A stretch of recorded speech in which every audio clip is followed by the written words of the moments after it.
I clearly only had a single dollar left to my name, yet I didn't hesitate for a second to purchase the most pay-to-win class, the Blademaster. My classmates all thought I'd lost my mind, and even my homeroom teacher believed my life was over. They knew the Blademaster class boasted immense attack power but was heavily dependent on gear, talents, and skills, every aspect of which required a mountain of gold to sustain. What they didn't know was that I possessed the coin burst system, which would activate the moment I successfully completed my awakening. Killing monsters wouldn't just drop gold, it would drop resurrection coins. Forget the Blademaster class, even if I chose to be the weakest priest, I could spend my way to invincibility. It has been 100 years since monsters first appeared in the Sakura Kingdom, slaughtering its people and wiping the nation off the map. Today is the most important day for choosing your class. Luyu, tell me, given that you failed every single attribute in the class mock exams, what class should someone like you choose? Luyu stood up and answered without hesitation, the Blademaster class, of course. Not only is it cool as hell, but the damage output is explosive. The moment those words left his mouth, the entire class erupted into a roar of laughter. The teacher shouted, "Stop laughing, all of you! What's so funny? Luyu, I know your family's situation isn't great. As a citizen of the Xia Federation, everyone dreams of becoming a sword immortal, but that is a class only the extremely wealthy can afford to choose. In your current position, with your poor family background and low talent attributes, choosing the Blademaster class is nothing short of a dead end. I advise you to choose a more stable production class. You can provide supplies for the combat classes on the battlefield, and you'll earn a decent income to improve your family's living conditions." "I understand, teacher." Luyu knew he couldn't convince the teacher, so he could only agree for the time being.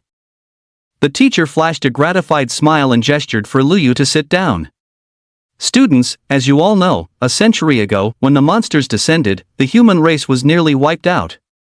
It was our ancestors who discovered the divine stone on the battlefield and risked their lives to bring it back. Only then did the era of universal awakening begin, allowing humanity to survive to this day. But these monsters are relentless, and our war against them has never ceased. The knowledge I teach you was bought by our predecessors with their own blood and lives. Therefore, choosing a class is no trivial matter. I hope you take it seriously. Today, you have reached the age of 18 and graduated. You may now go and choose your class." Clatter, clatter, clatter. Thunderous applause erupted. The teacher's eyes welled up with tears as they turned and walked out of the classroom. Next, the entire class was led to the Awakening Square by their guiding teacher. They were exceptionally excited today because they could finally undergo the awakening. "With looks as handsome as mine, I have to choose the Blademaster class today. Hey, wake up! Are you trying to be like Luyu? Or is your family made of money? Hey, Luyu, what production class are you planning to choose later?" Luyu smiled and said, "Didn't I just say? I'm going to choose the Blademaster class." Boo! Luyu's words immediately drew a wave of contempt. Luyu was not originally from this world. He had been reincarnated into this unfamiliar realm, born into a family struggling with harsh living conditions. He had initially thought that, with his status as a transmigrator, he would be living the high life in no time. As it turned out, Luyu discovered that his experiences from his previous life were utterly useless in this world, leaving him with no choice but to settle into the life of an ordinary person. Furthermore, he realized that hard work was nothing but a joke in the face of absolute talent and wealth. However, he discovered that he had brought a system with him after transmigrating, though it could only be activated upon a successful awakening. Thus, Luyu had been waiting for this day for a full 18 years. In truth, he was more excited right now than any of his classmates. As long as the awakening was completed, his path to a comeback could officially begin. His parents would no longer have to risk their lives on the front lines producing combat supplies. Furthermore, his two younger sisters would no longer have to survive on bread and wild vegetable soup every day. The two girls, who were originally quite pretty, had become thin and haggard due to malnutrition. Luyu wanted his parents to move to the city center and enroll his sisters in the best schools, where they could choose the combat class they had always dreamed of. This wasn't just Luyu talking big, because he possessed a coin burst system. The name sounded a bit ominous, but it was undeniably powerful. Coin burst system. Status: disabled. Unlock. Introduction: once enabled, monsters are guaranteed to drop gold. Killing a monster grants gold equal to the monster's level multiplied by a base multiplier. Killing elite monsters or bosses will provide an additional multiplier. The current base multiplier for gold drops is 10. Tip: the host's advancement will automatically unlock the corresponding star level. The higher the star level, the higher the base multiplier. Other currencies. Mist coin, locked. Magic crystal coin, locked. Abyss coin, locked. Gold. This is gold we're talking about. Drops from every kill. And the amount of gold dropped is quite substantial. Gold plays an incredibly vital role in this world. As long as Lu Yu's awakening is successful, never mind the Blademaster class, even if he chooses a priest, he can pay to win his way to invincibility. In this world, there are 3 types of currency. The first is paper money, which is the cash used in reality. The second is game currency, also known as gold. The last type is special coins, which are only useful in specific areas and can be used to purchase special sets and other items. In reality, the drop rate for gold is extremely low. Yet, the utility of gold is immense. It can be used to draw skills and talents, and can also be used to purchase treasure chests in the Outland Mall. These treasure chests offer a chance to obtain top-tier equipment, materials, and items. Some even contain premium mounts and pets. With the coin burst system activated, the 1-star level is unlocked, ensuring a 100% drop rate of 10 gold from even level 1 mobs. Furthermore, there is a vast array of rare currencies yet to be unlocked. One can only imagine just how game-breaking this coin burst system truly is. Just as Lu Yu was filled with anticipation, a beautiful guide standing by the divine stone finally called out his name. Next, Lu Yu. Present. Lu Yu responded with excitement. The beautiful female guide glanced at Lu Yu's profile and smiled. Student Lu Yu, I wonder what type of production class you would like to choose? I suggest you choose blacksmith. You can craft basic armor and equipment for low-level awakeners. It's a bit exhausting, but the pay is quite good. However, Lu Yu shook his head. The beautiful guide thought for a moment and said, in that case, I'd suggest becoming an alchemist. Alchemists can create various recovery potions for those with classes, and the pay is the highest among all production classes. However, your family's financial situation doesn't seem great, so becoming a high-level alchemist might be a bit difficult. Lu Yu still shook his head and said, beautiful sister, I've already made my choice. The beautiful guide smiled slightly upon hearing this and said, alright then, please go ahead and select your class. Lu Yu nodded and began operating the divine stone, causing a virtual class page to appear before him.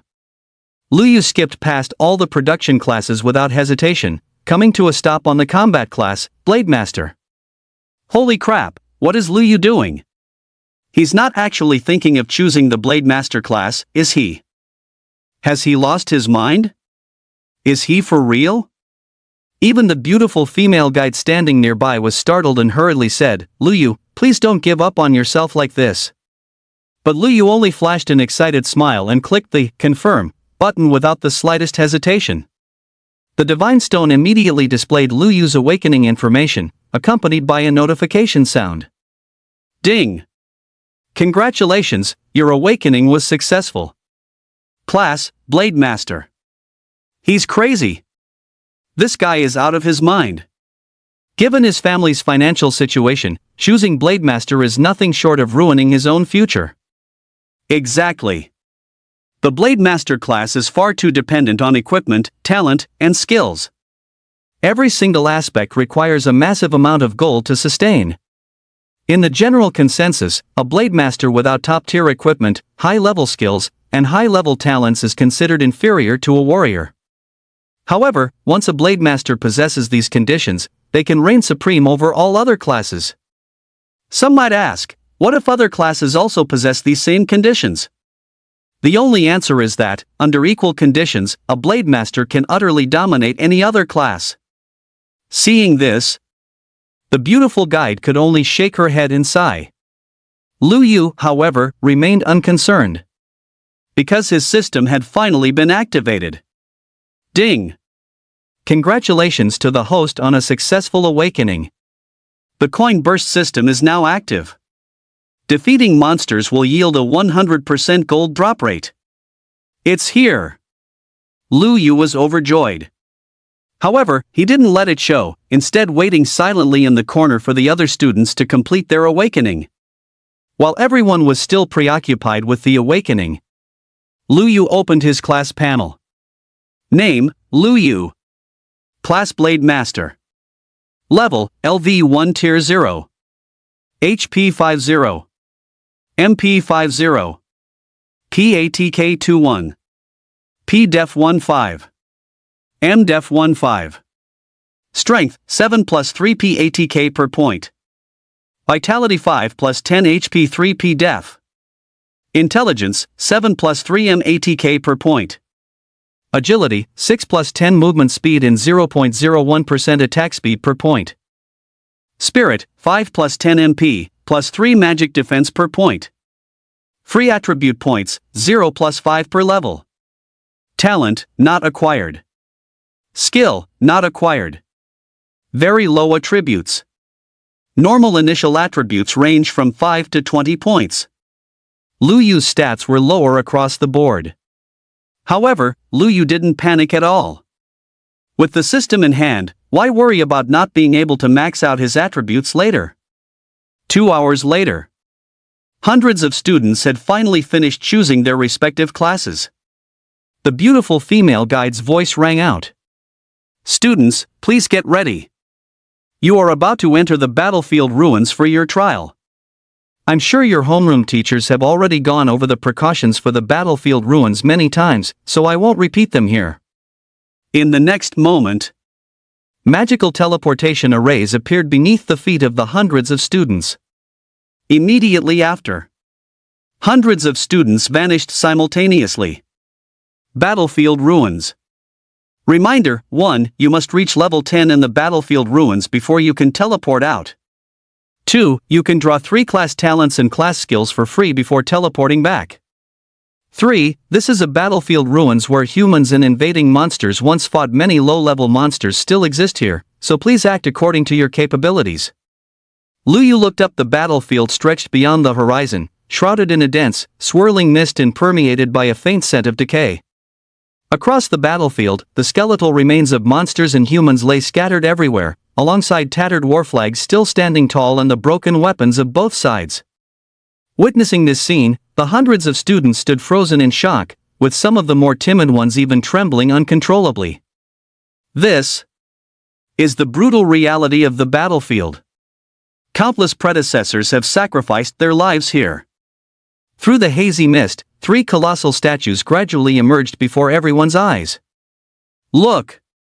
That's the heaven-cleaving sword god, and the dragon blood war god. The one in the center must be the legendary celestial god of the human race. These 3 statues represent the guardian heroes and gods of war of the human race. They are the pillars of faith for all of humanity. It is precisely because of them that the human race has the chance to catch its breath today. Lu Yu only cast a single glance at these 3 statues before silently departing alone.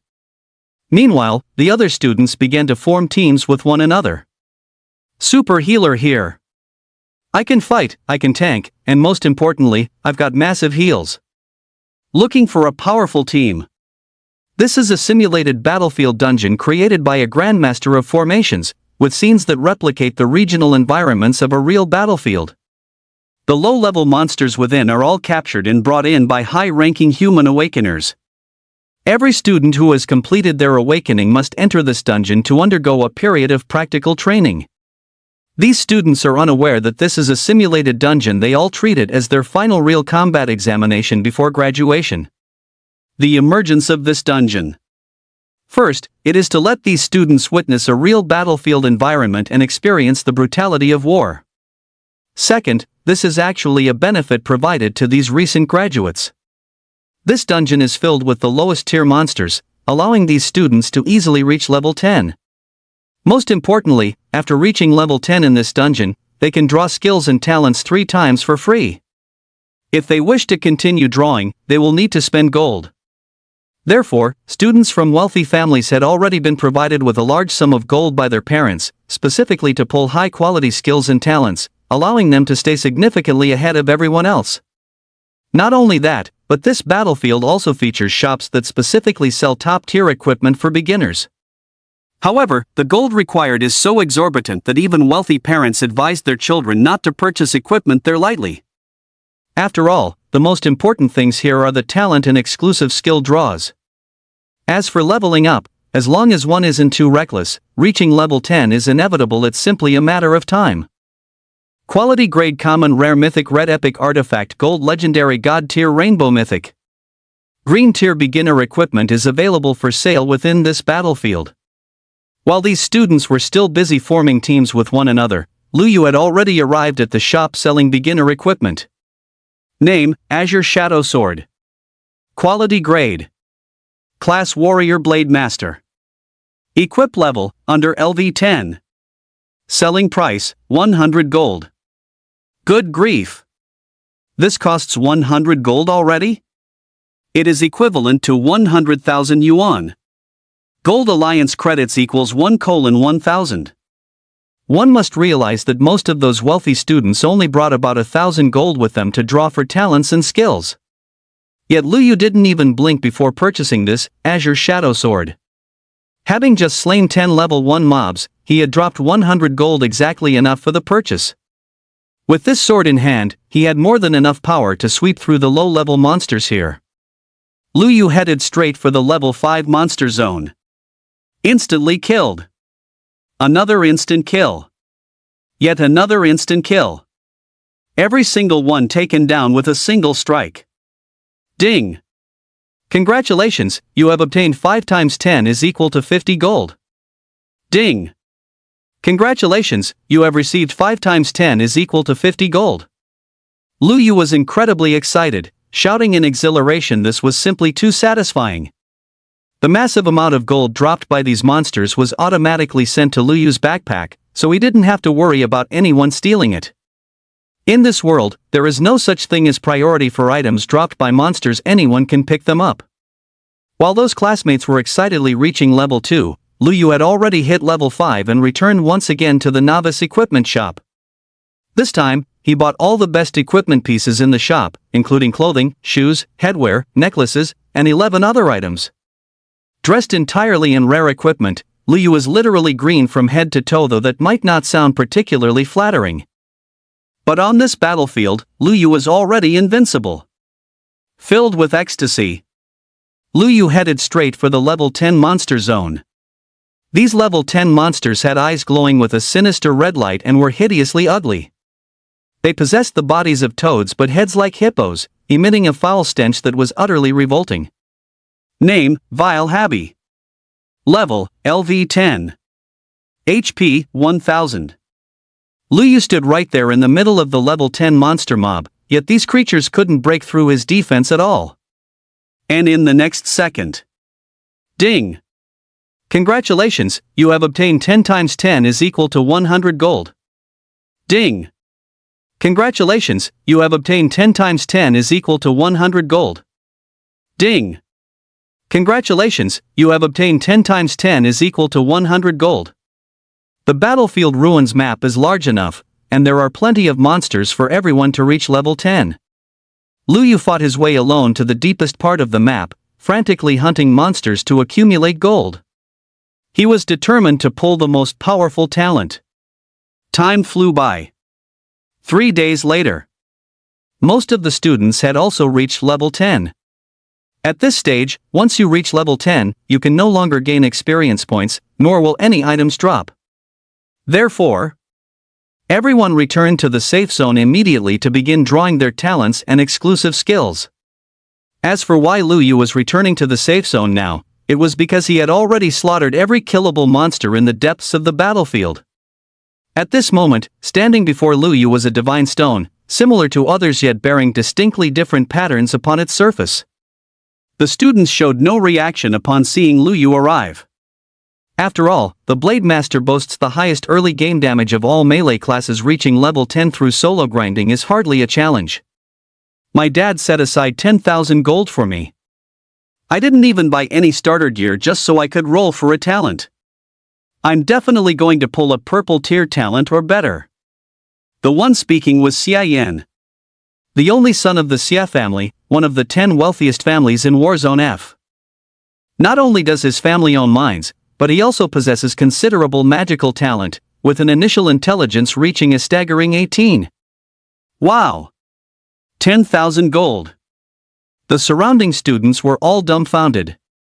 In this world, the gap between the rich and the poor is immense. Forget 10,000 gold, there are plenty of families who cannot even produce 100 gold. Standing to the side, Liu witnessed this scene. He silently glanced at the millions of gold in his own backpack, a slight smirk playing at the corners of his mouth, and then placed his hand upon the divine stone. In the next moment, a roulette wheel covered in intricate engravings appeared before Liu's eyes. There are 5 options above: attack skill, movement skill, defensive skill, control skill, and recovery skill. Class skills are also divided into quality grades, FS rank. The higher the rank, the greater the power. Drawing exclusive skills and talents is a matter of chance, most attempts end in failure, yielding absolutely nothing. Even when one is finally drawn, it is usually the lowest tier trash. Therefore, the 3 free draw opportunities truly depend on luck. Of course, unless you are like the current Liu, who has a massive amount of gold. Liu chose an offensive type exclusive skill, with each draw costing 10 gold. The roulette wheel began to spin frantically, clicking and clattering until sparks even started to fly. Ding! You spent 10 gold and drew nothing but air. Better luck next time. Ding! You spent 10 gold and drew an F-rank skill, sword piercing. Ding! You have spent 10 gold and drawn an S-rank skill, flying sword. Holy cow! Liu spent over 100,000 gold before finally landing an S-rank skill. Flying sword. Quality grade S. Level, tier LV 0 gold required for upgrade. Skill effect, summons flying swords to attack the target. As long as mana is sufficient, the number of summoned swords is infinite, dealing massive physical damage and currently ignoring 10% of the target's defense. S flying sword. This is one of the signature god tier skills of a blade master. As a swordsman, there are 2 most coveted skills. One is sword kinesis for flight, and the other is flying sword. With the skill drawn, next comes the main event. Draw talent. Talent determines the ceiling. This is the part that relies most on luck and burns the most money. As Liu placed his hand on the divine stone, a talent roulette appeared, with the center button still displaying 3 free attempts. On the roulette wheel, there are 8 talent level options: white, blue, green, purple, orange, mythic red epic, artifact gold legendary, and god tier rainbow mythic. Ding! You have activated talent extraction. Once you select an extracted talent, this function will be permanently closed. If you abandon the extraction midway, the system will automatically default to the last talent extracted. You start with 3 free draws. After that, each draw costs 50 gold. After the prompt ended, Liu clicked 3 times in quick succession. To his surprise, he actually pulled one. His luck was quite impressive. Ding! Congratulations, you have drawn a white talent, archery mastery. Talent draws are randomized across all class talents. One can only imagine how difficult it is to draw a talent that matches one's own class, let alone one of a high quality grade. In most cases, what one draws is simply nothing at all. Liu couldn't help but sigh. It was no wonder that for over 100 years, the vast majority of awakeners possessed talents below the orange grade. Artifact gold legendary talents, like those held by the 3 great war god level figures, the heaven-cleaving sword god, the dragon blood war god, and the celestial god, are truly as rare as phoenix feathers and unicorn horns. Next, Liu did not hesitate to spend gold on the draw. In this world where monsters devour humans, only the top-tier talents can be invincible. Ding! You spent 50 gold and drew an orange talent-powered demon sword. It took nearly 1,000 draws and almost 50,000 gold to finally obtain an orange talent. An orange talent. For the vast majority of people, that is a dream tier talent as long as it isn't a complete mismatch for one's class. The future would be incredibly promising and full of potential. Only orange? Keep going. Without a second thought, Liu continued the draw. If the nearby students knew about this, they would surely cough up blood on the spot. Just how extravagant must one be to abandon an orange tier talent? Before long. Ding! You have spent 50 gold and drawn a mythic red epic talent, Fervor of Battle. An epic talent. That is the benchmark for a class genius. As long as it aligns with one's class, they are guaranteed to become a genius awakener of the Alliance and enjoy the Alliance benefits. One must realize that once the Alliance benefits are secured, absolute protection is provided for all growth resources. Ha! I finally pulled an epic talent. It's even the Flame Essence, a perfect match for a fire mage. I'm taking off. The wealthy heir, Xia Yan, suddenly burst into wild laughter. Whoa! An epic talent? He's definitely going to the top. The crowd of classmates erupted in an uproar, swarming around Xia Yan in hopes of seizing the opportunity to cling to his coattails. Seeing this scene, Liu simply shook his head and gave a faint, disdainful smile. Epic talent? Garbage. 1 hour later. Ding! You spent 50 gold and drew an artifact gold legendary talent, War Demon Physique. Ha! Legendary talent. Even if it doesn't match one's own class, it is enough to be ranked among the geniuses. In the entire history of the human race, there are fewer than 100 recorded individuals who have drawn an artifact gold legendary talent awakening. Not bad. It also matches the Blade Master class perfectly. With this talent, as long as it is reported to the Alliance headquarters, one could immediately obtain top-tier benefits and even become a direct disciple of one of the 3 great war gods. This is no joke. Liu pondered for a moment, should he just settle for this talent? But Liu still decisively chose to cancel.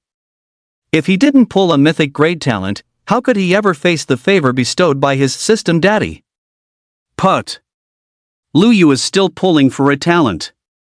Does he really think that by taking his time, he'll eventually land a high-quality grade talent? Doesn't he know that trying to pull a high-quality grade talent with just 3 free attempts is nothing more than a pipe dream? Exactly. If he manages to pull even a blue-quality grade talent, it would be a stroke of ancestral luck. By this time, most of the students had finished pulling their talents and were being teleported out one after another. Soon, Liu was the only one left on the field. Another hour passed. 50 gold god tier rainbow mythic talent, Heart of the Sword God. I got it. A mythic grade talent. Suppressing his inner ecstasy, Liu quickly clicked on the description for the Heart of the Sword God talent. Heart of the Sword God, mythic grade talent. Defense and movement speed plus 1000%, damage plus 300%. All attacks are guaranteed critical hits and include a 30% lifesteal effect. Damage taken is reduced by 50%, and the duration of crowd control effects is reduced by 70%. Can transform into the Sword God for 30 seconds. While transformed, grants access to 3 Sword God skills: Divine Monster Slaying Sword Array Suppression Effect, Demon Slaying Draw True Damage Effect, and Divine Sword Storm Execute Effect. Transformation cooldown, 180s. Hiss. One word, badass. Liu was absolutely stunned by this mythic talent. This is what you call an invincible talent. This is the definition of invincible.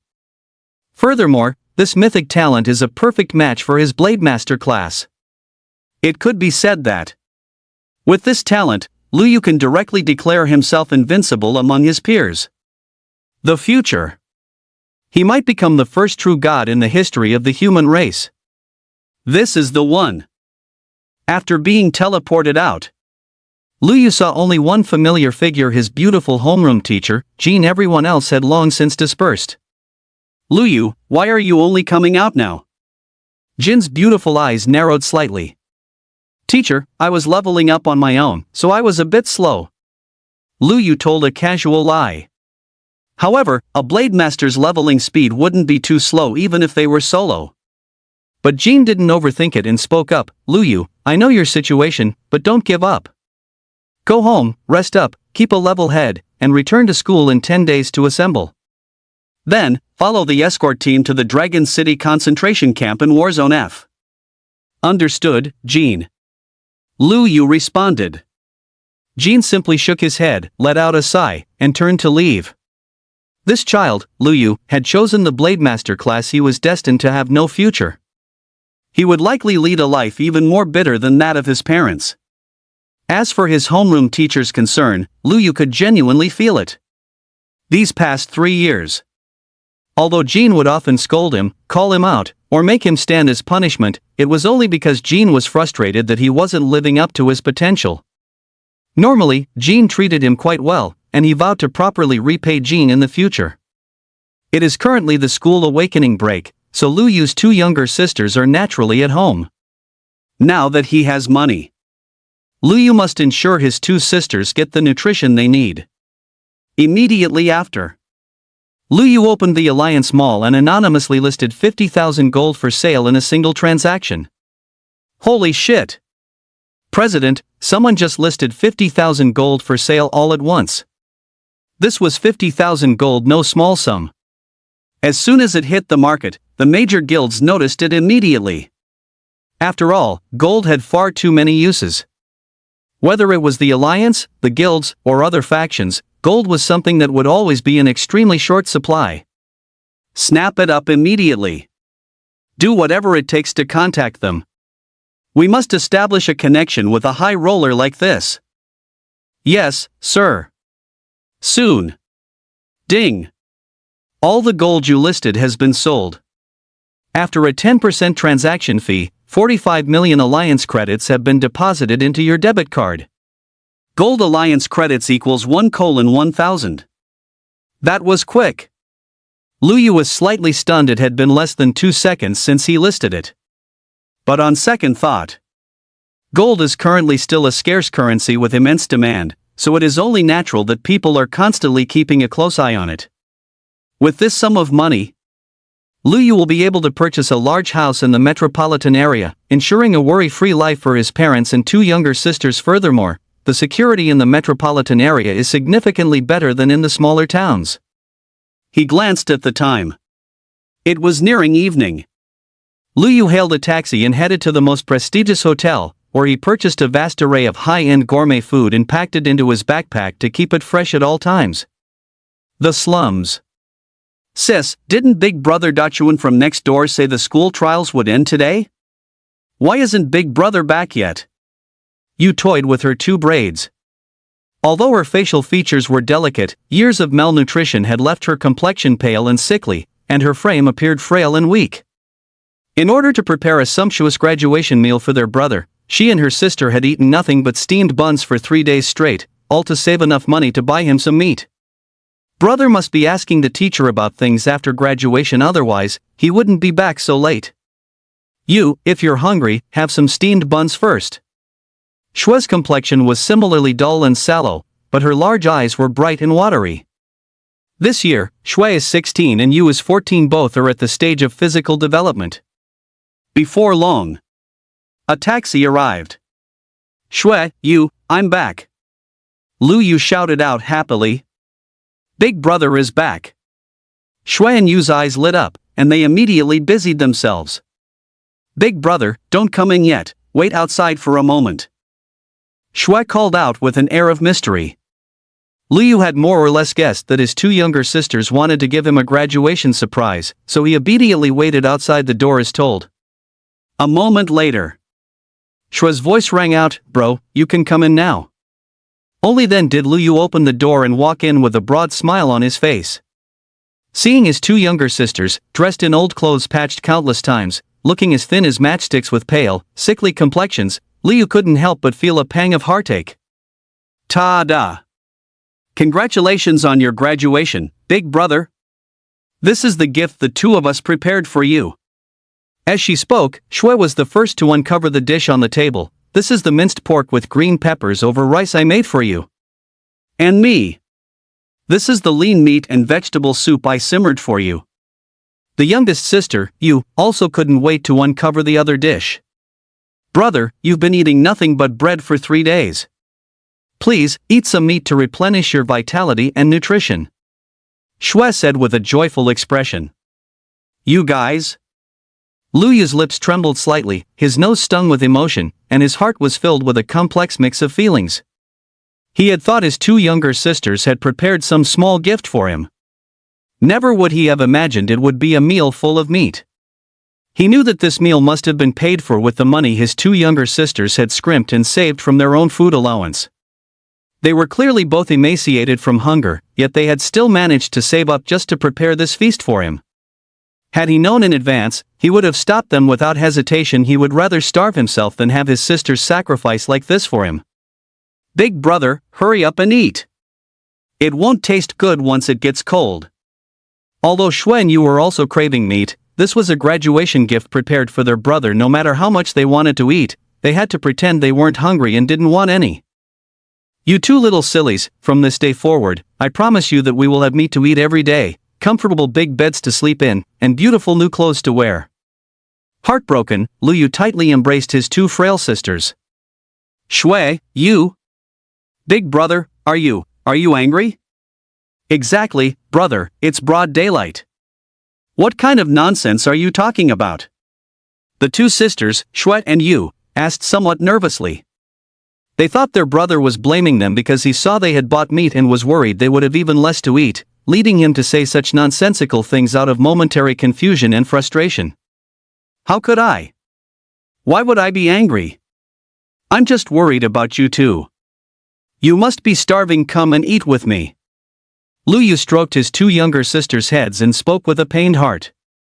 Hearing that their brother wasn't angry, the 2 girls immediately breathed a sigh of relief and hurriedly said, "Brother, we've already eaten and we're full.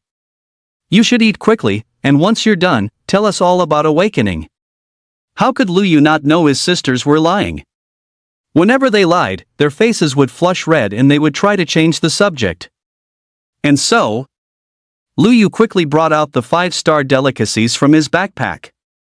When they saw the table filled with lobster, abalone, king crab, roasted lamb leg, and even many dishes they couldn't name, the 2 girls were completely stunned. After a long while, Shui finally snapped out of it, her eyes instantly welling up with tears. "Big brother, did you take out a loan from a shark?" "No." "Big brother, then you must have signed your life away for money. Otherwise, where did you get the money to buy all this delicious food?" Sob, sob, sob. "Big brother, why did you have to sell yourself?" Yu burst into tears. Lu Yu didn't know whether to laugh or cry and hurried to explain. However, there was no way to explain the coin burst system to them. He could only rely on his silver tongue to make up a story, claiming he was a child of destiny and that even the monsters in the battlefield ruins dropped gold for him. "Bro, are you sure you didn't go and sell yourself?" The 2 girls cast skeptical glances. "Silly girl, even if your brother sold himself, he wouldn't be worth much, let alone enough to buy all this delicious food." "That's true." "Wow. Bro, does that mean you're loaded now?" "You bet. But you 2 have to keep it a secret for me." "Alright, no more crying, let's eat. Tomorrow, I'm taking you to the main city district to buy a big house. Once I head to the war zone, I'll be able to apply to find mom and dad and bring them home so they can finally enjoy a good life." Night fell. Lu Yu looked at his younger sister, who was fast asleep after eating her fill, his eyes brimming with affection. As for the delicious food his sister had prepared for him, Lu Yu did not finish it all. He kept a portion in an inventory slot, treasuring it as his most precious gift. "From now on, you will be princesses. I swear, I will never let you suffer even the slightest grievance again." Warzone F. It consists of 12 frontline zones, a preparation zone, and a peaceful zone in the heartland. Staging area, Blacksmith Camp. Every war zone has a staging area where many production class players carry out their work. These include blacksmiths, alchemists, forgers, material sorters, and more. At this moment, Lu Yu's father, Lu Shan, was in a blacksmith camp, vigorously hammering away at a piece of inner armor. His skin was dark, his muscles robust, and his face covered in black grime. He was drenched in sweat, his eyes bloodshot with exhaustion. It was clear that he hadn't had a proper rest in a long time. "Lu Shan, your task today is to forge 50 pieces of common inner armor. You're not allowed to clock out until they're done." Yes, I'll work overtime to finish them." Despite being utterly exhausted, Lu Shan forced a smile and agreed. He had no choice. His supervisor was a high-level blacksmith capable of forging rare equipment. Moreover, completing tasks through overtime would earn extra rewards, albeit modest ones. For a low-tier blacksmith like him, who could only forge common equipment, the remuneration was extremely low. In the apothecary room not far from the blacksmith camp, Lu Yu's mother, Han Yunji, was busy working amidst a chaotic pile of materials. She was a material sorter. Before starting the job, she had to be able to recognize the appearance, effects, and characteristics of thousands of herbal materials. Her job was to sort through these jumbled medicinal ingredients and portion them out according to the alchemist's potion recipes, making it convenient for the alchemist to brew the potions directly. To put it bluntly, this class is essentially an alchemist's assistant. Their status is naturally lower than that of an alchemist, and the pay is not high either. Although Lu Yu's parents had been working in the war zone, their wages were low, which meant the family's living conditions had always been poor. They had to support 3 children through school, covering their food, clothing, housing, and transportation. They could only return home once a month. Sometimes, due to overtime work, they would only come home once every 2 or 3 months, or even just once every half a year. After a long day of hard work, Lu Shan returned to his residence. Han Yun immediately brought over some fresh water and began wiping the black grime from Lu Shan's face with a towel. "Yunji, Yuer should have graduated by now, shouldn't he?" "Yes, I just don't know if he listened to us and chose a production class that he actually likes." Lu Shan sighed and said, "I had originally planned to go back and spend time with our son a few days ago, but I just couldn't bring myself to ask for time off." Sigh. Han Yunji dipped the towel into the water, and the clear water in the basin instantly turned black. She said, "Me too, but monsters have suddenly become rampant lately. I'm afraid there will be war soon, and the workload has increased." Lu Shan's exhausted eyes were bloodshot as he said, "We are clearly working so hard, yet we still can't change our fate. If this continues, our whole family will have no choice but to join the production class." Han Yunji, however, said, "As long as the children can grow up healthy and our family stays safe and sound, that is more important than anything else." On this side, Lu Yu took his 2 younger sisters directly to the city center and, without even blinking, bought a large house with 5 bedrooms, 3 living areas, and 3 bathrooms. This terrified the 2 younger sisters.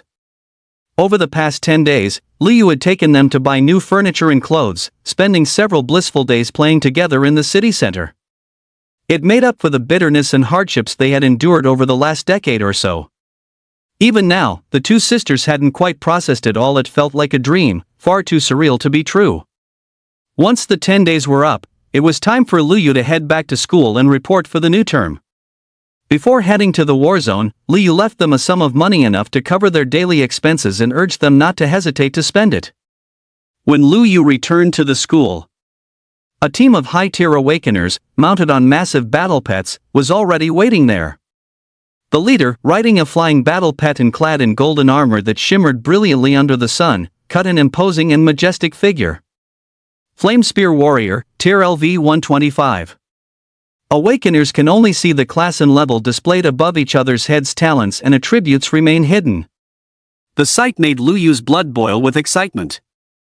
A flying battle pet. Those are far more precious than ordinary battle pets. To obtain a pet, one must spend gold to purchase pet treasure chests, as pet eggs only have a chance of dropping from these chests. The quality grade of the pet hatched from a pet egg also depends entirely on luck. In other words, this escort team was an elite squad of the human race. When Lu Yu saw Xia Yan standing beside the principal, he guessed that the war zone had dispatched an elite squad for the escort, likely because of Xia Yan. Presumably, Xia Yan had taken the initiative to report his epic grade talent, and the school had subsequently reported it to the Alliance headquarters. Only a genius recognized by the Alliance would be escorted by an elite squad. As expected. After the principal finished his speech, the escort captain personally took Xian with him, while the others could only ride on the mounts of other team members. It wasn't that Lu Yu hadn't considered reporting his talent to receive cultivation from the Alliance headquarters. But then he thought of his coin burst system. He didn't need to rely on others at all. Moreover, flowers in a greenhouse can hardly grow into towering heroes who stand tall between heaven and earth. Take the three great war gods, for instance. Which one of them didn't fight their way to the top on their own? When did they ever rely on others?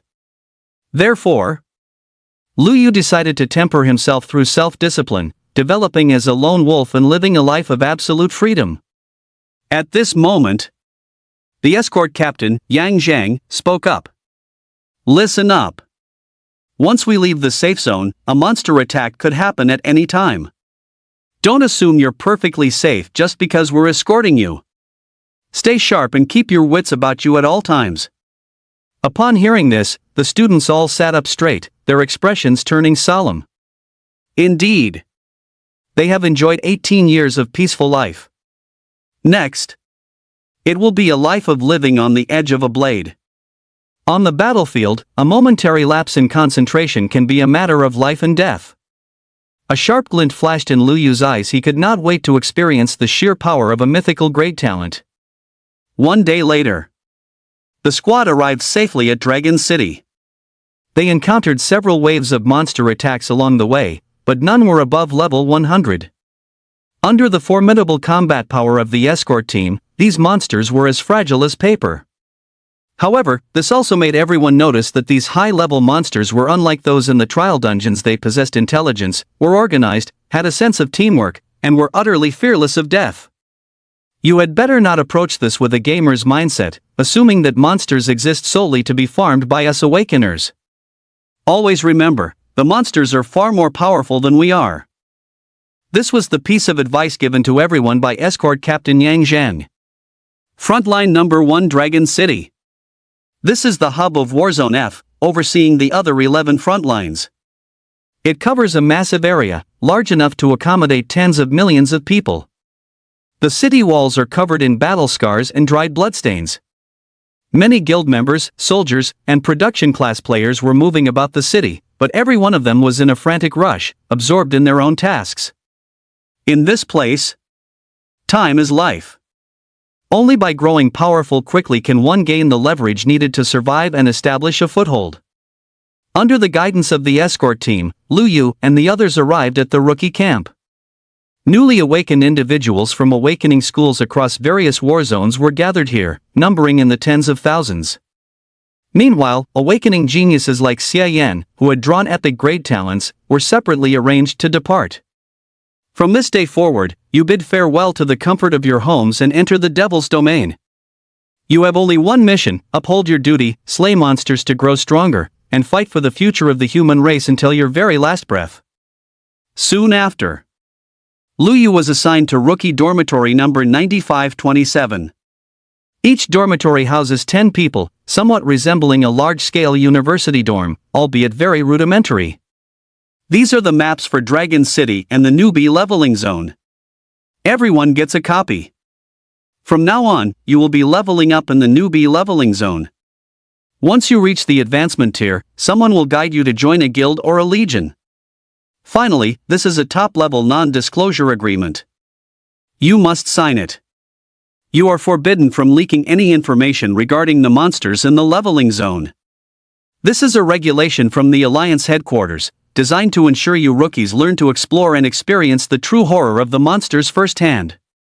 Once a leak occurs, the consequences will be severe. After the guide departed, Lu Yu glanced at the leveling zone map. There were 18 monster areas, but they only displayed the levels and names of the creatures. Hi! Hello everyone, my name is Bailey Tong.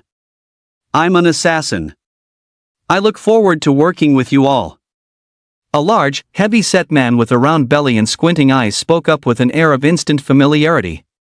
The group was collectively stunned by his words.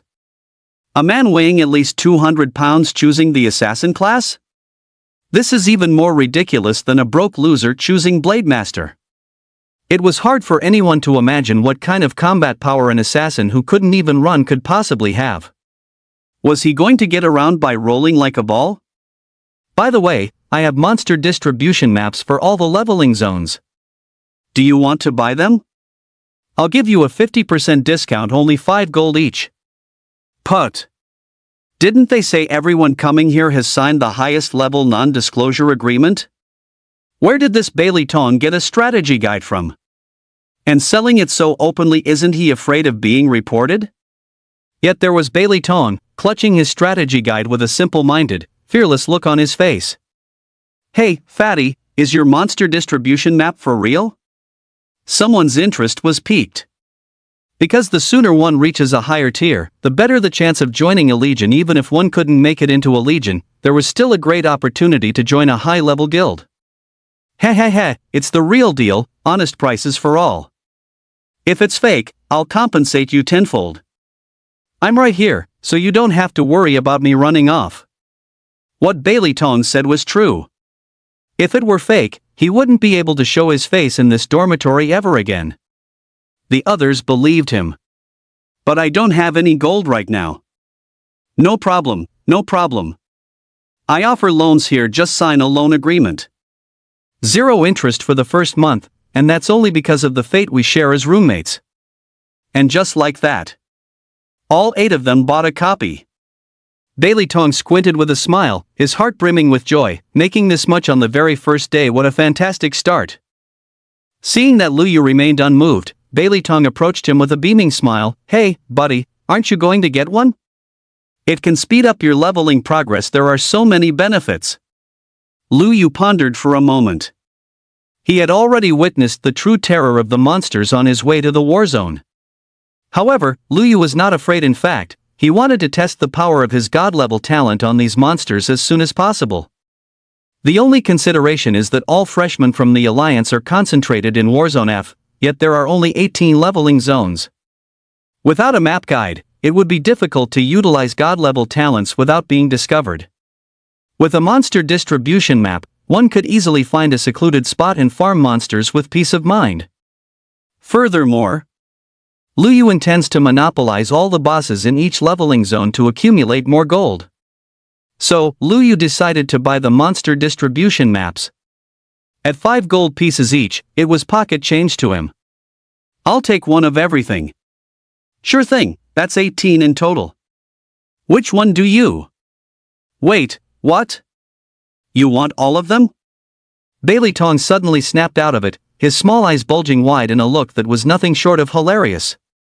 The other roommates, who were preparing to team up and level up together, also turned to look at Lu Yu one by one in shock. 18 guides. That makes it 90 gold, which is equivalent to 90,000 yuan more than what most average families earn in an entire year. This is a small fortune. Even those wealthy heirs wouldn't be such suckers as to buy 18 monster distribution maps. That's the behavior of an absolute idiot. Usually, one can reach level 30 in a single leveling zone. Buying every single distribution map, if that's not stupidity, what is? Moreover, one look at Lu Yu's outfit and demeanor makes it clear that he is by no means from a wealthy family. Is he not afraid of falling into a never-ending cycle of interest payments, slaving away for this fat guy for years to come? Are you sure you want all of them? That's right. Let's trade. Whoa, a major client, a real big spender. I'll give you 3 months interest-free. If there are no issues, just sign right here on this loan agreement. Bailey Tong pulled out a new agreement, rubbing her small hands together in excitement. Lu Yu waved his hand, pulled out 90 gold directly, and said with a nonchalant smile, I've never been one for loans. I'm paying in full. Gah! Everyone froze in shock, their expressions exaggerated, with a single trail of snot hanging from their noses. Holy crap! You're actually paying the full amount up front? Except for the top-tier wealthy heirs, which freshmen would have so much gold? Even if they did, they would have spent it all on talent draws. To be able to produce this much gold all at once. Could this guy be the illegitimate son of some top tycoon from a safe zone, stranded in the slums? Oh my, what a grand gesture, truly grand. Buddy, you're straightforward. I haven't met someone as decisive as you in a long time. Buddy, I'm definitely making you my friend. Bailey Tong quickly took the gold and cheerfully sent a friend request to Lu Yu. Lu Yu smiled slightly and did not refuse, clicking to accept. After all, this fat guy was quite interesting. The first friend immediately appeared in his friend list. There is no signal in the frontline zone. All technological and electronic devices are useless. Everyone communicates through class channels such as the party channel, friend channel, and warzone channel. Blade Master. Bailey Tong only just noticed Lu Yu's class, and he was momentarily taken aback. But on second thought, since this guy could shell out so much gold for monster distribution maps and even chose the most expensive Blade Master class, he must be loaded. Yet, among all the top-tier rich second-generation heirs he knew, he had never heard of anyone named Lu Yu. Could he be the illegitimate son of some tycoon? It was highly likely. This made Bailey Tong even more intrigued by Lu Yu. Hey man, how about we team up to level up together? Don't let my weight fool you, I'm actually very agile. I guarantee the boss will be down before it even spots me. Lu Yu waved his hand in refusal. I prefer adventuring alone. He was planning to find monsters to test his god-level talent and accumulate gold along the way. How could he let anyone else witness that? Otherwise, it's hard to say if the other party would report directly to the Alliance headquarters. If that happened, he would be constantly under the scrutiny of the big shots, leaving him with no secrets. He hated trouble more than anything. Being on his own was much more comfortable. If he didn't have the coin burst system, Lu Yu would certainly have to rely on the resources of the Alliance to grow.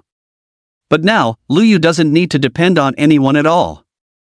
As a Blade Master, what he wants is to be free, easy, and unrestrained. Therefore, unless there are exceptional circumstances, Lu Yu will not easily team up with others. Immediately after, Lu Yu set off alone, heading toward a leveling zone. Well, it looks like this buddy doesn't trust me. With that, Bailey Tong turned to the other roommates with a beaming smile. How about we team up? Ahem. No thanks, we already have enough people. With that, the 8 of them hurried off to level up. You've got to be kidding. Who would ever want to party up with a ton-weight assassin? They can't pull mobs. And they can't deal any damage. Can't hold out again. I'll have to help look after them when the time comes. A total dead weight. You guys, how dare you look down on me, Bailey Tong? Just wait until I'm the first to reach level 30. When you're crying and begging to join my party or clinging to my legs, I won't agree. Humph. Bailey Tong muttered as she headed off to the leveling zone to grind mobs alone. F-rank monster territory, the gloomy graveyard. Lord-level monsters can erode the real world to form a monster territory. The more powerful the lord, the larger the territory. As long as the lord remains alive, the monster subordinates derived from it will never truly perish, respawning at regular intervals. The lord of this gloomy graveyard was captured by human powerhouses and imprisoned here at the rookie camp to serve as a leveling zone for newbies. Of course, if a rookie were to kill the lord here, the human powerhouses would simply capture another level 30 lord tier monster to replace it. At this moment, Lu Yu arrived at the entrance of the gloomy graveyard. He looked up. A massive magic circle, visible to the naked eye, enveloped the entire leveling zone, preventing the monsters within from escaping. Many freshmen had already entered the gloomy graveyard, some in organized parties and others as solo wolves. After Lu Yu handed over his identification card, the soldier on guard duty verified the information and let Lu Yu through, offering a kind word of advice: be careful if you're farming solo. The monsters in there won't fight you one-on-one. Thank you. After entering the monster territory, Lu Yu headed straight along a specific route, passing through a hidden cave to arrive at a new graveyard. Lu Yu's arrival immediately alerted the undead monsters guarding the area. Clack, clack, clack. Numerous zombie-like creatures suddenly crawled out of the graveyard. They had canine heads on human bodies, with crimson claws shimmering with a metallic luster. Gloom Biter. Level, LV 15. Pah! Those damn newly awakened humans are back again. This time, we'll make sure every last one of them dies. The leading elite monster was the first to launch an attack. You're the ones. Lu Yu's gaze sharpened. Holding the Azure Shadow Sword, he gave a low shout, "Talent, release!" ZZZT. A brilliant, multicolored light suddenly surged from beneath Lu Yu's feet, kicking up a gust of air as it shot straight toward the top of his head. "What is that?" Upon seeing this, the Gloom Biter's pupils filled with deep terror. They could sense an incomparably powerful pressure emanating from the light. In an instant, Lu Yu's aura underwent an earth-shattering transformation, like a legendary divine sword descending from the heavens, poised to reveal its invincible edge. Lu Yu's originally short hair transformed into flowing long locks, and his attire shifted into a primitive white battlesuit with sharp brows and piercing eyes. He looked peerless in all the world. Under the effect of the Sword God incarnation, the Azure Shadow Sword resembled a peerless divine blade, breathing out a verdant glow of the deepest emerald. Lu Yu was brimming with confidence. Now, even if he were to face a Lord-level boss, he could remain invincible. With a sword in hand, the world is mine. This is the invincible aura of a Sword God. Let's test the power of the Sword God's skills on you. With those words, Lu Yu assumed a drawing stance. A sharp light suddenly burst from his eyes, and a terrifying pressure swept out, enough to make this pack of monsters wet themselves in fear. At this moment, the Gloom Nars finally snapped out of it, each shrieking in terror, "Run! This kid is using cheats!" But it was too late. The next second, Lu Yu's figure appeared behind the monsters. Demon Slaying Draw. Squelch. 1,500.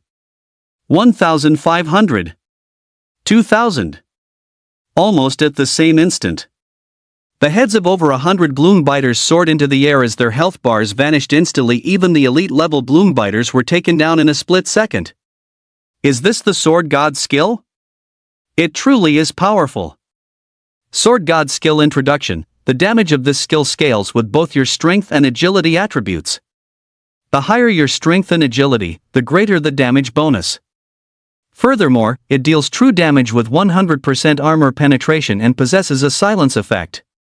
Of course, the damage of this skill is far more than 2,000. It's just that this elite monster only had 2,000 HP, so only 2,000 damage was displayed. Ding!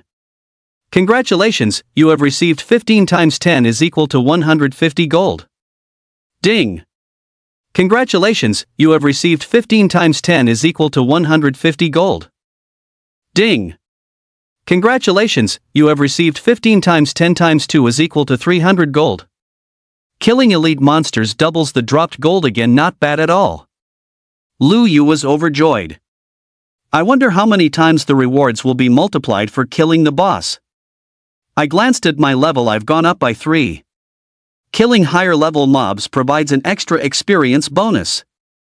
At this rate, I should be able to reach level 30 before sunset, provided I clear the Overlord boss. And so, Lu Yu dashed all the way toward the final boss. The passive bonus attributes of the mythic talent have no time limit, only the transformation has a cooldown. Therefore, even if he were wearing only a set of level 10 green equipment, Lu Yu could still easily one-shot the monsters here. Conversely, these monsters are unable to deal any significant damage to Lu Yu. After all, with a 10x movement speed and defense bonus, along with a 50% damage reduction effect and a 30% lifesteal effect, he can achieve a completely damage-free mob grinding experience. Before long, Lu Yu fought his way deep into the gloomy burial woods alone. Not a single monster could stand in his path. Even mini-bosses as powerful as the leader tier could not withstand a single Sword God skill. At this moment, the sun was about to set. Once night fell, the monsters would receive a dark power bonus, enhancing their attributes. Lu Yu opened the map. That's at the Skeleton Castle, the stronghold of the final boss, the Gloom Lord. A small defensive magic circle enveloped the castle. It was likely placed there by a powerful human to confine the boss to its base and prevent it from venturing out to attack the new students. Otherwise, with the combat power of a level 30 Lord boss, it could easily slaughter level 10 rookies.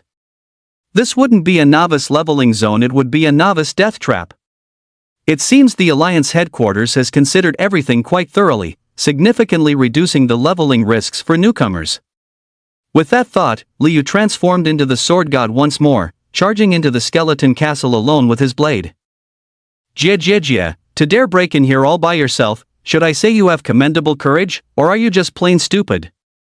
Brat, I will turn you into a lost soul beneath my massive club, and use your blood to wash away the disgrace of my imprisonment. A skeletal general, at least 10 meters tall and clad in dark gray armor, appeared before Liu wielding a colossal skeletal club. Gloom Lord. Rank, F-Class Lord Boss. Level, LV 30. HP, 30,000. Monsters of various forms quickly emerged around the castle, numbering in the hundreds, all of elite rank, completely surrounding Liu. Surrounding the skeleton warlord were 4 elite mini-bosses serving as guards. It could be said that, given this monster lineup, perhaps only a level 30 genius squad from the Alliance would dare to challenge it at this stage. Even if others reach level 30 and purchase level 30 equipment, they would still find it extremely difficult to farm this overlord boss. Seal off the castle, don't give him any chance to escape. The Gloom Lord issued the command immediately. Roar! A massive swarm of monsters began to move with methodical precision, as if following a tactical formation. This is precisely what makes Lord-class monsters so terrifying. Its combat prowess is formidable. Furthermore, it is no mindless beast, it understands tactics. But it was utterly useless. In the face of absolute combat power, they were nothing more than experience packs. Divine Sword Storm. With a single swing of his sword, Liu unleashed his most powerful sword god skill. In an instant, with Liu at the center, a terrifying sword blade tornado formed, with 10,000 swords dancing wildly. Furthermore, this blade tornado expanded at an incredible speed. Every monster caught in its path was shredded into fine dust before they could even let out a scream. This is impossible. How can a newly awakened human possess such a terrifying skill? The Gloom Lord's jaw dropped in sheer shock. It couldn't figure it out. Why could a human brat, not even level 30, unleash a sword technique with such a massive range and such overwhelming power? As far as it knew, no tier awakening practitioner, regardless of their class, should possess such a terrifying skill. Could it be a talent skill that surpasses the legendary grade? The Divine Sword Storm quickly enveloped the entire skeleton castle, forcing the Gloom Lord to stop its pondering and exert every ounce of its strength to resist. But this Divine Sword Storm deals far too much damage, and it is continuous, unrelenting damage. Its health won't hold out for long. Sure enough, the Gloom Lord only withstood a few hits before being ground into bone meal by countless blades, dying a death as final as it gets. Ding! Congratulations, you have obtained 30 times 10 times 10 is equal to 3,000 gold. Ding! Congratulations on killing the Gloom Lord, level +1. Ding! You have reached LV 30. You must complete your advancement to continue gaining EXP. Please proceed to the Advancement Divine Stone to receive your advancement quest. Did I just one-shot a Lord tier boss? Liu was awestruck by the sheer power of a god-grade talent. And this wasn't even the full extent of a god-grade talent's potential, as the damage of sword god skills would scale alongside his own level. Perhaps once he reached a higher tier, he might truly be able to sweep across the entire extraterrestrial battlefield single-handedly. Furthermore, killing the Overlord boss caused the gold drops to increase by an extra 10 times. What a rush! Outside, 2 sentry soldiers were in the middle of a conversation. Hey, I heard this batch of freshman geniuses is larger than in previous years. There are even 3 supernovas who drew artifact gold legendary talents that perfectly match their classes. Yeah, word is those 3 supernovas have already formed their own teams. They're challenging themselves to hit level 30 and take down a Lord boss within a single day. I wonder if they can actually pull it off. One day? That's impossible. Even the weakest F-rank Lord isn't something they can easily handle in the early stages. It'll take at least 2 days. Amidst their conversation, a magic circle deep within the gloomy graveyard suddenly erupted with a blinding pillar of light. The soldiers were instantly dumbfounded. This is the magical pillar of light that only triggers when a lord is slain. My god! Someone has killed the Gloom Lord. The two soldiers were struck with absolute shock. It had only been half a day. A freshman has already killed a Lord Boss? But the problem is, none of the three supernovas came to this area to farm mobs. To kill a Lord in just half a day, one would conservatively need a legendary talent and a full set of high-quality grade level 30 equipment to even stand a chance. As for why they didn't suspect a high-level intruder, it was because all freshmen underwent thorough information verification during assembly, including family background, school records, and level inspections. Moreover, the concentration camp was heavily guarded. Any high-level awakener of unknown identity appearing would be detected immediately. Once the two soldiers regained their composure, they reported the emergency at once. Cleared an F-rank Gloom Lord in just half a day? Send me the profiles of all the freshmen who entered the Gloomwood Forest to level up. Zhao Liang, the head of the concentration camp, received the list and flipped through it. He quickly spotted a name, Bailey Tong, along with his personal information. Except for the name and photo, which are real, all other information is fake. So he's that gentleman's grandson. Clearing an F-rank Lord Boss in half a day, well, that's not so surprising then. That gentleman's grandson managed to sneak in and you didn't notice a thing? What on earth are you people getting paid for? The descendants of those big shots usually have dedicated mentors and leveling grounds. Logically speaking, they shouldn't be coming to this rookie camp. Deep within the gloomy graveyard. At this moment, Bailey Tong stared blankly ahead. He did indeed draw an artifact gold legendary talent. It was true that he possessed a full set of level 30 purple gear. But he hadn't even reached level 30 yet. No matter how powerful an assassin is, solo leveling is never particularly fast. He was only level 28 and had just arrived at the Skeleton Castle, planning to grind some mobs to reach level 30 before taking on the Gloom Lord solo. But the moment he arrived, he witnessed an incredibly shocking scene. Lu Yu, his roommate. He broke into the Skeleton Castle all by himself. Everyone thought Lu Yu was seeking his own death.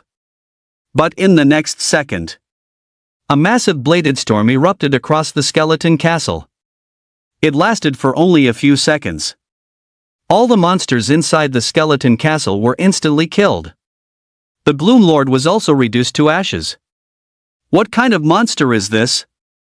Bailey Tong has a deep understanding of the skills of every combat class. He was certain that among the Blade Master skills available within level 30, not a single one is this abnormal.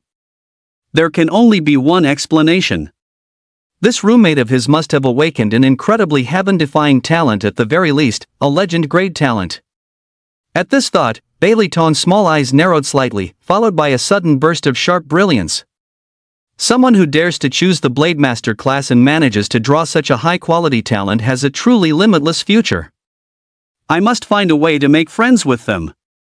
Meanwhile, Lu Yu had already exited the Skeleton Castle. As the saying goes, gold will always shine for someone as formidable as Lu Yu. It was only a matter of time before he was exposed. The reason he had been so brazen in wiping out the lords here was that he had naturally devised a countermeasure long ago. By now, Lu Yu's level had reached 30, allowing him to purchase a set of level 30 Blade Master equipment and upgrade his skills to tier 30. This way, even without transforming into the Sword God, he could easily one-shot the monsters in the novice leveling zone. Ding! You have spent 360 gold to upgrade Flying Sword to tier LV30. Hint: skill level cannot exceed your own level. You must level up yourself before you can continue upgrading the skill. Lu Yu smiled slightly. It really is great to have money. He could finally experience the thrill of being a whale player who spends lavishly on games. Subsequently, Lu Yu opened the Outland Mall. All Awakeners automatically unlock the Outland Mall function upon arriving at the frontline area. No one knows why the Outland Mall exists, but one can use gold to purchase equipment, items, materials, treasure chests, and other goods within it. Of course, the prerequisite is that you have enough gold. Lu Yu opened the equipment page applicable to the Blade Master class, which displayed 12 equipment slot options. Lu Yu clicked on the Weapon category. Swords of all levels were available, but but the highest quality grade was only orange. To acquire equipment above orange grade, one must purchase equipment treasure chests. With enough luck, it is possible to obtain epic or legendary grade gear. As for whether mythic grade items can be obtained, that remains unknown, as throughout human history, no one has ever possessed mythic grade equipment. The top spot on the equipment rankings is merely a level 300 legendary grade holy sword. Name: Equipment Chest. Description: provides a chance to obtain a piece of equipment, but the applicable class, quality grade, and level are all randomized. This is the only channel for obtaining equipment of legendary grade or higher. Price: 50 gold. Good grief! A single treasure chest costs 50 gold, and the odds of pulling top-tier gear that matches your class and level are abysmally low. Lu Yu had learned in school that equipment crafted from blueprints or dropped by monsters reaches orange quality grade at most. For a Blade Master to maintain T0 tier combat power, they require the support of equipment ranked above orange grade in the mid to late game. This is a universally acknowledged truth: if you don't come from a wealthy background, do not lightly choose the Blade Master class. Lu Yu has now achieved what could be called gold freedom, yet he did not purchase any equipment treasure chests. Since he is only level 30, opening equipment chests wouldn't make much sense. There's no telling how long it would take to pull a piece of orange grade or higher equipment that he could actually wear, which felt like a waste of time. Therefore, Lu Yu directly purchased a complete set of level 30 orange grade equipment. A single piece of level 30 orange equipment cost a staggering 900 gold. Even if they had a fortune at home, they wouldn't be willing to buy them at level 30, let alone purchase an entire set. After putting on the equipment, Lu Yu immediately opened his attribute panel to check. Name: Lu Yu. Class: Blade Master. Level: LV 30 Tier 1. HP 6050. MP 2250. PATK 2271. PDEF 18150. Talent X 1000%. MDEF 6750. Talent X 1000%. Strength 157 plus 600. Vitality 5 plus 600. Intelligence 7. Agility 6 plus 560. Spirit 5 plus 220. Free attribute points, 0 plus 5 per level. Talent: Heart of the Sword God. Skill: S Flying Sword Tier LV 30. Lu Yu's attributes have seen a massive surge combined with the bonus from his God tier talent. His physical defense has reached a staggering 18,150. It's safe to say, it is doubtful whether tier physical type monsters can even break through his defense. Likely only magic type monsters stand a chance at dealing damage to Lu Yu. Put. Lu Yu casually landed a basic attack, instantly killing an elite level monster. Holy cow! A basic attack one-shotting a level 30 elite monster? This damage is insane. Bailey Tong, who had been following Lu Yu all along, was completely dumbfounded by the sight. And so, Bailey Tong took the initiative to reveal himself and stepped out. Who's there? Lu Yu spun around abruptly, thinking he had been discovered by one of the big shots from the war zone. When he saw that it was his roommate, the big guy Bailey Tong, Lu Yu was slightly taken aback. Brother Yu, don't panic, it's me, Bailey Tong, your most lovable and dear roommate. Lu Yu was incredibly surprised. With his God tier talent movement speed bonus, his speed far exceeded anyone else at the same level. How on earth was this ton-weight assassin roommate keeping up? Brother Yu, your heroic posture when you one-shot that Lord Boss left me in absolute awe. I want to officially become friends with you, he he he. Lu Yu looked at the fat man, his brow furrowing slightly. He naturally wouldn't resist the idea of making friends. The fact that this fat man could witness him insta-killing the boss and still keep up with his speed meant he was certainly no ordinary person. This guy definitely had a significant background. Furthermore, he had to make sure the man kept his secret. With that thought in mind, a faint smile played on Lu Yu's lips as he said, I'm happy to be friends. However, as long as the higher-ups don't trace anything back to me, I expect you to keep my secret. I get it, absolutely no problem. I swear it on my Assassin's Creed. Snap. And just like that, the two shook on it, sealing the bond of their friendship. Brother you, I'm only 2 levels away from level 30. Want to team up? Sure, but we're not grinding mobs first. Then what are we farming? The lords of the other leveling zones. Ooh. That's exactly what I was thinking. Let's go. Death Cave Leveling Zone. Death Spider Lord Stronghold. Brother you, help. There are too many mobs, and I'm not level 30 yet. I can't tank this. Baileyton scrambled and crawled, desperately dodging the attacks of a massive swarm of death spiders. Baileyton's entire body had turned green from poison, with green damage numbers constantly popping up over his head. He had no choice but to keep chugging potions to restore his health. What Luyu failed to notice, however, was the sly look on Baileyton's face. I'm going to see exactly how many trump cards you're hiding. Luyu, on the other hand, wasn't afraid of the toxins at all. A single basic attack restored more health than the poison could drain. The Death Spider Lord's physical attacks were also completely ineffective against Luyu, failing to break through his defense entirely, leaving it to rely solely on magical poison for damage output. Flying Sword. Luyu had no choice but to unleash his only offensive skill on the mobs swarming Baileyton. Swish, swish, swish. The flying swords streaked across like shooting stars. In the blink of an eye, the Death Spider elites were all pierced through, their health bars vanishing instantly. Holy crap! Brother you, those flying swords are way too cool. I'm suddenly starting to regret following the Assassin S-Creed. Once the mobs were cleared, Baileyton put on an act as if a great weight had been lifted from his shoulders. A moment later, with a single strike, Luyu decapitated the Death Spider Lord. Ding! Congratulations on slaying the F-rank Death Spider Lord. Ding! You have not reached the advancement tier. No experience points can be gained. Buzz! The ceiling circle was triggered, and the magical pillar of light surged forth once again.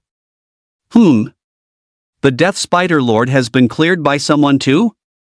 Zhao Liang received a report from the soldiers guarding the Death Spider leveling zone. Reporting to Officer Zhao, yes. It was not the work of Supernova. Was it a little fat guy named Baileyton who went in? The soldier replied immediately, reporting to the officer, yes. Half an hour ago, the freshman Baileyton entered as a team with another freshman named Luyu. Then there's no problem. Zhao Liang stroked his chin and shook his head with a helpless smile.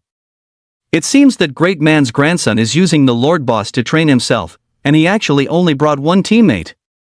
Luyu. Zhao Liang pulled out the files and saw that Luyu was a Blademaster class from a commoner background. His parents were both low-level production class, and his 2 younger sisters were still in school. However, Zhao Liang didn't think much of it, assuming Baileyton was simply using Luyu to increase the difficulty of mob grinding. What a headstrong kid. At this moment, Luyu and Baileyton had already rushed to the next leveling zone. Brother you, I'm not bragging, but now that I'm level 30 and geared up with level 30 equipment, I can totally take on an F-rank boss solo. Just watch me perform later. Baileyton's small eyes were brimming with confidence. Is that so? Who was it that just said they'd crush those Death Spider mobs? Luyu said with a hint of disdain. Schwa! Baileyton's face flushed red as she argued. It was mainly because those Death Spider monsters didn't fight fair. They kept using silk control skills to restrict me and then wouldn't stop spraying poison. I was helpless. Soon, the two arrived at a new leveling zone, Frost Wolf Valley. The Frost Lord's stronghold. Brother you, help! This Frost Lord's passive AoE freeze effect every 30 seconds is disgusting. It's practically designed to counter me. Baileyton shouted for help to Luyu while dodging clumsily. It must be said that this little fatty's acting skills are far superior to those of certain little fresh meat idols.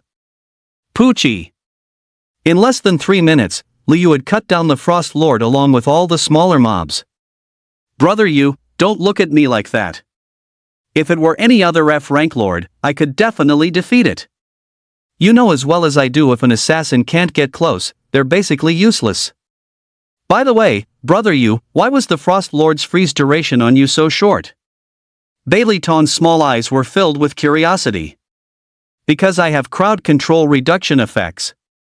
After teaming up to grind lords twice, Liu had gained a general understanding of the big guy's combat power. Beilitong was definitely at the level of a top-tier assassin. In particular, his movement speed was astonishing, only slightly inferior to Liu Yu's own, and was completely unhindered by his body size. From what we can see, the fat man's speed and agility are top tier, but as for other aspects, they're hard to describe. Alright, we need to hurry up and clear out the Lord bosses.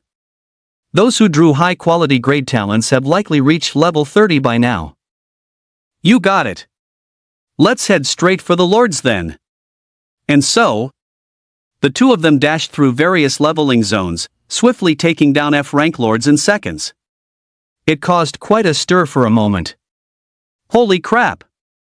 Another lord has been cleared? I just hit level 20, for God's sake.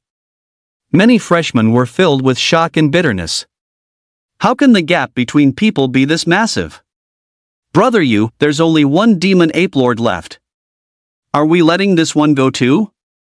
Beilitong spoke up. Previously, Liu had chosen to let it go after seeing that both lords were already being farmed by other teams.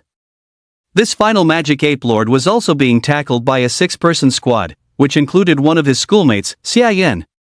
At this moment, the magic ape lord's health bar dropped to 10%.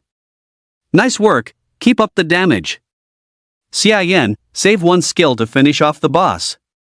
The leader was a blonde, blue-eyed Western beauty wearing a glowing orange priest robe, barking orders in Alliance Common from the center of the formation. Name, Delice. Class Priest. Level, LV 30. Brother Yu, I recognize her. She's from the Roth family, a major clan in Warzone A, and the only support class among this year's 3 supernovas. Beilitong said. The Ross family? You mean the family known as the wealthiest in the Alliance? Exactly. Hearing this, Liu Yu couldn't help but take a closer look at Beilitong. To know the daughter of the wealthiest family in the Alliance, he truly lived up to the name Beilitong, the all-knowing. However, in Liu Yu's eyes, this chubby guy's own background was likely far from simple as well. Ha! Brother Yu, why are you looking at me? Shouldn't you be looking at the gorgeous Delice? Women only slow down the speed at which I draw my sword. Just as Liu Yu was preparing to let the magic ape lord go and spend a couple of days farming mobs to accumulate gold before heading back, an unexpected change occurred. When the magic ape lord's health dropped to 5%, it suddenly erupted with a massive surge of power. Its eyes turned crimson, and its fur began to grow wildly. Roar! With just a single roar, the powerful sound wave blasted the 6-person squad back. Oh my god! This demon ape lord has mutated. It has reached the E-rank lord level. Delice's angelic face changed instantly, her eyes filled with terror. E-rank lord. Even with only 5% HP remaining, it was by no means an existence they could easily handle right now. What's more, when a lord undergoes advancement, all the monster minions surrounding it will also undergo advancement by 1 tier. The 2 remaining demon ape leaders had advanced to F-rank lords, while over a dozen elite demon apes had advanced to the leader rank. With such a terrifying lineup, never mind that Delice is a priest, even a high-burst mage would have no choice but to run for their life. How could this happen? Xia Yan's expression also changed drastically. As the team's primary damage dealer, he had hoped to seize this opportunity to show off and win the beauty's favor, but he never expected such terrible luck. It looked like they were going to meet their end right here. Focus your damage. Our only chance of survival is to take down the demon ape lord now. Delice made a split-second decision. But the demon ape lord was far too cunning. It gave them no opening, ordering its subordinates to block the incoming skills while it retreated rapidly, intending to slaughter the 6 of them once its health had recovered. It's over. Despair washed over Delice and her 5 companions. At this moment, the top players from the concentration camp had no time to come to the rescue. Brother Yu, they're cornered. This is the perfect time to steal the boss. Then what are we waiting for? Let's move. Standing atop a massive boulder, the demon ape lord looked down at Delice and the other 5 with bloodthirsty eyes. Suddenly, Backstab. Flying Sword. Poochie.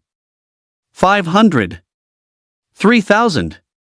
The low-health demonic ape lord never expected to be ambushed by two campers, whose damage was so high that it was instantly killed. Ding! Congratulations, you have obtained 30 times 10 times 20 is equal to 6,000 gold. Ha! The reward for killing an E-rank lord was multiplied by 20? Lu Yu was pleasantly surprised. An E-rank magic ape lord was insta-killed? Delice and the other 5 were collectively petrified. After the E-rank magic ape lord was insta-killed, its subordinates immediately fled one by one with strange cries. Ha! Brother Yu, this lord actually dropped a skill book. Bailey Tong handed the skill book to Lu Yu. Name, Block. Type, Active Defensive Skill. Quality Grade E. Applicable classes, all melee classes. Lu Yu's eyes lit up. This was exactly the defensive skill he needed. Although the quality grade is not high, it doesn't matter at all. The Outworld Mall offers skill-related treasure chests for purchase. In addition to skill books, there is also a chance to obtain scrolls that increase the skill quality grade. If an S-rank scroll is drawn, any skill can be directly upgraded to S-rank, though the probability of obtaining one is extremely low. But for the current Lu Yu, as long as it costs money, it's not a problem at all. And so, Lu Yu decisively learned, parry, and spent over 300 gold to upgrade it to tier LV30. As Xie Yan caught a clear glimpse of the newcomer, his face filled with disbelief. Is that Lu Yu? Impossible. Lu Yu is just a blade master, and a broke one at that. There's no way he could one-shot an E-rank lord. It must be that fat guy next to him. That fat guy definitely one-shot the E-rank lord. But, who exactly is this fat guy? How could he deal such high damage? Student Xie Yan, do you know them? Percent noticing Xie Yan's expression, Delice asked curiously. Percent, I know one of them. His name is Lu Yu, a schoolmate of mine. But he chose the Blade Master class despite his family's poor circumstances. It's basically a form of self-abandonment. The boss was likely insta-killed by that fat assassin he's sucking up to, Xie Yan replied. Percent although Delice hadn't seen clearly who killed the boss, she didn't believe Lu Yu was as simple as he was being made out to be. Xie Yan. Lu Yu Blade Master class boss assassin. Xie Yan. Boss Lu Yu. As a member of the Ross family, she had been well-traveled and knowledgeable since childhood. She could tell at a glance that Lu Yu possessed an extraordinary temperament. Instead of pursuing the fleeing monsters, Delice approached Lu Yu and Bailey Tong. Thank you both so much for coming to my rescue. My name is Delice. As a token of my gratitude, I owe you both a favor. If you ever need help in the future, feel free to contact me. After saying this, Delice sent friend requests to both of them. This left Xie Yan consumed with intense envy and jealousy.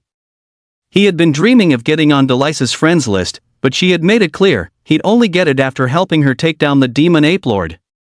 How on earth did a broke loser like Lu Yu manage to get added by the jewel of the Ross family? He only got lucky by tagging along with that fat assassin to snag an assist on the demon ape lord kill. Bailey Tong. Lu Yu, decline. Holy crap! What did I just see? Miss Delice's proactive friend request was rejected? Everyone was stunned. Lu Yu, at least you have some self-awareness. Xie Yan sneered inwardly. It was just a small favor. With that, Lu Yu took his leave. Rather than spending time discussing favors, he felt it was better to focus on grinding mobs and accumulating gold. Beautiful Miss Delice, I'll be heading out as well. Bailey Tong turned around and followed after Lu Yu. Leaving Delice standing bewildered in the wind, she muttered to herself, this is the first time someone has ever rejected me. This Lu Yu guy is quite unique. Brother Yu, tell me honestly, are you playing hard to get? You know, making Delice interested in you first, and then taking her down step by step? We have only just undergone awakening. For now, the priority is to level up and become stronger. Without strength, everything is just an illusion. It wasn't that Lu Yu didn't like beautiful women, but rather that now was not the time. Once his strength grew to the point where he could ignore any monster, why would he ever worry about finding a partner he liked? At that moment, Lu Yu suddenly thought of something and looked at Bailey Tong. "Fatty, do you know of a mysterious organization called Soul Hidden?" "The Soul Hidden organization?" Bailey Tong was startled and exclaimed, "Holy crap, brother Yu, who are you planning to assassinate?" "Well, it's certainly not you. Just tell me, do you know anything about them or not?" At this moment, Lu Yu was not only worried about his parents and the combat readiness zone but also concerned for his two younger sisters, who were left unattended. After all, there is no such thing as absolute safety in this world. Even in the peaceful zones, there is always the possibility of a monster invasion. Most importantly, there are times when the human heart is far more terrifying than any monster. Bailey Tong gave a sheepish smile and said, "I know. The Soul Hidden organization is mysterious and powerful. It's no exaggeration to say that even the Alliance, governed by the three great war gods, holds them in considerable awe." Lu Yu had only heard rumors regarding this legendary and mysterious organization. As long as you can afford enough gold, this organization can help you assassinate anyone you wish to kill. Of course, you can also hire them to protect anyone you wish to safeguard. Then do you know how to find someone from the Soul Hidden organization? Bailey Tong narrowed his small eyes until they were mere slits. He looked at Lu Yu with a wicked grin and said, "As long as you have gold, you can find them." Lu Yu returned the wicked smile and said, "Money is no object." 2 days later, Lu Yu and Bailey Tong appeared on Street 7 of Dragon City and entered a dim little bar. This was a small, privately owned bar. Many awakeners would occasionally come here for a few drinks upon returning to Dragon City. "What can I get for you two?" The waitress at the counter, dressed in a bunny girl outfit, greeted them warmly. "Brother Yu, give her 500 gold and tell her you're looking for the proprietress." Bailey Tong whispered a reminder. Even though Lu Yu was now financially free in terms of gold, he was still slightly surprised. A referral fee of 500 gold. This organization truly lived up to its reputation for recognizing money over people. Lu Yu took out 500 gold and said with a smile, "I would like to see the proprietress. Please follow me." The bunny girl remained perfectly calm upon seeing the 500 gold. It seemed she was already well accustomed to such sights. Before long, Lu Yu was led into a dim, secluded room, while Bailey Tong waited at the bar. Inside was a charming middle-aged woman dressed in a cheongsam, wearing a prominent badge on her chest featuring a gold coin and a skull. She looked Lu Yu up and down as he approached, thinking to herself that someone this young must be yet another wealthy second-generation heir looking to eliminate some unfortunate commoner. To avoid trouble, these wealthy second-generation heirs often resort to such tactics.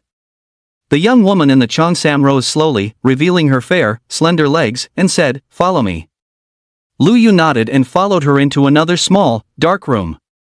To his surprise, a teleportation array was hidden inside this small, dark room. The young woman in the cheongsam gestured for Lu Yu to step into the teleportation array. Lu Yu did not hesitate either. As the light of the teleportation array flickered, the young woman in the cheongsam did not follow him inside. The next moment, Lu Yu appeared in a dimly lit space. In this space, there was only a chair and a figure in a black robe.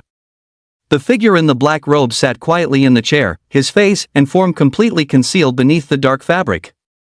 Sensing someone teleporting in, the man in black raised his head to look at Lu Yu and asked in a cold tone, "To kill or to protect?"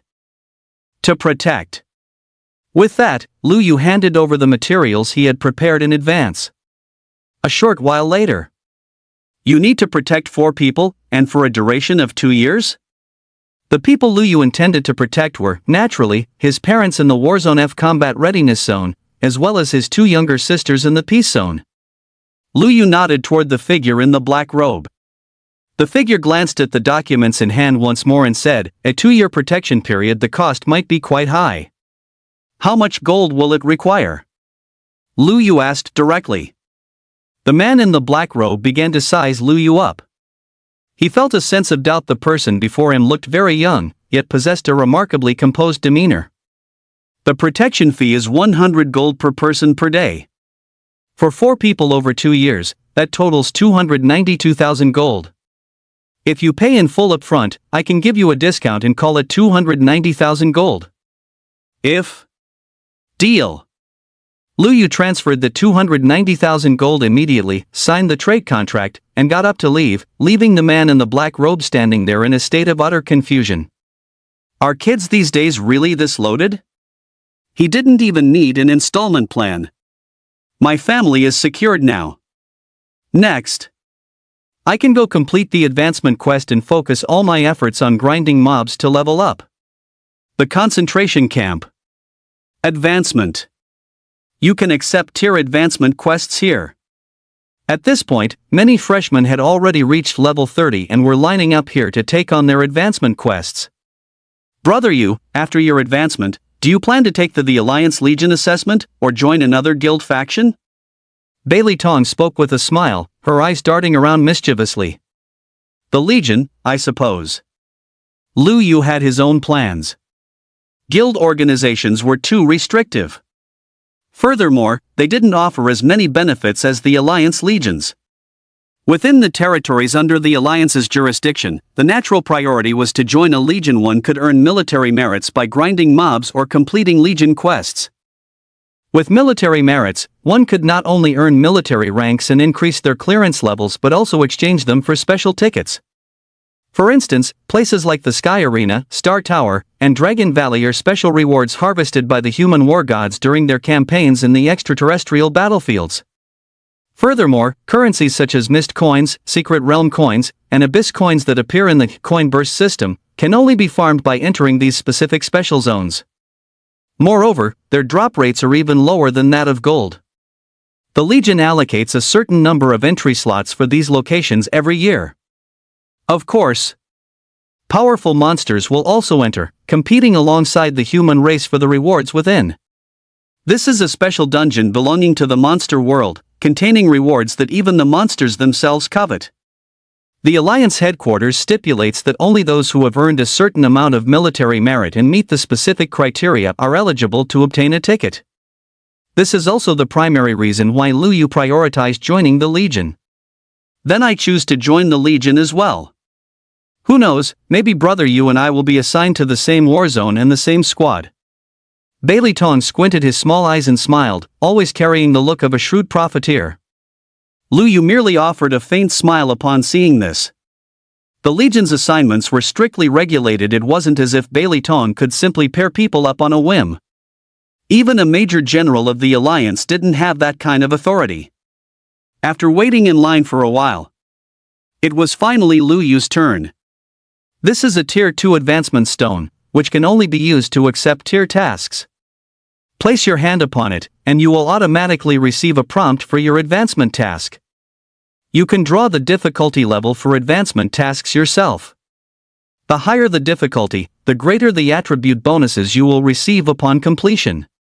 Except for the first draw, which is free, every subsequent draw will cost gold, similar to drawing talents. If you fail your first advancement task, you will no longer be able to draw for difficulty. The advancement stone will directly assign you the lowest difficulty task. Therefore, please act according to your capabilities. The sergeant in charge of guarding the advancement stone was quite responsible, clearly explaining the details to everyone. Lu Yu nodded and placed his hand on the advancement divine stone. Buzz! As the advancement divine stone emitted a beam of white light, a panel for drawing the advancement quest difficulty appeared before Lu Yu. The first draw is free. Draw. Ding. You have drawn a D-rank tier task.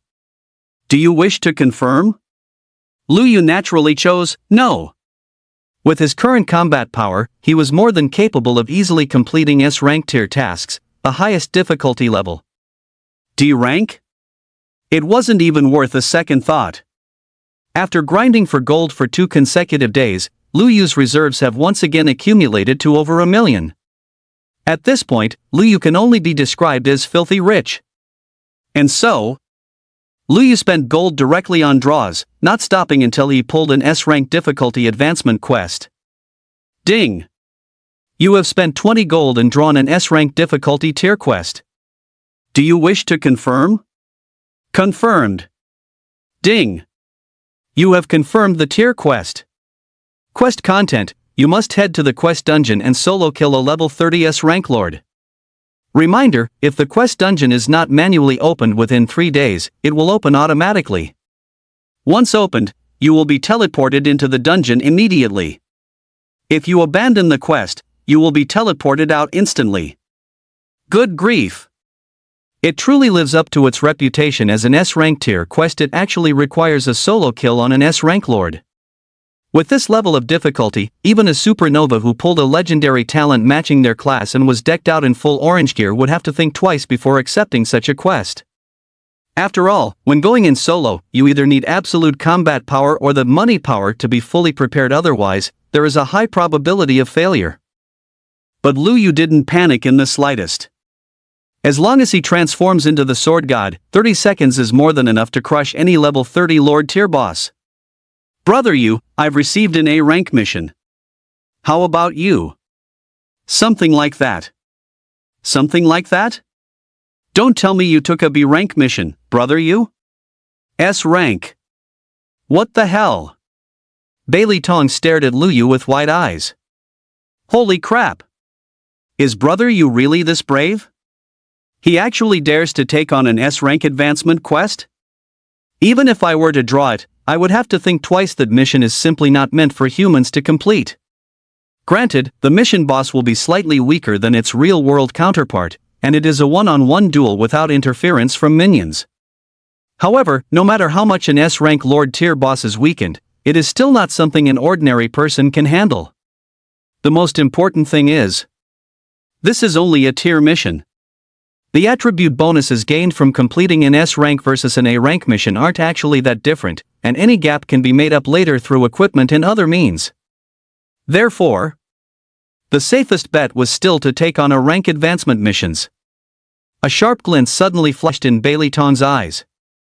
Through their 2 days of interaction, Bailey Tong knew clearly that Lu Yu was not a reckless person. Since Lu Yu dared to accept an S-rank difficulty task, it meant he was completely confident in his success. Brother Yu, you're incredible. You're a role model for us all. I'll head off to do my task now, and we'll go to the Legion assessment together when the time comes. With that, Bailey Tong opened the task dungeon portal. At this moment, several people walked into the hall. It was Lu Yu's other roommates, who had teamed up to level up. Seeing the fat man teleport into the quest dungeon left them completely bewildered. That fat guy is level 30 already? He's actually faster than us? They never expected the fat man they previously looked down upon to have reached level 30. How was that even possible? Lu Yu followed suit and activated the quest as well. Holy crap! Lu Yu is level 32? How on earth did they level up so fast? They were completely bewildered, unable to make any sense of the situation. Inside the mission dungeon. This was a place resembling an ancient Roman Colosseum. A disgusting, smooth-skinned monster was staring intently at Lu Yu. It stood a full 10 meters tall, in a crawling posture, with 8 strange eyes on its back that possessed hallucinogenic effects. The unique evil eye also contains strange runes within it, making it a fearsome sight, while its entire body emits a visible black mist of malevolent energy. Name: Evil Eye Lord. Rank: S-Class Lord Boss. Level: LV 30.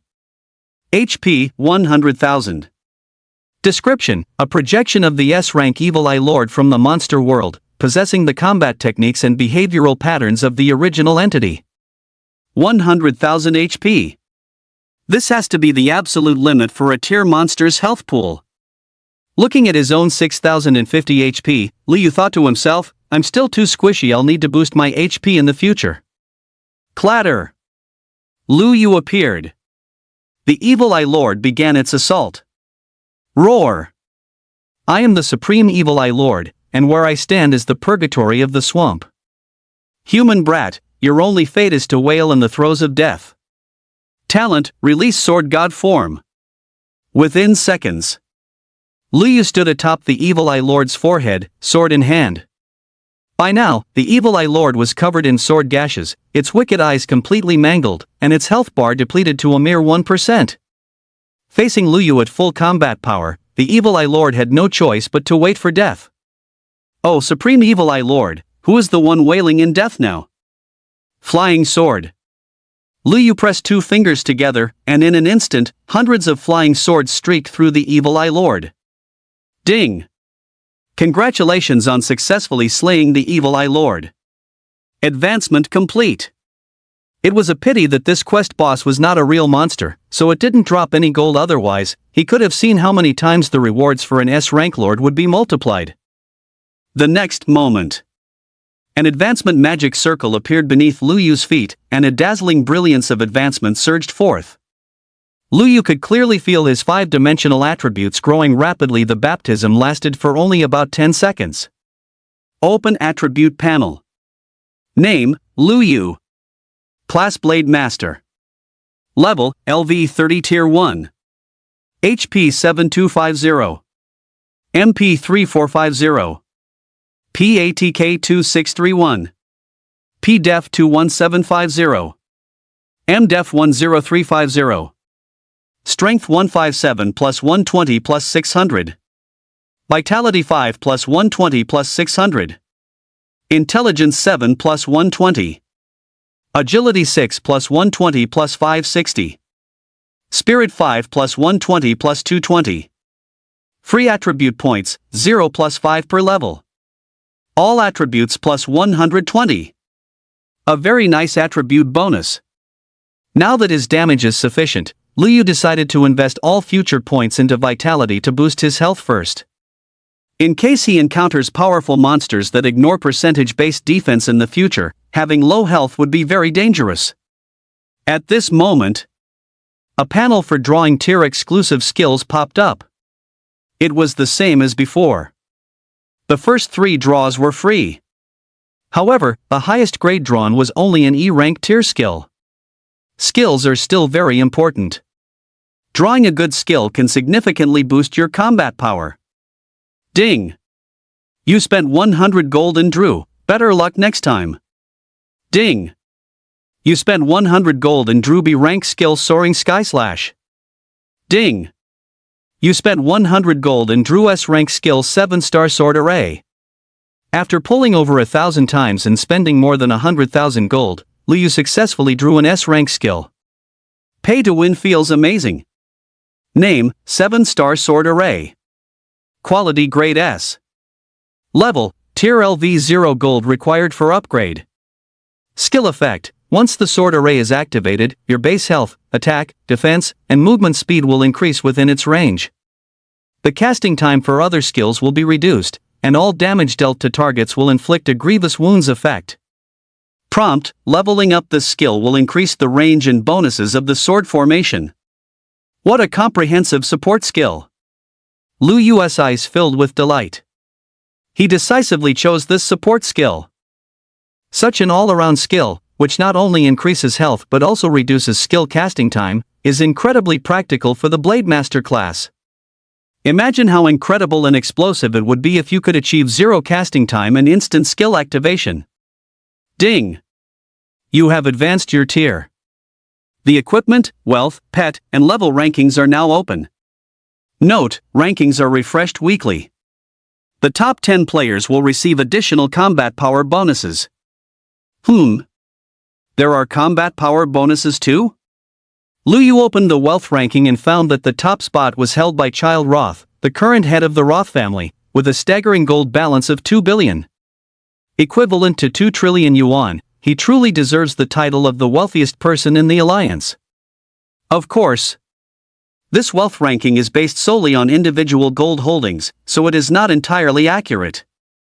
For instance, major organizations like the Alliance and Hunin possess gold in their vaults that far exceeds the wealth of the world's richest person. It simply isn't counted as personal ownership. The Roth family merely concentrated the gold accumulated by the entire clan over nearly a century onto their leader, but it is still staggering nonetheless. After reaching advancement tier, the coin burst system has also unlocked its 2nd star. This was what Lu Yu had been looking forward to the most. System name, Coin Burst. Current status, enabled. Unlock star rating. Description: once activated, monsters are guaranteed to drop gold upon death. You will receive an amount of gold equal to the monster's level multiplied by a base multiplier with a 100% success rate. Killing elite monsters or bosses will provide an additional bonus multiplier. The current base multiplier for gold drops is 20. Mist coin, locked. Magic crystal coin, locked. Abyss coin, locked. The gold drop base rate has doubled. It seems this coin burst system is purely about coin drops. The higher the star level unlocked, the higher the base rate. Luyu remembered that the advancement tier provides 4 skill slots. He planned to open a skill in the Outland Mall once he stepped out. With the advancement complete, Luyu was teleported back to the advancement hall. Congratulations on completing your advancement. This is a map of the assessment points for organizations such as the Legion and guilds. You may choose where to undergo your evaluation. If you plan to take the Legion assessment, I advise you to head there as soon as possible. Unless you possess overwhelming strength, they will stop recruiting once the quota is filled because we only take the elite. The sergeant in charge of the advancement hall handed Luyu a map. Seeing that the fat man, Bailey Tong, had not yet returned from his mission, Luyu opened the extraterrestrial mall and clicked on the skill page. Only skill treasure chests were available for purchase here, unlike the equipment page where items could be bought directly. Luyu had considered purchasing one from the Alliance Mall, but the quality grade would certainly not be high. In that case, it would be better to open a skill chest. Perhaps he might even pull a scroll that could upgrade the quality grade. Name: Skill Chest. Description: provides a chance to obtain skill books and mysterious scrolls, though the skill's applicable class and quality grade are randomized. Purchase price: 50. This skill chest is quite similar to the equipment chest. Luyu directly purchased 100 of them in one go. Ding! Congratulations, you have obtained the F-tier water magic skill, Water Ball.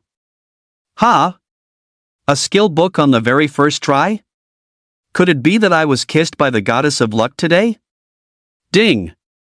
Congratulations, you have obtained a B-tier mysterious scroll, which can upgrade any skill quality grade to B-tier. This. Holy shit, this is insane. After opening all 100 treasure chests, Luyu ended up with 28 skill books and 1 B-rank scroll. With a drop rate of nearly 30%, he was far luckier than anyone else. However, none of the skill books were suitable for the Blademaster class. The only real prize was this B-rank mysterious scroll. It could be said that 5,000 gold was spent on absolutely nothing. No wonder most of those with deep pockets would rather buy skill books directly than try to pull them. It consumes far too much gold. Afterward, Luyu continued by purchasing another 100 chests, and only then did he manage to pull an A-rank Blademaster skill, Azure Lotus Sword Dance. Name: Azure Lotus Sword Dance. Quality grade A. Level: Tier LV 0 gold required for upgrade. Skill effect: attacks the target with a magnificent sword dance consisting of 4 stages.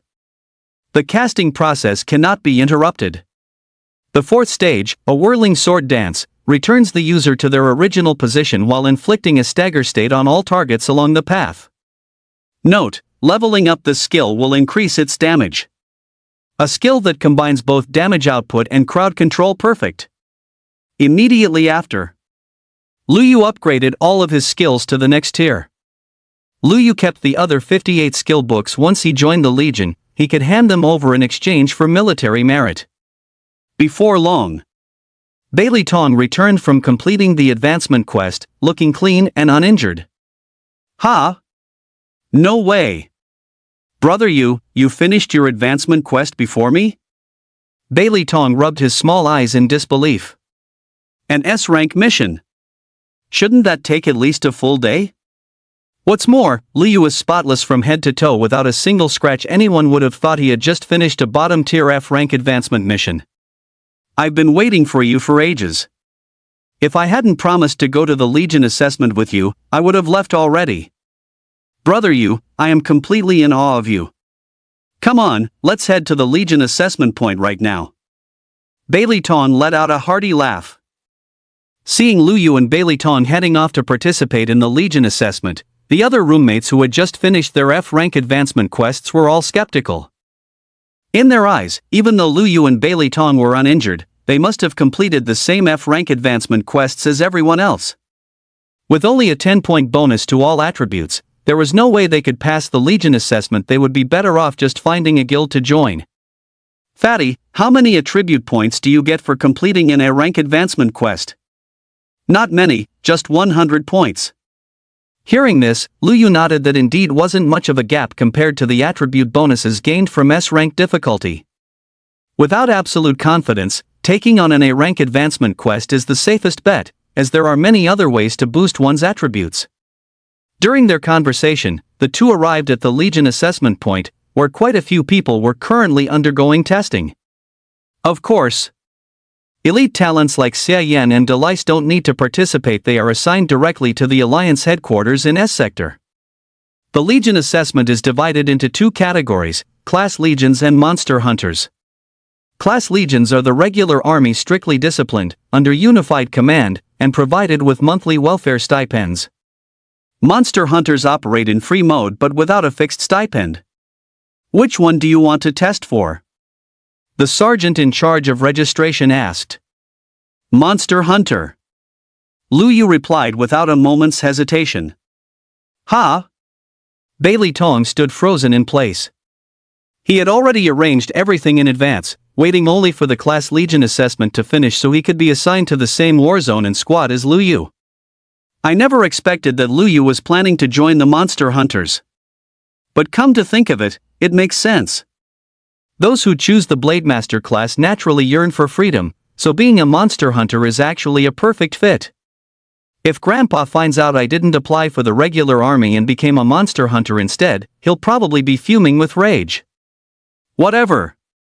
Monster Hunter it is. My sixth sense tells me that following Lu Yu is a guaranteed ticket to the top. The Monster Hunter assessment was straightforward, consisting of only one task, actual combat. As long as you could slay an elite monster of the same level, you passed. The shorter the kill time, the higher the score, and the better the chance of being assigned to a resource-rich warzone.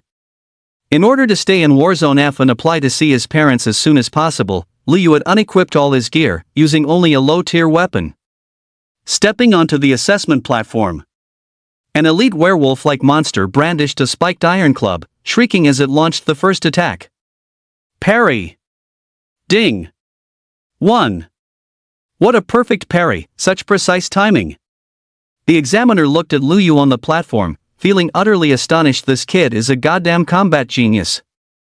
Lu Yu smiled faintly. He hadn't expected that the parry skill, upgraded with a B rank scroll, would be so effective in practice. Immediately after, Lu Yu continued to engage the monsters using only basic attacks, at most activating parry to deflect the monster's skill attacks. This completely bewildered the examiner. Logically speaking, even if a Blademaster class couldn't afford to buy skill books, the exclusive skills drawn at each tier advancement should at least include some offensive skills. Why is this little guy only using block and holding back on its attack skills? Seeing that the timing was just about right, Lu Yu seized the moment and unleashed the Azure Lotus sword dance. His body moved with elegant fluidity as sword light flashed in all directions. Puff, puff, puff, puff. For stages of damage, the monster was instantly killed by Lu Yu before the stiffness effect could even trigger. This is at least an A-rank Xinglian sword dance. This kid is holding back. With that thought, the examiner loudly announced the result. Assessment complete. Time, 5 minutes and 8 seconds. Score, 65. You have passed. Meanwhile, Bailey Tong had finished her battle long ago, earning a high score of 90, which guaranteed her a spot in at least a C-rank warzone. However, when the warzone assignments were announced, Lu Yu was completely stunned. Lu Yu, Bailey Tong assigned to the local Warzone F. Report to the Warzone F Monster Hunter Hall tomorrow morning. Back at the dormitory, Lu Yu narrowed his eyes, staring at Bailey Tong with confusion. Warzone assignment was a strictly regulated matter. How did this fat guy manage to get assigned to Warzone F, the same as himself, despite having such a high score? Brother Yu, don't look at me like that. I'm just as puzzled as you are. Bailey Tong spread his hands, indicating he didn't know what was going on either, and could only say, maybe my physique in class didn't meet the standards, so I wasn't highly regarded and was assigned to Warzone F. Brother I told you. You and I might end up in the same Warzone, and I didn't expect my words to actually come true. I really hope that after reporting tomorrow, we can be assigned to the same hunter squad as well. Lu Yu rolled his eyes. Being in the same squad was about as likely as winning the lottery jackpot. It was pure daydreaming. Inside the concentration camp, Zhao Liang fell into deep thought as he looked over the intelligence sent by his subordinates. He never imagined that Bailey Tong would actually give up the regular army assessment to take the Monster Hunter assessment, all for the sake of Lu Yu. Despite scoring a high mark of 90, he secretly and voluntarily requested to remain in Warzone F. All just to be in the same Warzone as Lu Yu. This Lu Yu is nothing more than an ordinary blade master from a poor family. What kind of MP could he possibly have to be held in such high regard by that great man's grandson? What is the current status of Lu Yu's parents' employment and benefits? Reporting to the commander, Lu Yu's parents are currently performing the most grueling and exhausting labor in the combat readiness zone, and their subsidies are at the lowest level. Zhao Liang pondered for a moment before speaking slowly. Pass down my orders to reduce the workload of Lu Yu's parents. Furthermore, improve their benefits and set their subsidies to the highest standard for the ordinary production class. Yes, sir. Since that gentleman's grandson values Lu Yu so highly, I should do him a favor by looking after Lu Yu's parents. No matter how you calculate it, this is a deal worth making. On the other side. Warzone F, preparation area. Blacksmith. Lu Shan, stripped to the waist and drenched in sweat, was forging a piece of armor. The sustained high temperatures had baked his skin a fiery red. Lu Shan, come to my office for a moment. Seeing his superior calling for him, Lu Shan's face filled with worry. He feared his boss was going to make things even harder for him, increase his workload, or perhaps even fire him. If that happened, his source of income would be cut off. What would happen to his son? How would he afford the living expenses for his 2 daughters? When Lu Shan walked into the office with a face full of worry, his boss hurried over to help him sit down and personally poured him a cup of tea before he could even speak. Ha! What's this?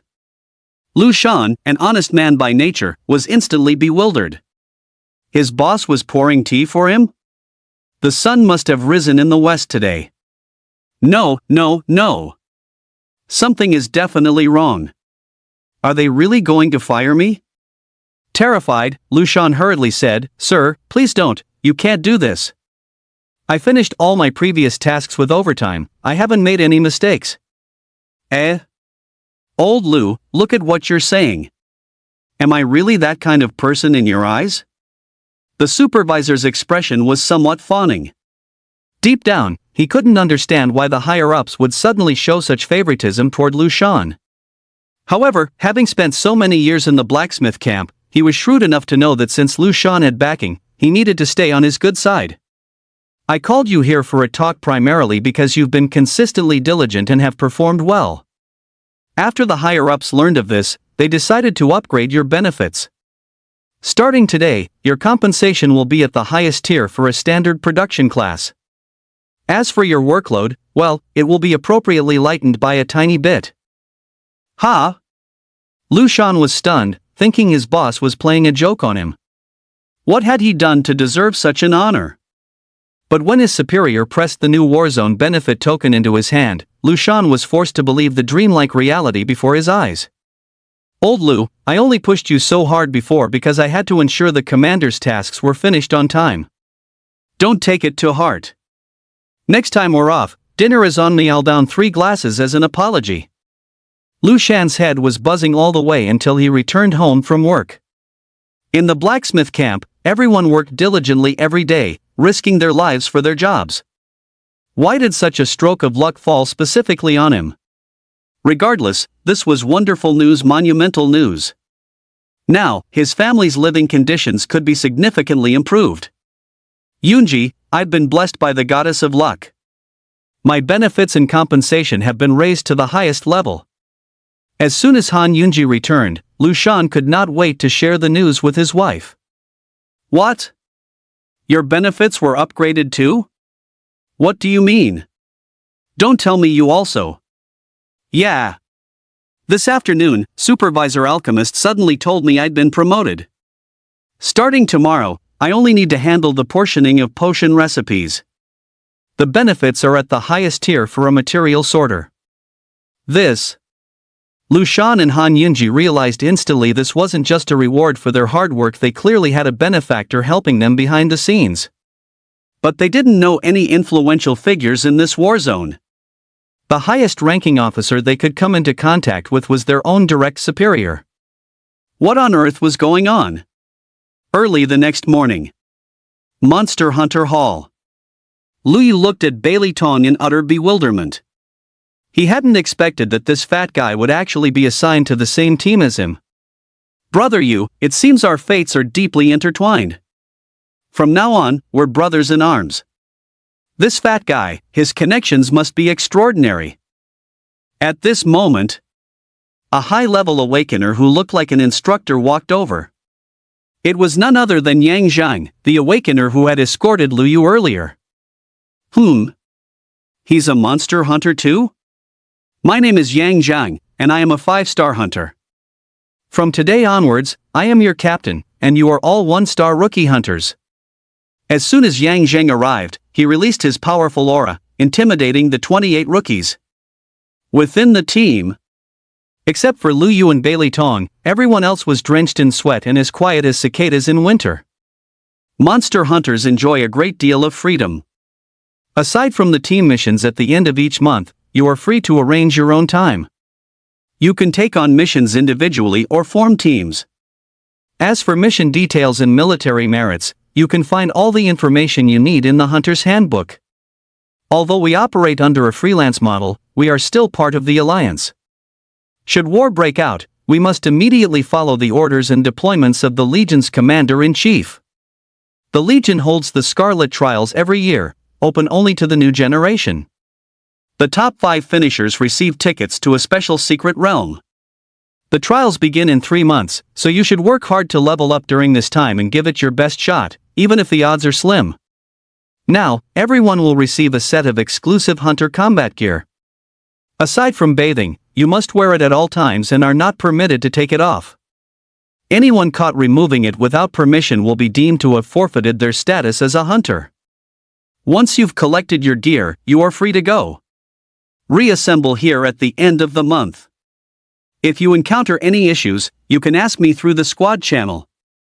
I have said my piece. Dismissed. After Yang Zhang finished speaking, everyone went to collect their set of hunter combat gear. The gear resembled standard combat uniforms but was inscribed with 2 types of runic arrays, one for repelling dust and dirt, and another for a warning light beam. Once a hunter dies, this warning light pillar is automatically triggered, signaling the Sky Patrol to investigate whether a monster invasion is underway. This is a hard-won lesson, bought with the blood of countless individuals over a century of human struggle against monsters. In the past, entire patrol squads were wiped out instantly by powerful monsters before they could even transmit intelligence over their channels. This led to the destruction of a safe zone city and the deaths of over 100,000 people. To prevent such a tragedy from recurring, every member of the Legion began wearing combat suits equipped with early warning systems. In essence, every soldier serves as a sensor should a powerful monster launch a surprise attack, it can be detected immediately. As soon as the Captain General left, the crowd began to liven up. Some were already eager to start forming teams to take on missions, level up, and grind for military merits. Only Lu Yu and Bailey Tong were ignored by everyone. In their eyes, Lu Yu was just a blade master. Once he reached this tier, his damage would start to feel like tickling without the support of powerful equipment. As for Bailey Tong, being so fat yet choosing to be an assassin made him a complete liability. Naturally, they looked down on the two of them. Brother Yu, take me with you. I'm fast, I can help you pull mobs. Bailey Tong squinted with a mischievous grin. Lu Yu was speechless regarding this fat guy who stuck to him like a stubborn plaster, yet he didn't refuse. Returning to the Monster Hunter Hall, Lu Yu headed straight to the application desk. Hello, I'd like to apply for a family visitation. What class are your family members? One is a blacksmith, and the other is a material sorter. I'm sorry. Monsters have been crossing the 38th parallel frequently lately, and Warzone F has entered a level 1 combat phase. All production class reserve personnel are temporarily prohibited from leaving their posts privately. You'll have to wait a while before you can apply again. Level 1 combat phase? Lu Yu frowned and had no choice but to let the matter rest for the time being. Fortunately, he had hired Soul Hidden in advance to protect his family, and since his parents were in the preparation zone, there shouldn't be any major issues. However, his parents might have to endure a bit more hardship for a while longer. You've worked hard for most of your lives. Once we reunite, you'll finally be able to enjoy a life of leisure. On the other side, it's so exhausting to suddenly have nothing to do. I feel restless all over. No, I have to find something to do myself. Lu Shan was in the office having tea with the boss. Today's workload was pitifully light, completed in less than half an hour. Afterward, the boss invited Lu Shan to the office to drink tea, eat snacks, and chat. Han Yunji was in a similar situation. Suddenly, there was hardly anything left to do. There are also a ton of benefits, but I always feel a bit out of place. It has indeed been a hard life. Lu Yu walked over to the mission counter. A large screen displayed missions of various star-rated difficulties and their corresponding military merit rewards. Monster hunters do not receive any benefits. In contrast, regular army personnel receive a monthly welfare package, which is essentially their salary. Therefore, if monster hunters want to be self-sufficient, they must constantly take on missions to hunt monsters and accumulate military merits. Military merits are incredibly useful. They can be used to exchange for equipment, raise military rank, or even purchase pet eggs, among other things.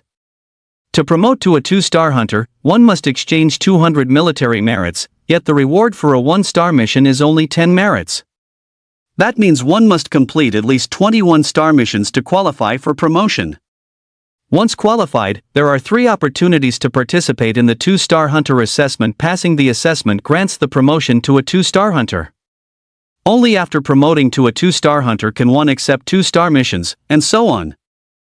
This is also to prevent certain rich second-generation individuals from relying on family wealth to pay to win by buying skill books and the like, then turning them into exchange for military merits and promotion. To get promoted, you must demonstrate your own strength. Only those with both wealth and power can advance quickly. Brother Yu, the clearing mission for the underground demon cave is quite good. Bailey Tong said suddenly. Lu Yu glanced at the description of this mission. 1-star mission, clear the Blood Lizard Devil's Den.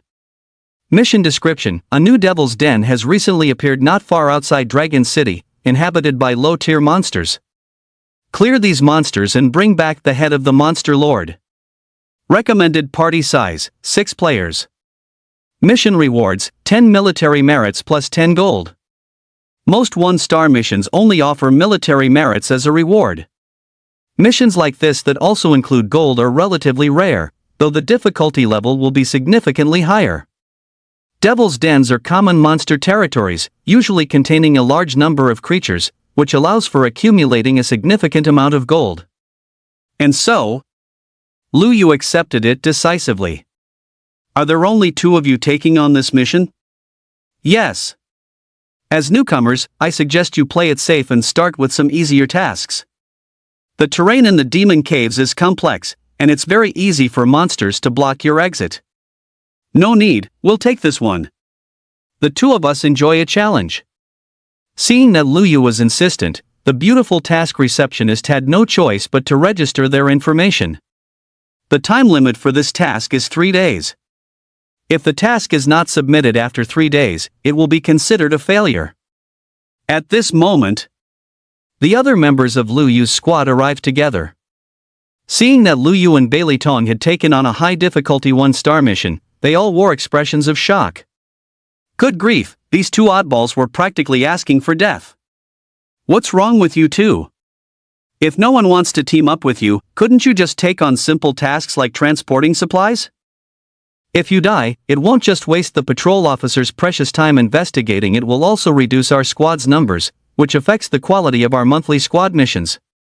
If the squad is understaffed, the month-end assignments allocated from above will be inferior to those of other teams, and the rewards will be reduced accordingly. That's why they felt compelled to give a reminder, even wondering if Lu Yu and Bailey Tong were simply throwing in the towel because no one would team up with them. If that were truly the case, they would feel somewhat guilty, but they had their own levels to grind as well. Don't worry, we're not going to die. See you later. Bailey Tong gave a mischievous grin, and then he and Lu Yu set off immediately. Brother Yu, I have the map for this Demon Den mission. Do you want it? You have a map? Lu Yu was taken aback. These mission grinding spots have all been scouted by high-level awakened from the war zone, so naturally, maps have been drawn. No, what I mean is, where did you get a map from? That's the secret. I have quite a few of these maps. How about we sell them to others together and split the profits 50-50? Inside the demon cave. Bailey Tong used the lurk skill and walked at the very front while invisible. This demon cave map isn't particularly large, but it has many branching paths. Bailey Tong's map marks exactly which forks contain monsters, making navigation extremely convenient. Lu Yu didn't stop Bailey Tong from taking shortcuts. Since the war zone is vast, there are plenty of places to train for now. The priority is to quickly raise their star level to accept higher tier missions and obtain entry permits for certain battlefields. Brother Yu, there are 8 level 35 monsters ahead. Flying Sword. Poochie. The monsters were insta-killed in a flash. These were ordinary reptilian monsters, similar to lizards but with only 3 legs, the third leg being thick and powerful and mouths that could split wide open. Brother Yu, you're awesome. Bailey Tong gave a big thumbs up. And so, Lu Yu and Bailey Tong joined forces and swept through the entire demon cave with ease, slaughtering their way straight to the cave lord. Name, Blood Lizard Lord. Rank, F rank. Level, LV 40. HP, 45,000. A level 40 F rank Lord. This was definitely not something an ordinary awakened who had just reached advancement tier could handle easily. Even with a 6-person team, it is difficult to complete the mission if the coordination is insufficient. It was no wonder that the young lady and the other teammates thought he and Bailey Tong were on a suicide mission. Brother Yu, this boss is a bit too strong. I can't handle him. Bailey Tong shrank directly behind Lu Yu, a subtle, intriguing smile playing at the corners of his mouth. Got it, leave it to me. 7-star sword array activate. Buzz. 7 astral swords converged in the formation of the Big Dipper. The next second, a flashy sword array manifested with Lu Yu at the center, enveloping the entire horde of monsters within it. Holy cow! Such a massive range? This has to be the S-rank 7-star sword formation, right? Bailey Tong strained his small eyes wide, his face filled with utter disbelief. Besides an S-rank flying sword, this Lu Yu actually possessed an S-rank 7-star sword formation as well. Furthermore, his talent skill must definitely be at the S-rank level too. Good heavens! With this kind of Blade Master, even without much equipment, wouldn't he be able to crush any other class of the same level? Where on earth did Lu Yu get so many S-rank skills? I spent so much gold, plus lucky charm items, and I only managed to pull one S-rank support skill, Ghostly Step. This is totally unscientific. In terms of net worth, luck, or character, no matter how you look at it, Lu Yu shouldn't be able to compare to me. Where did things go wrong? Just as Bailey Tong was doubting his very existence, Lu Yu had already used his flying sword and green lotus sword dance to go on a killing spree amidst the monster swarm. Before long, the Blood Lizard Lord died with a grudge inside the cave without even managing to chip away a sliver of Lu Yu's health. Ding!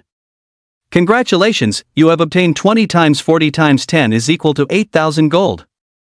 Another wave of gold credited to his account, how sweet.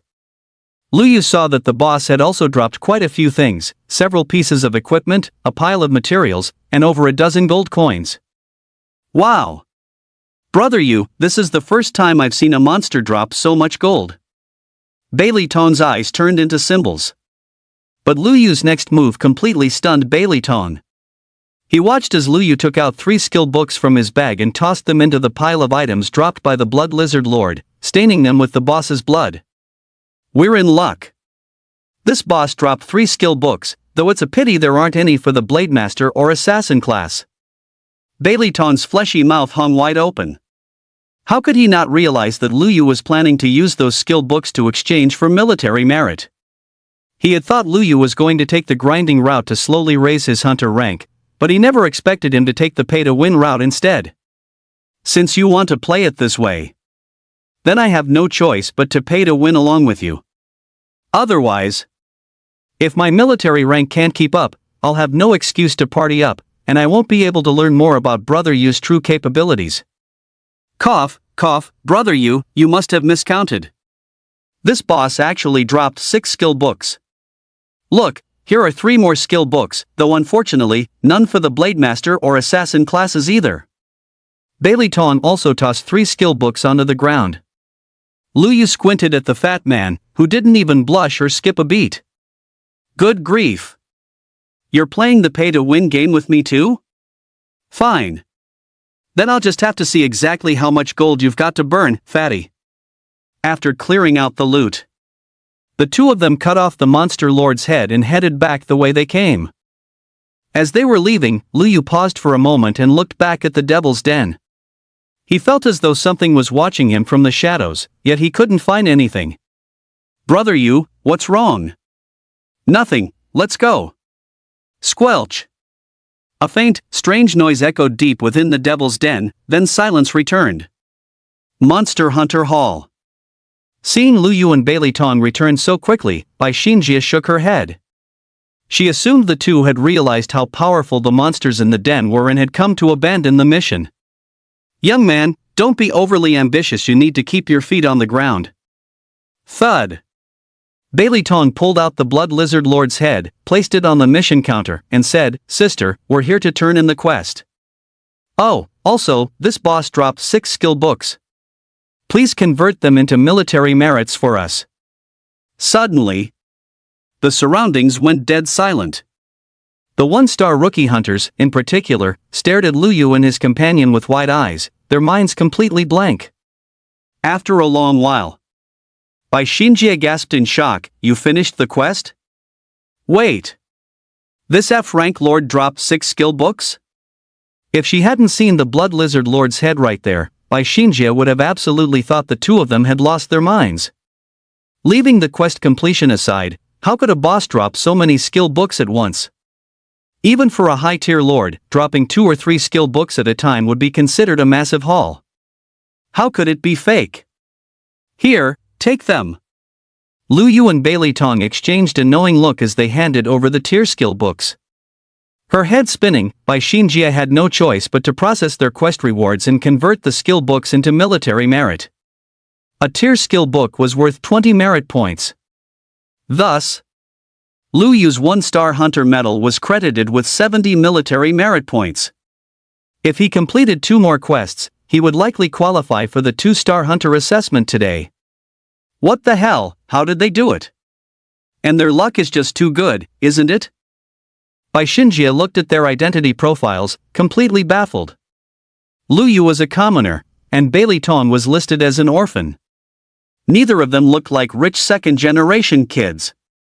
If they wanted to pay to win their way through military merit, they wouldn't need to go through all this trouble, they could just hand over skill books directly to exchange them. She couldn't figure it out. She really couldn't figure it out.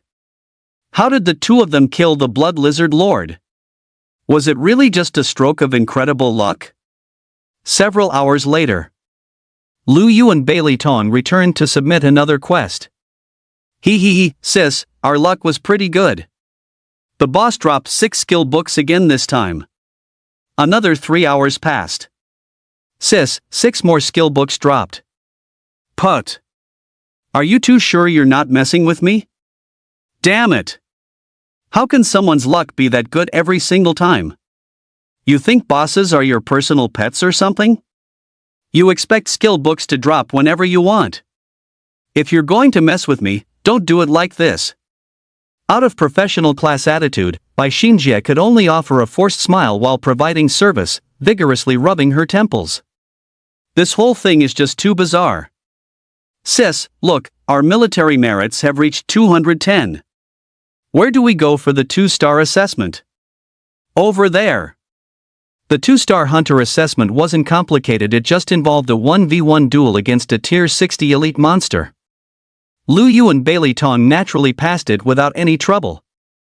Brother Yu, now that we're 2-star hunters, we can go hunt monsters in the mist battlefield. Killing a single boss monster there grants 1 military merit point, its way faster than doing quests. Yeah. Just as Lu Yu and Bailey Tong were preparing to head to the mist battlefield, Bailey Tong suddenly stopped, staring intently at a newly popped up channel message. It's over. Brother Yu, maybe, our time together has come to an end. What's wrong? My grandfather found me. Brother Yu, you go ahead to the mist battlefield to grind monsters. I have to go see my grandfather.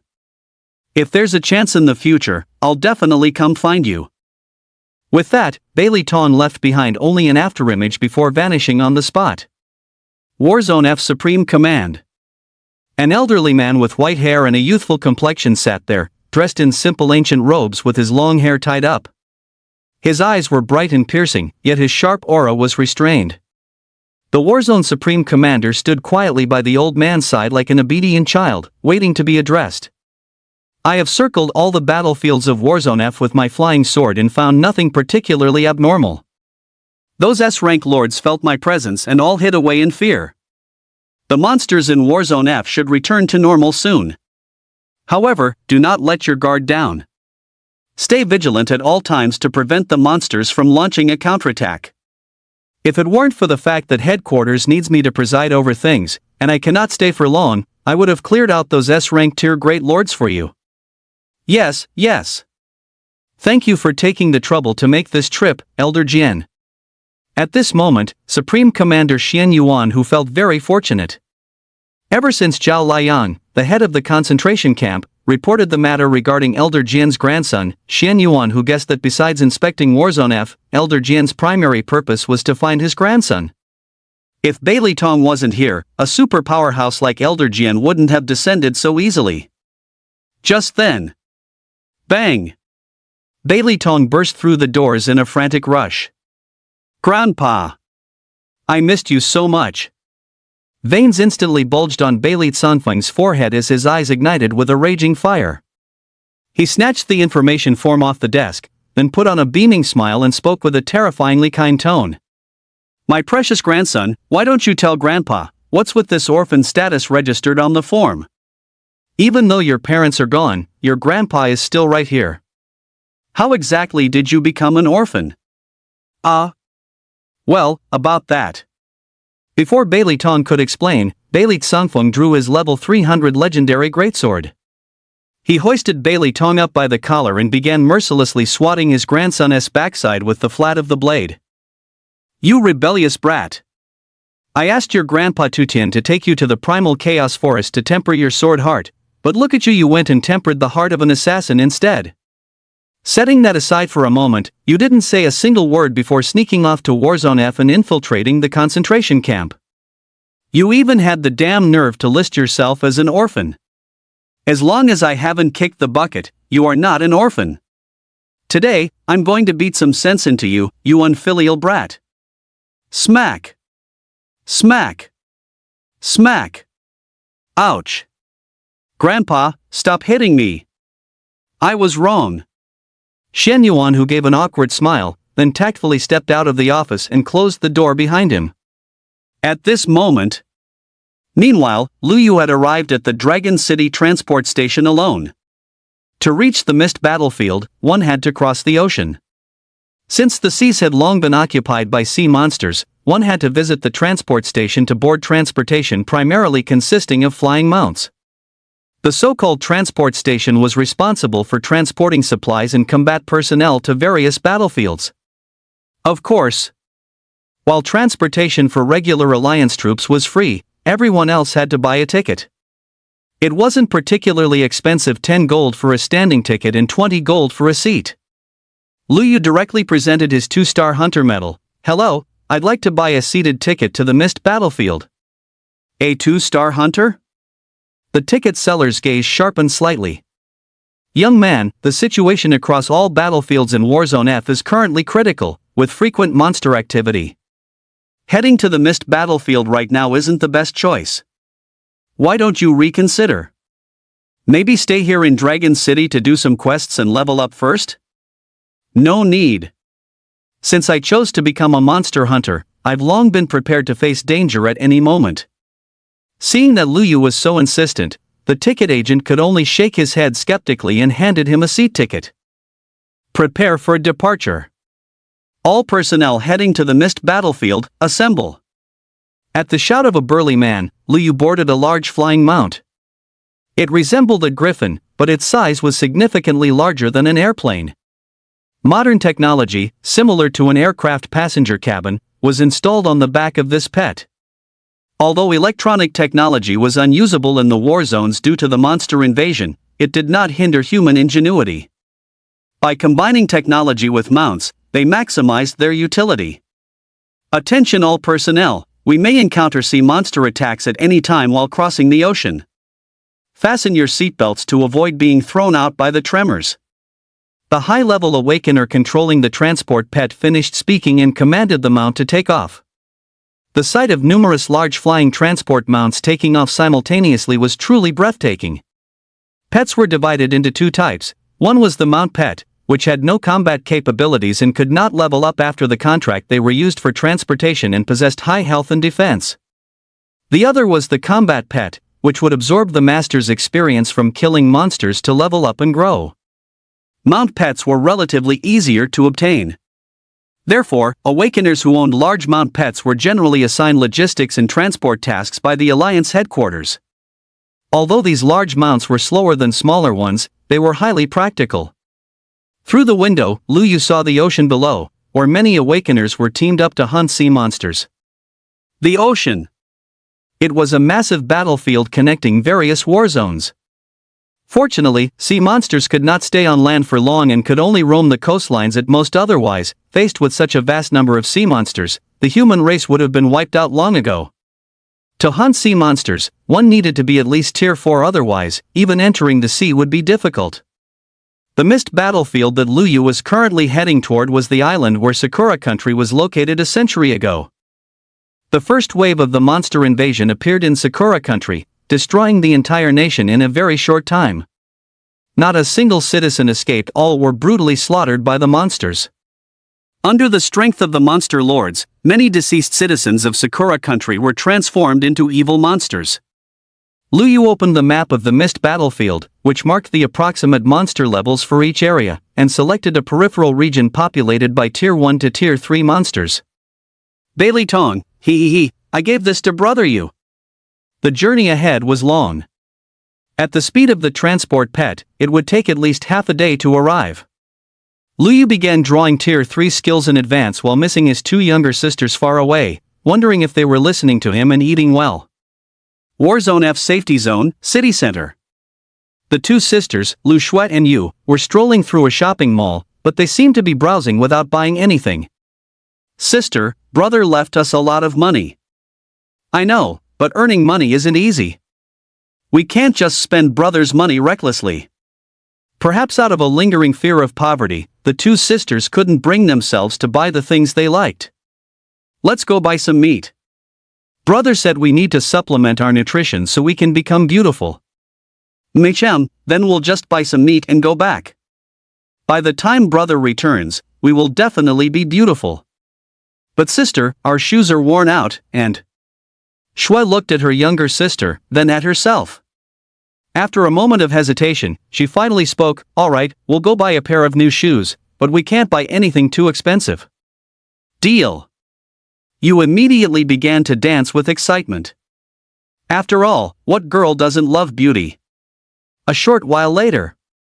On the way home. Boss, I've been watching them for a few days.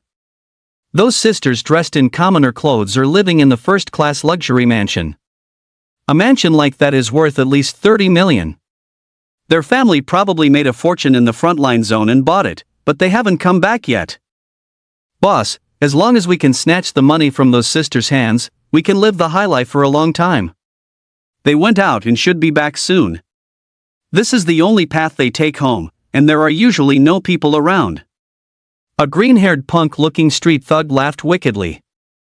They were all losers of the combat class who had failed to pass the assessments for legions or guilds.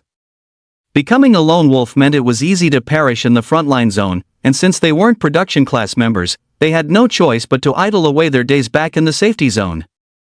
Those with connections could join the safety zone patrol to maintain order. Those without could only become security guards or street thugs. Very good, you found an excellent target this time, the scarred boss said fiercely. Normally, the two sisters looked exactly like children from a poor family, yet they lived in high-end housing like the first-class luxury mansion.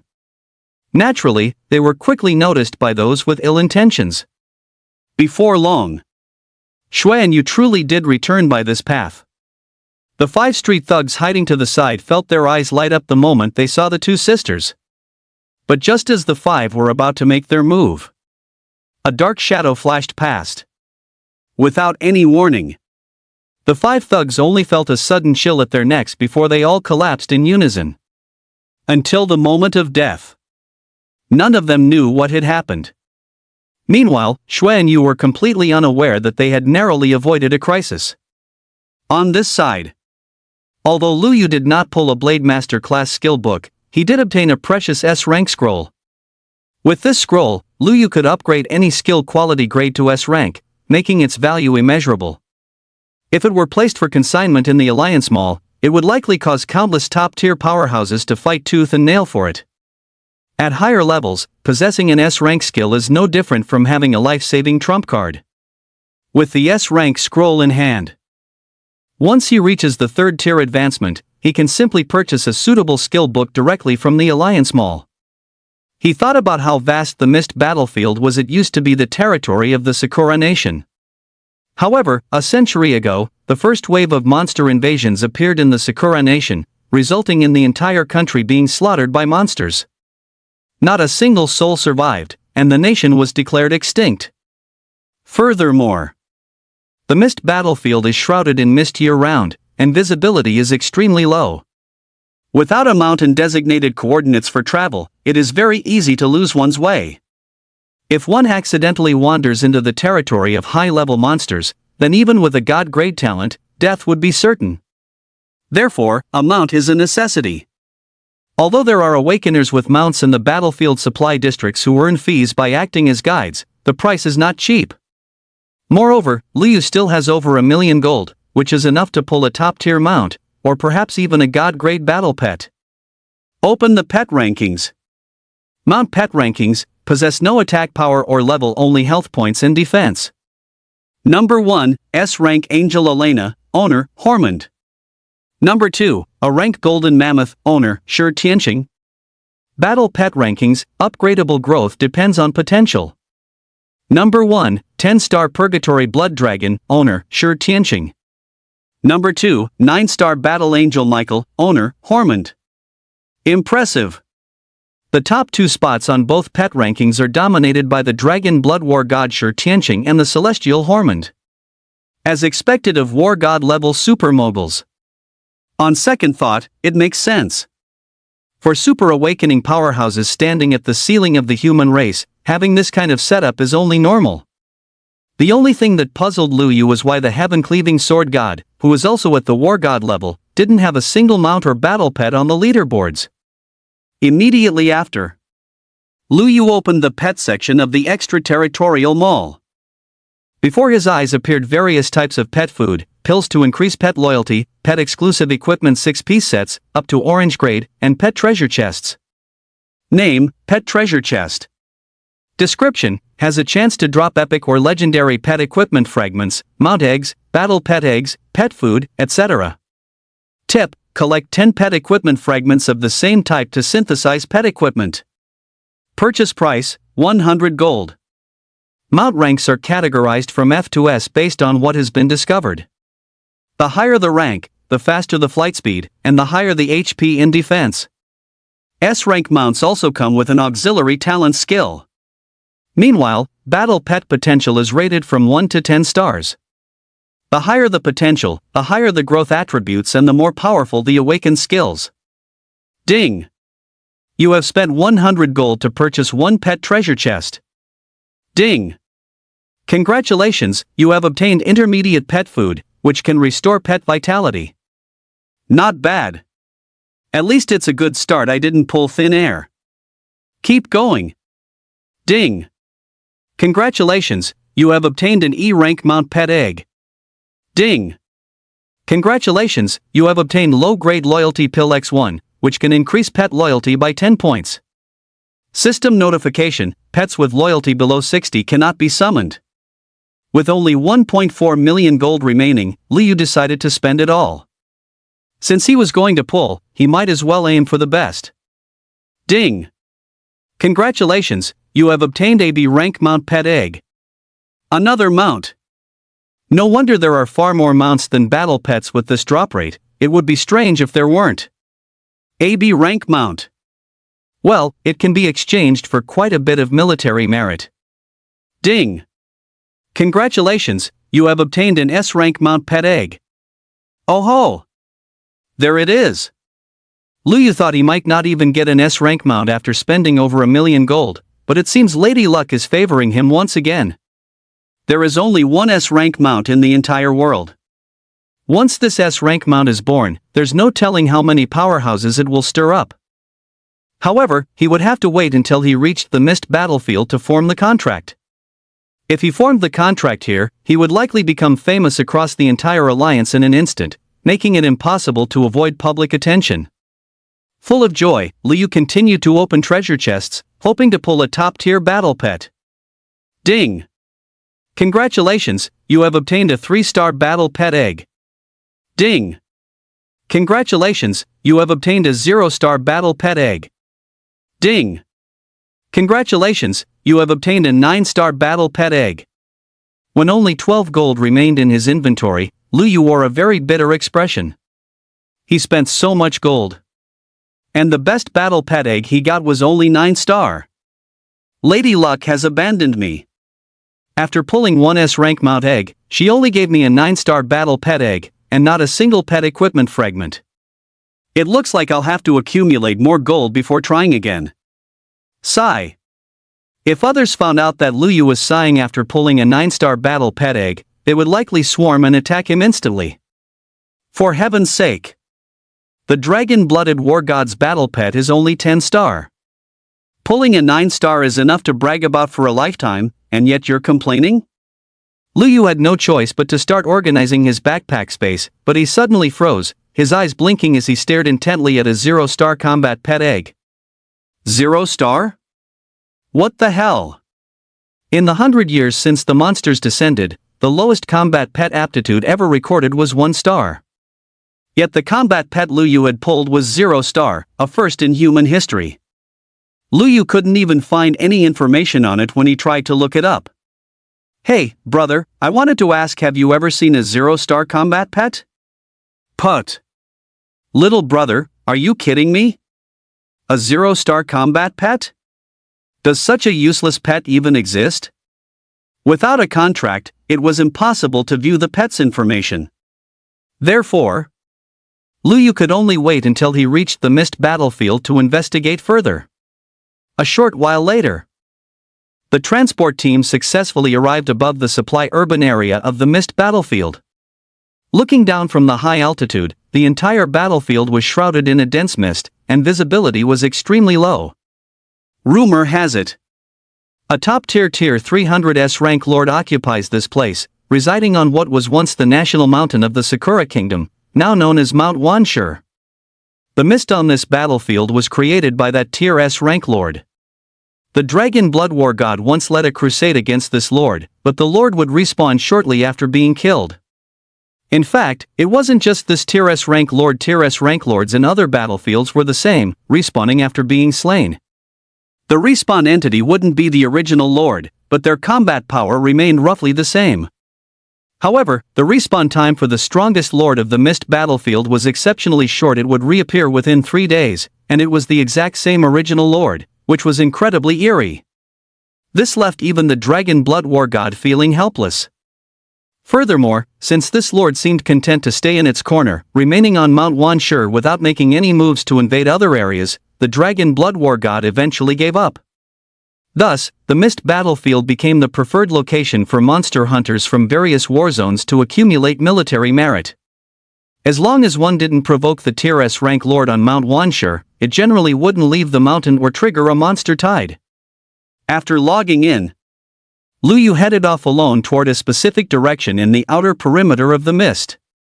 That little 2-star fellow dares to act alone? He's truly a newborn calf who doesn't fear the tiger. The monsters in the mist battlefield aren't static. Moreover, with the mist's cover, it's common for high-tier monsters to hide within low-tier monster territories. Forget about him. There are plenty of these reckless youngsters every year. We'd better prepare thoroughly at the supply station before heading out. The monster hunters riding the same transport pet as Lu Yu whispered among themselves. Lu Yu soon entered the mist-shrouded area. The once open field of vision was suddenly obstructed, leaving only the immediate 5-meter radius visible. Without a map for guidance, it would be incredibly easy to lose one's way here. Yet even within this 5-meter visibility, Lu Yu witnessed the brutality of the battlefield. Carcasses and bloodstains were everywhere. Monsters, awakeners, they were all there, mostly in the form of severed limbs. Contract amount first. Lu Yu took out the S-rank pet egg and contracted it directly. Ding! Congratulations on successfully contracting the S-rank mount, Moon White Dragon Steed. You have successfully reached the first place on the pet mount leaderboard. Would you like to make this information public? Oh? First place? No! You've got to be kidding. Making it public now, setting aside the sensation it would cause, would undoubtedly make him a target for powerful organizations outside the Alliance. This is because after an awakener is killed, their contracted pet remains in a masterless state for a period, during which there is a chance it can be recontracted by others. An S-rank mount. It was definitely worth their move.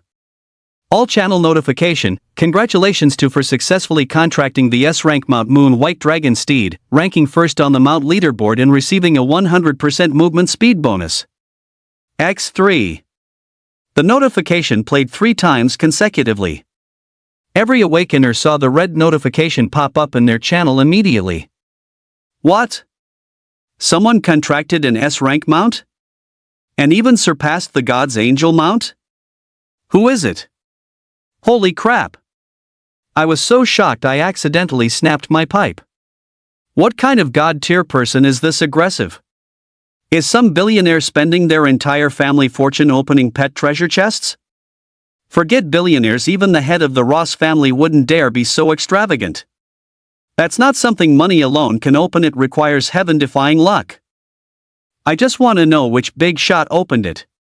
Could it be the heaven-slaying sword god? His pet died in battle for him decades ago during the Great Monster Invasion. At this moment, the 3 great war gods simultaneously opened a private channel and began chatting with one another. Sky-cleaving sword god, we all know the value of an S-rank mount. If Oldwood didn't have that angel mount, who knows how many times he would have died by now. Deity, we must find this person. We need to find a way to buy that S-rank mount from them, or at least trade for it. Dragon Blood War God, if I had an S-rank mount, we could finally attempt to raid that place. After their discussion, the 3 great war gods immediately mobilized their respective resources, searching the entire alliance for the awakener who had contracted the Moon White Dragon Stallion. Within the outer perimeter of the mist battlefield, Lu Yu stared wide-eyed at the incredibly cool and badass Moon White Dragon Stallion. This was an ultra-rare mount capable of traveling across land, sea, and air. Its appearance was stunning enough to drive any awakener crazy. It was the kind of mount that appealed to everyone, regardless of age or gender. The Moon White Dragon Stallion was covered in shimmering scales, with a divine horn upon its head and wings of flowing light. Its entire body radiated a mesmerizing lunar brilliance. It even seemed to possess a marvelous mist-dispelling effect. As it stood there, the lunar radiance emanating from its body miraculously illuminated the surrounding mist, significantly increasing visibility. The range expanded from the initial 5-meter radius to a 10-meter radius, effectively doubling it. In the peril-laden mist battlefield, higher visibility meant a higher safety factor. The Moon White Dragon Stallion's talent skill was equally practical. Talent skill transformation possesses 3 forms: White Horse form, Dragon Stallion form, and White Dragon form. White Horse form can transform into an ordinary white steed with no time limit.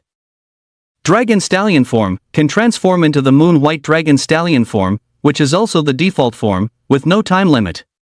White Dragon form can transform into a massive white dragon for 1 hour. It can fly through the sky, tunnel through the earth, and roam the oceans. Cooldown, 15 minutes. After transforming into a dragon, although it cannot deal any damage to targets, its HP and defense are greatly increased, and it possesses a Dragon Awe intimidation effect. Once Dragon Awe is released, ordinary monsters will not dare to approach easily. At this moment, Lu Yu was ecstatic. Spending over 1 million gold equivalent to over 1 billion yuan was absolutely worth it. This pay-to-win feeling was damn satisfying. Before learning the Tier 3 Sword Kinesis flight skill, having this mount for travel was the definition of cool. It could be said that from now on, whichever battlefield he wanted to go to, he wouldn't need to hitch a ride on someone else's mount. He could go on his own, and his travel time would be significantly faster than anyone else's. Now I have a mount. But I still don't have a combat pet. Recalling that 0-star combat pet egg, Liu took it out. The egg was bright red, resembling a burning flame, quite peculiar and different from ordinary pet eggs. For combat class awakeners, one can contract up to 6 mounts and 6 combat pets, totaling 12 pets, but only one of each can be summoned at a time. So, contracting this 0-star combat pet won't hurt. As the saying goes, fortune favors the bold. Since a 0-star combat pet has appeared, perhaps it's a special species yet to be discovered by the human race. Besides, with the coin burst system, even if this combat pet proves weak in the future, I can use pet equipment to forge it into a top-tier battle companion. If raw power isn't enough, pay to win will make up for it. With that thought, Liu decided to contract this 0-star combat pet first. Ding! You have contracted the combat pet, Sun Cat. Crack! The eggshell cracked, emitting a dazzling red light. A red cat with fur as vivid as fire, walking upright with a sun mark on its forehead, stepped out with the swagger of a boss. Name, Sun Cat. Category, Combat Pet. Aptitude, 0-star. Master, please take good care of me from now on. A heavenly female voice came from the combat pet's mouth. A female cat? Holy crap! Speaking human tongue? This is amazing. Lu Yu was stunned. Normally, don't combat pets only speak human languages after exceeding a certain tier? He opened the Sun Cat's attribute panel. Good grief! Except for HP, which was, everything else was 0. It really is a damn 0-star combat pet. I'll take it along to level up and see, there might be some surprises in store. After all, it can already speak at level 0. From now on, you're Little Red, and he's Great White. Thank you for the name, Master. The petite and exquisite Little Red gave a leap and perched on Lu Yu's shoulder, wagging her tail. Her large eyes surveyed the surroundings with curiosity. She was incredibly spirited. Great White, keep it low-key. Transform into your white horse form, let's go. Lu Yu sat on the back of the Moon White Dragon steed and gave it the coordinates for their destination. The Moon White Dragon steed transformed into a white stallion, still looking majestic. It reared its front legs with a neigh, spread its pure white wings, and turned into a streak of light, vanishing in an instant. Holy crap! What was that? A traveling squad of monster hunters was startled, thinking a high-level monster was hunting them down. I don't know, looked like a horse. I saw a handsome guy sitting on it. Are you joking? What kind of horse has that kind of speed? That's at least as fast as a B rank mount. Bullshit. To have that kind of speed, that mount is at least A rank. It's probably some 8-star or higher hunter big shot coming to the misty battlefield to hunt a high-tier lord.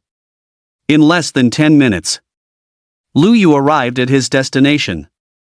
That was quick. Luyu was also surprised by Great White's speed. It was countless times faster than a transport pet. Suddenly, from the mist 10 meters away, a snarling, zombie-like monster lunged out, crawling on all fours with its head twisted at an angle.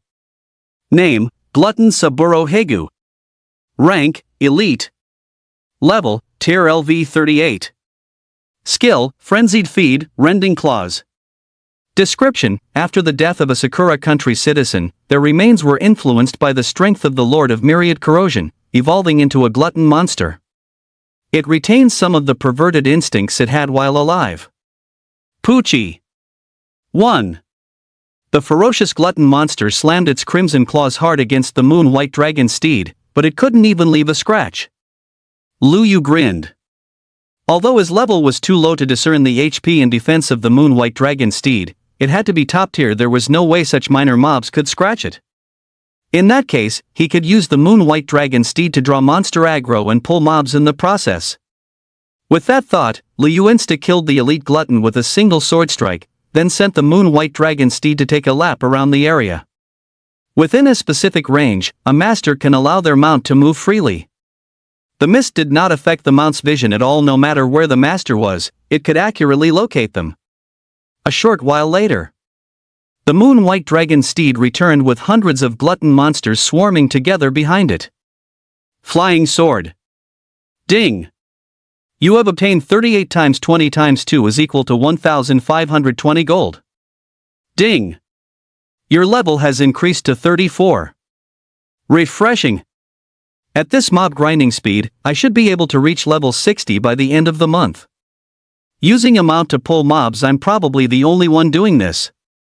Ding. Your battle pet, Little Red, has reached level 10 and awakened the unranked skill, Solar Fire Lotus. Holy crap! An unranked skill? Am I seeing things? Luyu rubbed his eyes vigorously and checked repeatedly before confirming that the first skill Little Red awakened was indeed unranked. Could this be any more peculiar? It's not even F rank? This is a bit too bizarre. But the name sounds quite overbearing. Name, Solar Fire Lotus. Type, Active Attack Skill. Quality Grade. Level, Battle Pet Skill level equals Owner's level. Description: condenses a fire lotus that explodes upon release toward a target, dealing continuous burn damage. He opened Little Red's attribute panel. Name, Solar Cat. Nickname, Little Red. Category, Battle Pet. Aptitude, 0 star. Level, LV 10. HP. Attack. Defense. Skill, Solar Fire Lotus level less. Equipment, none. Luyu was stunned. When Little Red was first born, everything was 0 except for the question marks in the HP stat. Now, everything was question marks? What was going on? Little Red, what's up with your attributes? Mather, I don't know either. You can't see them either? Nope, it seems they only show up once I reach a certain level. Regarding Little Red's bizarre situation, Luyu could only assume it was a bug, like a glitch in a game. According to the theorem of bugs, no bug is ever weak. Thinking of this, Luyu looked at Little Red with eyes suddenly filled with doting affection. Little Red, it's quite misty here. Come, Master bought a set of equipment for you. Luyu extravagantly bought a full set of level 10 orange pet gear for Little Red: claw guards, battle armor, decorative bells, a helmet, a collar, and earrings. Master, isn't this too luxurious? I'm only level 10. Nonsense. Luxury doesn't matter. What matters is that you are my first battle pet. If I don't spoil you, who will? From now on, every 10 levels you gain, I'll get you a new set of gear. Once I've accumulated enough gold, I'll get you a custom epic set, or even a legendary one. I'm going to spoil you rotten. Meow meow meow. Master, you're so good to me. Ding. Your battle pet, Little Red, has increased her favorability toward you to 100%. Her loyalty has broken past the 100 limit, reaching the status of never betray. Holy crap! This works too. Let's go, Little Red. Master is taking you to level up. And so, the strange combination of one man, one horse, and one cat began a frantic sweep of monsters across the area. Ding! You have killed the glutton leader. Ding! You have killed the conjoined leader. Ding! You have killed the splitter lord. Levels are soaring. Gold is skyrocketing. Military merits are exploding. The 2-star medal has an automatic merit accumulation function, killing a tier boss grants plus 5 points, and an F-rank lord grants plus 10 points. The only regret was that the system's missed coin function had not been unlocked in the missed battlefield. This confirmed Lu Yu's suspicion that it could only be unlocked by reaching specific secret realms. Ding! Your battle pet, Little Red, has reached level 30 and awakened the ungraded skill, Heaven-Rending Incinerating Claws. Insane! Another ungraded skill awakened. Lu Yu's jaw nearly hit the floor. A pet's skill count is similar to that of an awakened. They can awaken up to 2 skills per rank, provided the awakening is successful. If no skill is awakened, they might reach rank 10 without a single skill. Generally, the higher the pet's potential, the higher the probability of awakening skills. But Little Red had completely shattered common knowledge.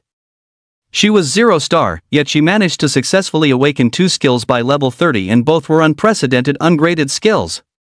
If he hadn't seen it with his own eyes, who would ever believe this? It was just that Xiaohong wasn't entirely clear about her own skill situation either. In her words, since her level wasn't high enough, she hadn't yet unlocked the relevant inherited memories. Forget it. I'll focus on leveling her up first. Once her skill level increases later on, I'll test out their true power. And so, Lu Yu ventured alone into the peripheral areas of the missed battlefield, grinding monsters at a frantic pace. Perhaps because Grandpa Baileyton was patrolling the battlefield, the monsters had become much more subdued and were no longer as restless as before. Therefore, Lu Yu didn't encounter any monsters above Tier 3 in this area. As for Tier 3 monsters, they posed no threat to Lu Yu at all. With his ultra-high movement speed, he could easily handle them even without transforming into the Sword God. Time flew by. The end of the month was fast approaching. Only then did Lu Yu conclude his battles. Barring any special circumstances, he still needed to head back to participate in the Hunter team's monthly activities. Furthermore, having reached level 60, he needed to return to complete his advancement quest. The battlefield supply zone didn't have any advancement divine stones. He could also take the opportunity to raise his hunter rank. Dubai, take off, we're heading back. Nay. The moon-white dragon stallion spread its wings and soared straight into the sky. Xiaohong, who had also reached level 60, had grown significantly in size, transforming from petite and delicate to the size of a normal cat. Dressed in level 60 orange tier pet equipment, she possessed the regal air of a battle pet empress.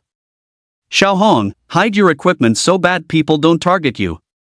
Once we're back, I'll find a tailor to custom make some regular clothes for you.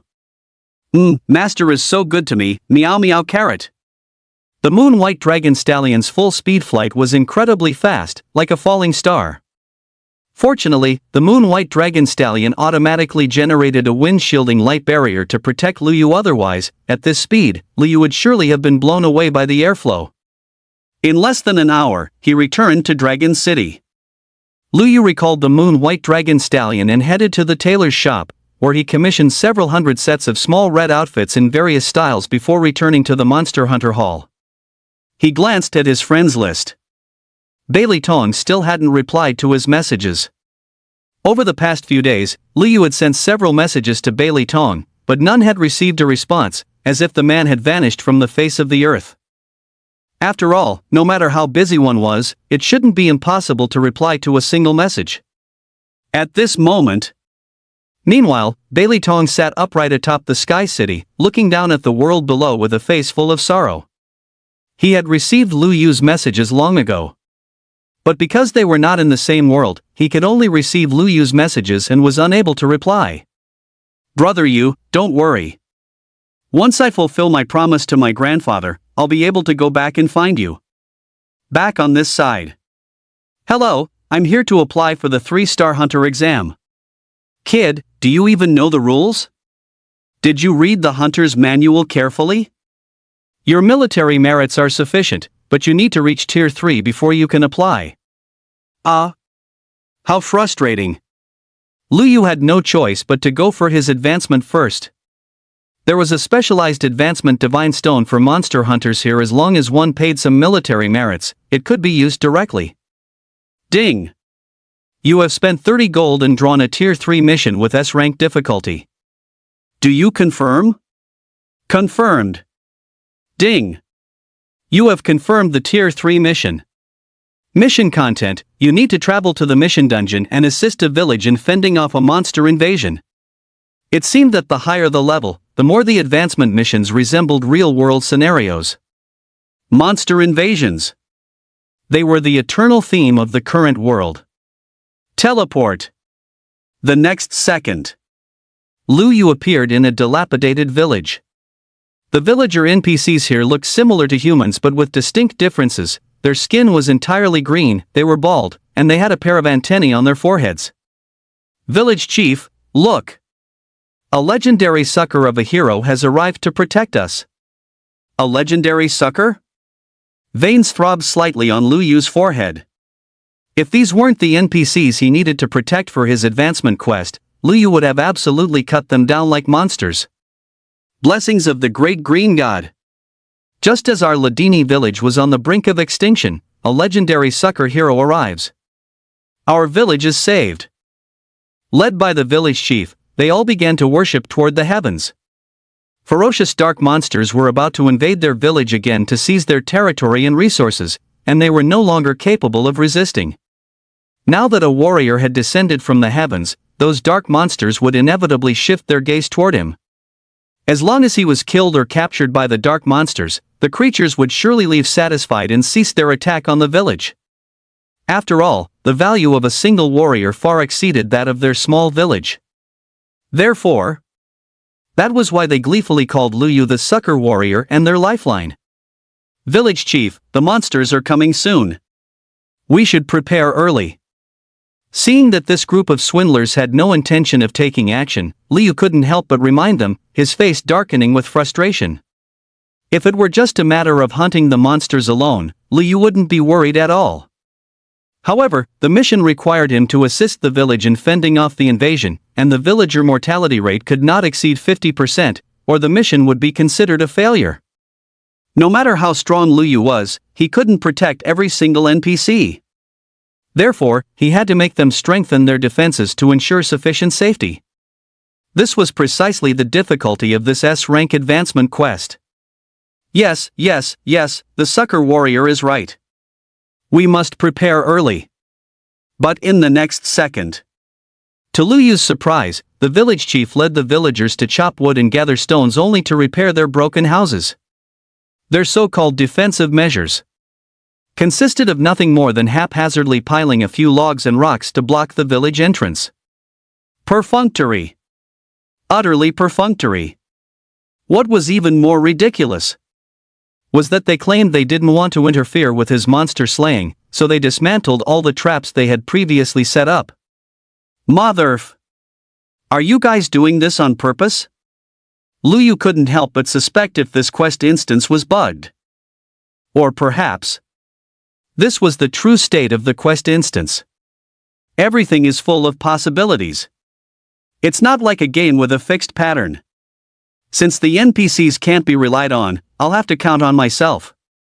Otherwise, if the mission fails, the next attempt will be the lowest difficulty F-rank advancement mission, which offers much fewer attribute bonuses.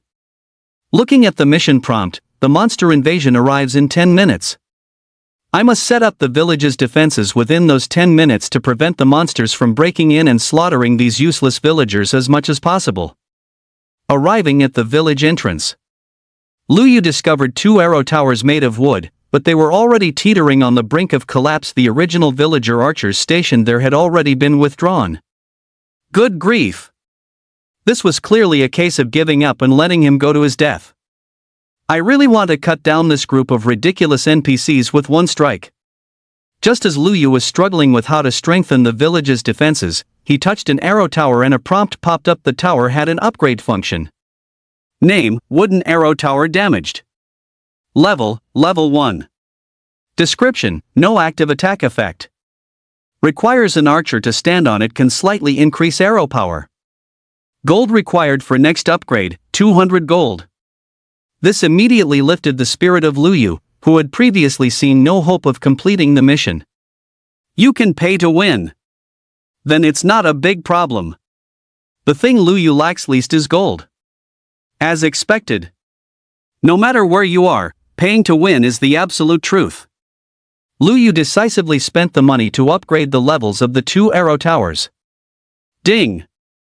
You spent 200 gold to upgrade the arrow tower to level 2, an advancement to a stone arrow tower. Ding! You spent 400 gold to upgrade the arrow tower to level 3, an advancement to a black iron arrow tower. Ding!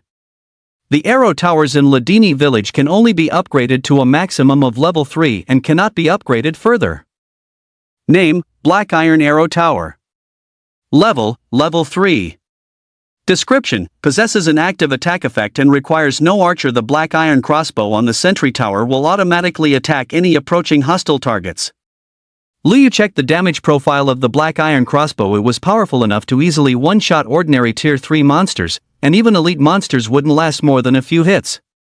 Furthermore, the attack range was quite impressive. As long as he could hold off the boss himself, these 2 black iron sentry towers would be sufficient to defend against the invading monsters. But this was still not enough. After all, the monsters wouldn't be so foolish as to only attack from the front. They would surely launch a massive assault by surrounding the village. Therefore, the defenses in other parts of the village needed to be strengthened as well. Got it. Since the sentry towers could be upgraded, could the village's defensive earthen walls be upgraded too? Sure enough. Lu Yu touched the dilapidated earthen wall, and a prompt popped up. Name, Tofu Dreg Earthen Wall. Level 0. Description, an earthen wall that can only block the wind. It is completely unable to withstand a monster invasion. Gold required for next upgrade, 1 gold. The upgrade cost wasn't expensive at all. However, upgrading all the earthen walls surrounding the entire village would require tens of thousands of gold. To anyone else, that would be a staggering sum of money. Very few people would spend that much gold just to complete a tier 3 advancement quest. Lu Yu, however, didn't even blink as he directly upgraded all the earthen walls to level 3 black iron walls, while also upgrading the remaining sentry towers. With this, the defensive measures of Ladini village were finally secured. To be on the safe side, Lu Yu also summoned the Moon White Dragon Steed so that he could draw monster aggro if any emergencies arose. Meanwhile, the village chief and other NPCs, who had been slacking off, were left dumbfounded when they saw Lu Yu fully upgrade the village's defenses to level 3. They simply could not believe it. That an outsider warrior would have such boldness, spending so much gold just to upgrade the village's defenses. Gulp! Village chief, this big sucker of a warrior seems to be a pay-to-win player. A villager carrying a log said, clicking his tongue in wonder. Whack! Bang! Ouch! The old village chief gave him a sharp blow with his mallet and then shouted in uncontrollable rage, "You little brats, what the hell do you think you're doing?" In an instant, all the villagers looked at the chief in shock. Lu Yu was also startled by the chief's loud voice. This handsome, dashing, elegant, and suave young hero risked great danger to cross worlds and help us fend off the monsters. Not only did you fail to treat him with hospitality, you called him a sucker and slacked off. This old man is heartbroken, truly heartbroken. If it weren't for this pay-to-win warrior, oh no, I mean this young hero being so righteous and magnanimous as to not take offense and leave, we would surely be dead by now. Everyone, pick up your weapons and follow the young hero to repel the monster invasion and protect our home. The old village chief stood tall with his head held high, his authority fully on display. Wherever his gaze landed, the villagers bowed their heads in repentance. The next second, the villagers united as one, shouting loudly, "Follow the young hero! Protect our home! We are irreconcilable with the monsters. Even a village woman stepped forward to state her resolve. Inner thoughts of the villagers, it's in the bag. We're completely safe now. With such defenses, why the hell should we fear those dark monsters? Immediately, the villagers quickly grabbed their weapons and formed a defensive formation in an orderly manner. Their speed and high spirits left Lu Yu speechless. He thought the NPCs had been swapped out. Holy crap! Is this the power of spending money? It can even influence the combat will of NPCs. A short while later, the monsters are attacking. Leading the charge was a tier 60 S-rank overlord, riding a tall skeletal warhorse with immense confidence. Hundreds upon hundreds of monsters completely surrounded Ledeni village, leaving no way out. But when the monsters saw the defenses of Ledeni village, they were instantly dumbfounded. Even the S-rank overlord, who had intended to make a domineering declaration, was left speechless. This was supposed to be the vulnerable Ledeni village? Which idiot provided this fake intelligence? With this level 3 defense combined with the villagers' attacks, even an S-rank overlord would be flayed alive before even breaking in. How the hell are we supposed to fight this? The intelligence was wrong. Retreat. Run? Lu Yu had underestimated the intelligence of these monsters. It seemed they weren't just brainless brutes. They knew to retreat when the cost outweighed the gain. Even if he let them run, Lu Yu could still successfully complete his advancement quest. However, seeing the gold right in front of him, how could Lu Yu let it fly away? Dubai! Lu Yu shouted. Nay! The moonwhite dragon steed immediately carried Lu Yu, transforming into a streak of light and darting toward the boss at maximum speed. Lu Yu had already transformed into a peerless sword god, the orange precious sword in his hand erupting with incomparable sword light. God-slaying monster sword array. Divine sword storm. Two great sword god skills enveloped the boss. It perished on the spot before it could even let out a scream. Ding! You have obtained 60 times 20 times 120 is equal to 144,000 gold. The S-rank overlord triggered an additional 120x drop rate multiplier. See? The gold spent on Ledeni village's defenses has already been earned back. Hiss.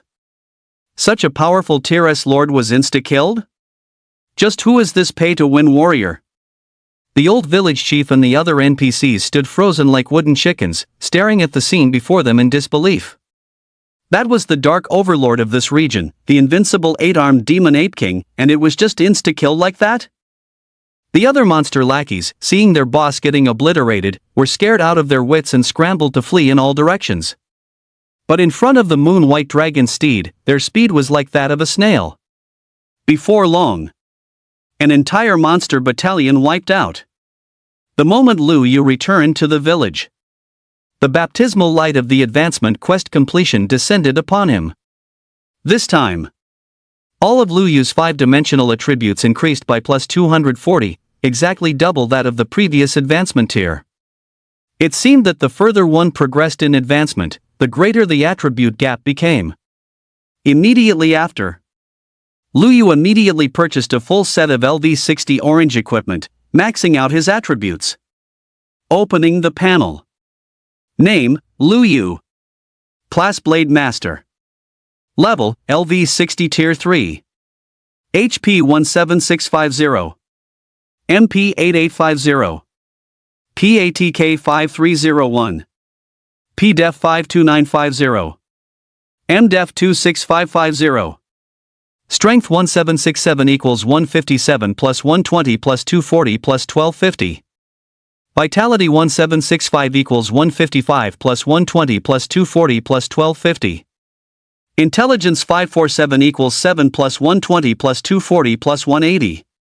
Agility 1516 equals 6 plus 120 plus 240 plus 1150. Spirit 885 equals 5 plus 120 plus 240 plus 520. Free attribute points, 0 plus 5 per level. Equipment, Purple Thunder Sword LV60 Orange, Moonwash Sword Garb LV60 Orange. After dumping all 150 free attribute points into Vitality, his HP finally rose, approaching 20,000. This was already far more than most Tier 3 night classes known as HP tanks. The attribute bonuses from level 60 orange equipment were simply too powerful. And this was without even socketing any gems. If he filled it with gems, his attributes would likely be even more formidable. However, socketing gems didn't make much sense right now. Because his attributes, combined with his god tier talent, had already maxed out his damage, Liu Yu was confident he could take down even a Tier 4 boss. Remembering that reaching Tier 3 advancement allowed him to draw the Sword Flight auxiliary skill, Liu Yu would be lying if he said he wasn't excited. Ding! You spent 300 gold and drew the Tier 3 S rank skill, Sword Flight. After spending quite a bit of gold, Liu Yu successfully drew the S rank Sword Flight skill he had been longing for. Name, Sword Flight. Quality Grade S.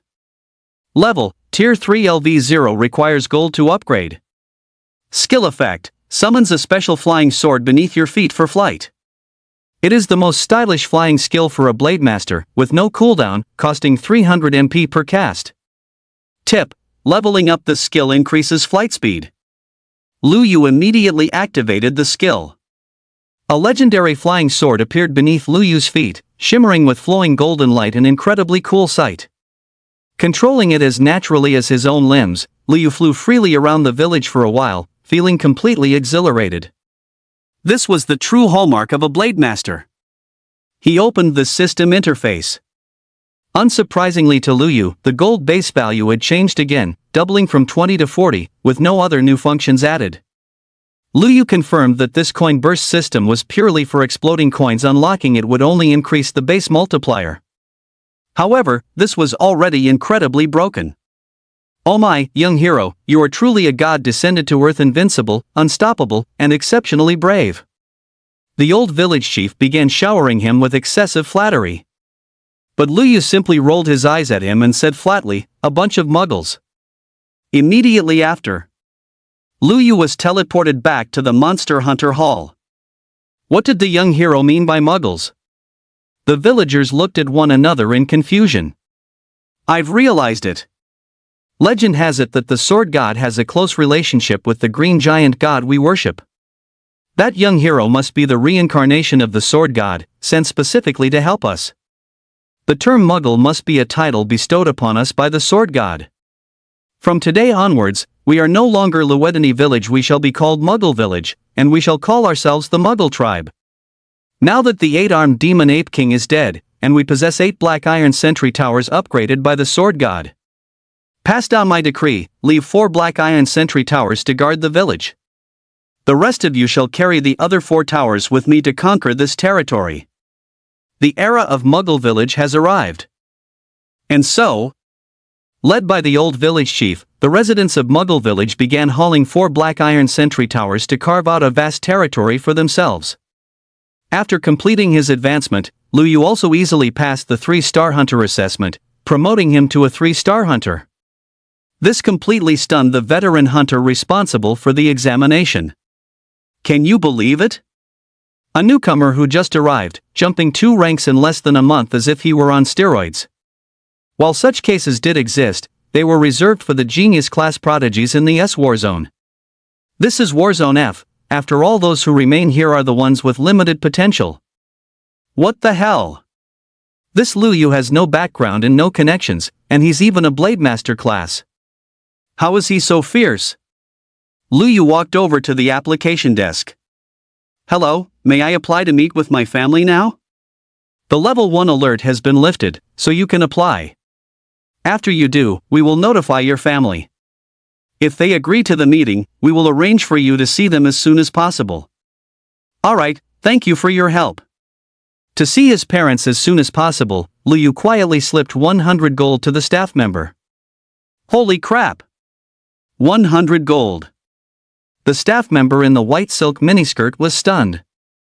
It wasn't that she hadn't received such red envelopes before, but they were usually a few gold coins at most. She had never seen a youth as generous as the one before her, handing over 100 gold directly. This was equivalent to a year's salary for her without eating or drinking. On the other side, Yang Zhang was already in the square. The 28-member squad had gathered 26 people. Reporting to the captain, we are still missing 2 people. Yang Zheng took roll call and immediately knew that Lu Yu and Bailey Tong had not arrived. Bailey Tong was one thing. The commander-in-chief had given him a heads-up a while ago that Bailey Tong would be temporarily leaving the hunter group. As for the specific reason, even Yang Zhang wasn't sure. But what was certain was that Bailey Tong had an incredible background, otherwise, the commander-in-chief wouldn't have personally reached out. As for Lu Yu, he was just a kid from the slums. Yang Zhang was the one who had escorted him here, and there was nothing special about him. Since Lu Yu didn't assemble on time, could he have perished while on a mission? After all, once the Blade Master class reaches a certain tier, its weaknesses become exposed. Reporting to the captain, some time ago I saw Lu Yu board a transport pet heading for the Mist battlefield. It seemed like he was going there to hunt monsters and accumulate military merit. A squad member dressed as an archer spoke up. Whoosh! The others erupted in a stir. Heading to the Mist battlefield this early? Is he looking for a death wish? Yang Zhang was also completely bewildered. Good grief! What a piece of work! He just joined the hunters not long ago, yet he dares to go to the Mist battlefield alone. Has he lost his mind? Just a fool. Even as we promoted to 2-star hunters, we only dare to stay around Dragon City to develop cautiously. The team members let out a burst of sneers. Alright, since Lu Yu and Bailey Tong can't make it, we'll head out directly. Yang Zheng summoned his flying battle pet, preparing to lead the team out. Just then, a youth in white came flying on a sword, drawing everyone's gaze. Sorry, Captain, I'm back late. Lu Yu returned suddenly, and his entrance was actually quite stylish. Holy crap! Is that a 3-star hunter medal? Lu Yu has been promoted to a 3-star hunter? Everyone's eyes were nearly popping out of their heads. What the hell? How did Lu Yu return from the Mist battlefield completely unscathed? And even got promoted to a 3-star hunter. In other words, Lu Yu has already completed the Tier 3 advancement quest and is a Tier 3 awakener. Are you kidding me? Wasn't it said that the Blade Master class's weaknesses start to surface after the Tier 1 stage, and without powerful equipment attribute bonuses, their damage is like a mere scratch? Then how did he level up?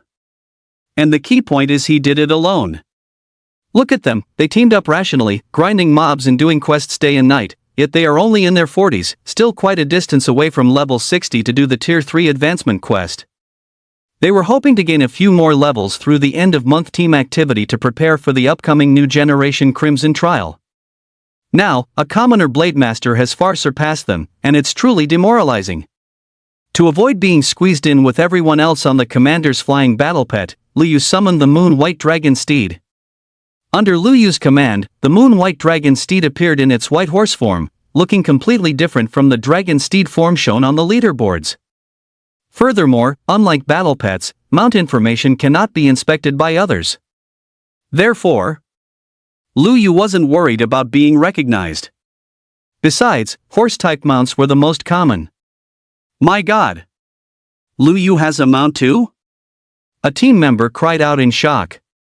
In an instant, everyone was captivated by such a majestic white horse. This mount looks like it's quite a high rank. They were jealous. Completely consumed by envy. Setting aside the fact that the level gap had widened, which could be explained away as Lu Yu getting lucky and being carried by some kind-hearted powerhouse in the misty battlefield. But now, Lu Yu even had a precious mount. Opening a pet treasure chest cost 100 gold, and it didn't even guarantee a pet. On the market, even an F-rank mount pet egg was being hyped up to over 1,000,000 yuan, comparable to a decent house in the safe zone. They simply couldn't afford it. Looking at the dozens of gold they had earned from grinding quests and mobs during this period, and then looking at Lu Yu's majestic mount, how could the gap between people be so vast? Alright, why is everyone dazed? Since everyone is here, let us head out. I'll explain the details of this event on the way. Yang Zhang was also inwardly surprised by Lu Yu's fortuitous encounters.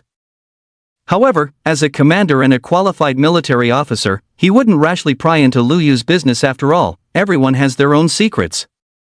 Lu Yu, your white horse mount doesn't seem to be a low rank. Try not to expose it too much in front of the public. As you know, the war zone is a mixed bag, and external forces may be lurking. If someone with ill intentions sets their sights on your mount, it could be dangerous. As someone who had seen it all, Yang Zhang naturally understood the principle of not flaunting wealth before possessing sufficient strength. Lu Yu was a member of the squad he was responsible for, so he had an obligation to give him a warning. Lu Yu nodded and summoned back Dabai. Lu Yu secretly admired the captain's conduct. He was a righteous leader who truly cared for his subordinates. Set off! Yang Zhang shouted, leading the group away on their blazing gold-feathered great eagles. Seeing that Bailey Tong was not among the ranks, Lu Yu couldn't help but feel a sense of doubt. Bailey Tong had gone to see his grandfather and simply disappeared? Although they hadn't known each other long, Lu Yu already considered him a true friend. At that moment, Yang Zhang spoke up. The location for this operation is the 100-Eye Demon Cave near frontline number 4. It's about a 2-day journey. We will rest for 1 night at Stone City within the safe zone. The mission objective is straightforward, a sweep of the 100-Eye Demon Cave. Most monsters there are tier 2, making it the perfect training ground for your team. If we encounter a tier 3 boss, I will step in to handle it. Once the operation concludes, I will award military merits based on your individual performances. For those who perform exceptionally well, I will personally provide additional tier 2 rare equipment as a reward. Whoosh! Rare! As soon as Yang Zhang finished speaking, everyone's eyes lit up with excitement. A tier 2 rare item was worth a fortune. The best gear they currently wore were only blue-grade items, and most of those were tier 1. This was a rare opportunity that they had to seize. Lu Yu, however, remained remarkably calm. He wondered how they would react if they knew he was currently wearing a full set of level 60 orange-grade equipment. Clearing out monsters below tier 3 felt a bit tedious to Lu Yu. With his current level and combat power, he could one-shot an ordinary tier 3 lord. However, since he was part of a squad and affiliated with the Monster Hunter Corps, he still had to participate in the monthly activities. He decided to treat it as a monthly vacation. Lu Yu, you've already reached tier 3 and have a level advantage. For this mission, I will specifically record your performance in battles against tier 3 bosses and above. Any problems? No problem. Lu Yu didn't mind at all. He was actually thinking about how to avoid being too shocking otherwise. Slaying monsters like children with a single strike might terrify his teammates, who hadn't seen much of the world. The captain is indeed fair. Just now, I was worried that since Lu Yu is tier 3, he could easily deal with ordinary tier monsters even with just a set of common equipment, thanks to his level advantage. Exactly. But once he encounters a boss-level monster, he'll be in trouble. It'll be absolutely impossible for him to get the Captain's rare reward. Some team members whispered among themselves. Regarding this, Lu Yu simply laughed it off. 2 days later, the group arrived at Stone City, located near frontline number 4. Everyone will rest at this hotel for the night. Tomorrow morning, we head straight to the 100-Eye Demon Cave, Yang Zhang announced, and everyone went to find their respective rooms. Lu Yu checked into a room by himself. It was a rare return to a safe zone with a signal. Lu Yu immediately took out his phone and sent a video call to his younger sisters. The 2 sisters, who were currently reviewing their schoolwork, were overjoyed to suddenly receive a video call from their brother. "Brother, when are you coming back?" Shui and Yu huddled together, beaming with happy smiles at Lu Yu on the screen. Seeing that his 2 sisters were in such high spirits, with much rosier complexions and wearing new clothes, Lu Yu felt a bit more at ease and showed a gratified smile. Previously, Lu Yu was worried that his sisters were so used to living frugally that they wouldn't be willing to spend money. Now it seemed they were being somewhat obedient, but only to an extent. The clothes were clearly from a street stall, and they were likely only eating basic meats. "I'm on a mission and passing through Stone City, which is why I have the chance to video call you." Subsequently, Lu Yu chatted with his 2 sisters about domestic matters and his experiences over the past few days. The 2 girls expressed great longing for the world outside. At the gates of Stone City, 2 guards were chatting under the cover of night. On the other side. Sigh. When will these days ever end? Guarding the gate every single day, and the salary is barely enough to feed the family.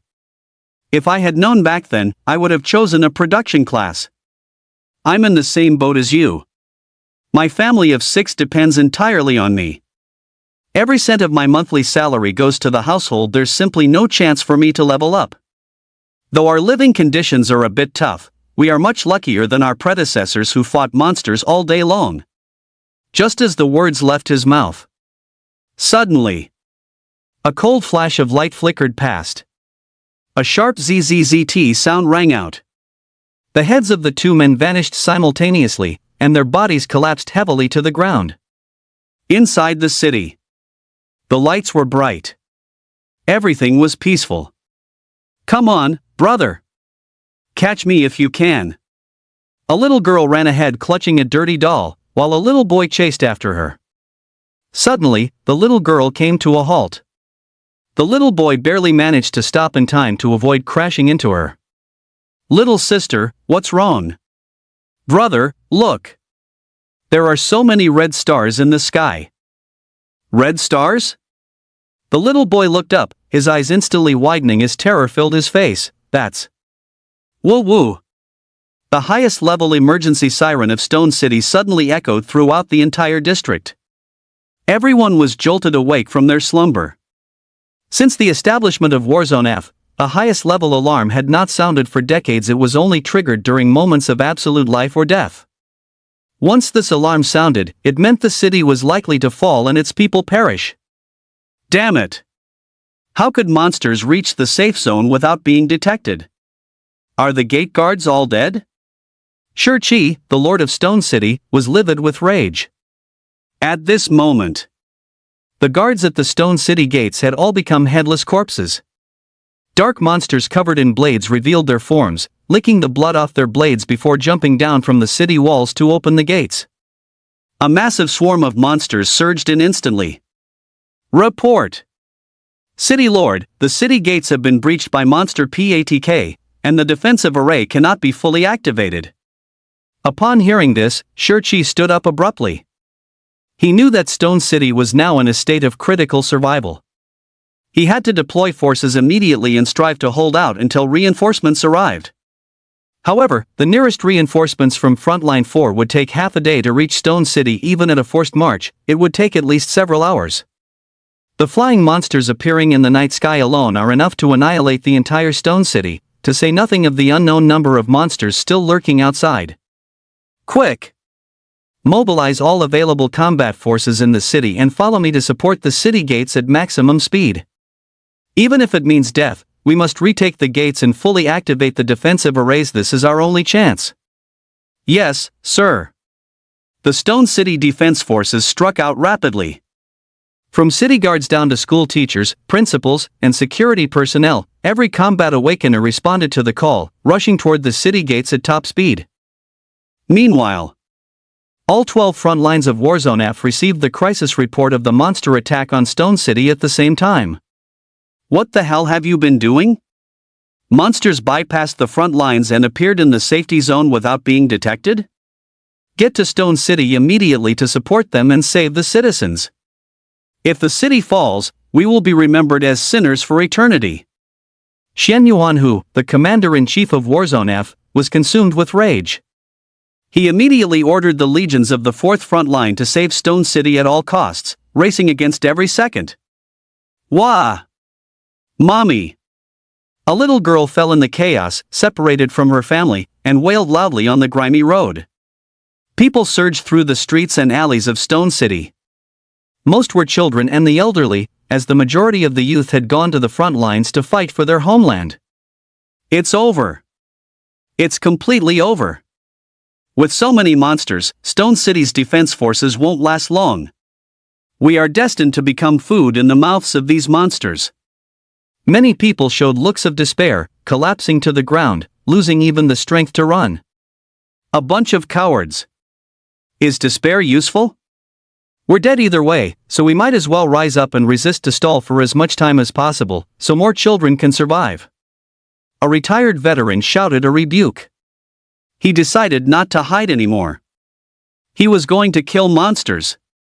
Even if it meant dying with the monsters, he would contribute his final bit of strength. On this side, Lu Yu and the others also heard the highest level alarm immediately and came out to investigate the situation. When he saw countless flying monsters attacking the defensive shield activated over Stone City, Yang Zheng's pupils constricted, knowing that a catastrophe was unfolding. Monsters had launched a surprise attack on Stone City. Yang Zheng immediately assembled the squad and spoke rapidly, "Emergency situation. Monsters have raided Stone City. As members of the Monster Hunter Regiment, our true mission has arrived." Everyone looked solemn. Many were instinctively trembling, yet their eyes remained incredibly firm. They were still just kids, but they knew that despite their fear, they had to fulfill the mission on their shoulders. Sacrificing oneself at the critical moment for the future of the human race was a compulsory lesson they had been taught in school since childhood. Watching the massive swarm of monsters break into the city and slaughter unarmed compatriots, Lu Yu felt a burning rage ignite alongside his worry. Though he had anticipated this day would come, he hadn't expected it so soon. He hadn't fully grown yet. He wasn't yet strong enough. Listen up, everyone. You have only one mission: head to the shelters and do your absolute best to protect the elderly and the children. Is that understood? Yes, sir. Immediately, the crowd acted in unison, rushing toward the nearest shelter. Meanwhile, Yang Zheng summoned his blazing golden feathered great eagle and sped toward the city gates to provide support. I am 5-star monster hunter Yang Zheng. City guard, follow my lead. Follow me and retake the gates. It's a 5-star hunter. There's hope for us to retake the gates. City Lord sure saw a glimmer of hope. Most of these monsters that had suddenly appeared were below tier rank. A 5-star hunter had a real chance to turn the tide of battle. City Lord Sure immediately ordered a guard battalion to follow Yang Zheng and charge toward the city gates. Yang Zheng truly lived up to his reputation as a 5-star hunter, easily carving a bloody path through the fray. These low-level monsters were simply unable to halt his progress. Seeing that Yang Zheng was about to lead the team to the gates, it seemed that if they could just close them and fully activate the defensive magic circle, there would be hope of holding out until reinforcements arrived. We're saved! Close the gates, quickly! The guard captain shouted excitedly. But just as they were about to shut the gates, a Shura-like aura of death swept over them. The next second, Poochie! Every guard preparing to close the gate was sliced clean in half at the waist. Even the Tier 4 captain couldn't escape the catastrophe. Their entire upper bodies had vanished. What? Yang Zheng, who was busy fending off other monsters, was struck with horror. He looked back to see a 5-meter-tall bladed monstrosity that had broken into the city, revealing its form. Name: Blade Lord. Rank: a Rank Lord Boss. Level: LV 150 tier. HP: 1 million. Description: one of the most brutal races in the dark monster world. Their bodies are covered in blades, and they possess a natural ability to remain invisible in the dark. They are the assassins among dark monsters, possessing terrifying combat power at night. What? A Tier A rank lord? Yang Zheng's eyes nearly split with rage, his heart filled with a sense of futility. He knew. With such a terrifying boss having breached the city, all hope for victory was lost. Forget Tier A lords, he couldn't even handle lords of much lower tiers. He was only level 125. The level gap was too wide, and the difference in combat power was worlds apart. Crack! The Blade Lord gnawed on the severed limb of a guard before erupting into a bloodthirsty, maniacal laugh. Jie. Destroy to your heart's content. Slaughter. Annihilate all these human ants and take every last resource. Everyone. We must stop this boss in its tracks, or even more people will die. At that moment, Yang Zheng made a decision. He would use the advantage of his flying battle pet to stall it for as long as possible. Sweep away thousands. Yang Zheng immediately unleashed a skill on the Blade Lord. Bang! 100. Damn it! I can't break through its defense. Yang Zheng was alarmed and hurriedly maneuvered his battle pet to take flight. Ant. Provoked, the blades on the Blade Lord's back actually formed wings, and it took to the air, its altitude and speed instantly surpassing the Scarlet Flame Golden Feather Eagle. What? Despair filled Yang Zhang's eyes. This boss could fly. Die. With just one skill, the Scarlet Flame Golden Feather Eagle's blood splattered across the night sky. Yang Zhang was also sent flying by the single blow, his fate unknown. Meanwhile, outside Warzone F. Inside a dark dungeon. A figure in a black robe watched the scene of the Stone City reflected in a dark magic mirror with great interest. Standing beside him was a high-tier lord emitting a terrifying aura. According to our agreement, I am helping you invade the Alliance Stone City this time. In return, you must provide me with 10 vials of at least a grade monster factors. If my subordinates successfully wipe out the Stone City, that will naturally be no problem. The only shelter in Shicheng. Lu Yu and his team had already established a defensive formation here. Children continued to stream into the shelter, their faces pale with terror. Alarms, screams, and the roars of monsters echoed incessantly from within the city. At that moment, Lu Yu sensed another powerful monstrous presence, similar to the one that had just appeared. These two monsters were far more powerful than any boss he had encountered before. Roar! In the night sky, a massive three-headed flood dragon appeared. It possessed 3 heads, one breathing fire, one spewing toxic mist, and one exhaling frost. Its giant demonic wings spanned dozens of meters. It violently shoved aside its subordinates and slammed fiercely into Shicheng's protective shield. Name: Three-Headed Flood Dragon Lord. Rank: a Rank Lord Boss. Level: LV 150 Tier 4. HP: 1 million. Description: a powerful flying monster from the Dark Monster realm. It has 3 heads, each possessing a unique ability. It is tyrannical by nature and enjoys destroying everything in its path. Shicheng's protective shield. Under the impact of the 3-headed Flood Dragon Lord, it began to crack extensively, as if it might shatter at any moment. Once the Monster Lord in the sky broke through, the consequences would be catastrophic. No! I can't just stand here and watch. I have to kill one of them before the 2 Lord bosses unite, otherwise, everyone in the shelter is doomed. For the first time, Lu Yu wore an expression of extreme gravity. The only temporary good news was that the most powerful monsters in this invasion seemed to be at Tier 4. Dabai, Xiaohong, you two hold the line here for me. Lu Yu decided to take the initiative, leaving his pets to take over his mission of protecting the people in the shelter. Lu Yu, what are you doing? The captain ordered us to stay here. Someone shouted at Lu Yu. My combat pets and mounts will guard this place for me. With those words, Lu Yu took flight on his sword, soaring toward the direction where the Blade Lord had appeared. If Shicheng were to fall completely, Dabai could transform into his white dragon form to protect the shelter for an hour, but only for a single hour. At this moment, the Blade Lord was advancing as if through uninhabited land.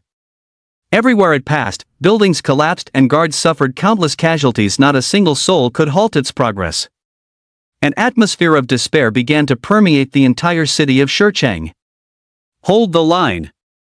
Everyone, hold. This is our home. Defend Shicheng to the death. City Lord Shichi, covered in blood from the fierce battle, led the charge against the Blade Lord.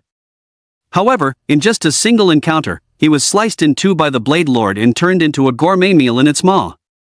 Witnessing this scene, the guards' faces were filled with terror, yet it also ignited their primal courage. They knew that behind them were their families and many children, the very hope of the human race. They cannot retreat. Charge!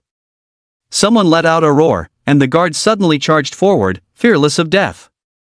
Even though their combat power was low, they swore to live or die with Stone City. You goddamn monsters, I haven't had enough fun in this city yet. How can I let you destroy it? Those who aren't afraid to die, follow me.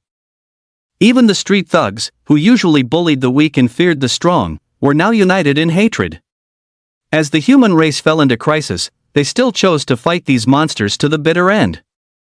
Soon, a massive swarm of monsters had already flooded into the city center. Jie!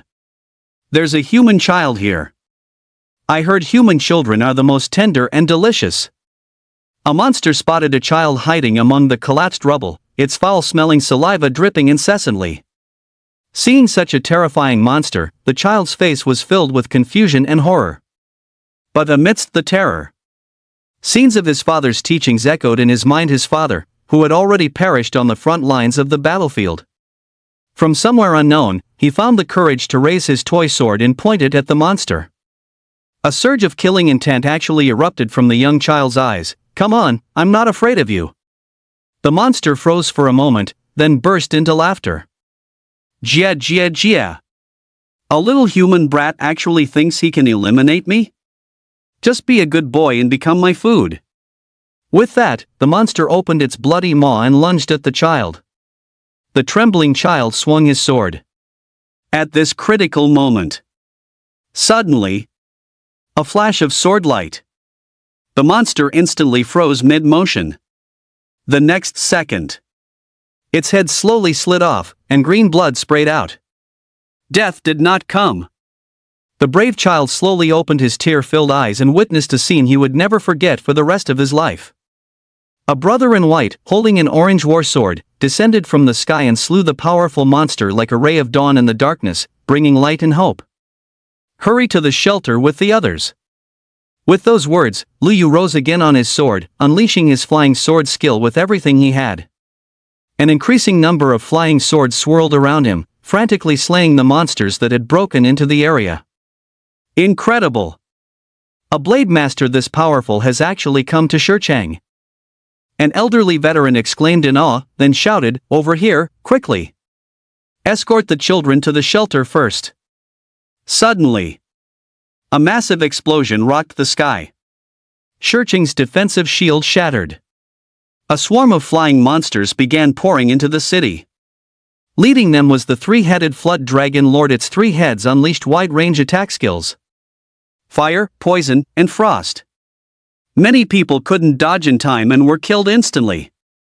"It's over." Seeing this, the fleeing crowds ground to a halt, staring in despair at the sky filled with a dense mass of flying monsters. A single Blade Lord was already enough to drive everyone to despair, and now another terrifying monster boss with combat power no less than the Blade Lord had appeared. At this rate, Shicheng would be reduced to ashes before the rescue army could even arrive. "Damn three-headed flood dragon, these are our food!" The Blade Lord let out a furious roar. The three-headed flood dragon lord restrained itself slightly, only freezing the fleeing people in place. "Damn it!" Lu Yu's expression shifted. He hadn't expected Shicheng's protective shield to be breached so quickly. With two Tier A lords appearing at the same time, which one should he deal with? Given the combat power of these two lords, either one could wipe out Shicheng on its own, not to mention the vast number of other monsters. This was truly adding insult to injury. Just then, whiz! A young blade master rose on his sword, roaring at the monsters with pure fury. "You goddamn monsters, you've earned your deaths." His name was Situyu, a young blade master certified as a genius by the Alliance. Having just broken through to the 6th tier, he was clad in gear radiating purple and orange light, the unmistakable look of a wealthy blade master from an affluent background. Situyu had returned to Shicheng on leave to visit relatives, only to encounter a monster invasion. He originally intended to fight a defensive retreat to protect his family and lead them out of Shicheng. Unexpectedly, the three-headed flood dragon lord suddenly breached the protective shield and unleashed a massive frost skill, freezing his entire family instantly. Driven to madness by this, he charged frantically toward the three-headed flood dragon lord. The three-headed flood dragon lord let out a furious roar and engaged him in an aerial battle. "Who is that? It looks like he's holding back the three-headed flood dragon lord." The despairing crowd saw a glimmer of hope once again. This was also the first time Lu Yu had seen a blade master other than himself. The man's combat power seemed decent, but it was clearly impossible for him to defeat an A-tier three-headed flood dragon lord in a one-on-one duel. One could tell as much just by observing his damage output and skill potency. At this moment, a figure with a face covered in blood appeared, riding a flying mount, and also charged toward the three-headed flood dragon lord. Is that the Captain General? Lu Yu recognized the newcomer. It was evident that the Captain General intended to team up with the young Blade Master to kill the three-headed Flood Dragon Lord first. With the Captain General assisting that Blade Master, it should buy me enough time. Lu Yu whispered to himself, then turned his gaze toward the nearby Blade Lord. Seeing a sixth-tier Blade Master appear, the Blade Lord gave a bloodthirsty grin, wanting to take a share of the spoils and taste the flesh of a sixth-tier Blade Master. Then, the Blade Lord prepared to unleash its large-scale skill, Blade Domain, to annihilate all the human ants who were suicidally clinging to it. A powerhouse is blocking the three-headed Flood Dragon Lord, but who is going to stop this Blade Lord? Is heaven truly bent on destroying Shurchang? The guards of Shurchang had already suffered heavy casualties and had no strength left to fight. They could only watch helplessly as the Blade Lord prepared its ultimate move to instant kill them. At the very moment the Blade Lord's ultimate move was about to be released, Lu Yu arrived, riding his sword in the form of a sword god. Demon Slaying Draw. Squelch. 84,000. Who's there? The Blade Lord's skill was forcibly interrupted, and its health bar dropped by nearly a tenth. Demon Slaying Draw. An instant cast sword god technique, a powerful sword skill capable of single target or area of effect attacks. It possesses 100% penetration and inflicts a brief silence effect on targets hit, blocking all spellcasting. If attacking only one target, it deals double true damage. The more targets hit, the lower the bonus true damage. A look of terror appeared on the Blade Lord's face. Within this tiny stone city, someone actually had the power to forcibly interrupt its spellcasting. Not only the creature itself, but the entire collective of guards stood petrified, staring in disbelief at this suddenly appearing Blade Master. No! It's a sword god. That's right. In Lu Yu, they saw the invincible demeanor of the heaven-cleaving sword god. That sharp, world-splitting sword prestige could not be mistaken. It was the absolute sword aura unique to an invincible sword god. In truth, in terms of sheer aura alone, Lu Yu's sword prestige at this moment surpassed that of the heaven-cleaving sword god. He was now a true sword god. He was simply at level 60. Impossible. A level 60 Blade Master? The Blade Lord suddenly began to question its very existence. Could you believe it?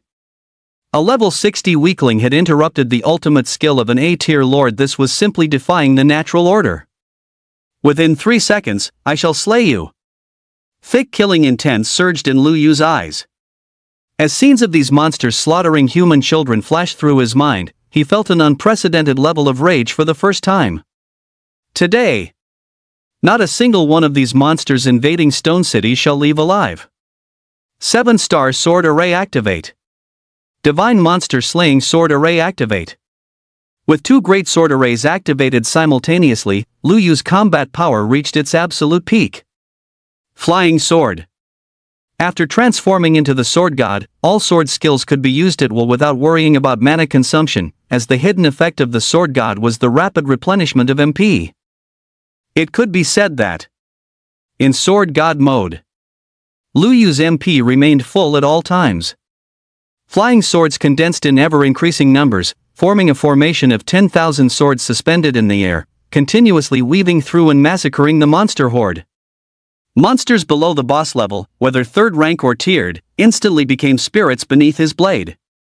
Terrified, the other monsters scrambled to flee the area. This sudden turn of events shocked everyone once again. Even Yang Zhang, Situyu, and the three-headed Flood Dragon Lord, who were in the heat of battle, were alerted and turned their gazes toward Lu Yu. Which Blade Master powerhouse is that? I've never heard of him. The distance was too great for Yang Zhang to see Lu Yu's class information, and coupled with Lu Yu's current sword god form, he failed to recognize him. Isn't that flying sword? How is it possible for him to condense so many flying swords and control them with such ease? Even as an A-rank flying sword user, I can only control dozens at once at most. That's already considered a genius of the way of the sword. Situyu, a tier 6 blade master, was completely stunned. But immediately after, he frantically unleashed his skills once more, charging at the distracted three-headed Flood Dragon Lord. He swore to avenge his family. You human brat, resorting to sneak attacks? The three-headed flood dragon lord cried out in pain as it was hit, its three heads instantly unleashing wide-range skills. The battle erupted once again. At this moment, the Blade Lord also snapped back to its senses. It knew that if it didn't kill this mysterious human Blade Master, the mission assigned by the Great Lord could not be completed. Damned fellow, no matter who you are, you shall not be allowed to survive tonight. The Blade Lord tanked the incoming damage and vanished directly into the darkness, hiding its tracks. Get to the shelter quickly, leave this place to me. After saying this, Lu Yu's gaze sharpened. Possessing the heart of the sword god, he could quickly sense the Blade Lord hiding in the shadows.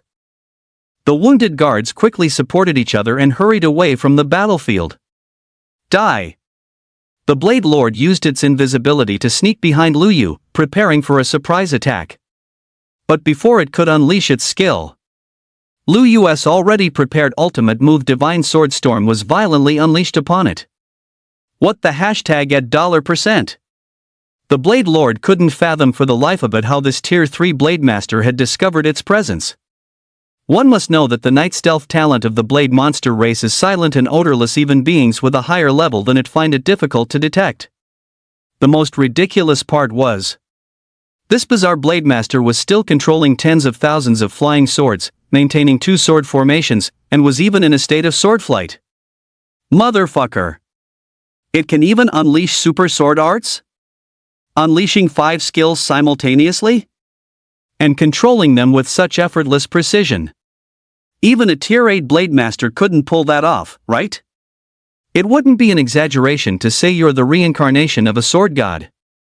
33,000. 33,000. 33,000. Although the damage per hit of Divine Sword Storm isn't high, it's a continuous effect. Its total damage is far higher than Demon Slaying Draw, and more importantly, its attack range is massive.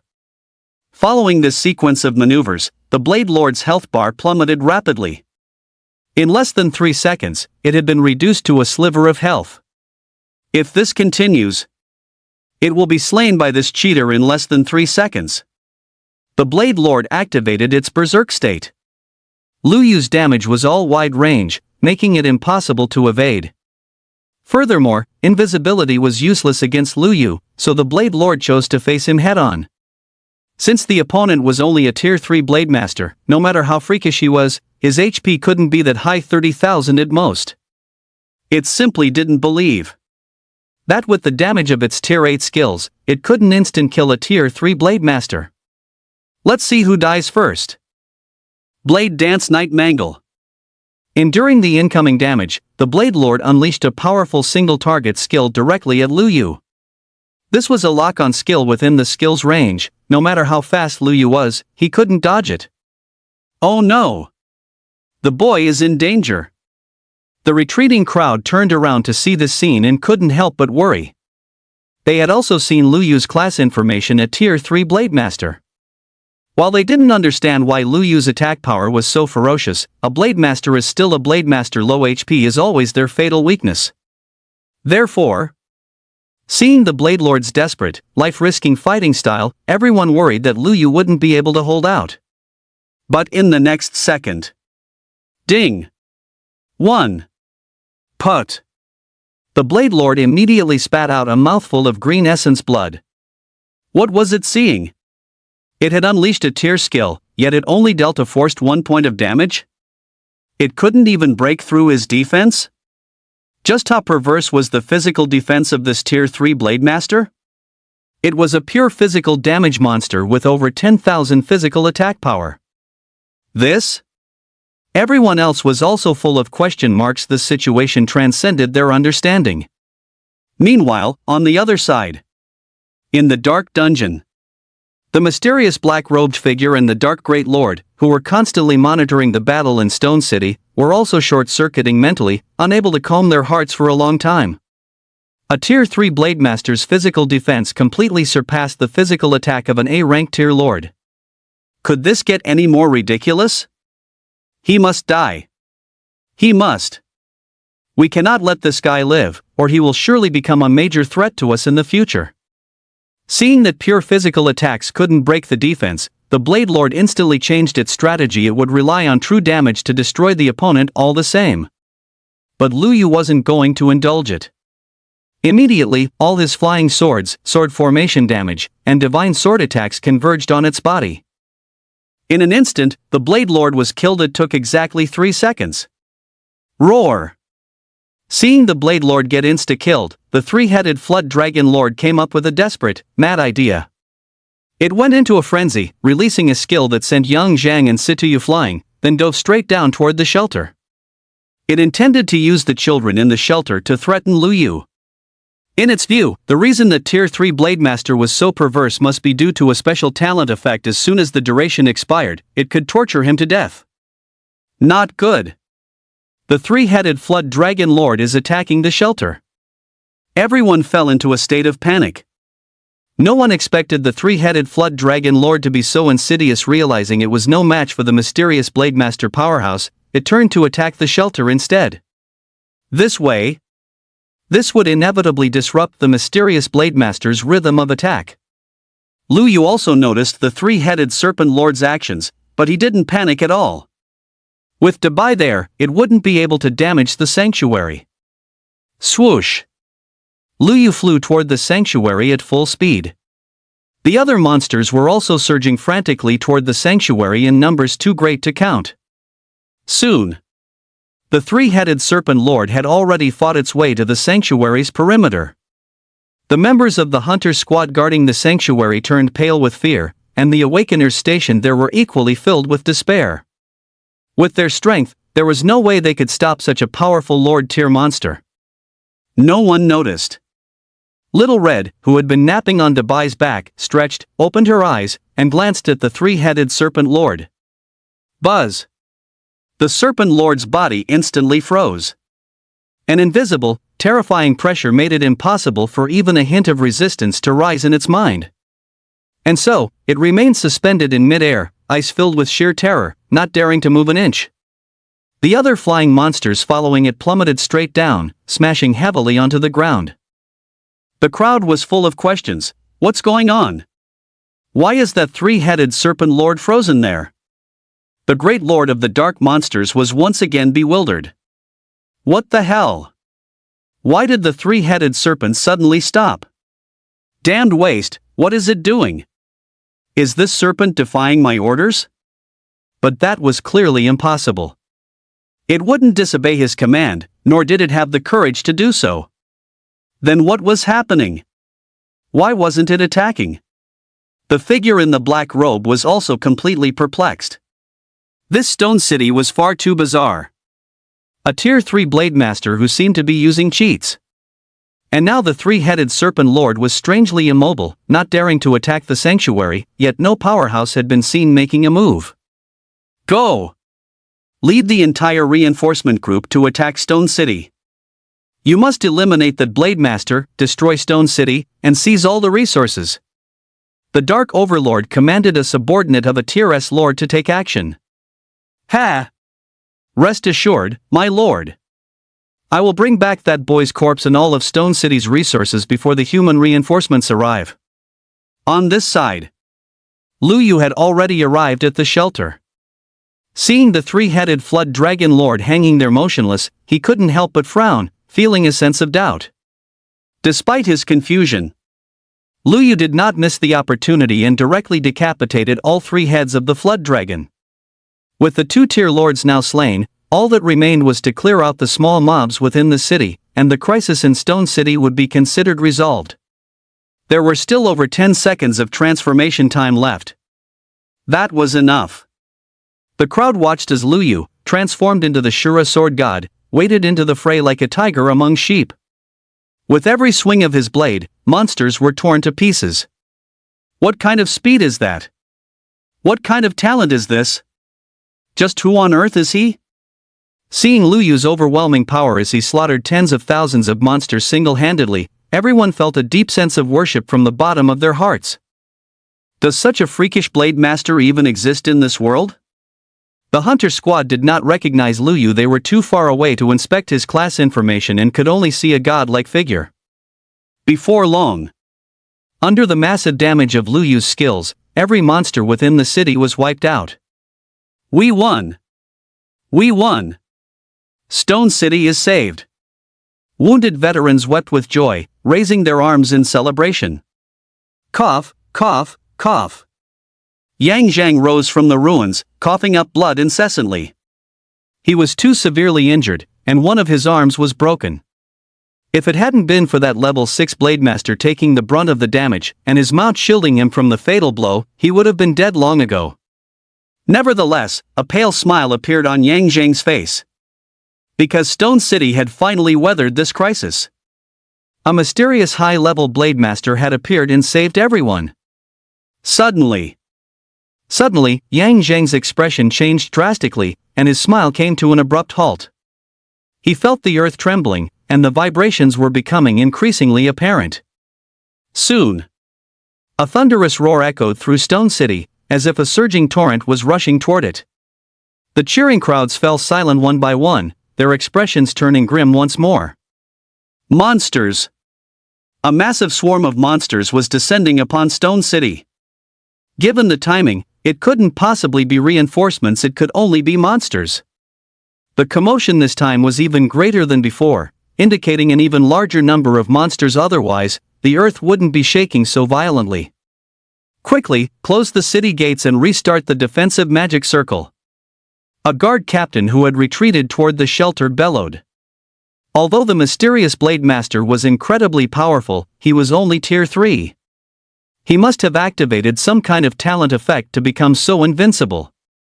However, no matter how heaven-defying an effect might be, it has a duration and a cooldown. Usually, the more powerful the effect, the shorter the duration and the longer the cooldown. In his view, a terrifying effect that allowed a tier 3 to instant kill an A-tier overlord boss was likely nearing its end and would probably require several days to cool down. The people guarding the shelter sprang into action immediately. Seeing this, Liu flew to the city gate at once and closed it. Then, alone with his sword, he stood poised outside the gate, waiting for the monsters to arrive. By now, Liyu's sword god form had ended, and his 3 major sword god skills were grayed out, requiring the next transformation to be refreshed. But what did that matter? Even without the sword god form, Liu was confident he could stop the monsters at the city gates. Thud! With the help of backup materials, Stone City's defensive magic circle was fully activated. It was now strong enough to withstand the monsters for a significant period, rather than being shattered instantly as it was before.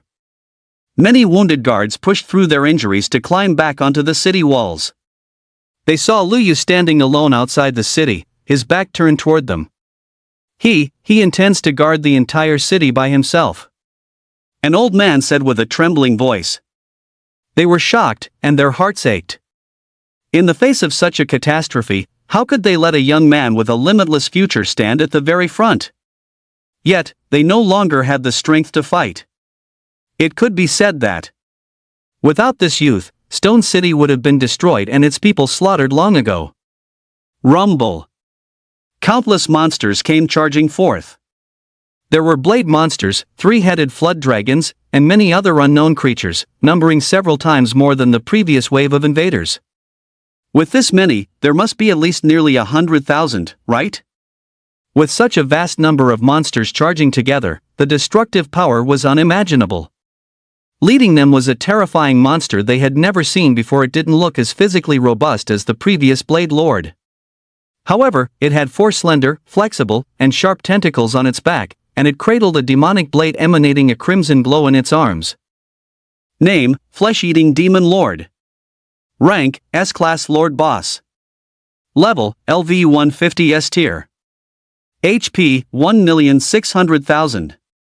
Description: a brutal lord from the dark monster world who enjoys eating living humans raw. Its tentacles have a particular preference for human beauties. My god! 1.6 million HP? And an S-tier lord wielding a mythic red epic grade weapon? The crowd was struck with terror. A lord equipped with epic grade gear was undoubtedly a mainstay among monsters. Each one possessed incomparable strength. They had thought the previous Blade Lord and 3-headed Flood Dragon Lord were the peak combat forces of this invasion, but they never expected something even more horrifying to appear. The youth below the city walls no longer had his talent effect active. How could he possibly withstand this? An atmosphere of despair once again enveloped the entire Stone City. Facing such a powerful boss along with a massive horde of monsters, Stone City had truly fallen into a hopeless situation. Young hero, don't worry about us. You have infinite potential. Run. There's no need to sacrifice yourself here for nothing. Just kill more monsters in the future to avenge us. The crowd shouted toward Lu Yu.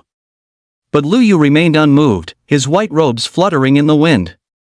The sword in his hand flickered with sword chi, looking so dazzling and divine amidst the falling night. So what if it has epic grade equipment? So what if it's an S-tier lord? If it dares to take one step forward, he would slay it with a single strike. The flesh-eating demon lord didn't even spare Lu Yu a direct glance. It had only one goal, the mysterious blade master who possessed the bearing of a sword god. By this time, Lu Yu had returned to his normal appearance, so it naturally failed to recognize him. Kill that ant and destroy the defensive magic circle. Roar! The horde of monsters obeyed the command and charged with all their might. Flying sword. This skill had no cooldown. As long as he had enough MP, he could continuously summon flying swords to attack. In an instant, hundreds of flying swords materialized in front of Lu Yu.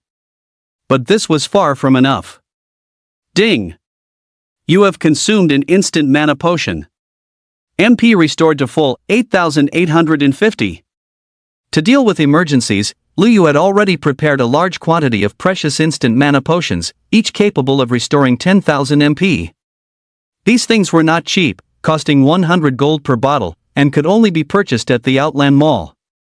As he continued to summon the flying swords, Lu Yu summoned over 10,000 of them, densely packed, firing indiscriminately at the charging monsters. Puff! Puff! Puff! A massive number of monsters fell under the piercing barrage of the flying swords. Not a single monster below tier 4 could withstand the damage. They were all killed instantly. Only a few boss-level monsters managed to break through the swords and reach Lu Yu. Die! Bang! 1. What the hell? No armor penetration? The boss monsters looked as if they had seen a ghost. 7-star sword array. Azure Lotus sword dance. Lu Yu frantically slashed at the monsters that got close. Bosses below this tier couldn't withstand more than a few hits. Let me take him. A tier boss giant monster exhaled a thick cloud of yellow mist directly at Lu Yu. Corrosive gas. 100. His magic defense isn't as high as his physical defense. Everyone, use magic skills to attack him together. The monster let out a thunderous roar. But Lu Yu was hardly going to stand there like a sitting duck. He immediately took flight on his sword, doing his best to avoid the area of effect skills of these magical creatures. A single magic skill wasn't terrifying. What was terrifying was a massive barrage of them. If one skill dealt 100 damage, 200 of them would deal 20,000, enough to kill him instantly. Damn it! Those who can fly, go block him. Don't let him fly around freely. If we don't take him down now, we'll never be able to attack the defensive formation. A tier 4 lord bellowed. In an instant, over 100,000 monsters were held at bay by Lu Yu alone. In the face of tens of thousands of flying swords, the massive horde of low-tier mobs dared not take a single step forward. This is... The people on the city walls watched, completely dumbfounded. They had assumed that once this mysterious youth's transformation wore off, he would be no match for the monsters. They never imagined he could successfully stall an army of over 100,000 and slay so many of them in the process. A pack of useless trash. The flesh-eating demon lord suddenly erupted in fury. To think they called themselves the main force, yet couldn't even handle a single tier 3 human weakling. Get out of my way. The flesh-eating demon lord was desperate to find and kill the mysterious blade master and had no time to waste here. It decided to strike. Bang! With a single swing of its epic great demon blade, it carved a massive gap through the formation of flying swords. The flesh-eating demon lord charged toward Lu Yu with incredible speed. Although it was not a flying monster, its 4 tentacles were extremely powerful, allowing it to spring off the ground and briefly gain the ability to take flight. Soul-devouring blade slash. As soon as it closed in on Luyu, the flesh-devouring overlord drew its blade and swung. An all-consuming blade light struck the back of Luyu, who was unable to dodge in time. Ding! 500. It broke through his defense slightly. But it was insignificant. Whenever Luyu's flying swords attacked other mobs, he could restore his health to full through the lifesteal effect of his god-level talent. Caught off guard by the sneak attack, Luyu merely gave the flesh-devouring overlord a cold glance and continued to evade the collective magical attacks from the magic-type monsters. As long as he wasn't forcibly crowd-controlled, he could stall for 3 minutes. Once the sword god transformation cooldown ended, it would be their funeral. This single glance sent a shiver down the flesh-devouring overlord's spine. It seemed to understand how the previous blade overlord and the 3-headed flood dragon overlord had died. Damn it! A mere human brat, how is his defense far superior to mine? Suddenly, the flesh-devouring overlord had a realization. This kid's defense and the skills he released, weren't they identical to those of the mysterious Blade Master from before? You are that Blade Master. The flesh-devouring overlord immediately unleashed its full combat power. Such a monstrous genius must not be allowed to live. Yet, no matter how the flesh-devouring overlord slashed, Luyu's health bar remained full, while its subordinates had already suffered massive casualties. Before the city had even been besieged, such heavy losses had occurred. How was it supposed to explain this to the great overlord? At that moment, Luyu suddenly came to a halt. He stopped?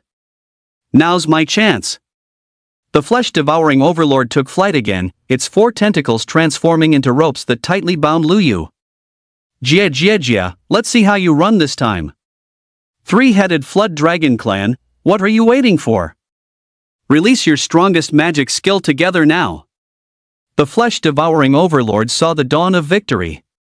All the magical monsters had long since entered a berserk state, and the moment they saw Luyu restrained by the flesh-devouring demon lord, they immediately began chanting their most powerful magic skills, preparing to blast this human monster into oblivion in one fell swoop. Oh no! It's over! Why isn't he dodging? Is he out of mana? The faces of everyone on the city walls were filled with anxiety and grief. Once this Blade Master powerhouse fell, Shurchang would be breached once again. At that point, it would surely be reduced to ashes, with no hope of survival left. You enjoyed hacking at me just now, didn't you? Luyu's voice rang out calmly. What? The flesh-devouring demon lord froze for a moment. The 3 minutes are up. Now, it's my turn. The next second. As the sword light erupted, Luyu once again transformed into his sword god form, and a supreme sword pressure enveloped the battlefield. Poochie! The flesh-devouring demon lord didn't even see how Luyu drew his sword before its tentacles were severed, followed by a surge of intense pain. Luyu ignored the flesh-devouring demon lord, instead turning his gaze toward the group of magical monsters mid-incantation. Demon slaying draw. 1 strike. Luyu appeared eerily behind the group of magical monsters. Every single one was struck, their casting interrupted, as damage values exceeding 10,000 popped up above each of their heads. However, this wasn't enough to instantly kill them all. Amidst your wails, head to purgatory to atone for your sins. This is your only end. In an instant, a terrifying blade storm and a rain of flying swords danced across the battlefield. Amidst the flashing sword light, monster blood sprayed out, staining the earth green and forming a verdant river. Before the flesh-devouring demon lord could flee in terror, Luyu appeared before it once again, beating it down to a critical health state. Then, under the horrified gazes of the onlookers, using only basic attacks, he sliced the once insufferable flesh-devouring demon lord into pieces bit by bit, hacking it to death while it was still alive. Ding! Congratulations, you have obtained 40 times 150 times 120 is equal to 720,000 gold. Drenched in the green blood of monsters, Luyu remained devoid of joy or sorrow. After killing so many monsters, Lu Yu had already acquired a massive amount of gold. Even the notification for ranking first on the wealth leaderboard had appeared long ago. However, Lu Yu simply hadn't had the time to click on it. The remaining surviving monsters tried to flee, but Lu Yu was not about to let them escape. He caught up and instant killed them all. Is it over just like that? How is the cooldown on his heaven-defying transformation only a few minutes? Everyone was stunned. We failed? Inside the dungeon, the Dark Overlord stared intently at the sword god Lu Yu through the mirror, his body radiating a murderous aura in disbelief. Great Lord, regardless of the outcome, my half-beast association provided the precious items and the method to bridge the Devil's Denver. You must pay me at least half of the monster factors. The cloaked figure spoke up. Damn ant, you still dare to ask me for monster factors? Do you believe I'll destroy you right now? The Dark Overlord was leaping with rage. Destroy me? Unless you want to completely provoke our half-beast association. If that happens, this dungeon will need a new master.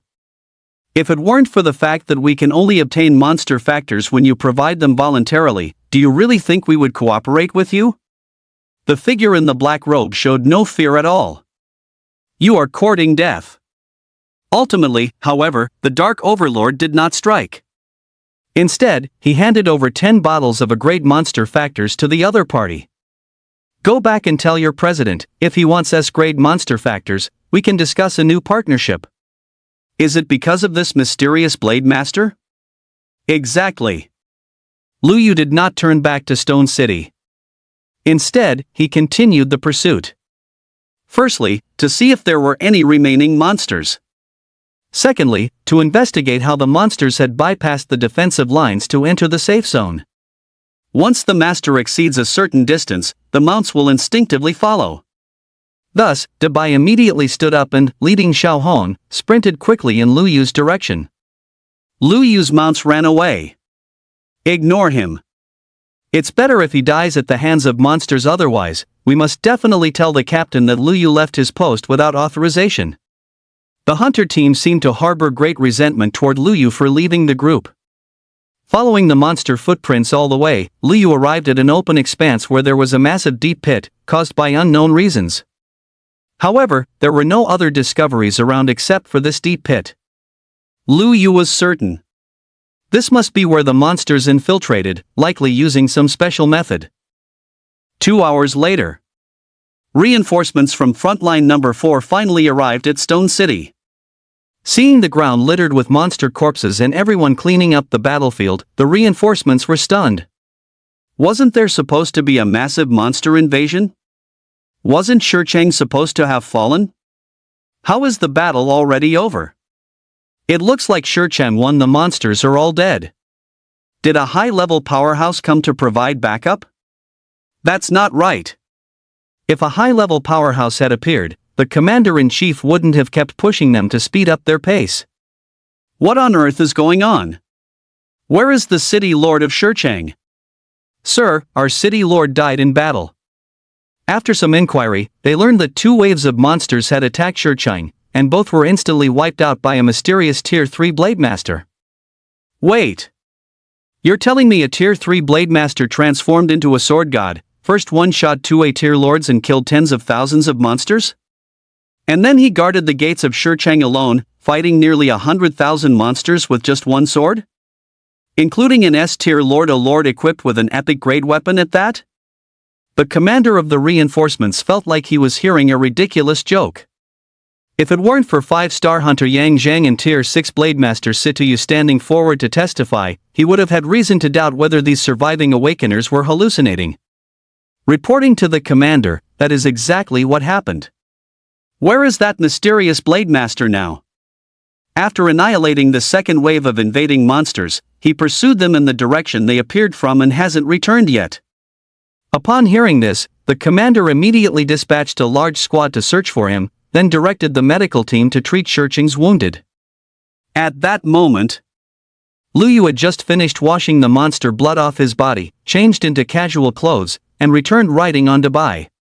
A Tier 3 Blade Master? A teenager? Is this the mysterious Blade Master who saved Shurcheng? Everyone sized Lu Yu up from head to toe. Whether it was his physique, class, or level, everything matched perfectly. Previously, that mysterious Blade Master had been completely drenched in monster blood, making it impossible for anyone to see his true appearance. At this moment, Lu Yu was already prepared to be exposed. After all, having displayed the demeanor of a sword god so openly before the crowd, he would likely be recognized. Thus, he held his head high, deciding to play the part of a powerhouse for once. However, a sharp shout jolted everyone back to reality. Lu Yu, you left the team without authorization. Do you acknowledge your wrongdoing? Captain Yang Zhang also frowned as he looked at Lu Yu. You left the team? Reporting to the captain, the situation was exceptional at the time. Besides, I didn't entirely leave the team. I left my mountain battle pet behind while I went to kill monsters. Lu Yu dismounted and reported truthfully. Kill monsters? Don't tell me you transformed into the sword god and saved Stone City all by yourself. A team member remarked sarcastically. I did. Lu Yu did not deny it. Put.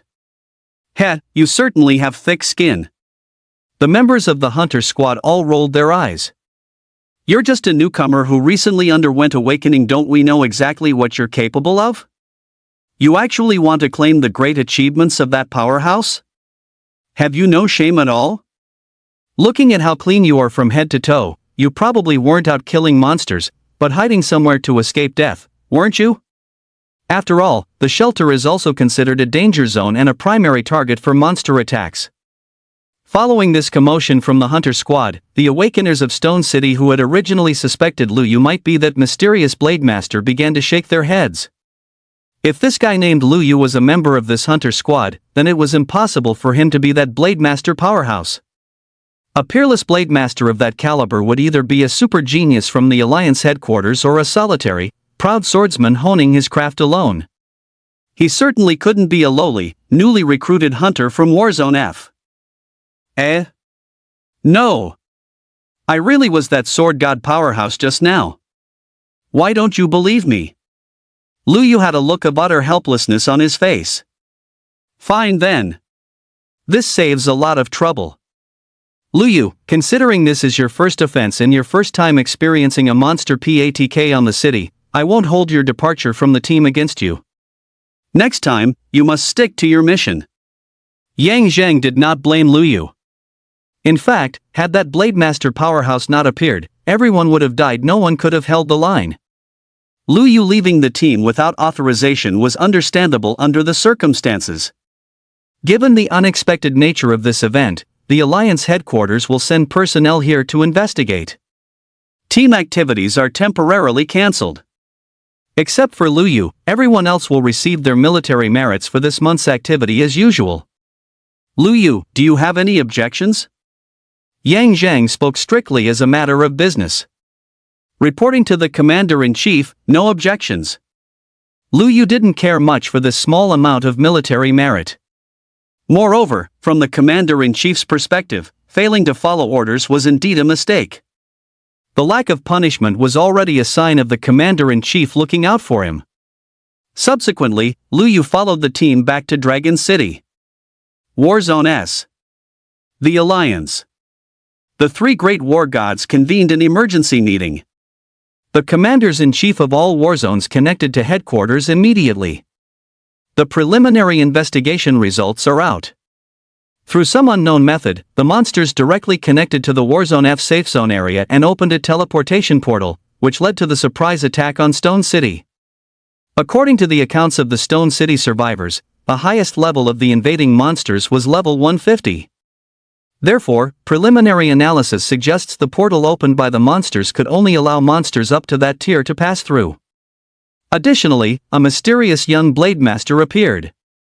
He could transform into a sword god and, by his own strength, slaughtered all the monsters and saved Stone City. However, that mysterious Blade Master disappeared after pursuing the remaining monsters. Warzone F Commander-in-Chief Xian Yuan who reported. This incident tells us the most important point: monsters can use special methods to bypass the front lines and invade the safe zones directly. Therefore, we must change our defensive deployment. We must leave a legion stationed in every urban area within the safe zones to prevent a repeat of the Stone City incident. Furthermore, assign more personnel and expand the investigation area. We must clarify the circumstances of the monster teleportation. As for that mysterious Blade Master, since he was willing to step in and save Stone City, it indicates that even if he is not one of our Alliance members, he is not hostile toward the Alliance, otherwise, he wouldn't have helped. Try your best to find him and confirm his identity. Ask if he is willing to serve at the Alliance headquarters. If he is, we will cultivate him as the fourth war god. The three great war gods had already reached a resolution on this matter. Whoosh! The big shots were all shocked by the news. The fourth god of war? That is a supreme honor. Is that mysterious Blade Master worthy of it?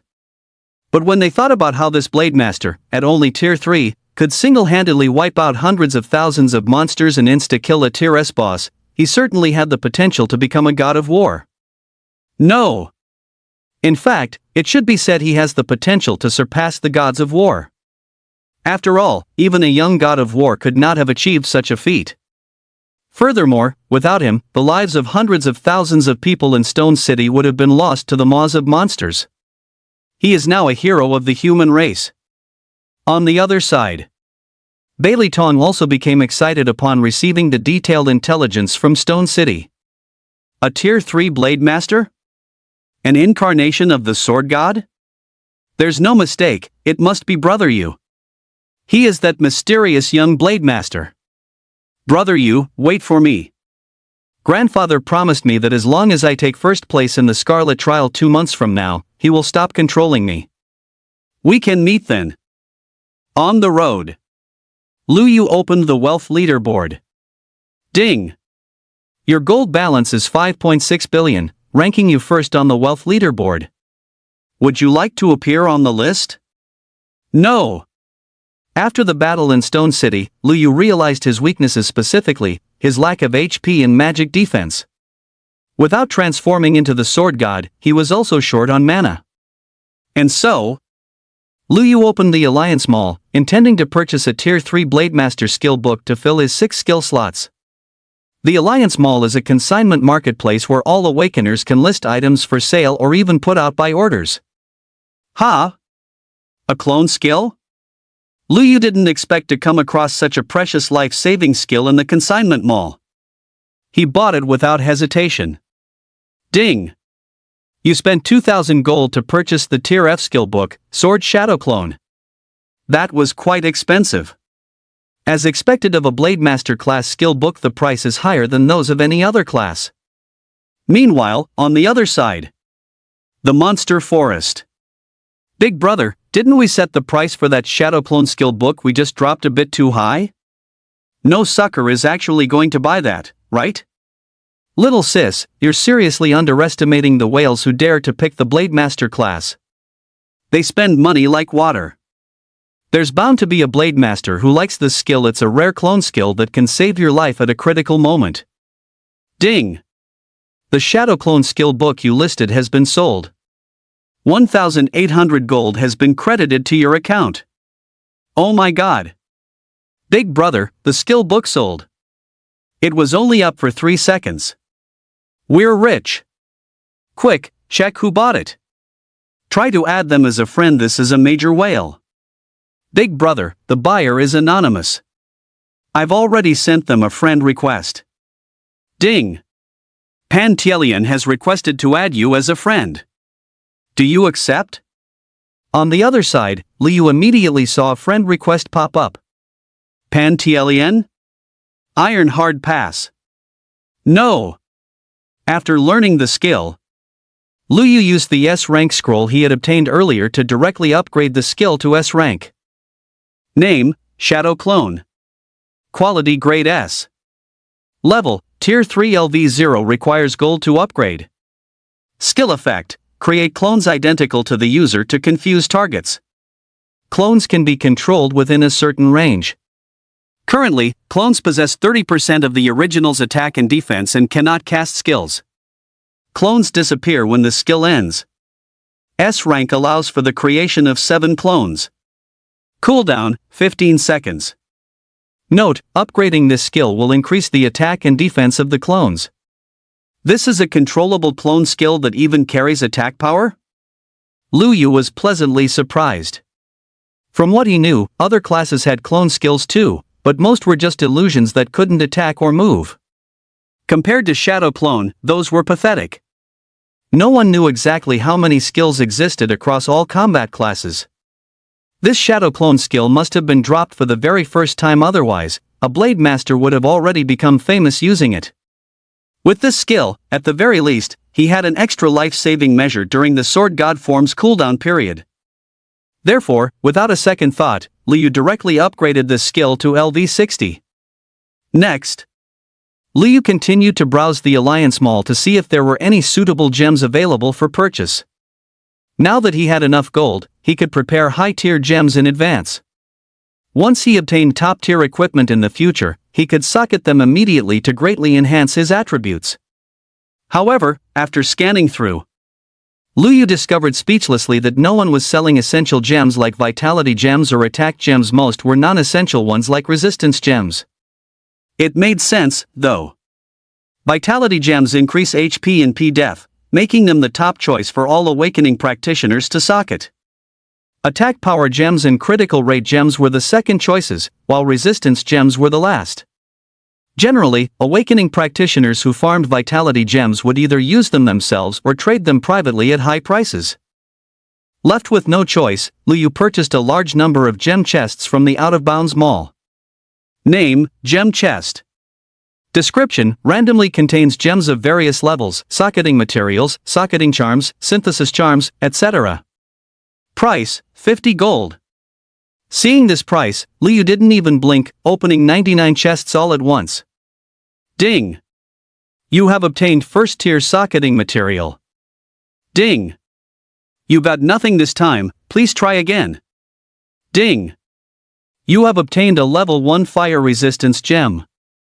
2 days passed quickly. The squad returned to the Monster Hunter Hall. Everyone, once you've claimed your activity military merits, feel free to act on your own.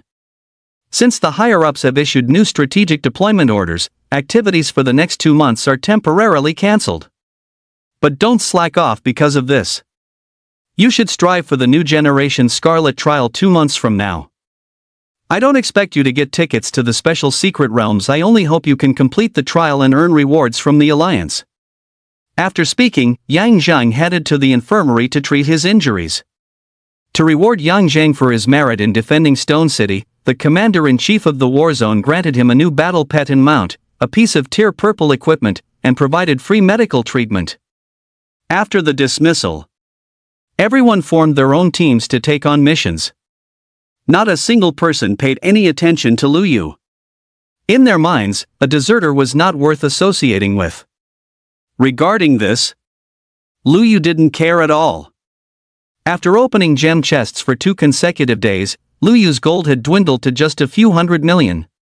Now, his backpack was filled entirely with gems, socketing runes, and other materials.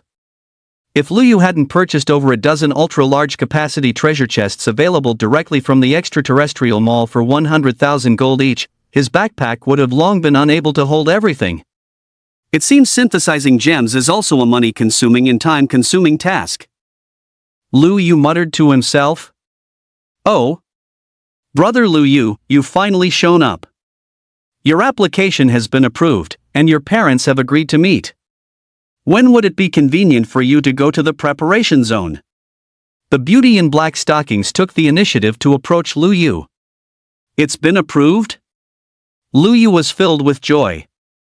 He hadn't seen his parents for a long time and had no idea what kind of life they were living in the war zone. His parents were never like others who constantly talked about how hard they worked or how difficult it was to earn money to make their children behave. But now, as long as they met, he could ensure his parents enjoyed a life of comfort. I'm free right now. How do I get there? Take this approved application form and ride the mount from the Monster Hunter Hall that goes to the preparation zone. Great, thank you. Lu Yu happily handed her 1,000 gold. Looking at the glittering 1,000 gold, the beauty in black stockings covered her agape mouth in total disbelief. Lu Yu knew that spending money was the most efficient way to get things done. This was a universal truth applicable in any world. Half a day later, Lu Yu arrived at the preparation zone. Wait here in the meeting room for a moment. A staff member took Lu Yu's application form and went to notify Lu Yu's parents. Lu Shan, Qin Yunji, your son Lu Yu is here. He's in meeting room 666. Lu Shan and Han Yunji, who were in their dormitory on a day off, were overjoyed upon hearing that their son Lu Yu had arrived. They rushed to the meeting room immediately. You are my son. As soon as they met, Han Yunji rushed forward excitedly and embraced Lu Yu. Lu Shan also moved in close, tightly hugging the two of them. Even as a grown man, his eyes were turning red at that moment. The last time they met, Lu Yu was still at school in the blink of an eye. It had been half a year. Dad, Mom. You've both worked so hard. Tears were also welling up in Lu Yu's eyes. Although he was a transmigrator, he had been born into this world, and he had long since regarded them as his true parents and family. Is the living allowance we left for you enough? How are your older and younger sisters doing now? Once the initial excitement subsided, Han Yunji hurriedly began asking after them. I haven't spent it all. My sisters are eating well, dressing well, and living comfortably. Dad, Mom, look, this is the new house I bought for you. Lu Yu opened his phone's photo album and clicked on a photo of himself and his two sisters taken at the new house. This. Lu Shan and Han Yunji's eyes widened in disbelief. This large house looked like it would cost tens of millions. Where did their son get the money? Wait. The higher-ups had suddenly started taking care of the two of them recently. Could it be because of their son? Tell your old man, did you awaken a super talent? Dad, why do you ask? A while ago, both your mother and I started receiving special care from the higher-ups. Our workload was greatly reduced, and our benefits were upgraded several levels. If it wasn't because you awakened a high-tier talent, why would they suddenly look after us like this? Is that so? Lu Yu was surprised. He truly didn't know about this. He had always thought his parents were working hard. Could it be the Seoul Hidden Organization? Impossible. The Seoul Hidden Organization probably wouldn't do anything unnecessary. Then who could it be? Could it be Bailey Tong? Yes. In all likelihood, it was because of Bailey Tong. Since coming to the Dragon City concentration camp, he had only made this one friend. Furthermore, Bailey Tong had numerous maps and even dared to sell them publicly without anyone investigating him, which was inherently abnormal. It could only mean one thing. That little fatty, Bailey Tong, had a terrifying background. Otherwise, given his parents' honest and simple nature, it would be impossible for them to receive a promotion from the higher-ups. Zhao Liang at the concentration camp, boss, I was the one who promoted them, not the fat kid. Dad, Mom, to tell you the truth, I did indeed draw a top-tier talent, and it's a perfect match for the Blade Master class. Really? The two elders were overjoyed, feeling as if they were in a dream, unable to process it for a moment. Wonderful. The gears of fate for our Lu family are finally starting to turn. Then did you pass the Genius certification at the Alliance headquarters and receive the Alliance benefits to buy this house? Is that why the higher-ups promoted us? Han Yunji wept with joy. Mom, actually, I didn't go to participate in the Genius certification at the Alliance headquarters. What? You didn't? Then what's going on? Both Lu Shan and Han Yunji were bewildered. Dad, Mom, it's a long story. In short, not only did I draw a god-tier talent, but I also gained a mysterious ability where gold is guaranteed to drop 100% of the time whenever I kill monsters. That's why I didn't go to the Alliance headquarters. Hiss. A god-tier talent? And a 100% gold drop rate? How is that even possible? The two elders felt their heads spinning. This was simply too staggering. A god-tier talent. Unrivaled in the entire world. Is that even something you can just draw? Furthermore, That ability to guarantee a 100% gold drop rate was even more terrifying. In this world, while talent determines potential, gold is even more crucial. As long as you have a massive amount of gold, you can become a top-tier awakener through brute force spending, even without a good talent. Lu Yu knew this was hard for his parents who had worked hard for most of their lives to believe. To put it bluntly, it sounded like a fairy tale, a pipe dream, or a wild fantasy. Therefore, Lu Yu directly transformed into the sword god and summoned the Yuebai dragon horse, which was ranked number 1 on the Mount leaderboards. Since the meeting room was enclosed, Lu Yu wasn't worried about being seen by outsiders. My god! Isn't this the S-rank mount, the Yuebai dragon horse, that everyone was talking about recently? This is our son's mount? At this point, no matter how skeptical Lu Shan and Han Yunji were, they had no choice but to believe what was right in front of them. Besides, this was their son, how could he possibly deceive them? Quick! Son, unsummon your mount before anyone sees it. Han Yunji said urgently. Wait! Son, why did your talent transformation just now look so much like that young sword god who saved Stone City recently? Lu Shan suddenly realized. With his reduced working hours, he often followed real-time news on the channels during his spare time and was well aware of the Stone City incident. The mysterious young sword god. This news had long since spread throughout the entire Warzone F. Some retired elders from Stone City had even filmed the scene of the young sword god displaying his divine might and slaying the boss, posting it to the Warzone channel. He pulled up the video again and compared it with his son's current sword god form. The appearance was indeed identical. Dad, you're right. The young sword god in the video is me. At the time, I was traveling with the Hunter Squad General Captain for the end-of-month event. We stopped at Stone City to rest and encountered a monster attack. Fortunately, the highest level of those monsters was only level 150, so I transformed into the sword god and cut them all down. Lu Yu spoke with casual indifference. But Han Yunji's eyes filled with tears as she heard this, and she hugged her son tightly once more. She knew exactly how dangerous a monster PATK on a city could be.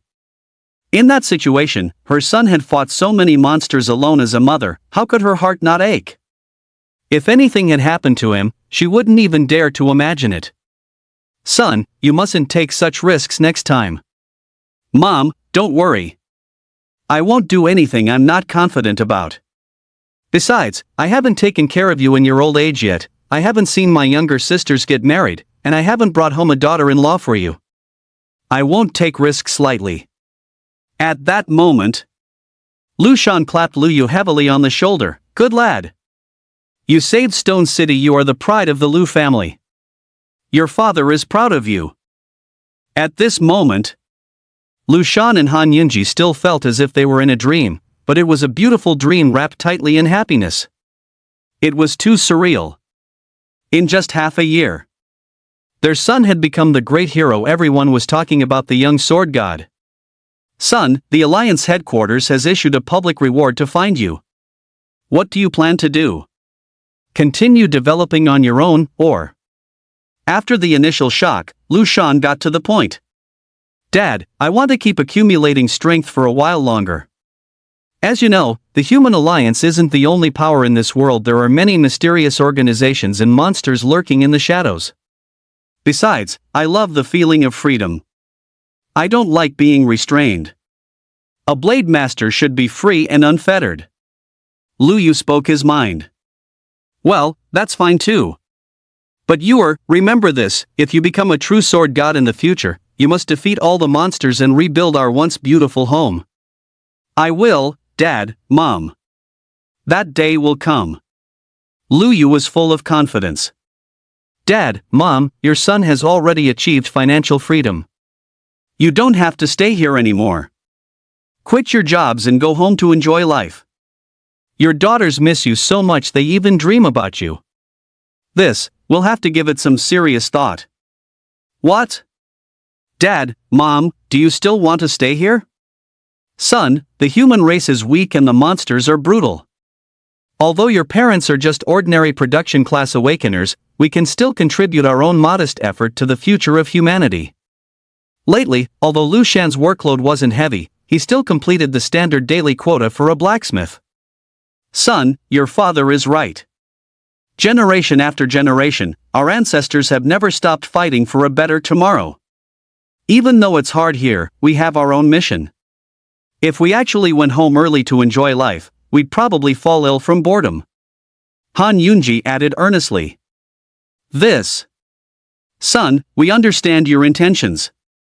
How about this? We'll apply for leave from our superiors to spend time with your sisters until school starts. After that, we'll make sure to come home once a month. How does that sound? Lu Shan promised. At this moment, Lu Yu had a realization. He finally understood why the captain's gaze toward him had seemed somewhat disappointed on the way back to Dragon City. Mission. It is a prerequisite for every awakener.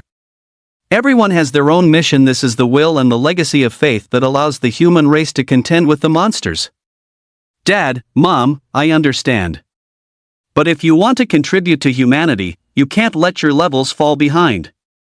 Take this gold, it will help you level up quickly.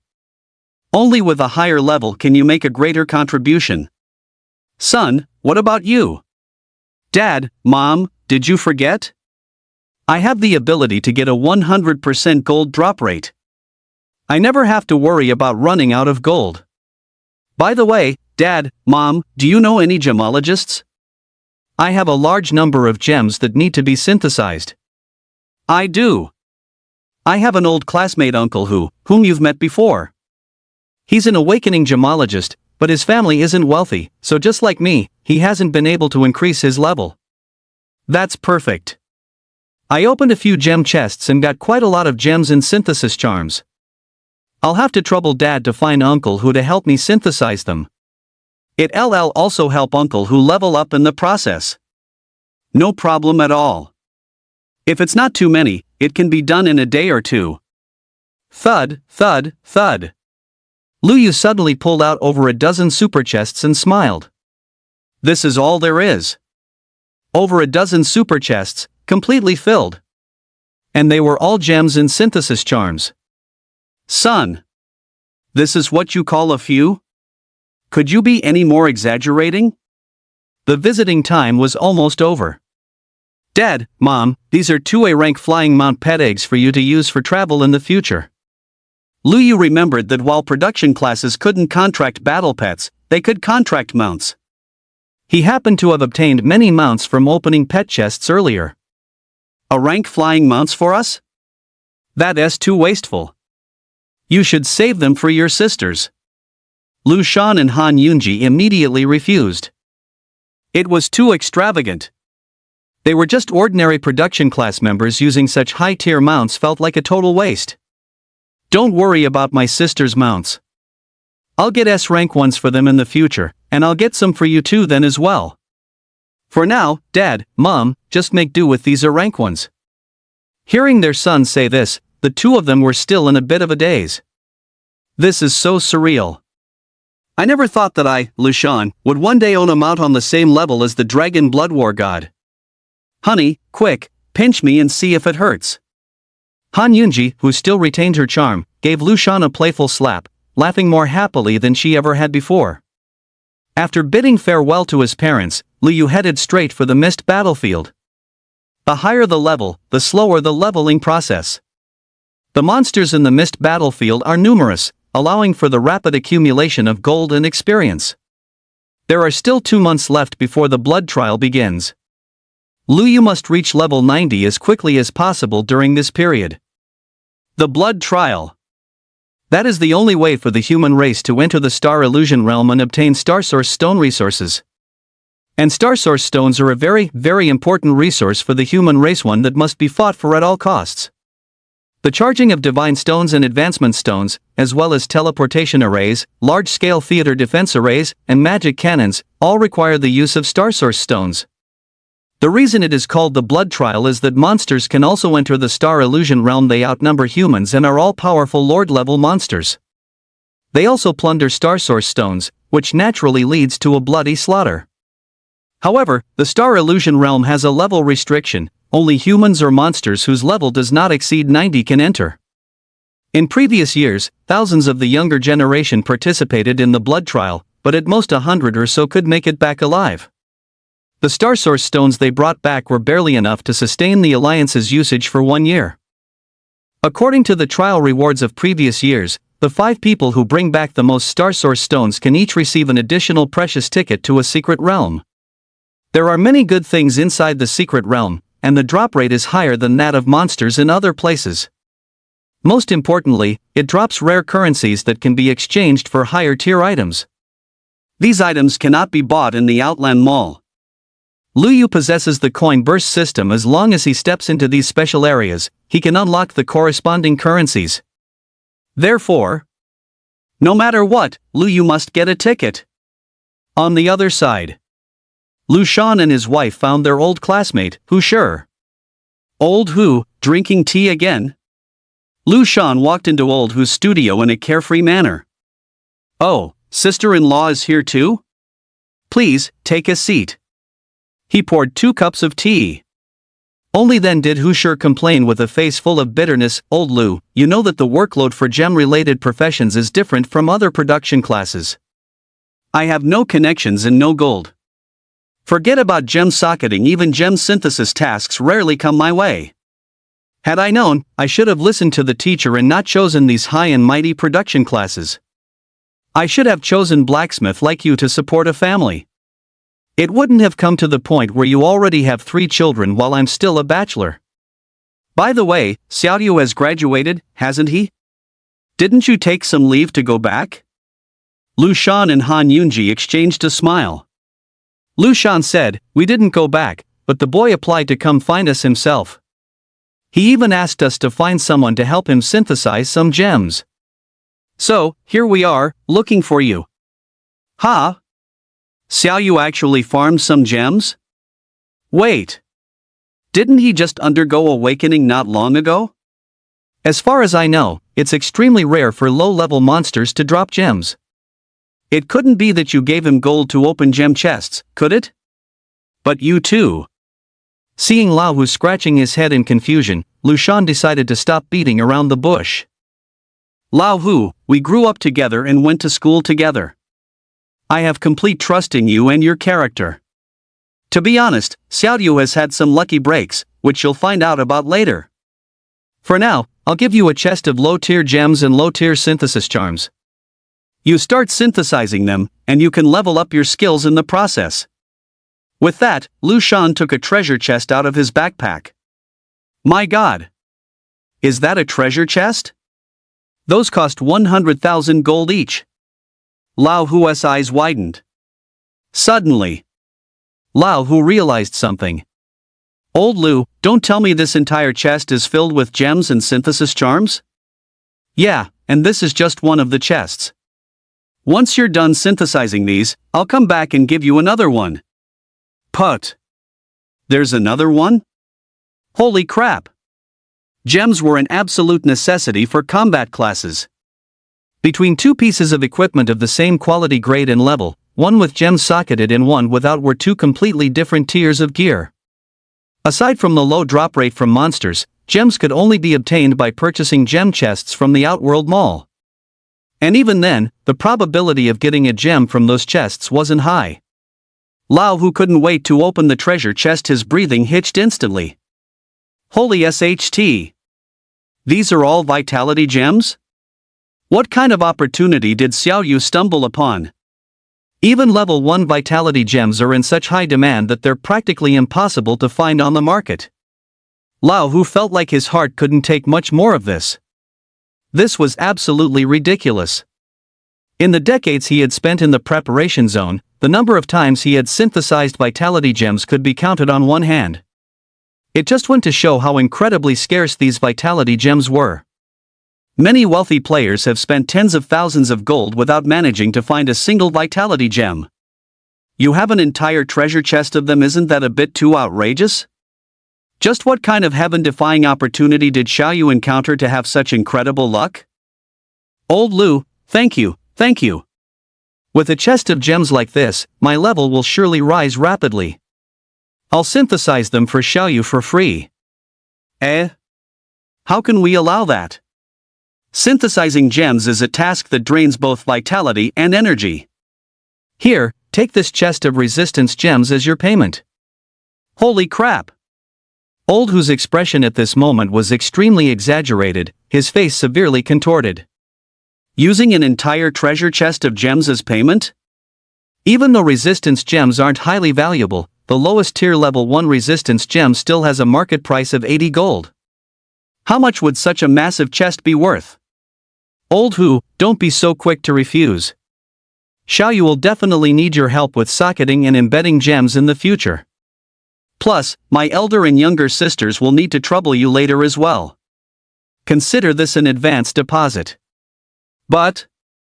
No buts. Take them quickly and hurry up with the gem synthesis to level up.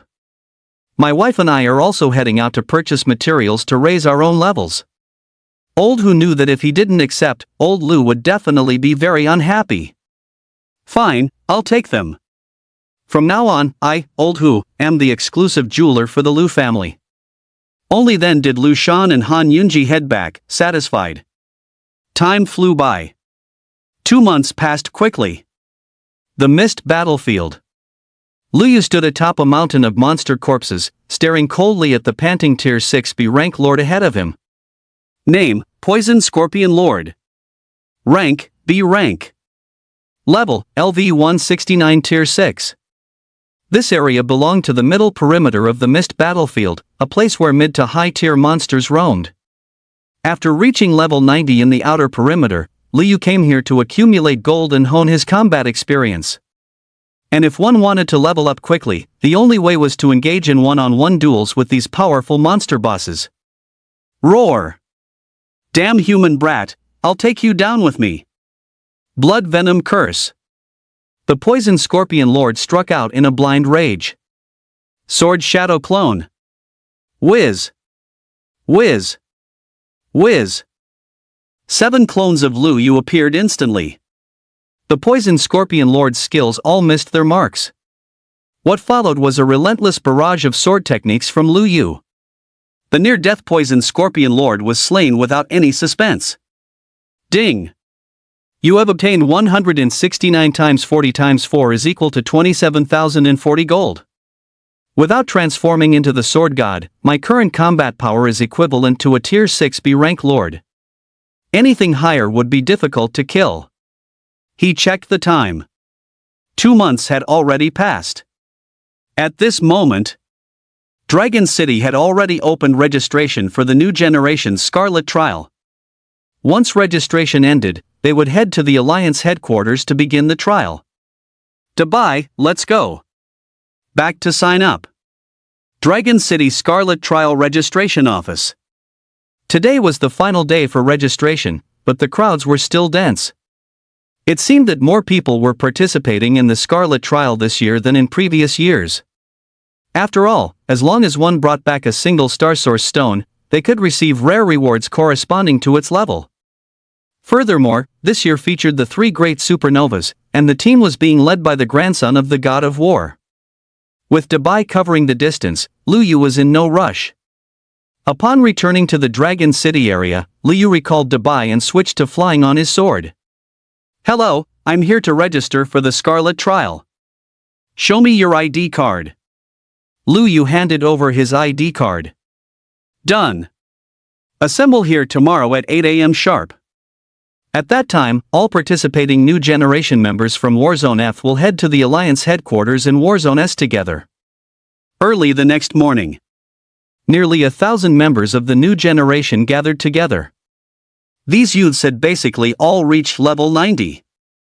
They were all confident in securing a spot within the top 1,000 in this competition to claim the grand rewards from the Alliance. Compared to other methods, this is the best way for most commoner children to obtain top-tier equipment before reaching higher tiers. Lu Yu? You dare to sign up too?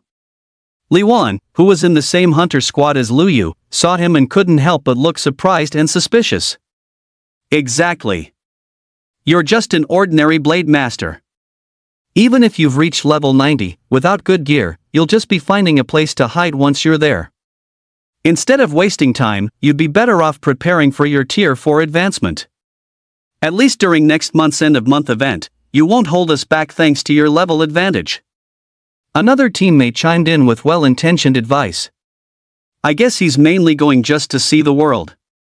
The Scarlet Trial is our only chance to go directly to the Alliance headquarters. That's true, but wasting time just to see the world isn't really worth it. Everyone chimed in one after another. Lu Yu simply smiled and said nothing in response. True powerhouses never argue, they let the results speak for themselves. Alright, quiet down. Time is up. All participants, follow me. A rugged berserker led the crowd toward the Warzone F command center. The crowd was puzzled. Aren't we supposed to be going to the S Warzone, the Alliance headquarters? What are we doing here? Suddenly, brilliant magical light erupted from the ground. Only then did everyone discover to their shock that they were standing within a massive magic circle, with high-level array mages activating the formation all around them. Isn't this the teleportation array exclusive to the Warzones? A well-informed child of a wealthy family cried out in surprise. At this moment, the berserker spoke indifferently, this is a Warzone teleportation array. Warzone S is different from other Warzones, it cannot be reached by mounts and can only be accessed via teleportation arrays. Ha! Everyone was stunned. Is that so? Back at school, the teachers had never mentioned S Sector. Everyone had always assumed that S Sector was just like any other Warzone, albeit a special one where the Alliance headquarters was located. Never in their wildest dreams did they expect this. S Sector actually required a teleportation array to reach. They had never heard of any place within the world of Blue Star that required teleportation for access. Even the most perilous deep-sea battlefields could be reached via water attribute mounts. A bunch of rookies, what is there to be so shocked about? You didn't learn this in school, did you? Let me give you a little history lesson. S Sector isn't in the world of Blue Star, it's in the sky. The Berserk warrior pointed toward the heavens. What? In the sky? Everyone stood there, slack-jawed. Lu Yu was equally astonished. The Alliance headquarters is in the sky? Could a city in the clouds truly exist in this world? Actually, saying it's in the sky isn't entirely accurate. To be precise, it's in the Outer Realm battlefield. The Berserk warrior added. Wait, Senior, isn't the Outer Realm battlefield just the areas outside the various sectors? Someone voiced their confusion. Who told you that the battlefields outside the sectors are the Outer Realm? The battlefields outside our sectors are simply parts of our Blue Star home that have been occupied by monsters. The true Outer Realm battlefield is the passage connecting the world of Blue Star and the monster world. That vast, boundless corridor is the real Outer Realm battlefield. The Berserk warrior's words left everyone reeling. Holy crap! Is that really true? Then why wasn't this knowledge taught in school? Heh, that's because the vast majority of people will never come into contact with the Outer Realm. If you weren't participating in the new generation Crimson Trial, you wouldn't have the chance to encounter it either.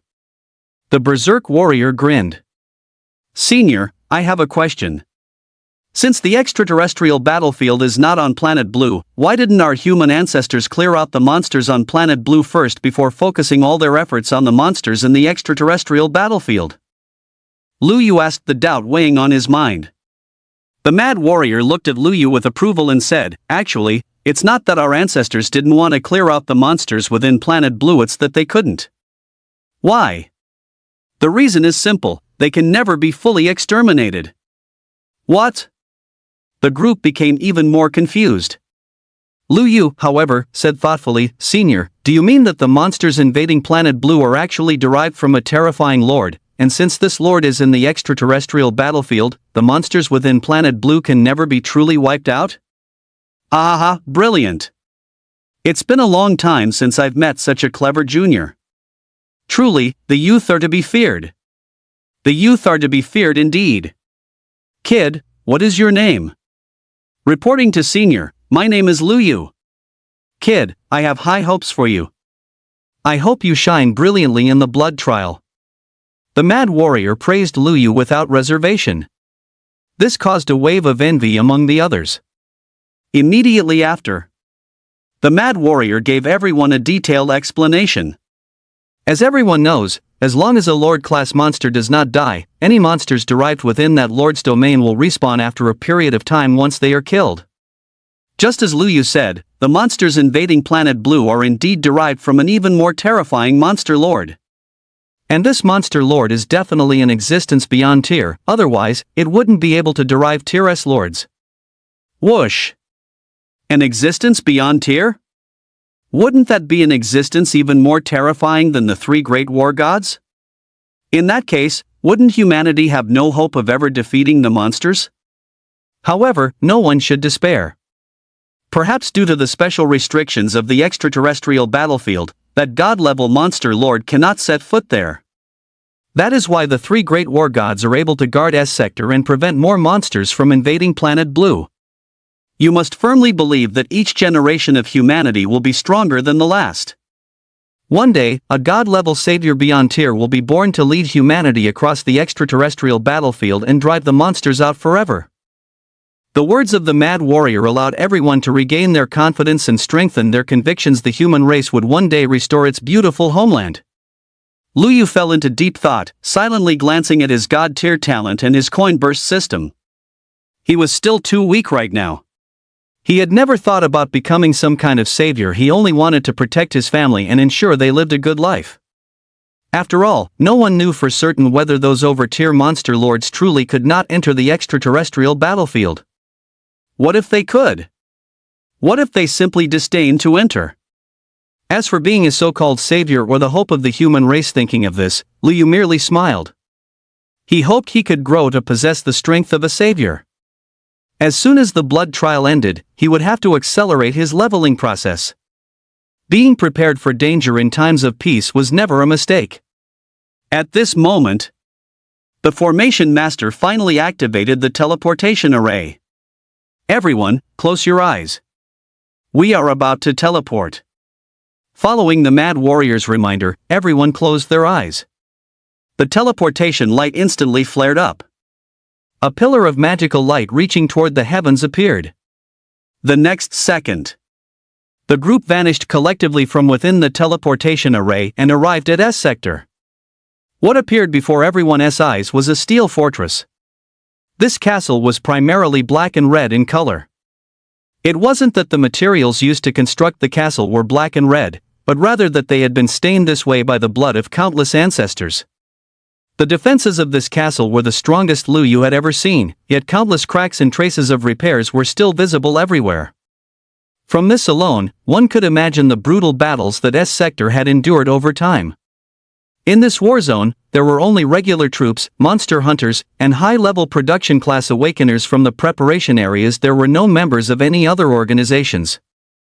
Because this was the Human Alliance's first line of defense, and also the most important one, only the elites of the Human Alliance legions could be stationed here. Looking up. In the sky, besides the flying cavalry units patrolling back and forth, there were also large numbers of flying monsters above the clouds, eyeing S sector like tigers watching their prey. However, they did not dare to approach in the slightest. This was solely because there was a massive floating fortress in the sky, known as the Sky City, the hope of the human race and the Alliance headquarters.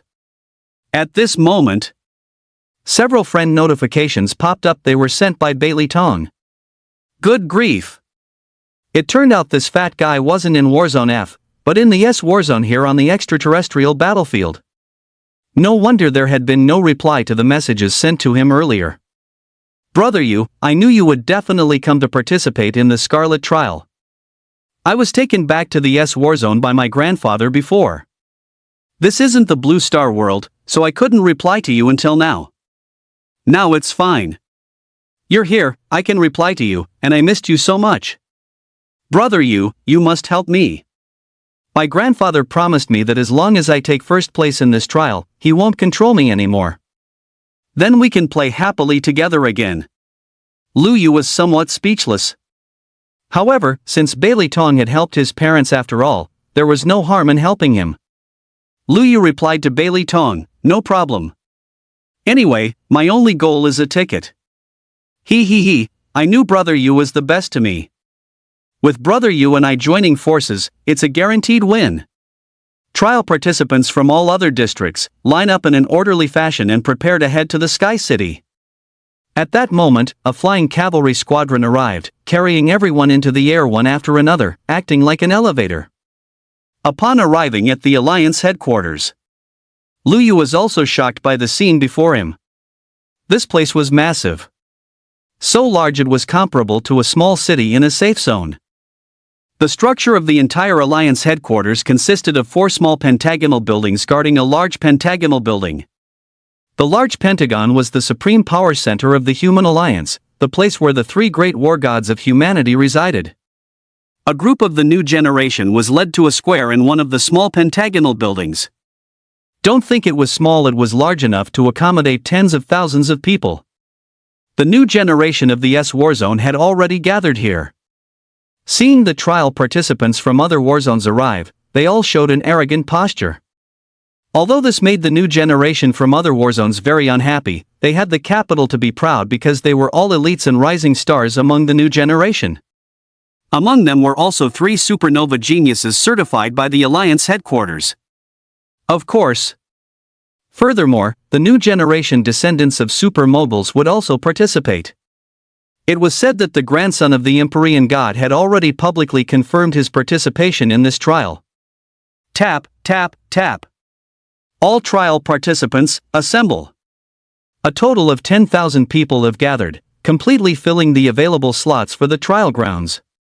This marks the first time in history that the Human Alliance has reached full capacity. It is hardly surprising. After all, this session features 3 supernovas, not to mention the descendants of top-tier powerhouses. With more epic-level geniuses than in previous years, this is arguably the most golden generation in human history. Naturally, aside from those who are exceptionally timid, lacking in confidence, or paralyzed by fear, almost everyone has shown up. A spirited and valiant young woman stepped onto the high platform with a brisk pace. She had short hair and wore a 5-star military uniform. She was from the Xia Federation. Her name is Shi Zhanwu, 25 years old, and the granddaughter of the Dragon Blood War god, Shi Tianqing. She is in charge of this year's blood trial.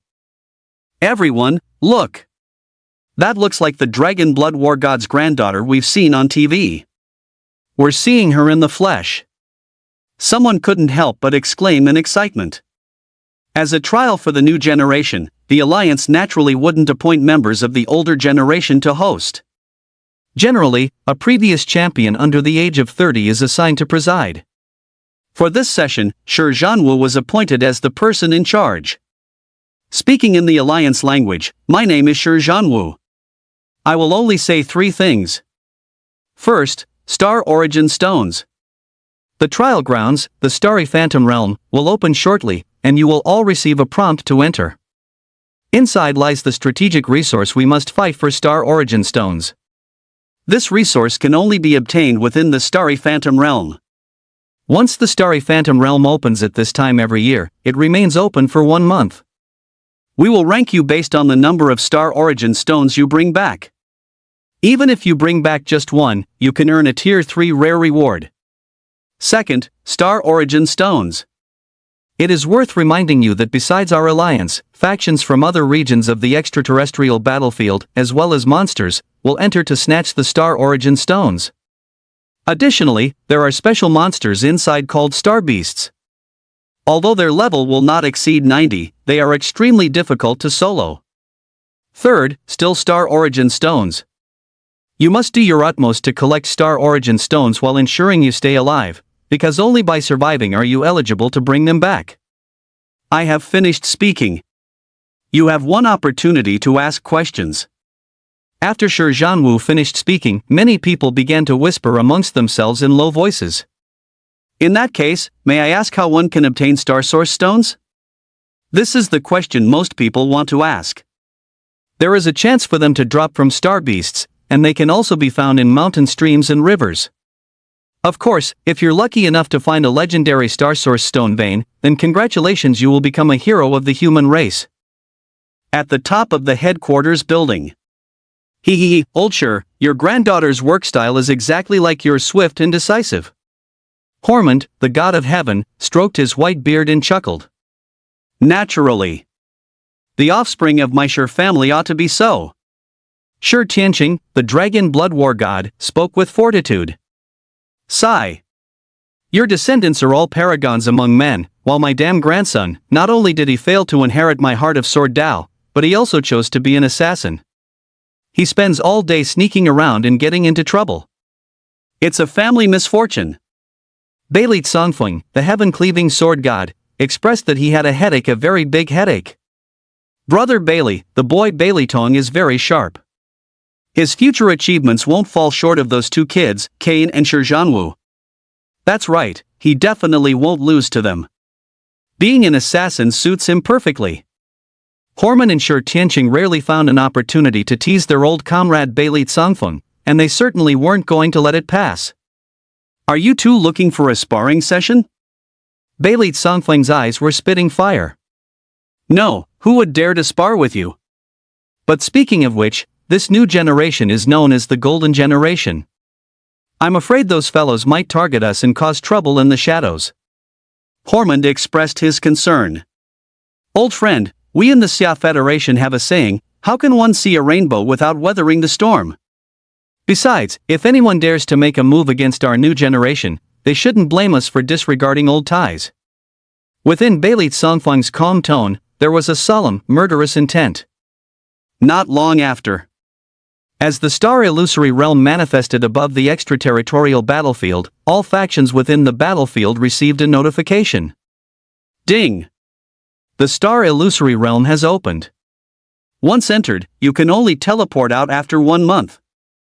Every faction in the extraterritorial battlefield has a limit on the number of entries into the star illusory realm. The larger a faction's territory, the more slots they receive. The monster factions have the most slots, with a maximum of 100,000. Meanwhile, the Alliance has the most slots among the human factions, with 10,000, while other factions have relatively fewer, ranging from several hundred to a few thousand people. The next moment, Lu Yu and the other new generation members of the Alliance were collectively teleported into the Starry Illusion Realm. The Starry Illusion Realm. Lu Yu looked at his surroundings in surprise. This place was not much different from the real world, featuring mountains, rivers, flowers, and trees. It had everything. The only difference was the sky, which was a vast river of stars, overflowing with streaming light, dreamlike and enchanting. However, the more beautiful something is, the more likely it is to harbor hidden killing intent. At this moment, at the Soul entrance, new generation members from factions outside of the Alliance began to teleport in. There was the Half Monster Association, their members wrapped entirely in black robes, the Soul Hidden Organization, wearing assassin masks, and several other mysterious organizations. They wore uniform attire and were all level 90 tier 3, clearly the elite awakeners among the new generation of their respective factions.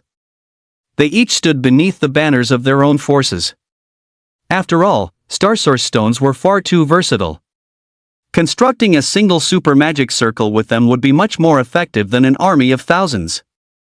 Of course, there were also a large number of monsters of varying forms, but without exception, they were all tier 3 lord-class monsters. Even the weakest among them were rank lords. Among them was a mysterious dark monster in human form, possessing a pair of demonic horns and skin covered in dark scales that resembled dragon scales. Like the human awakeners, it was fully decked out in equipment and displayed it without any concealment. It was a terrifying full set of epic grade gear, and its weapon even radiated the artifact gold legendary glow of a legendary weapon. It could be said that, in terms of equipment alone, it already crushed everyone present. No wonder in previous years, every time the Scarlet Trial opened, the human new generation suffered heavy casualties. The monsters entering were actually this terrifying. A single dark monster like this was likely more than all the supernovas combined could handle. The monsters stared at everyone with bloodthirsty eyes, particularly fixing their gaze on the new generation from the Alliance. It seems the intelligence was correct. This generation of the Alliance is indeed a golden generation, but with so many entering, few of them will make it out alive. A muffled voice came from the leader of the Half Monster Association. However, this group was clad in black robes, revealing only eerie eyes that made it impossible to discern their true appearances. Ha! It looks like I'll be able to contract quite a few powerful servants. The dark monster licked its fangs, staring intently at the geniuses of the various human factions. Oh my god! Why didn't Lord Shi Zhanwu mention that everyone starts on equal footing in the astral illusionary realm? Equipped in full epic gear plus a legendary weapon, who could possibly defeat that thing? This is a death trap. I'm not doing this anymore, I want to go home. Some people were nearly pissing themselves in fear. He had assumed that upon entering, they would be randomly scattered throughout the astral illusionary realm. He never expected everyone to appear together. If these monsters followed them, wouldn't they be dead for sure? However, once they entered, they couldn't leave of their own accord. They had to wait for the astral illusionary realm to close in a month's time to exit. Brother Yu, let's just the two of us team up. Bailey Tong nudged his way through the crowd with his backside, reached Lu Yu's side, and sent a party invite. Ding! Your friend Bailey Tong has joined the party. Do you know anything about the situation in the astral illusionary realm? Lu Yu had just seen a massive swarm of monsters appear and was about to take them out, only to realize he couldn't attack. Yeah, I know. Everyone who teleports in appears at this unified entrance. There's a protection mechanism here, meaning we can't attack others and they can't attack us while we're at the entrance. This astral illusionary realm is massive, comparable to the size of Earth. It's divided into 5 regions: the Eastern, Southern, Western, Northern, and Central star domains. These 5 major domains are separated by the Star Sea. The Central Star Domain is the largest and naturally the richest in star source stones. Legend has it there's a star source stone vein there, so every faction will be racing toward the Central Domain. Brother Yu, see that light curtain above? It will envelop us in 10 minutes. At that point, we'll be randomly teleported to the 5 major domains. Those in a party will appear at the same location together. In previous years, our participants from the Alliance would form separate 6-person teams and scatter. That was the only way to ensure more people survived. But I reckon this year will be different. Look, brother Yu, that showy blonde kid over there? That's Cain, the grandson of the celestial god Hodman. He's my biggest rival, and his strength is definitely superior to the 3 supernovas. So, I'm guessing most people will center themselves around Cain and the 3 supernovas, forming 4 large groups. Sure enough, just as Bailey Tong predicted, the crowd split into 4 factions, forming 4 massive teams centered around Cain and the 3 others. Only Lu Yu and Bailey Tong remained stationary. Bailey Tong's identity hadn't been made public, so naturally, aside from Cain, no one there knew that Bailey Tong was the grandson of the Alliance's top combatant, the heaven-cleaving sword god. Cain shot a smug look at Bailey Tong, as if to say, without revealing your identity, how do you expect to compete with me for first place? Lu Yu, what are you still doing hanging around that fat guy? Even if you're just here to see the world, you need to join a good team to have a better chance of survival. Why haven't you come over to Supernova Delice's team yet? Li Wan and the others, despite looking down on Lu Yu, were offering him a well-intentioned warning. At this moment, Supernova Delice also noticed Bailey Tong and Lu Yu. She walked over with a smile and extended an invitation to the 2 of them. We meet again. How about we team up this time? What? Lu Yu knows Delice, the young lady of the Roth family? Li Wan and the others were shocked. They began to wonder, did Lu Yu have a powerhouse from the Roth family carry him through the misty battlefield because he knew Delice? The more they thought about it, the more likely it seemed. Except, how on earth does a guy like Lu Yu know a top-tier socialite like Delice? Seeing Delice being so friendly toward the duo consisting of a heavy-set assassin and an ordinary blade master, the others couldn't help but speculate about their identities. Xia Yan, on the other hand, felt a surge of jealousy again. Damn it! Lu Yu, you better know your place and stay away from the girl I've set my sights on. Sorry. I don't plan on joining any large teams. Lu Yu refused flatly. He had the S-rank mount, Dubai, which allowed him to traverse the 5 major star sectors rapidly, making it extremely convenient to search for star source stones. Furthermore, A large team would impose too many restrictions. For instance, if a star source stone were found, the majority of it would inevitably go to the team leader. This conflicted with Lu Yu's goal of obtaining a secret realm ticket. Holy crap! Lu Yu actually rejected Miss Delice's invitation? Has he lost his mind? Li Wan and the others stood there in a daze. If Delice had taken the initiative to invite them, they would have bragged about it for the rest of their lives. I refuse to. Why don't you join our team instead? Bailey Tong gave a chubby, mischievous smile. Following Brother Yu was the safest and most reliable way. Brother Yu's thigh. Cling to it. It's fulfilling. Delis was slightly tempted. But when she thought about there only being 3 of them, it felt too risky. If a monster tracked them down, they would likely be hunted to death. A large team was a safer bet. Furthermore, with a large team, she could ensure her own safety and secure a ticket. Therefore, Delis politely declined as well. Where did these jokers come from? A ton-weight assassin and a commoner blade master, and they have the nerve to invite Miss Delis. Exactly. Without joining a large team, they probably won't survive a single day. A day? You're overestimating them. Half a day at most. Lu Yu and Bailey Tong ignored them. As the saying goes, those on different paths cannot make plans together. The 10 minutes were up. Ding! The Star Mirage is officially open. Special rule: when a person or monster is killed, all Star Source stones in their inventory will drop with a 100% success rate. Lu Yu's gaze sharpened. It seemed this mysterious Star Mirage was also a world that followed the law of the jungle. Slaughter and plunder. That was the theme song here. It truly lived up to its name as the Scarlet Trial designated by the Alliance. The next moment, a brilliant curtain of light enveloped both the people and the monsters. Everyone and all monsters vanished simultaneously, randomly teleported to various locations across the 5 major star sectors. Lu Yu and Bailey Tong appeared together at a certain location in the North Star Sector. Brother Yu, what's the move?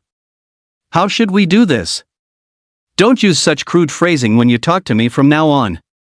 Got it. So, how are we gonna go at it? Focus on finding Star Source stones first. If we run into any monsters, wipe them out immediately. You got it. The Central Star Sector. A woman in purple appeared at the edge of a river in a mountain valley. She wore a black veil, revealing only a pair of clear, bright eyes. Standing on a rock above the river, her figure was graceful and slender. Mysterious starlight flickered within the river. Upon closer inspection, one would find a shimmering Star Source stone lying in the water. However, the woman in purple ignored it completely. In this Star Phantom realm, danger lurked everywhere, yet this woman dared to search for resources entirely alone. This spoke volumes about her extraordinary strength. I must find the Star Source stone vein. The woman's voice was cold and detached. With a quick glance at the stone in the river, she leapt up and vanished into the mountain ravine. On the other side, the South Star Sector. Did everyone take note of that young sword god from the Alliance's side? Renekton, the strongest awakened of the new generation from the Half-Monster Association, radiated a wild and ferocious aura. It's just as the Great Elder speculated that young sword god really did show up in this Star Phantom realm. That young sword god must be a super prodigy secretly cultivated by the 3 great war gods. He's staying at level 3 specifically to gather as many Star Source stones as possible in this realm.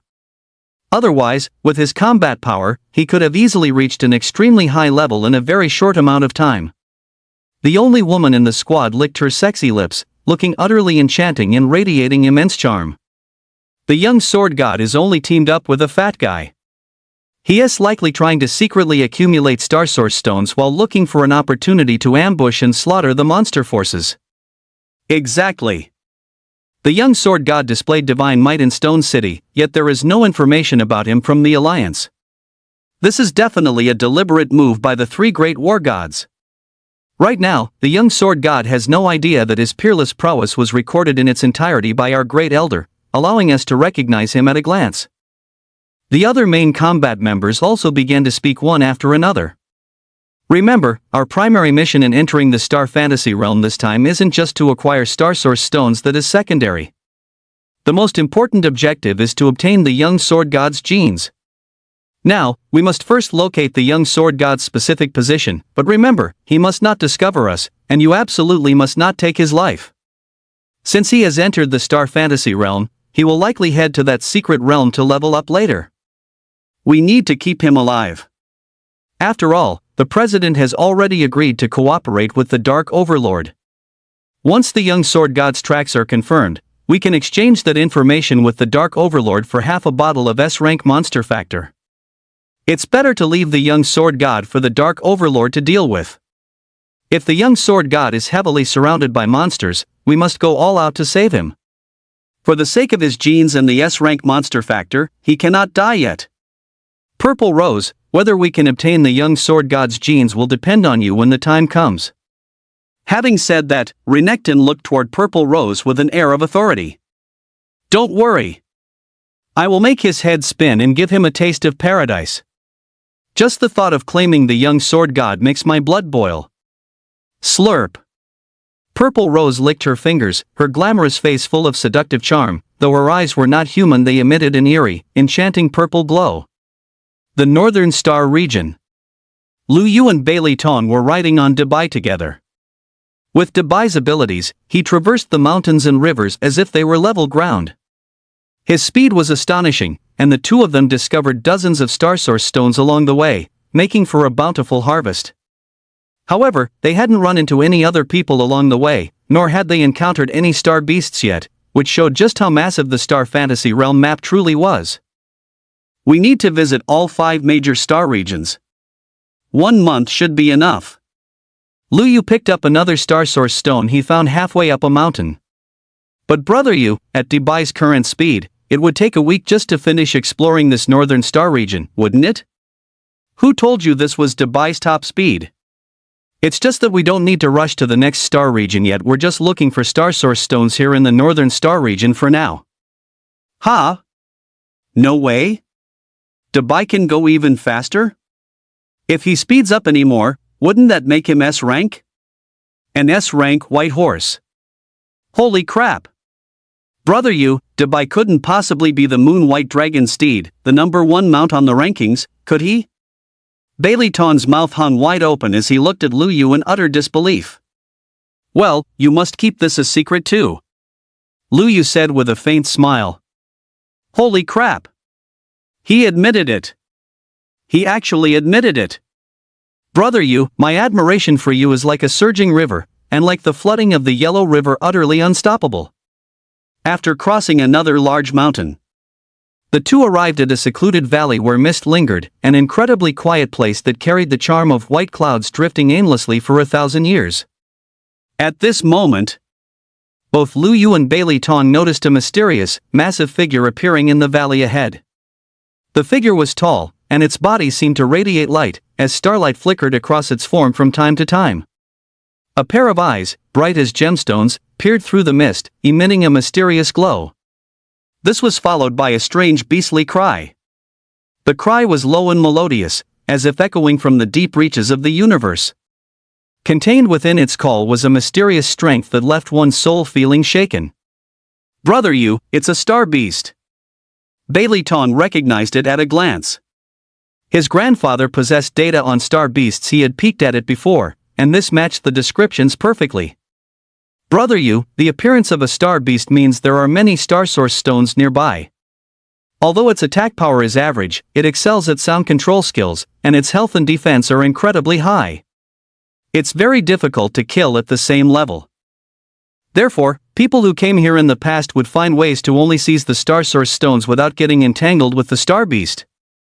Bailey Tong explained. Let's go and have a look. Rarely encountering a star beast, Lu Yu immediately became interested.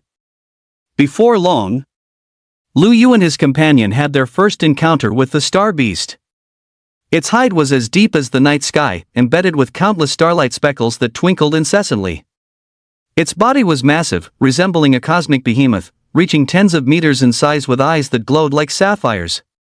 Its overall form was like a giant hippopotamus, yet it possessed a pair of bizarre wings that shimmered with multicolored light. Name: Star Beast.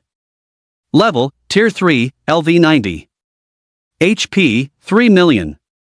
Description: fond of collecting star source stones, highly territorial, and generally solitary.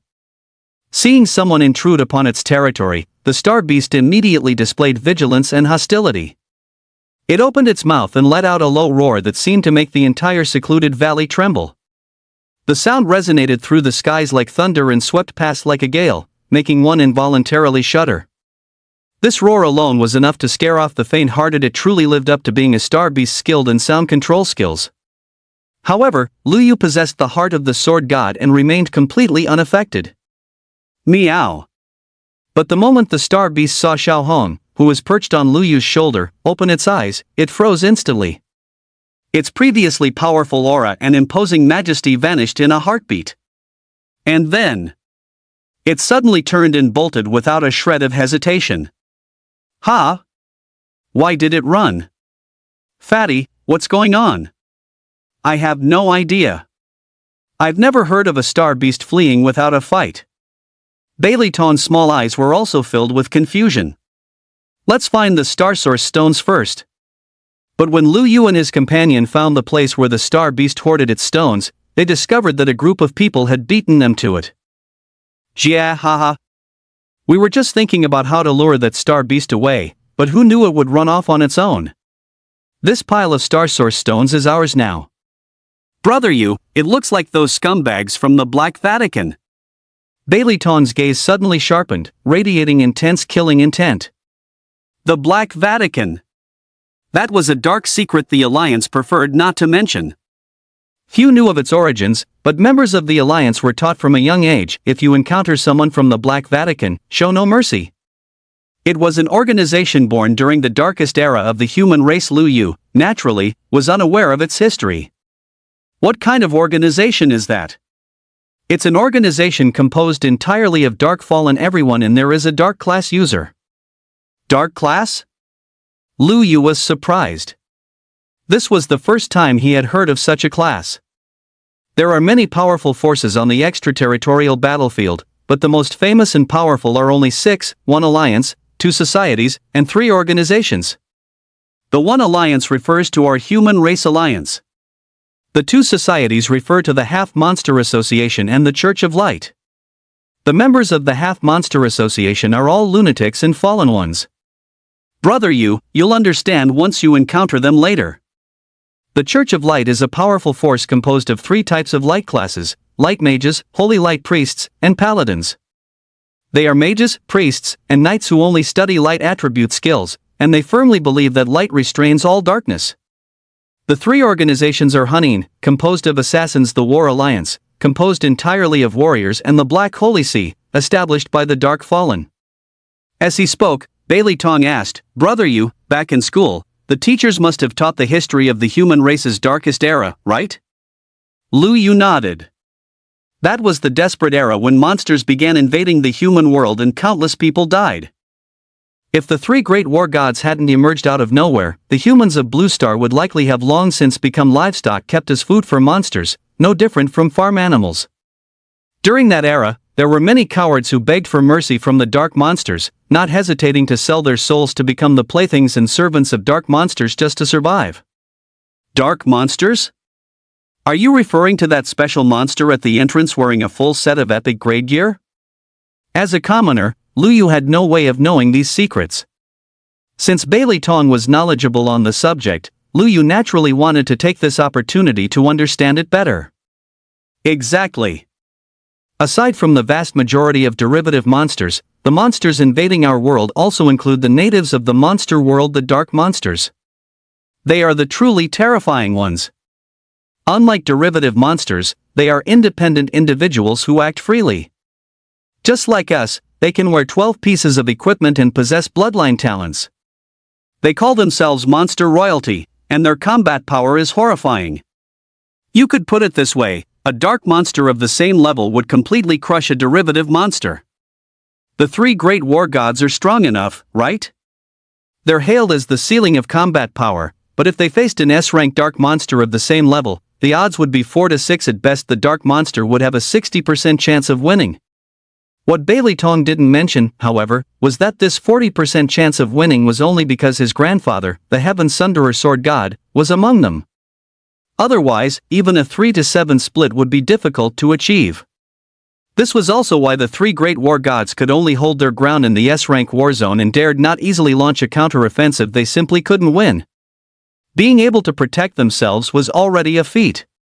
Lu Yu thought about it and realized it made sense. Judging solely by that one dark monster entering the starry fantasy realm, a tier 3 dark monster already possessed a full set of epic gear plus a legendary weapon. The equipment of a level 300 dark monster was simply beyond imagination. Given that the dark monsters had superior gear, the fact that the three great war gods could still maintain a 4 to 6 ratio against them was proof enough of the war gods' strength. Bailey Tong continued, those fallen ones chosen by the dark monsters become dark classes after awakening. While they look no different from us on the surface, the skills they learn all carry dark power effects. It was because of the betrayal of these fallen ones that 2 of our alliance's original 9 war zones were completely wiped out, leaving us with the 7 war zones we have today. Later, the 3 great war gods rose to power and purged all the fallen. Those traitors then formed the Black Vatican in the outer battlefields, serving the dark monsters and opposing our alliance. Therefore, our human alliance and the Black Vatican are mortal enemies. I suspect that this monster invasion in Stone City was a joint operation between them and the monsters. As Bailey Tong spoke, he grew increasingly agitated, his small eyes filled with murderous intent. Having learned the origin of the Black Vatican, Lu Yu was also filled with rage. So many humans had been brutally slaughtered by monsters because of these fallen ones.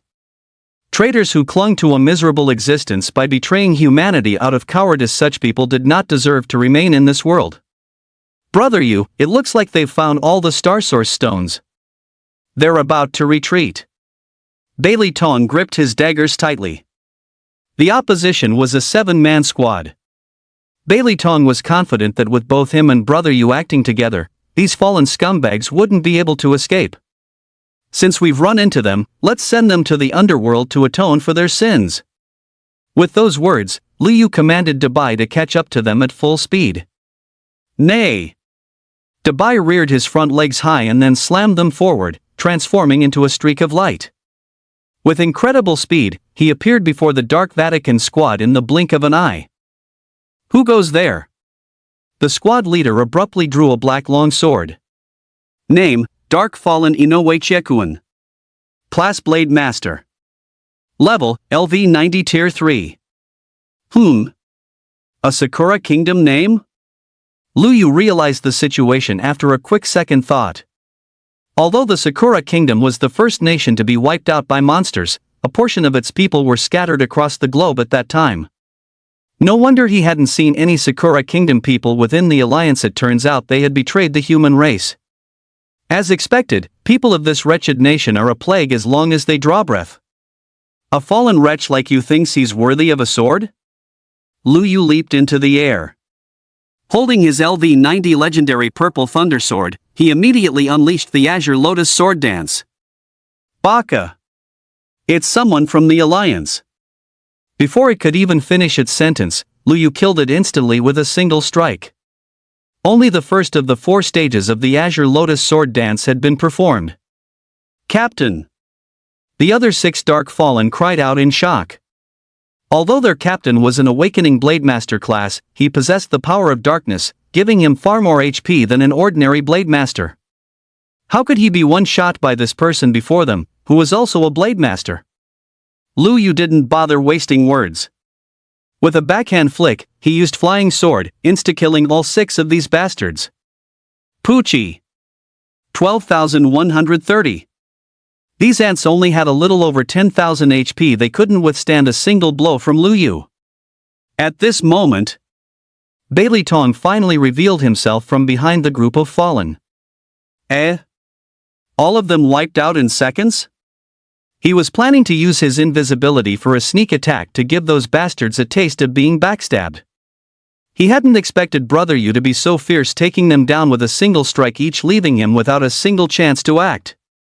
However, Bailey Tong knew it wasn't because these fallen were weak, but because Brother Yu was too strong, so strong that even the fallen couldn't withstand a single blow from him. What does it mean to be invincible within the same rank? This is exactly what Brother Yu is. Simply insanely powerful. Wow! So many Star Source stones, over 300 pieces in total. Bailey Tong was grinning from ear to ear. Lu Yu also let out a handsome smile. He seemed to have found a way to collect Star Source stones quickly. Searching aimlessly to collect scattered Star Source stones was just too slow. He needed to find star beasts. Finding one star beast was equivalent to finding a whole pile of Star Source stones. Fatty, pack up the Star Source stones. It's time to find other star beasts. On it. Just after the two left, a dark assassin emerged nearby. It was the scout and lookout for this fallen squad, which was why it had narrowly escaped the slaughter. Reporting to the commander, a duo from the Alliance named Bailey Tong and Lu Yu has killed Captain Inoue Check-in in seconds. Check-in Koan was killed instantly? It seems the strength of this generation of newcomers from the Alliance is stronger than we imagined. Pass the message to the monsters in the Northern Star region and have them hunt down those two. Our priority remains continuing the search for the Star Source stone veins. Hi! Soon. The monsters in the Northern Star region now knew the approximate location of the Lu Yu duo, and a massive swarm of monsters began charging frantically toward the Ghost Valley. Not long after. Captain, something's wrong. A massive horde of monsters is heading our way. Have we been compromised? A large battalion from the War Alliance was locked in a fierce battle with a Star Beast. Upon receiving the report from the scout, the battalion commander, Long Poyan, looked grim. Damn it! A Star Beast had suddenly appeared and collided head-on with them, launching a frenzied assault as if it were venting its rage on them specifically, refusing to let up. And now a massive wave of monsters was swarming in. Could their luck be any worse? One squad stayed to tie down the Star Beast. Everyone else, form a defensive formation with me and prepare to repel the monsters. Long Poyan issued his orders with lightning speed. Damn it! A crazed Star Beast behind us and a monster horde ahead. This is going to be tough. As the second in command of the War Alliance's new generation, Long Poyan's face was etched with worry. It was only the first day in the Star Illusion realm, and they had already landed in such a dire predicament. If they suffered heavy casualties now, completing this year's Star Source stone quota would be nearly impossible. These weren't ordinary monsters. The weakest among them were level 90A rank lords, and they were coming in overwhelming numbers. We are here for Star Source stone resources, not a suicide mission. Unless absolutely necessary, do not fight to the death. Look for any opening to break through. Thinking of the bigger picture, Long Poyan had to steer his comrades away from their usual fight to the finish mentality. No fight to the death? How boring. I was looking forward to a bloodbath. That's what real men do. A burly shield warrior grumbled, curling his lip in dissatisfaction. As warriors of the War Alliance, none of them feared death.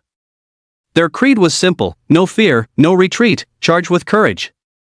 If he were just an ordinary member, Long Poyan would have fought to his last breath, but as the commander, he had to prioritize the interests of the Alliance above all else. Less than half an hour later, the massive horde of monsters arrived, radiating a thick, bloodthirsty aura. Small teams from other factions nearby were terrified, fleeing for their lives as fast as they could. Maintain defensive formation. Charge. Long Poyan was the first to strike. To break out, they had to seize the initiative. They could not allow the monsters to bog them down and grind them away with sheer numbers. In an instant, a bloody battle erupted within the secluded valley. While slaying the monsters, Long Poyan kept a constant watch over the entire battlefield. He noticed that the dark creature was nowhere to be seen, which was good news for their brigade. As long as that powerful dark creature wasn't here, they still had hope of breaking through. Such a massive commotion occurred here. Lu Yu and Bailey Tong, who were searching for star beasts, naturally sensed it immediately. Brother Yu, someone has engaged the monsters.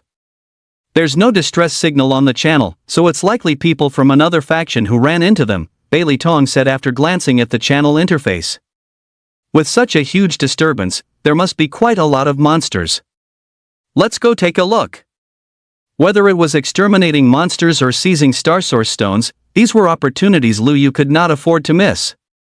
The two quickly arrived at the battlefield. And so... Brother Yu, it's those muscleheads from the Battle Alliance. It's normal for them to be spotted since they don't have any assassins scouting ahead. I guess that's just the limitation of their class, Bailey Tong analyzed with a squint, looking quite professional. True, but there's a reason the Battle Alliance can hold its own in the extraterritorial battlefield relying solely on the warrior class. Look! By relying on the damage mitigation of the shield warriors and the charging output of the other warriors, they've dealt massive damage to the monsters. Meanwhile, the monsters are unable to inflict fatal wounds on this group of warriors immediately. It might seem like warriors have no particularly outstanding strengths, but their versatility is the highest. Lu Yu held a very high opinion of the warrior class. If it weren't for the Blade Master being the most stylish and having the fiercest physical output, Lu Yu would have chosen the warrior class himself. It was a class for real men. Just then, another massive wave of monsters appeared in the distance. It seemed the monsters were hell-bent on devouring this Battle Alliance brigade. If no one stepped in to save them, this Battle Alliance brigade would undoubtedly be annihilated. Long Poyan also saw the second wave of monsters approaching. It was truly all over now. At this moment... screw it. Captain, it looks like we won't be breaking out. Give the order. Let's have one last blast. The eyes of the Battle Alliance members burned with fanatical battle intent. Not a single one showed fear. They had already prepared themselves to die in battle the moment they entered the Star Illusionary Realm. Damn it! Just my rotten luck. Brothers! Since it's come to this, let's do it. Better a quick death and a new life. In the next world, we'll be awakening warriors and fight side by side again. With those words, Long Poyan raised his war blade high and let out a furious roar. Brothers! Unleash your war souls and fight to the death. Roar! Fight to the death. The warriors went completely feral, their eyes filled with nothing but slaughter, becoming even more crazed than the monsters. At this moment, Lu Yu finally understood where the Battle Alliance's formidable strength lay. When even the new generation is so fearless of death, it is truly respectable and admirable. Brother Yu, let's lend them a hand. I find them quite to my liking. Besides, the leader of the Battle Alliance has deep, intricate ties with our predecessor, the Dragon Blood War God. The Battle Alliance has helped the Alliance quite a lot in the past. Bailey Tong spoke up. This was a little-known secret. There were rumors that the leader of the Battle Alliance was the biological son of the Dragon Blood War God. There were also rumors that he was the Dragon Blood War God's half-brother. In short, for certain reasons, the leader of the Battle Alliance broke away from the Alliance and established the Battle Alliance. Actually, I find them quite to my liking as well. Hearing this, Bailey Tong and Lu Yu smiled at each other and immediately split into two paths. I'll go wipe out the second wave of monsters heading this way. You go relieve the pressure on the Battle Alliance brothers first. You got it, Brother Yu. Lu Yu rode on Dubai and charged out at high speed. Bailey Tong narrowed his small eyes and pulled out two daggers, both glowing with orange light. He had also swapped his other purple equipment for orange gear fully socketed with level 3 gems. On his black assassin suit hung 2-item talismans. Name, light as a swallow talisman orange. Item effect, reduces body weight by 80%. Name, luck charm orange. Item effect, increases user's luck by a certain amount. Whoosh! A pair of angelic wings unfurled behind Bailey Tong. Name, Snow Feathers Orange. Item effect, enables flight, movement speed plus 80%. The next second, Bailey Tong soared into the sky, vanishing into stealth as he flew toward the War Alliance brigade at extreme speed. Captain, I'll take my leave first. A warrior holding a shield shouted at the top of his lungs. His shield's durability had been depleted and shattered by the monsters surrounded by the horde. He no longer had any chance of survival. Just as the warrior was about to perish in the maws of the monsters, suddenly, massive gashes appeared on the back of all the monsters' necks, and enormous damage values popped up above their heads. 82,190. All these monsters entered a poisoned, staggered state. A round, ball-like figure manifested right after. "Hey! Brother, I'm from the Alliance. I'm here to support you, let's kill these things together." After speaking, Bailey Tong flickered, and his figure vanished once more. When he reappeared, another dozen powerful monsters were heavily wounded. Thus, Bailey Tong's movements were elusive and unpredictable, as if he could remain in stealth indefinitely, continuously relieving the pressure on Long Poyen's brigade. "Fat brother, I am deeply grateful for your support, but monster reinforcements have arrived. We no longer have any chance of breaking out. You should leave now so you don't get trapped here too." Long Poyen shouted loudly. "Put!" Bailey Tong struck with full force, instantly killing a half-health rank lord monster. He chuckled and said, "Don't worry, buddy. The second wave of monsters won't make it here because my brothers are currently slaughtering them." "What?" Long Poyen was stunned. He performed a leap slash, knocking back a lord monster while glancing toward the distance. A sky full of flying swords appeared, dense as a galaxy, forming an awe-inspiring celestial barrier that blocked the entire second wave of attacking monsters. Gulp! Holy crap! What kind of powerhouses are these? A flying assassin with non-stop skills and explosive damage, and a blade master holding back 10,000 monsters single-handedly. Is this really the new generation of the Alliance? How can they be this fierce? To wipe out these monsters quickly, Lu Yu transformed into a sword god. Regardless, no other faction's new generation dared to approach this area anyway. Divine Sword Storm. A terrifying blade tornado surged toward the firmament, sweeping up and shredding countless monsters. "Retreat! Retreat now! That guy is a young sword god." The boss monsters were struck with terror. They never imagined that this eccentric duo from the Human Alliance would be the most formidable of all. It was one thing for a fat guy to have infinite invisibility and explosive damage. But this youth was actually a sword god. A casual skill dealt such heaven-defying damage over a massive area. If he wasn't a sword god, what was he? They were all elites among the newly spawned bosses, yet they were being slaughtered like livestock. A youth this terrifying could likely only be handled by the royal clans. In an instant, the monsters besieging Long Poyen's battalion fled in all directions, scattering completely. They're retreating just like that? The new generation of the Battle Union was stunned. A situation that was supposed to be a certain death trap had dissolved simply because of the arrival of 2 reinforcements? As everyone came to their senses, their eyes were instantly filled with overwhelming shock. What did they see? The second wave of monsters was being slaughtered by a dashing blade master. They were fast indeed. But the youth's mount was even faster, easily catching up with the fleeing creatures and killing them one by one in an instant. They weren't mistaken. It was a one-hit kill. These were all Lord-level bosses, being taken down with a single strike by a Tier 3 Blade Master? Had they not seen it with their own eyes, they would have absolutely believed this was a plot that could only exist in a movie. Before long, Lu Yu descended from the sky riding Dabai, elegant and ethereal like a sword immortal gracing the world, leaving the elite prodigies of the War Alliance surging with emotion, nearly ready to bow down in worship. At this moment, what they saw was not an ordinary blade master, but a transcendent, peerless sword god. Only a sword god could, with a single horse and a single blade, cut down thousands of lord-level monsters as easily as carving melons. Brother Yu, some of the monsters escaped. Should we pursue? Bailey Tong had already stowed away his items and equipment, reverting to his harmless, cute chubby self, a stark contrast to the ghost-like, agile, and deadly top-tier assassin who had been toyed with and killed monsters moments ago. Long Poyen and the others were momentarily dazed. Is this still that incredibly fierce fat assassin from before? Why does he look like a submissive little brother now? Then again, it made sense.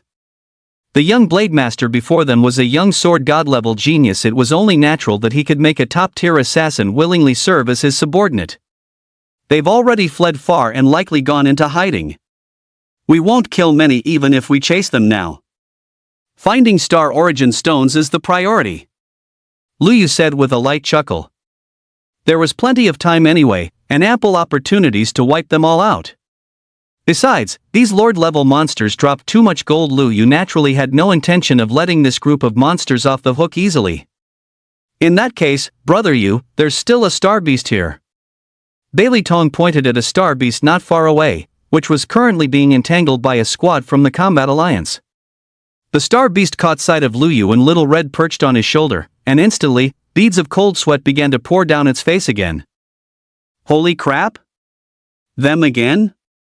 I'm freaking out, requesting backup online, urgent. Forget that.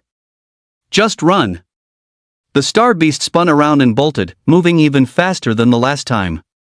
Brother Yu, it ran away again. Could it be the same one from before? Yeah, probably. Ignore it. Lu Yu and Bailey Tong conversed with casual indifference. Long Poyan and the others, however, felt their heads spinning as they listened. What the hell? Was that star beast just now driven over here because it was terrified by these two young bosses? I knew it. Why would a star beast leave its own territory and run around like a headless chicken? Turns out it was scared witless. No wonder it was so violent when it ran into them. It was clearly venting its frustration on them. I am Long Poyan, a member of the Combat Alliance's new generation. I would like to express my deepest gratitude to both of you for the rescue. With that, Long Poyan took out all the Star Source stones he had collected and said gratefully, if it weren't for your help, we would surely be dead. We have no other way to show our thanks, so please accept these Star Source stones. I, Long Poyan, will never forget your life-saving grace. Brother Long, what are you saying? The Alliance and the Combat Alliance have always helped one another. It's only right that we helped you. There is no need for further thanks. We'll take the Star Source stones, then. Bailey Tong quite nimbly swept the 100 or so Star Source stones into his bag. Lu Yu shook his head with a smile, though he approved of Bailey Tong's actions. Since the other party took the initiative to offer Star Source stones as a gesture of gratitude, and the two of them were primarily there for the stones anyway, it was only natural to accept them. Seeing this, Long Poyan and his team didn't know whether to laugh or cry. Was this fat guy always so unique? However, they preferred someone so straightforward. What they hated most were people who were indecisive or spoke in riddles. You too, would it be possible to add me as a friend? If you ever need anything in the future, it would make it easier for me to repay your kindness today. To be able to add two such powerful, peerless geniuses was a massive opportunity in Long Poyan's eyes. He just didn't know if they would accept. It would likely be difficult. After all, he was merely a supernova-level awakener. They probably looked down on him. Ding! Lu Yu has sent you a friend request. Ding! Bailey Tong has sent you a friend request. By the time Long Poyan snapped back to his senses, Lu Yu and Bailey Tong had already mounted the flying white horse together and were soaring away into the distance. Captain, did you manage to add those two young powerhouses? I did. Quickly clean up the battlefield, then let's get out of here. During the withdrawal, Long Poyan reported the detailed situation to the Grand Captain, Shiryu. At that moment, far off in the central star sector, Shiryu was locked in a solo battle against a star beast while his other team members searched for Star Source stones. You're saying an infinitely invisible flying fat assassin and a blade master who sweeps through thousands of bosses saved you all without breaking a sweat? Yes, I gave them the Star Source stones we collected as a thank you gift and added them as friends. You did the right thing.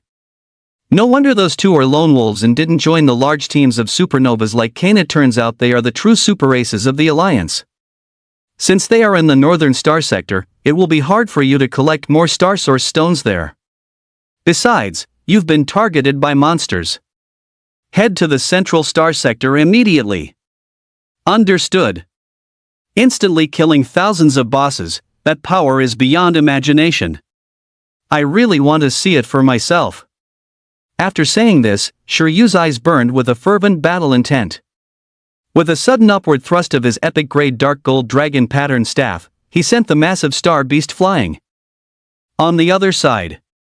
Meanwhile, dark monsters that had already reached the central star sector were currently feasting on the corpse of an unknown new gen.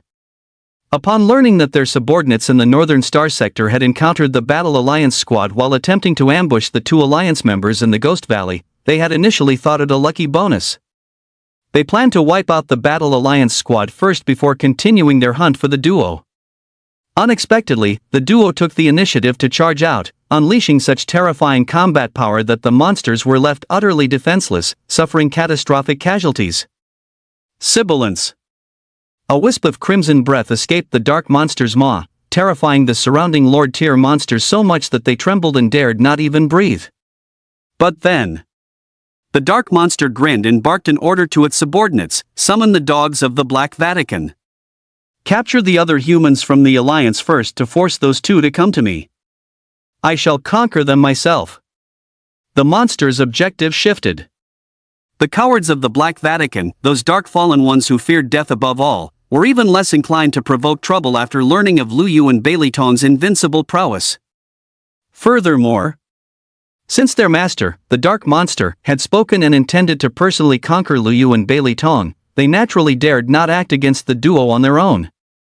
Therefore, Lu Yu and Bailey Tong suddenly found things remarkably easy. When monsters saw them, they reacted like mice seeing a cat, only daring to hide far away.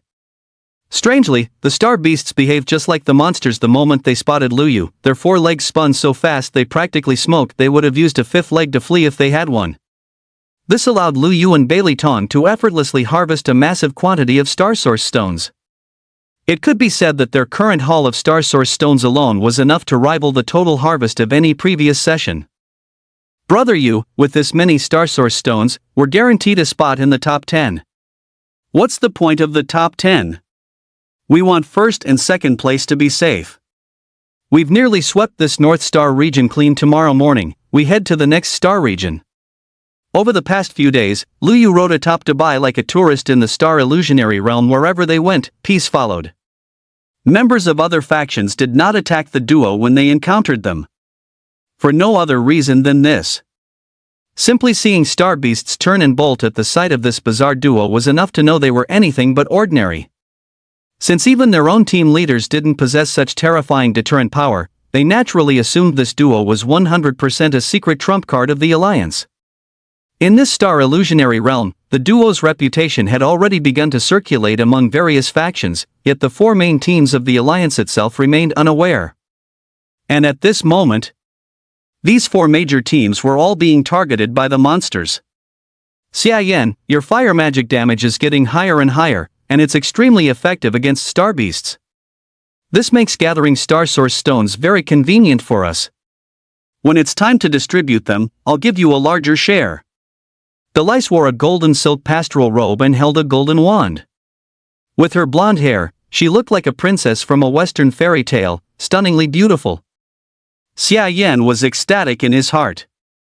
As long as he maintained his powerful firepower output and kept Delice's attention on him at all times, his wish to win the beauty's heart and marry a super rich, beautiful woman would soon be fulfilled. But just as Xia Yan was preparing to say some pretentious words to elevate his status, a large number of monsters and many fallen ones from the Black Vatican suddenly emerged in the surrounding area. Not good. It's a joint sneak attack by the Black Vatican and the monsters.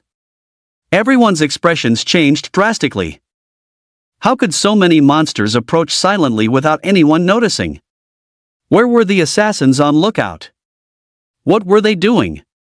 At this moment, those lookout assassins were already being carried on the shoulders of monsters, their faces filled with despair. Delice was pale with fright and quickly called for help in the Alliance channel. We have encountered a massive monster attack, requesting backup. However, Thunder Mage Kane, we have also been intercepted by monsters. Supernova Archer Situi, we also urgently need backup. There are too many monsters and they are too strong, we can't hold them off. Supernova Frost Knight Shenyuan Chi, you've all encountered monsters? It seems our alliance was the first to be targeted by those dark creatures. Upon learning that everyone had encountered monsters and could not provide support, Delice instantly fell into despair. Facing a number of monsters far exceeding their large team, including many S-class lords, the large team led by Delice was steamrolled without any power to fight back. Just when everyone thought they were going to die a tragic death on the spot, a bizarre scene occurred. Except for those who were too weak and were killed instantly, the monsters merely beat them until they were unable to move, then grabbed them and retreated. Xia Yan, now bruised and swollen, was being carried by a werewolf-like monster. His eyes were rolled back like a dead fish, his former high spirits completely gone.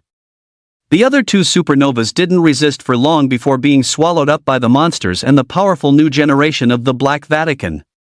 Only Cain, relying on an endless array of tricks and the protection of high-level battle pets and mounts, managed to break out alone. All his other teammates were captured by the monsters. Shit! Cain cursed in anger, feeling a profound sense of frustration and regret. He had been far too overconfident. He had assumed that since this generation of the Alliance was the strongest golden generation, those monsters wouldn't target them so easily, opting instead to pick off the younger generations of other factions first. He never expected this. The monsters had actually gone all out to target them specifically. And this year's monsters were the strongest in history, with far more S-rank lords than in previous years. The reason for Cain's frustration was his severe underestimation of the monster's strength. Aside from that dark monster fellow, there were numerous S-rank lords whose combat power was not inferior to the supernovas at all. This was not a good omen. The new generation of monsters had suddenly become so much stronger. In the near future, he feared the balance of power in the extraterrestrial battlefield was about to shift drastically. Even those unscrupulous lackeys of the Black Vatican had grown significantly stronger. This was highly unusual. It seemed as if some kind of strength was influencing the Blue Star world, leading to an explosion of geniuses and a massive empowerment of the monsters. Although he didn't understand why the monsters hadn't dealt them a killing blow and chose only to capture them instead. Cain knew one thing for certain. Relying on himself alone, there was absolutely no way he could rescue them. According to the reports from the supernovas, the direction the monsters are retreating toward seems to be the central star sector where I am. Could the dark monster be in the central sector? Are they capturing us to sacrifice to that thing? No. I need to contact that fat guy, Bailey Tong, as soon as possible. Only by joining forces will there be even a slight chance of saving them. And so, Cain immediately sent a private message to Bailey Tong, "Fatty, you dead yet? If not, check the channel info." At this moment, Lu Yu and Bailey Tong learned about the ambush on everyone almost immediately. He is rushing at full speed toward the nearest East Star region to save Delice and the others. Even just to save time. For the first time, Liu let Debai transform into his white dragon form to swim through the sea, reaching extreme speeds. This time, Bailey Tong did not make a fuss. Instead, he looked grave and serious, filled with great anxiety. As a member of the Alliance, Bailey Tong was burning with anxiety upon learning that all four major teams had been attacked by monsters. If this group of people were to die tragically at the hands of monsters, it would be a monumental loss for the entire Alliance, a generational gap, so to speak, which was a terrifying thought. "Golden Boy, were you captured too?" Bailey Tong replied quickly. "No, but I'm the only one who escaped. The others were captured. Those monsters seem to be taking them toward the Central Star region. Their motive is unclear for now. Now, I need to join forces with you. Get to the Central Star region quickly and come with me to save them." Upon learning of the situation, Bailey Tong hurriedly spoke up, "Brother Yu, stop for a moment. It seems too late for us to head to the East Star region now." Lu Yu patted Debai's head, and Debai stopped in the ocean, his body radiating a rolling dragon prestige that kept the star beasts in the sea from daring to approach. "Brother Yu, except for Golden Boy Cain, everyone else has been captured and taken toward the Central Star region." Bailey Tong. Lu Yu glanced at the channel information. Many people were posting desperate messages, while others were reporting the latest intelligence to Kane. It could be confirmed that, aside from a small number of people who died during the resistance, most were temporarily out of life-threatening danger. "It's the Black Cult again, those sons of bitches," Bailey Tong cursed angrily. "Let's go to the Central Star region first to save the people." Liu Yu decided to deal with these two tumors first before properly collecting Star Source stones. There was still plenty of time, so there was no rush. As long as they took down those dark monsters first, he wouldn't have to worry about the Black Cult bastards or the monsters escaping. Bailey Tong sent a message to Kane, asking him to report his coordinates in the Central Star region. "Kane, Fatty, we need to plan this carefully. It's best to contact the War Alliance and the Church of Light, and while we're at it, pay to hire the Soul Hidden Group. Only then will there be hope of saving them." Bailey Tong, "No need, their time is up." Kane. Central Star Sector. Central Grand Canyon. This is an incredibly peculiar canyon. Every person or monster who enters can sense its strangeness, yet to this day, no one has discovered the mystery hidden within. Every year, the dark monsters use this place as their base of operations. My lord, the grandson of the Human Alliance's God Hodman has escaped. Everyone else has been captured. Whiz. Snap. Before Noda Tsuyoshi, the leader of the Black Holy Sea's new generation, could finish his sentence, he was sent flying by the demonic tail of a dark monster. That unparalleled, violent strength instantly cracked a small fissure into the canyon wall. Useless. Didn't you guarantee that not a single fish would slip through the net?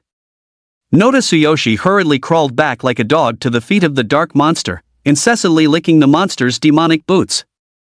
My lord, please give me one more chance. I will go and capture him personally. At this moment, this high and mighty prodigy of the Black Holy Sea's new generation could only grovel like a dog to save his life. In fact, it wasn't just him. No matter how noble their status, everyone in the Black Holy Sea had to kneel and act like a dog when facing a dark monster. This was the price of surrendering one's soul to the darkness. The dark monster was about to strike again to discipline this incompetent servant, but it was suddenly drawn to a strange fluctuation of strength leaking from the fissure. This mysterious strength was very similar to the galaxy in the sky. Could the legendary Star Source stone vein be beneath this canyon? The dark monster ordered its subordinates to blast open the entrance of the fissure with everything they had. Under the continuous bombardment of a massive number of monsters, soon, a bottomless rift appeared. The dark monster jumped down, descending all the way to the bottom, only to discover in surprise that an underground star palace was hidden here.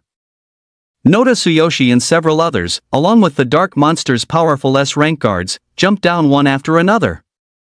It's not a Star Source stone vein, but the Star Source power here is incredibly dense.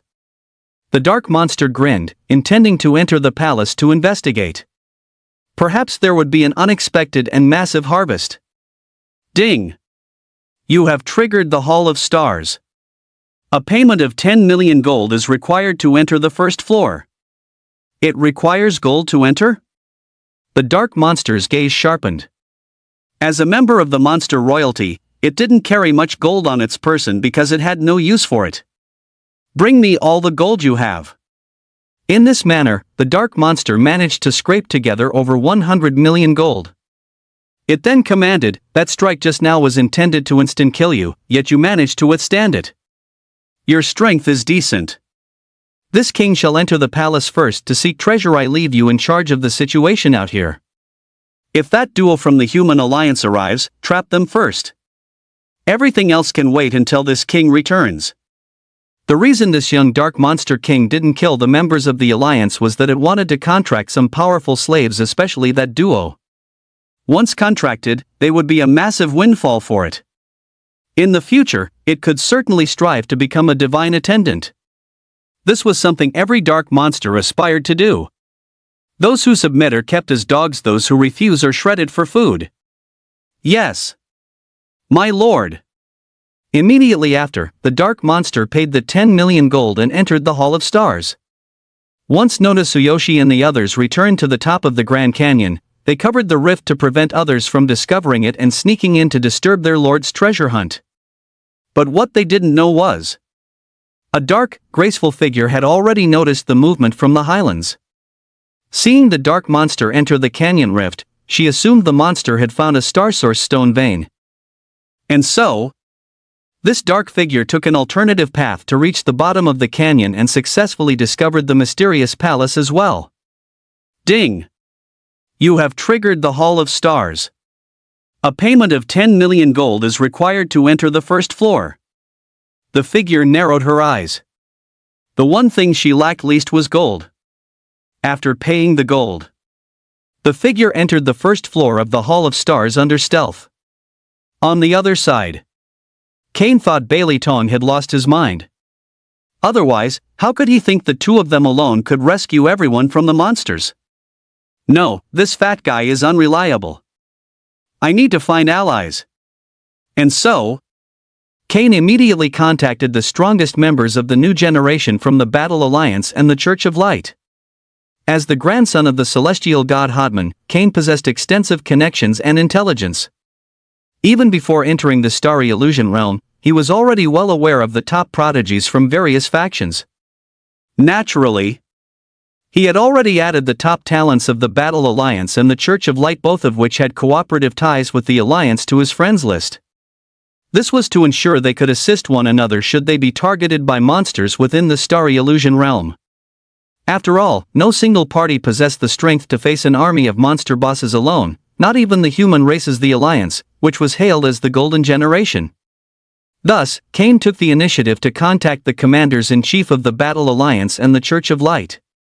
You were ambushed by monsters and the Dark Church? It seems these dark monsters are not to be trifled with this time. Shiryu's brow furrowed.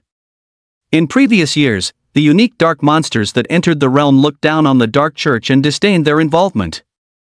To these dark monsters, the Dark Church was nothing more than a lapdog or a pet, useless for anything other than being taken for walks or providing amusement. He hadn't expected this year's dark monsters to disregard convention and actually collaborate with their canine slaves in the Dark Church. If the Dark Fallen of the Dark Church hadn't quietly taken out the Alliance's scouts first, it would have been impossible for the monsters to ambush the Alliance's members without being detected, given their inherent traits. While a monster of the same level, no matter how powerful, would be detected if it tried to approach while invisible, an assassin from the Dark Church, being of the same human race, was far more difficult to sense.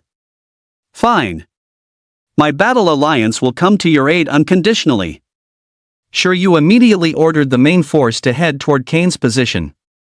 On the other side, St. Peter, the commander-in-chief of the Church of Light, also received Cain's request for assistance.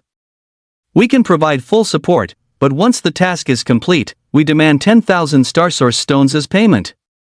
Seeing St. Peter's reply, Cain's expression immediately soured. The Church of Light was truly skilled at taking advantage of a crisis. It was exactly as his grandfather had said, the Church of Light was a faction that prioritized profit above all else. Although the Church of Light had entered into a cooperative relationship with the Alliance, it was solely because doing so was in their best interest. Because the Dark Church and the Church of Light were situated very close to each other, the two great powers had always been in a state of constant conflict and confrontation. Therefore, the Church of Light needed strong allies to share the pressure. 10,000 Star Source stones was equivalent to the total harvest from the previous year. They truly had the audacity to demand such an exorbitant price. 5,000 stones. That is my limit. After a long pause, the other party replied, "Deal. This is only out of respect for you, Brother Cain." Cain suppressed his inner fury and then contacted the people of Hunin. This organization would take the initiative to contact various factions every year in advance. If anyone needed assistance in the Starry Illusion realm, they could be hired for a fee. They had truly pushed their money-making channels to the absolute limit. After confirming the transaction amount, the leader of Hunin ordered their personnel in the Central Star Sector to head out and rendezvous with Cain. Shortly after, when Lu Yu and Bailey Tong arrived at the location reported by Cain, Cain had already assembled most of his forces. Shiryu, St. Peter, and the leader of Hunin, Bayrin, were all present. Holy crap! Didn't we tell this golden-haired brat not to call for reinforcements? Damn it, how is Brother Yu supposed to show off now? Bailey Tong was instantly fuming and spoke out without any hesitation. With these people around, it wouldn't be convenient for Brother Yu to transform into the sword god, unless he no longer cared about exposing his identity. It's fine, he's just desperate to save people. Lu Yu, however, didn't mind. If he was exposed, so be it, he had accumulated enough gold by now anyway. Except for the members of the War Alliance. The others immediately took offense. What did he mean by saying our presence would hinder that Blade Master's performance? Heh, you certainly talk big. The speaker was St. Peter, a new generation holy son of the Church of Light. Of Western descent like Cain, he was tall and imposing. However, his hair was silver white, and he wore holy robes while clutching a gold and jade-encrusted holy staff. He had pulled an artifact gold legendary talent that perfectly matched the light mage class. Naturally, he had the capital to be arrogant. He considered himself far above the average supernova. Only geniuses like Cain and Shiryu were worthy of being compared to him. Who the hell are you? Bailey Tong recognized the man, but since the other party's tone was so aggressive, he naturally wasn't going to show any respect. In Bailey Tong's words, I just can't stand the sight of this prick. Cain, I came to support you as a favor to you. But if every random nobody is allowed to provoke me, then don't blame me for being ungrateful. In front of the crowd, as the holy son of the Church of Light, St. Peter naturally had to maintain an elegant demeanor, but that didn't mean he lacked a temper. St. Peter's meaning was clear. Make this fat guy disappear immediately, or he would lead his team and withdraw. At this moment, Cain felt nothing but contempt for this shameless fellow. You only agreed to help after taking benefits. What does that have to do with giving me face?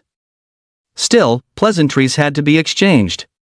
The urgent priority was still to unite everyone and rescue their teammates first. Brother Peter, don't be hasty, don't be hasty. Actually, this person is. Before Cain could finish, Shiryu from the War Alliance strode over casually to Lu Yu and Bailey Tong. He grabbed both their hands, lowering his posture as he said, I am Shiryu, the leader of the Battle Alliance. Thank you both so much for coming to the rescue of Long Poyan's brigade. If not for you, our alliance would have suffered devastating losses. Once the starry phantasmagoria closes, the Battle Alliance will surely offer a generous reward as a token of our gratitude. Ha! This completely bewildered Cain and St. Peter. What is going on?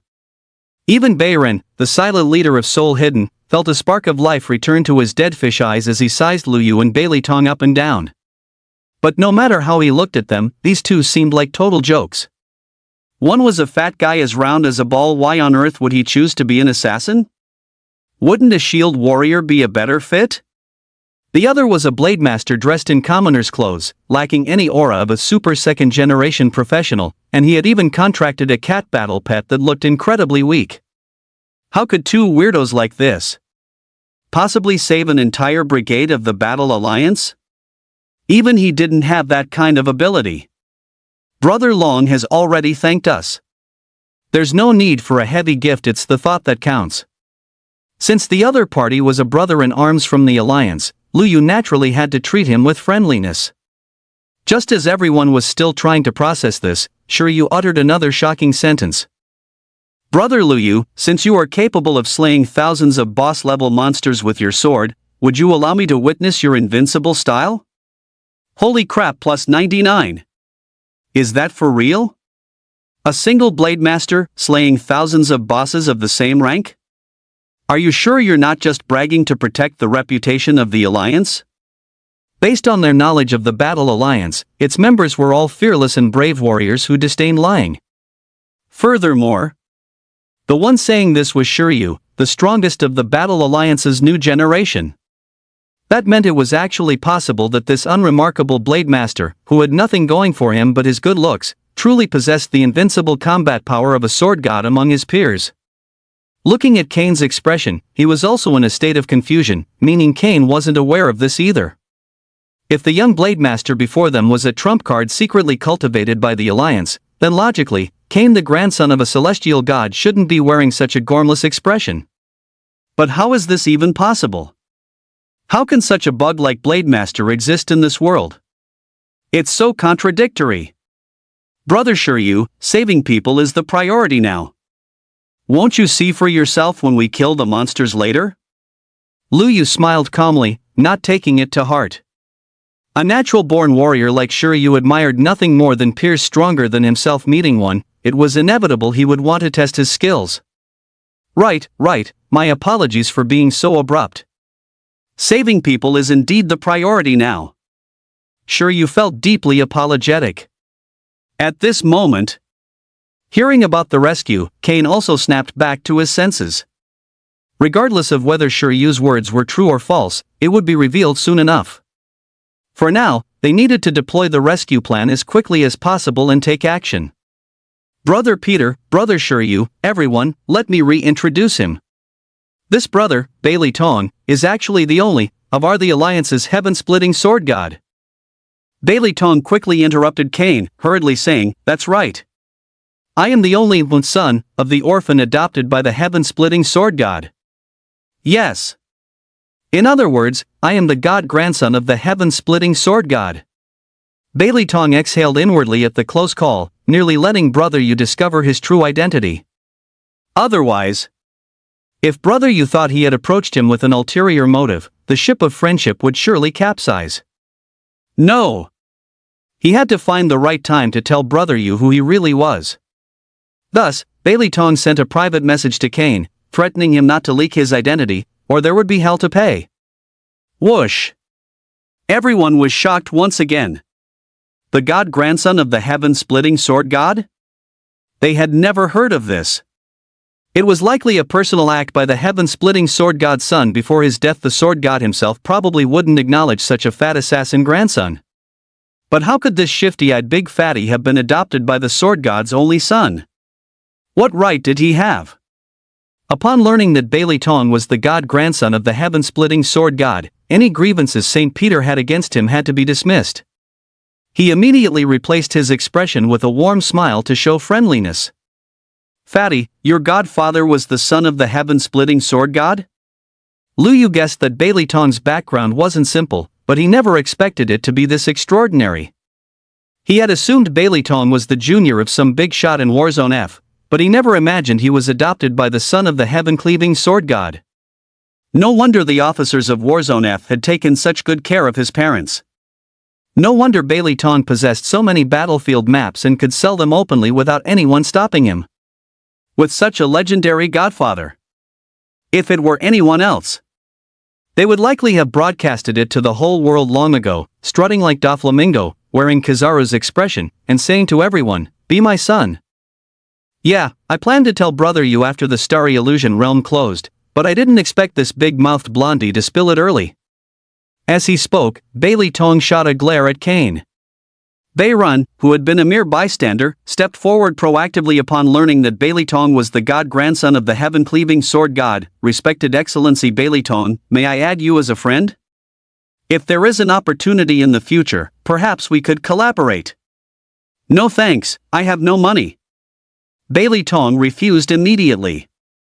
"You've got to be kidding. The gold I earn probably wouldn't even cover the cost of one collaboration with you." "Not adding." "I'm not adding anyone from Soul Hidden, even if it kills me. Furthermore, I have Brother Yu's thigh to cling to. Why would I need to collaborate with anyone else?" Bei Ren could only give an awkward smile and retreat. "Alright, now that everyone knows each other, let's talk about the rescue plan." "Plan my ass. Let's just head out and do it." Before Kane could even start explaining the plan, Lu Yu and Bailey Tong had already set off, leaving everyone else in a state of confusion. This damn attitude actually shares a bit of the heaven-cleaving sword god's temperament. Just charge in and get it done. Then let's each fight our own way. Brothers, let's go. Shiryu laughed heartily, shouldering his massive iron staff as he took the lead to follow. Whiz! Bei Ren had no choice but to lead the Soul Hidden personnel, vanishing into stealth to follow close behind. Brother Kane, in that case, my Church of Light will be responsible for long-range support and healing. With that said, St. Peter led his team away, harboring his own hidden intentions. Kane froze for a moment, glanced down at the detailed battle plan he had prepared, and then promptly crumpled it into a ball and tossed it away. Shit. I knew nothing good would come from being with a fat ass like Bailey Tong.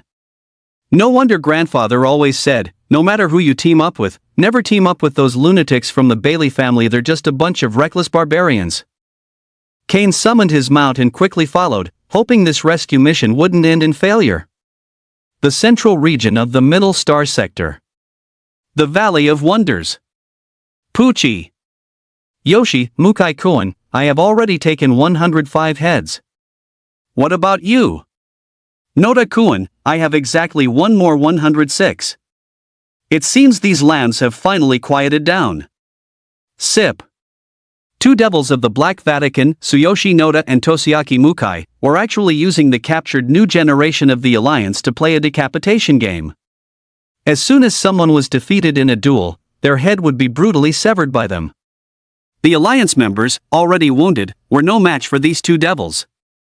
Of course, they only targeted the ordinary members of the Alliance's new generation who were paralyzed with fear. As for prodigies like Delis, they did not dare to kill them easily. This was because their master had captured these people for two reasons: first, to lure out the duo from the Alliance, and second, to conquer the Alliance's geniuses and force them into contracts to serve the master. The unique dark monsters that entered the Star Illusion realm in previous years always did this, though few people were willing to live in such disgrace. Therefore, the two devils entertained themselves with the others while simultaneously intimidating the young geniuses. And it worked. After the decapitation competition began, even the likes of Shen Yuanqi, Delis, and Situi, who were originally unyielding unto death, were forced to gradually fall silent. Because if they continued to resist, the decapitation game would continue, and those who died would be the teammates who trusted them. These ordinary awakeners, singled out by the devils as expendable, all displayed the various faces of human suffering. Some wet their pants in terror, some wailed in agony, some prayed, and some regretted ever entering the Star Illusion realm. Yet, when faced with death, they were still capable of a final, courageous struggle. In the hunter squad where Liu was stationed, Li Wan and the others were also pale with fear, their lips trembling uncontrollably, as it was nearly their turn. Fortunately, after the three supernovas stopped resisting, the two devils halted their game, allowing them to narrowly escape disaster for the time being. At this moment, a glimmer of hope remained in the hearts of the three supernovas. As long as Kane had not been captured, he would certainly seek out allies to come to their rescue. Therefore, now is not the time to resist. Preserve your vitality and recover gradually. When the opportunity arises, then give your all to the fight. TSK, I've heard you are the pearl of the Ross family, truly a formidable talent, and your beauty is top tier as well. When the Lord returns, if you do not submit, I will toy with you in front of everyone until you draw your last breath. Jia. Tsuyoshi Noda lifted Delice's chin with one hand. The crowd could only glare at this devil in fury. Pa! Delice spat directly into his face. But Tsuyoshi Noda pervertedly licked Delice's saliva clean. So fragrant. This left Delice overwhelmed with shame and indignation. Suddenly, a loud horse neigh echoed above the canyon. Everyone looked up. They saw a white steed, radiating a cool brilliance under the starlight, as if refracting divine light. Brothers and sisters of the Alliance, hold on a little longer, we're here to save you. Bailey Tong stood on the horse's back with his arms crossed, posing like a big shot. But no matter how they looked at him, everyone felt he was just a clown. Just imagine a ton-weight assassin, wearing a black assassin suit. The image was as comical as it could get. On the other hand, Liu, who was steering the steed, carrying a long sword, and dressed in simple white clothes, had a hint of a Blademaster powerhouse's charm. Are those Liu and Bailey Tong? The crowd recognized the newcomers at a glance. Yet, there was no joy in their eyes. Instead, they were left speechless. These two weirdos, they didn't follow the main group and luckily weren't captured by the monsters. Why aren't they hiding somewhere to collect Star Source stones? Why are they running here to rescue us? Aren't they just coming here to die? Is the number of captured people not enough for them? Do they have to come and ensure a total wipeout? Tens of thousands of Lord-level monsters, Plus the various dark class users of the Black Vatican, even the three great war gods in their youth would be no match for them. Only Delice saw a glimmer of hope in her green eyes. She didn't believe Lu Yu and Bailey Tong were reckless people, perhaps they had a plan. She just couldn't figure out where their confidence came from for the time being, because the power gap between the two sides was simply too vast. At this moment, Kane and the others were still rushing desperately. Damn it, what level of mount is that white horse? How can its speed be so terrifying? Mine is AB rank mount. B rank. And I can't even see its tail. When Tsuyoshi Noda saw Lu Yu and Bailey Tong appear, he recognized them instantly as the super geniuses his master had ordered him to capture. I didn't expect them to actually dare to come. Do they really think they're invincible? This is for the best. As long as we successfully capture the two of them, it will be an overachievement of the mission assigned by the Lord. When that time comes, the Lord's rewards will surely follow. Block all exits and capture them with all your might. Remember, you may only cripple them, not kill them. They are the servants the Lord has taken an interest in. Tsuyoshi Noda barked out orders in a cacophony of gibberish like shouts. The fallen devils of the Black Vatican quickly sprang into action. Since the remaining dregs of the Sakura country retained their Bushido spirit, they were primarily melee classes, with Dark Blade Masters, Dark Assassins, and Dark Ninjas being the most numerous. Roar! The Dark Monster Guards also roared, issuing commands to the Monster Lords to capture the Alliance duo at all costs. Brother Yu, I'll go take down those two sons of bitches from the Black Vatican first. From high in the air, Bailey Tong spotted the pile of heads next to Tsuyoshi Noda and Toshiaki Mukai at a single glance. Needless to say, those two bastards must have been amusing themselves at the expense of the Alliance's new generation. With such cruel and ruthless behavior, if he didn't torture them until not a single inch of their skin remained intact, he would be failing his fallen compatriots. Are you sure you can handle it? Lu Yu expressed deep doubt regarding Bailey Tong's combat strength. Hateful as those two devils were, any discerning eye could see that their combat power was not weak. They were at least supernova level. Don't worry, brother Yu. With my full power unleashed, if nothing else, dealing with these two bastards will be no problem. Just sit back and appreciate my art of assassination. As soon as he finished speaking, Bailey Tong stopped holding back. He equipped his orange gear, activated the snow feather item, and flew directly into the air, vanishing into invisibility. It seems this fat guy was hiding his true potential before. Very few people can pull off this trick of airborne invisibility. He truly lives up to being the adopted son of the heaven-opening sword god's son. It seems he inherited quite a bit of his godfather's legacy. With that thought, Lu Yu also held nothing back, releasing the 7-star sword array. Countless flying swords coalesced in the sky, stirring the winds and clouds of the canyon with the momentum of the myriad swords returning to the ancestor. Holy crap! This is impossible. The minds of everyone from the Alliance collectively short-circuited. The eccentric duo they had dismissed actually possessed such formidable strength. Li Wan and the others, in particular, felt their scalps tingle. They couldn't for the life of them figure out how Lu Yu could possibly be this powerful. Setting aside the fact that the fat man was decked out in full orange gear and could fly and turn invisible, leaving no trace to this day, Lu Yu's execution of the 7-star sword array and the sky-covering flying swords was enough to leave them dumbfounded.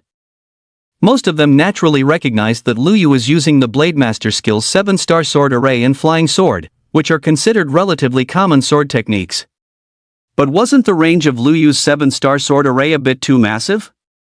Especially those flying swords. Holy crap, can a Tier 3 Blademaster really summon that many swords? And control them with such ease? Unless he was that young sword god who once appeared in Stone City, but this Lu Yu clearly wasn't him. His appearance and temperament were completely different.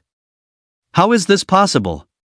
Lu Yu must be unleashing an S-rank 7-star sword array and an S-rank flying sword, both upgraded to Tier 3 LV90, to achieve this effect. My brother, Situyu, is a Blademaster, a Tier 6 one at that. I've seen his 7-star sword array and flying sword, so I know exactly how these two skills work. Situyu cried out in shock. Hiss. Everyone gasped in unison. 2 S-rank skills? Is this Lu Yu really this terrifying? Delice watched with eyes sparkling with admiration. So powerful, so handsome, this is the Prince Charming of my dreams. Kill! With a sharp shot from Lu Yu, the sky-filling swords surged forward like wild horses breaking their reins, charging frantically toward the monsters and the Black Vatican devils. The battle triggered at a touch. In an instant, the world was stained with a mixture of red and green blood. The blood of monsters. The blood of the Black Vatican devils. Sprayed out continuously as the flying swords whistled through the air. In an instant, the beautiful Grand Canyon turned into a deathly purgatory. Baka!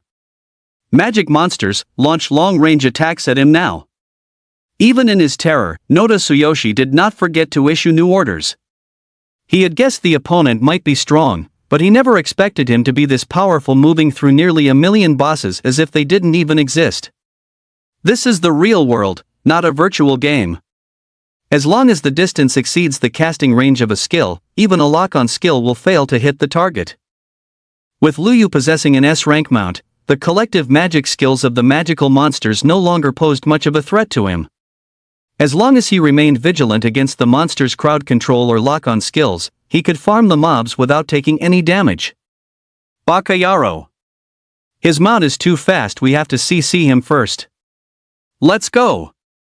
Toshiaki Mukai was shrewd enough to know that if they didn't restrain Lu Yu, they would only be kited to death by him. The two strongest Japs intended to take action personally. Just then, a chubby figure appeared behind them.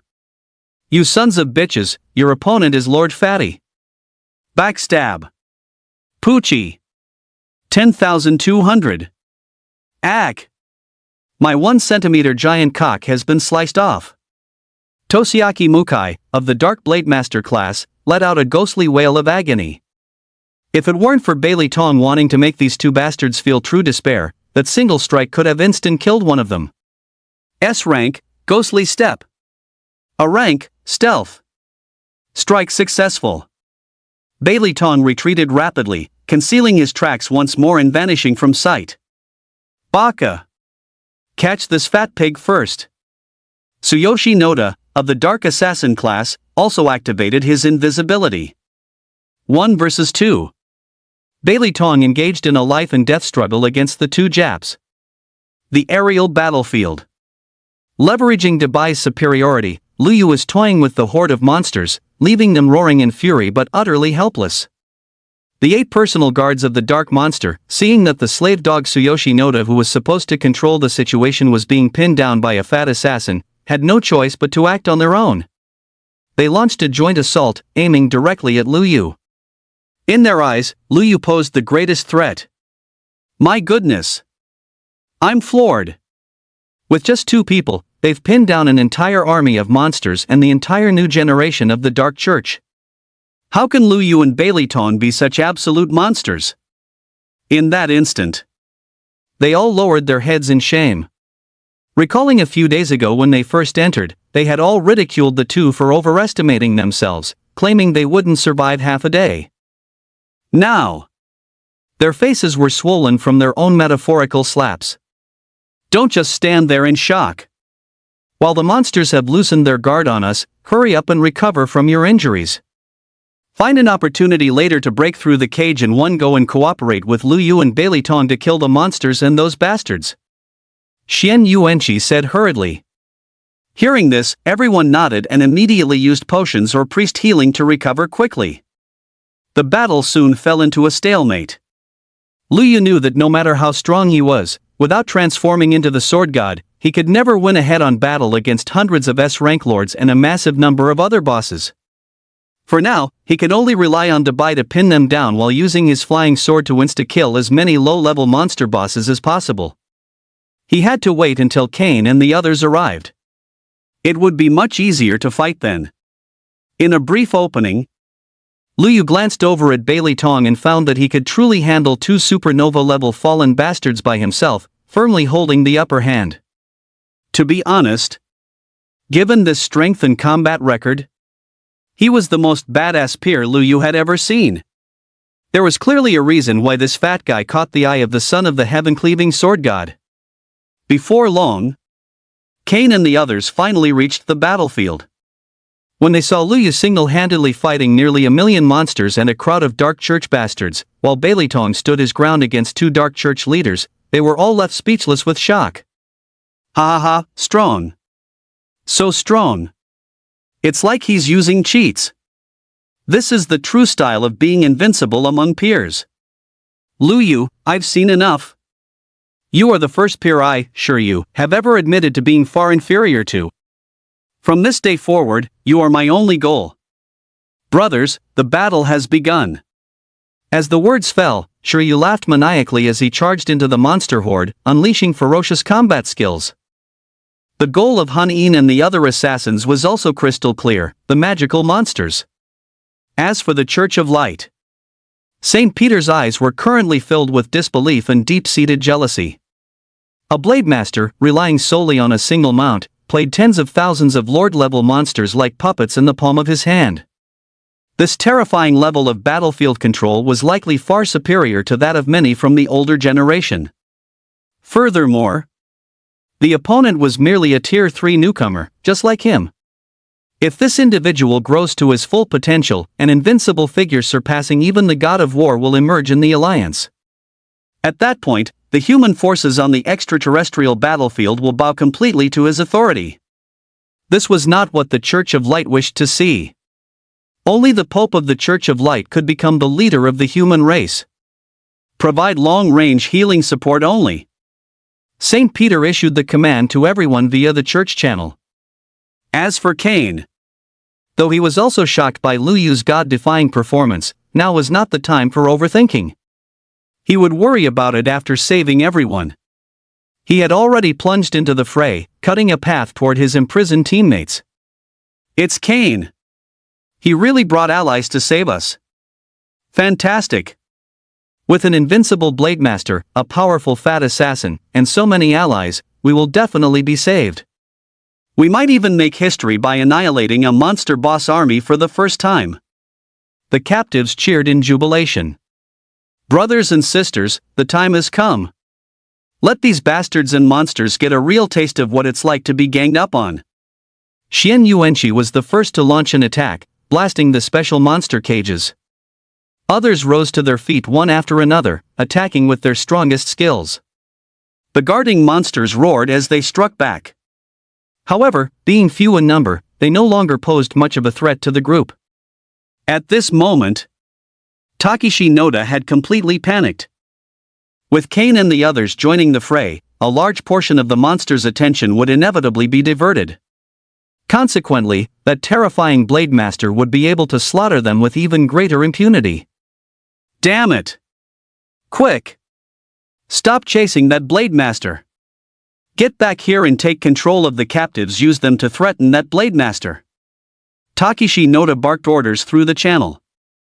The thousands of Black Order devils still alive immediately rushed toward the prison cells. Baileytong materialized once more, plunging his dagger deep into Takeshi Noda. He delivered a brutal C-section that sent the man's intestines spilling out. You son of a bitch, how dare you zone out while fighting Lord Fatty? I'll torture you to death.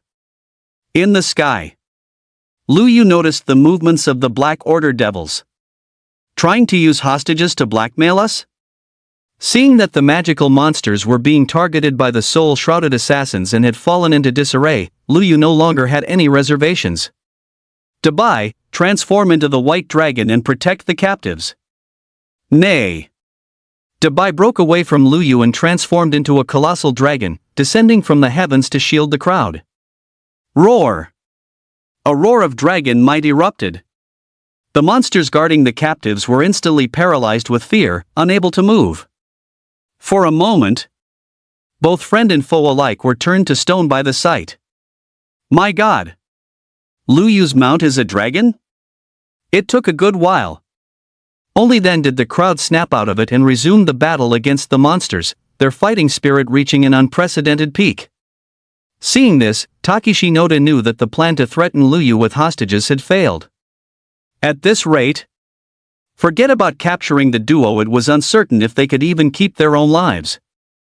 On the other side, The members of the Demi-Monster Association also arrived, drawn by the commotion. Witnessing Lu Yu's divine might, Renekton went utterly berserk. GGG. I must obtain his genes. Quick!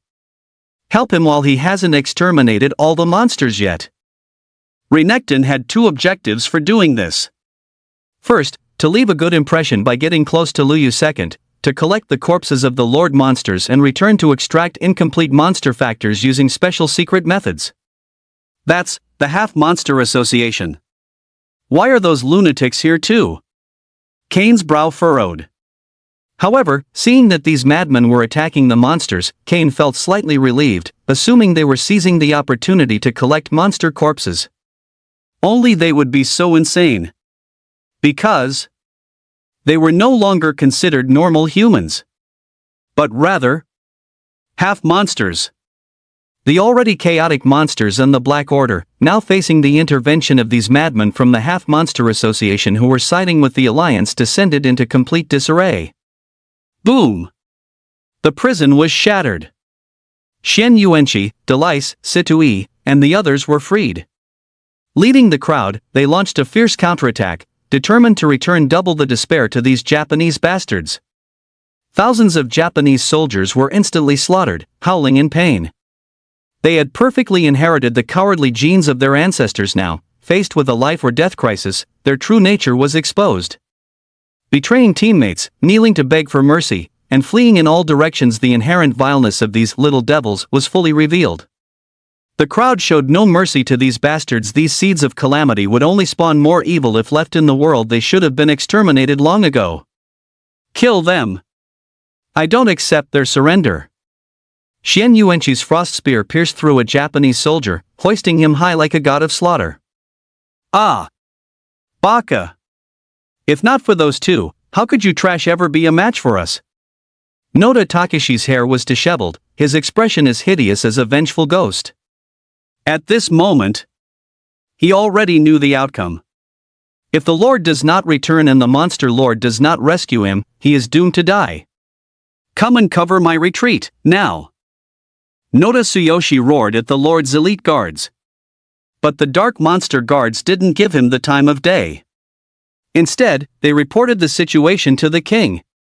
On the other side, inside the Hall of Stars, the Dark Monsters had already secured the mysterious treasures of the first floor and paid 30 million gold to proceed to the second floor. In this place, the Dark Monsters successfully bypassed the guards on the second floor of the Hall of Stars and arrived at a mysterious starlight teleportation array. The array prompted that it required 10 million gold to activate and could only be used once a year. The destination was currently unknown. Since the monster world invaded the Blue Star world only 100 years ago, and this astral phantom realm only appeared after the birth of the first human awakener. In just a few short decades, this was the first time the Hall of Stars had been discovered, so naturally, the Dark Monsters were unaware of the teleportation array's destination. The Dark Monster glanced at the entry fee for the third floor. It actually required 50 million gold. At this moment, it only had a little over 10 million gold left, making it impossible to enter the third floor. And so, the Dark Monster made an instant decision to use the gold to activate the Starlight teleportation array. The next second, the Dark Monster was teleported away, appearing high above in the celestial galaxy. This is a Star Source Stone Vein. An incredibly massive Star Source Stone Vein appeared before the Dark Monster. The Dark Monster understood everything in an instant. It turned out that the legendary Star Source Stone Veins of the Star Illusory Realm were in the sky, not underground or beneath the sea. No wonder no one had ever found them after all these years. Staring at the colossal Star Source Stone Vein before it, the Dark Monster let out a burst of maniacal, sinister laughter. Star Source Stones. Those were special resources that could allow monsters to undergo advancement and level up. Even in the monster world, obtaining such special resources was extremely difficult. Although it couldn't mine the entire Star Source Stone Vein, it could at least harvest 1 million stones. At this moment, the Dark Monster received a message from its royal guards. Upon learning of the situation outside, the Dark Monster flew into a rage, a bunch of useless trash. Dog slaves are dog slaves after all, utterly worthless. The Dark Monster immediately ordered the guards to retreat with the remaining subordinates, planning to personally test the Blademaster's skills once it finished mining the Star Source stones. Receiving the king's command, the 8 guards directly led the remaining monsters to break through the encirclement, each heading in a different direction. Trying to run? Seeing that the battle was decided, Lu Yu immediately controlled his flying sword to hunt down the powerful fleeing monsters. To be honest, the combat power of those leading S-rank monsters was truly formidable. They could withstand a massive amount of his damage. If they chose to flee and he didn't transform into the sword god, it would be truly difficult to kill them all. In the end, Lu Yu only managed to slay 4 royal guards. This was only possible because Cain helped pin one down, and Renekton from the Demi-Monster Association held back another. The others simply couldn't be stopped, as the other Lord-tier monsters were not weak either. Of course, Saint Peter of the Church of Light did not lift a finger. He watched the entire scene play out like a spectator. As for the devils from the Dark Church, they were heavily surrounded by the crowd, wailing and howling as they begged for a chance to live. Some female devils even shamelessly flirted in public, offering to become everyone's playthings for entertainment until the Star Illusory Realm closed. Put. The members of the Alliance directly slaughtered these bastards. Killing such scum felt like it would only dirty their hands. On the other side, Bailey Tong had already beaten Tsuyoshi Noda and Toshiaki Mukai into a bloody pulp. Brother Yu, how should we deal with these 2 bastards? Although Bailey Tong had sustained significant injuries, they were not life-threatening. After Delice cast 2 healing spells, he was mostly recovered. At this moment, Renekton from the Half Monster Association took the initiative to speak. Brother, why not hand them over to us? We have specialized forms of punishment that will make them experience ultimate agony before they die. Everyone was taken aback. Had the Half Monster Association forgotten to take their medicine today? Brother Yu, these freaks from the Half Monster Association are technically fallen, but they differ from the Dark Fallen. They exist in a gray area between good and evil.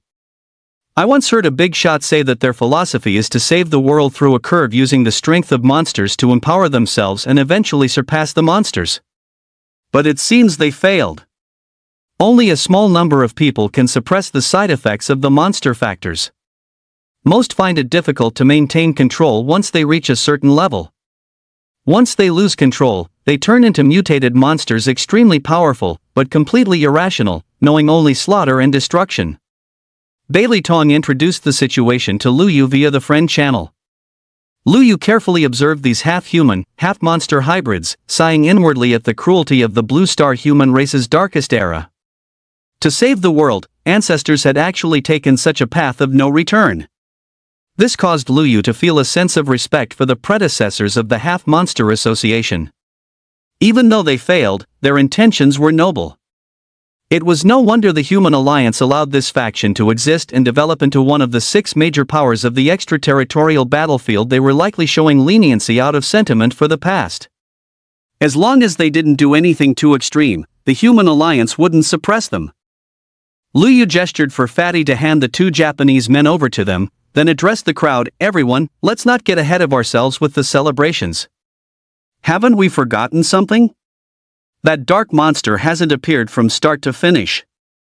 Upon hearing this, everyone immediately tucked away their joy of victory and became vigilant. Indeed. Where was the dark monster? Logically, it should have been here. Otherwise, why would it specifically capture the Alliance members and gather all its subordinates in this area? Search the surroundings.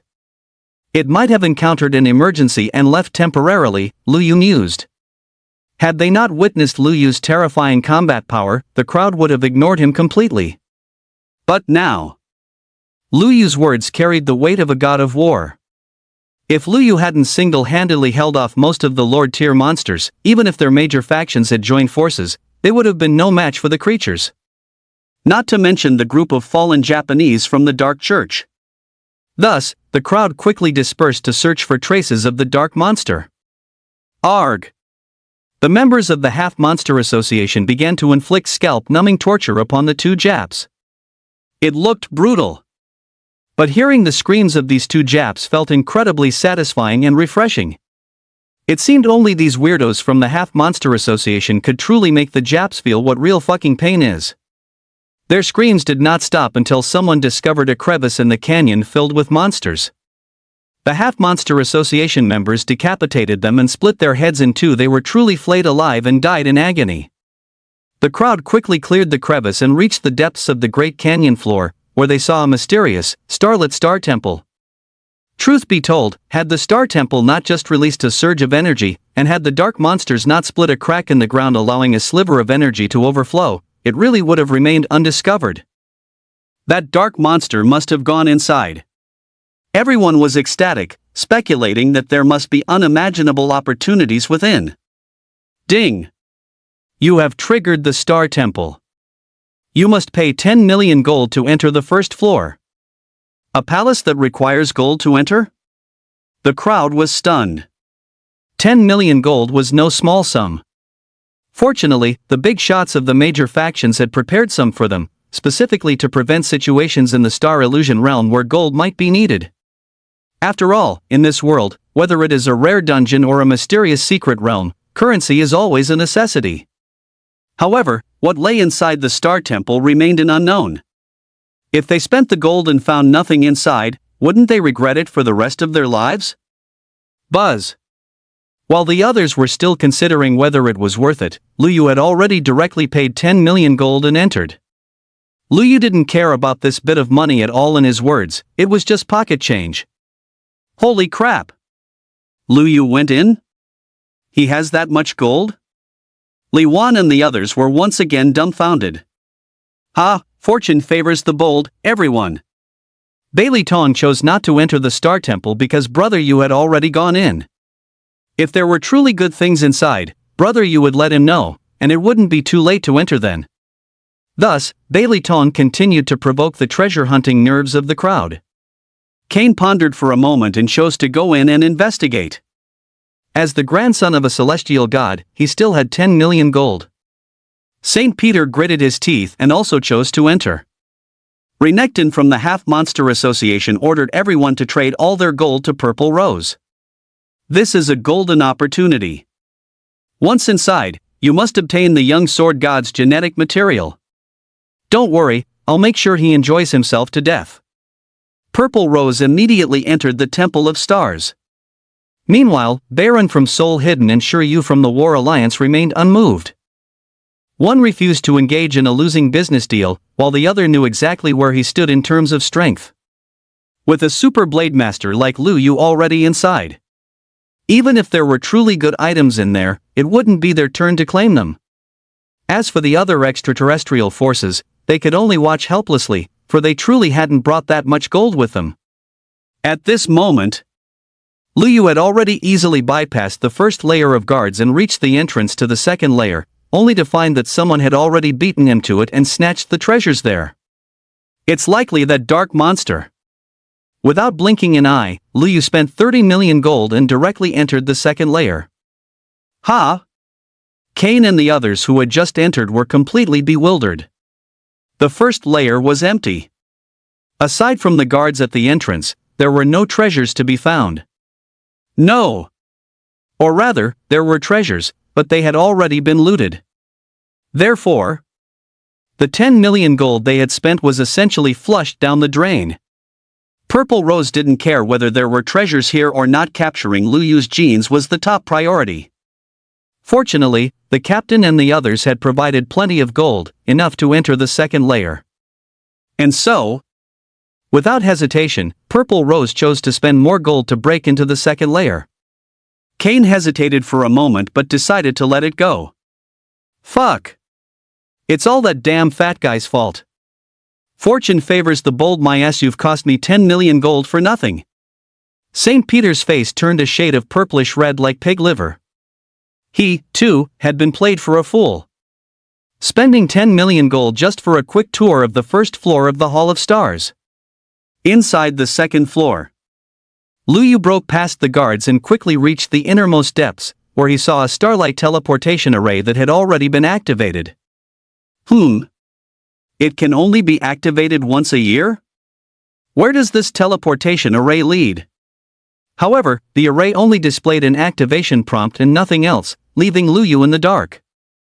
Since this array was activated, it must have been done by the dark monster. It probably didn't have enough gold to go to the third floor. I wonder what treasures await there. Entering the third floor requires 60 million gold, a staggering fortune. But for the current Lu Yu, it was still a piece of cake. On the other side, Purple Rose didn't waste time tangling with the guards. She hurried inside and saw Lu Yu standing there, seemingly lost in thought. Now's my chance. Purple Rose quickly shed her clothes and trousers, clutching aphrodisiac powder in her hand. Even a man with willpower like an iron rod would turn into a beast driven by pure primal instinct once hit by this powder, especially when combined with her bewitching fox eyes. They would do nothing but frantically vent their desires. But just as Purple Rose was about to throw the powder at Lu Yu, he suddenly vanished. He had entered the third floor. Gah! Purple Rose froze on the spot, turned to stone. I already took off my damn pants. And you pull this on me? Suddenly, a scream of utter frustration from the vixen echoed throughout the entire second floor. That was a full 40 million gold. Lu Yu, if I don't get you between my legs once in this lifetime, I swear I'm not human. Lu Yu was completely unaware of Purple Rose's situation. After entering the third floor, Lu Yu felt an indescribable, inexplicable, invisible pressure. This pressure transcended his understanding. It was no exaggeration to say that. It would not be an exaggeration to say this was a pressure only a god could possess. In response, Lu Yu instantly became vigilant, snapping into full alertness. He initially wanted to summon Dabai, but received a notification that no pets could be summoned on this third floor. There were no guards on this third floor. However, Lu Yu did not dare to be careless and moved forward slowly. If the first and second floors were ordinary enclosed underground palaces, then the third floor was a truly open astral palace. The floor here was crafted from starstones, and with the embellishment of starlight, it made one feel as if they were standing above the cosmic starry sky. A short while later, Lu Yu arrived at an area resembling the pillars of creation. This should be the deepest part of the third floor. Suddenly, Lu Yu was surprised to discover a mysterious person fighting a strange boss. Someone came in? Lu Yu was bewildered. How could someone have that much gold? To enter the third floor, it cost a full 100 million gold, enough to make it onto the wealth rankings. Looking at that graceful figure, it's a girl, not a dark monster. Lu Yu hid behind a nearby astral pillar and narrowed his eyes, falling into thought while watching the battle. Wait. A girl? All alone? He didn't know her identity or which faction she belonged to, but to possess so much gold and be this powerful. When he first entered the astral illusionary realm, he hadn't noticed such a person. Furthermore, the opponent had used some kind of item to hide her name, class, and level, making them impossible to inspect. While filled with suspicion, Lu Yu had no choice but to look toward that strange boss. Name, Astral Deity Projection. Rank, S rank. Level, Tier 3 LV90. HP, 30 million. Talent skill, unknown. Skills, Hand of the Stars, Starlight of Myriad Suns, Astral Curse Seal. Eternal Starlight Astral Deity Skill. Description: a projection left behind after the death of an ancient astral deity, possessing the combat techniques and skills of the original deity. Defeating it grants access to the legacy treasures left by the astral deity. Holy crap!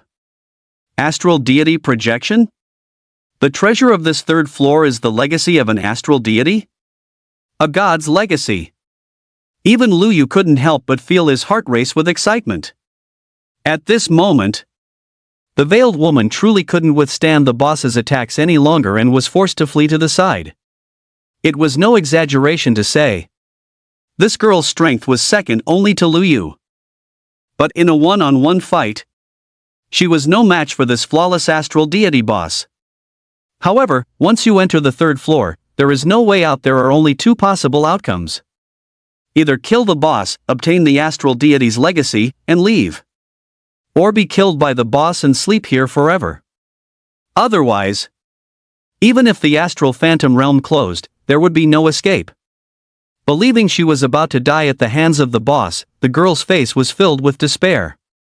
She really shouldn't have been so headstrong, sneaking into this astral phantom realm and having the audacity to spend so much gold to break into this godforsaken place. Isolated, helpless, and cornered. Though a god's legacy was incredibly tempting, one needed to be alive to claim it. But to her utter surprise, at the critical moment, someone actually entered. With his clumsy hiding techniques, she had noticed him immediately. She hadn't expected anyone else to carry so much gold and manage to enter this third floor. If you don't come out now, none of us will make it out alive. Only by joining forces with me is there a slim chance of survival. Huh? Was I discovered? Hearing this, Lu Yu hesitated for a moment but eventually stepped out. Upon seeing Lu Yu, the beauty in black gauze furrowed her delicate brows and narrowed her charming eyes, scanning him up and down before eyeing him warily. Lu Yu naturally sized her up as well. Although they weren't close, a faint, delicate fragrance wafted toward him. He wasn't sure if it was the natural body scent of this woman in black. With such an alluring figure and such a vibrant voice, why did she choose to wear a veil? Who are you? Who are you? In the next moment, both of them asked the exact same question simultaneously. Who? At that moment, the astral god boss let out a heavy, rasping breath, its gaze fixed intently on the suddenly appearing Lu Yu. The beauty in black gritted her teeth and said urgently, "This astral god boss is incredibly powerful. It's widely considered the strongest tier 3 boss. Its health and defense are 10 times higher than an ordinary astral beast. We can only deal damage using armor penetration skills or true damage skills. But watch out for its healing skill.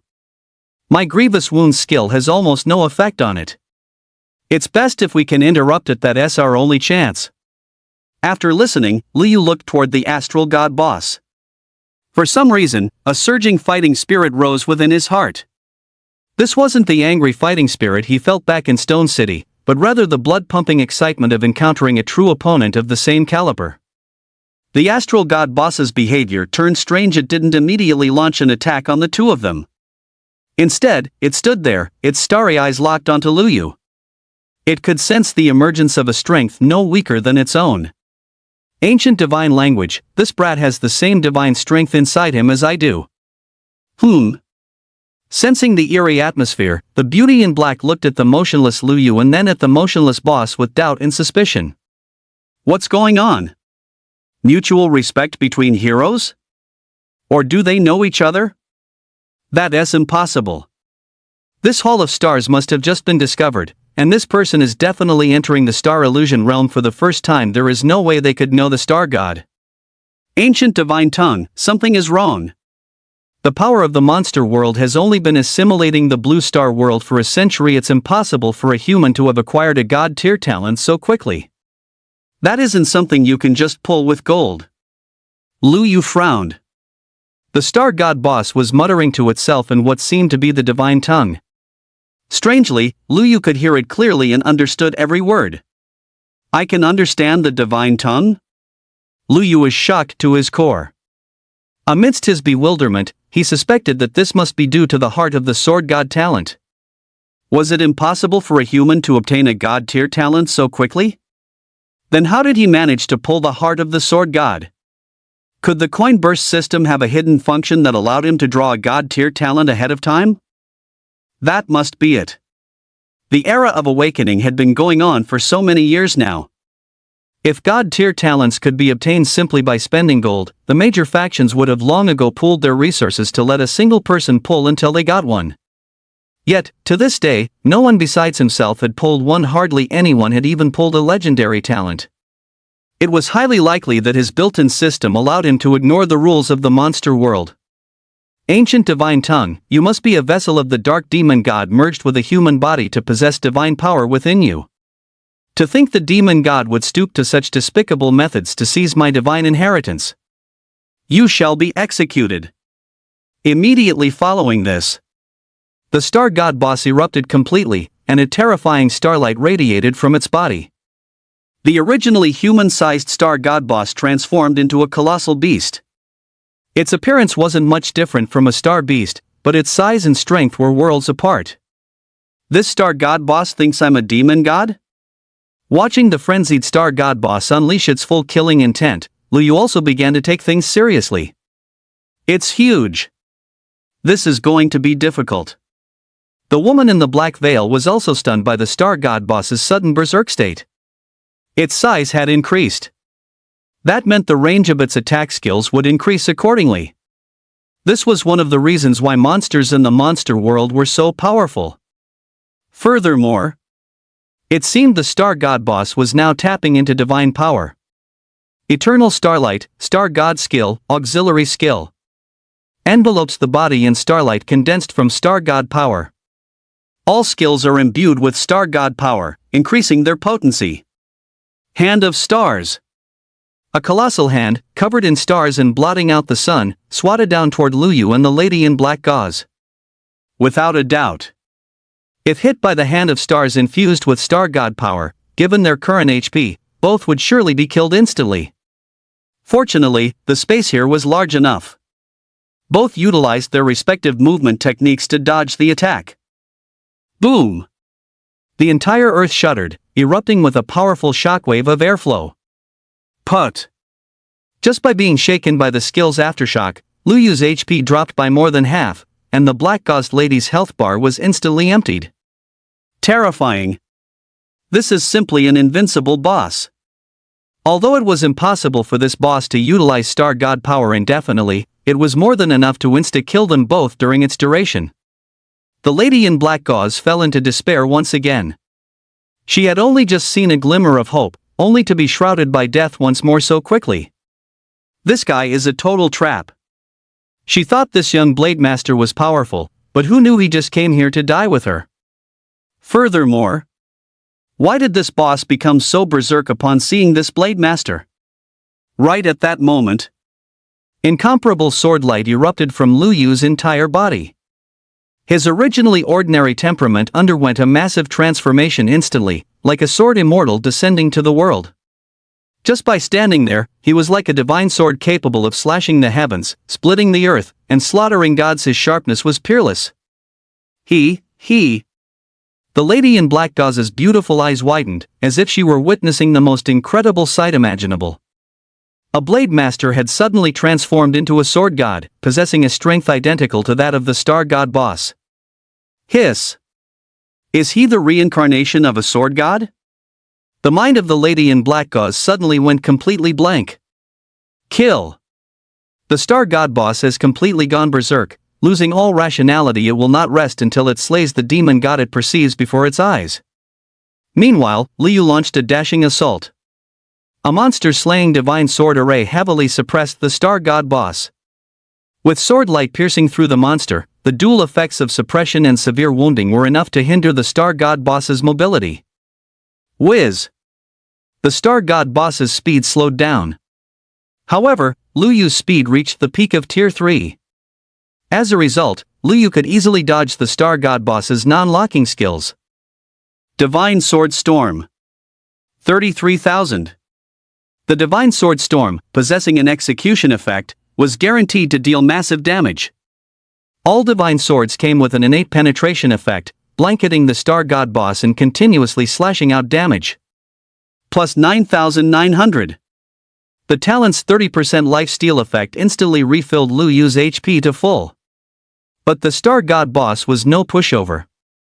Its 30 million HP was enough for it to endure the damage of the Divine Sword Storm while launching a counterattack. Star Curse Seal. Cursed seals of starlight fell from the sky like rain. These seals carried the effects of suppressing health regeneration, dealing damage per second, and restricting the target's movement. They could make a target feel as if they were carrying a mountain, making movement extremely slow, a very powerful auxiliary skill. Not to mention that this skill was currently infused with the power of the Star God, making its effects even more ferocious. Watching this battle between two gods, the beautiful woman in black gauze could only hide to the side, consuming potions to recover health, not daring to draw near even by an inch. Seeing the young sword god's movements being hindered, her heart tightened once more. Whether he could defeat the star god boss would also determine her life or death. Star Spear. A massive spear of stars began to condense in front of the star god boss. It's over. The woman in black gauze had been hit by this move from the star god boss in a previous battle and was nearly killed instantly. Now that Lu Yu's movement was restricted, given his fluctuating health, it would be difficult for him to block this. This is a lock-on skill. The woman in the black veil hurriedly shouted a warning. Lu Yu felt a lethal threat emanating from that astral spear. Fortunately, he had been holding onto his demon-slaying draw specifically to counter the star god boss's ultimate move. Demon-slaying draw. Whiz. Poochie. Although Lu Yu was restricted by the star curse mark, it did not prevent him from unleashing his sword god skill. A single strike unsheathed. While dealing massive damage, it also interrupted the star god boss's killing blow. This. The woman in the black veil gasped in shock. That incomparably stylish sword strike was now deeply etched into her mind, impossible to forget. Soon. The duration of the star god boss's skill Eternal Starlight ended, and it reverted to its normal human-sized humanoid form. Lu Yu's sword god form also dissipated. However, with everyone out of their divine forms, Lu Yu feared the star god boss even less, and the battle resumed. At this moment, the woman in the black veil had also fully recovered and rejoined the fray. Whenever the star god boss transformed into the giant star god again, she would withdraw from the fight and let Lu Yu, back in his sword god form, hold the line. Through this process of attrition, the star god boss's health bar was slowly whittled away. Roar! Demon god, do not dream of obtaining my inheritance. At the moment of death, the star god boss erupted one last time. It activated a talent skill that it normally wouldn't use. The star god boss's body expanded rapidly, and starlight surged to its limit. Not good. The star god boss is going to self-destruct. Boom! A sound like a star exploding echoed through the third floor of the star palace, shattering the astral pillars into fragments. Gah! Both Lu Yu and the woman in the black veil were knocked unconscious by the force of the explosion, and their equipment and clothing were instantly reduced to powder.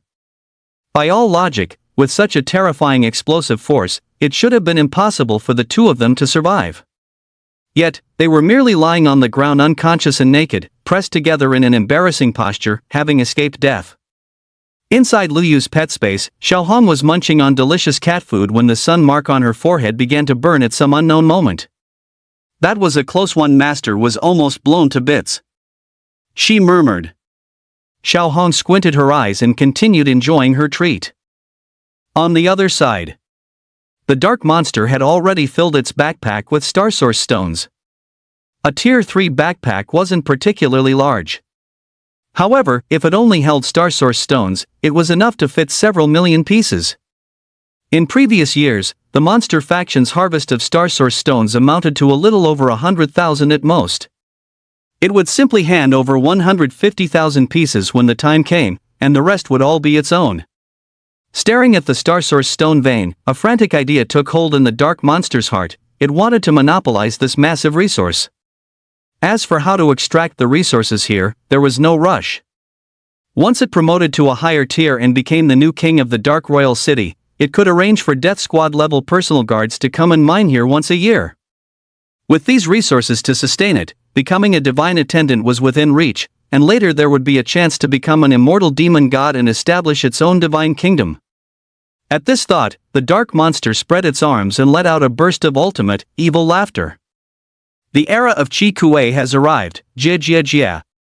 Immediately after, Qi Kuei stepped into the teleportation array leading back to the surface.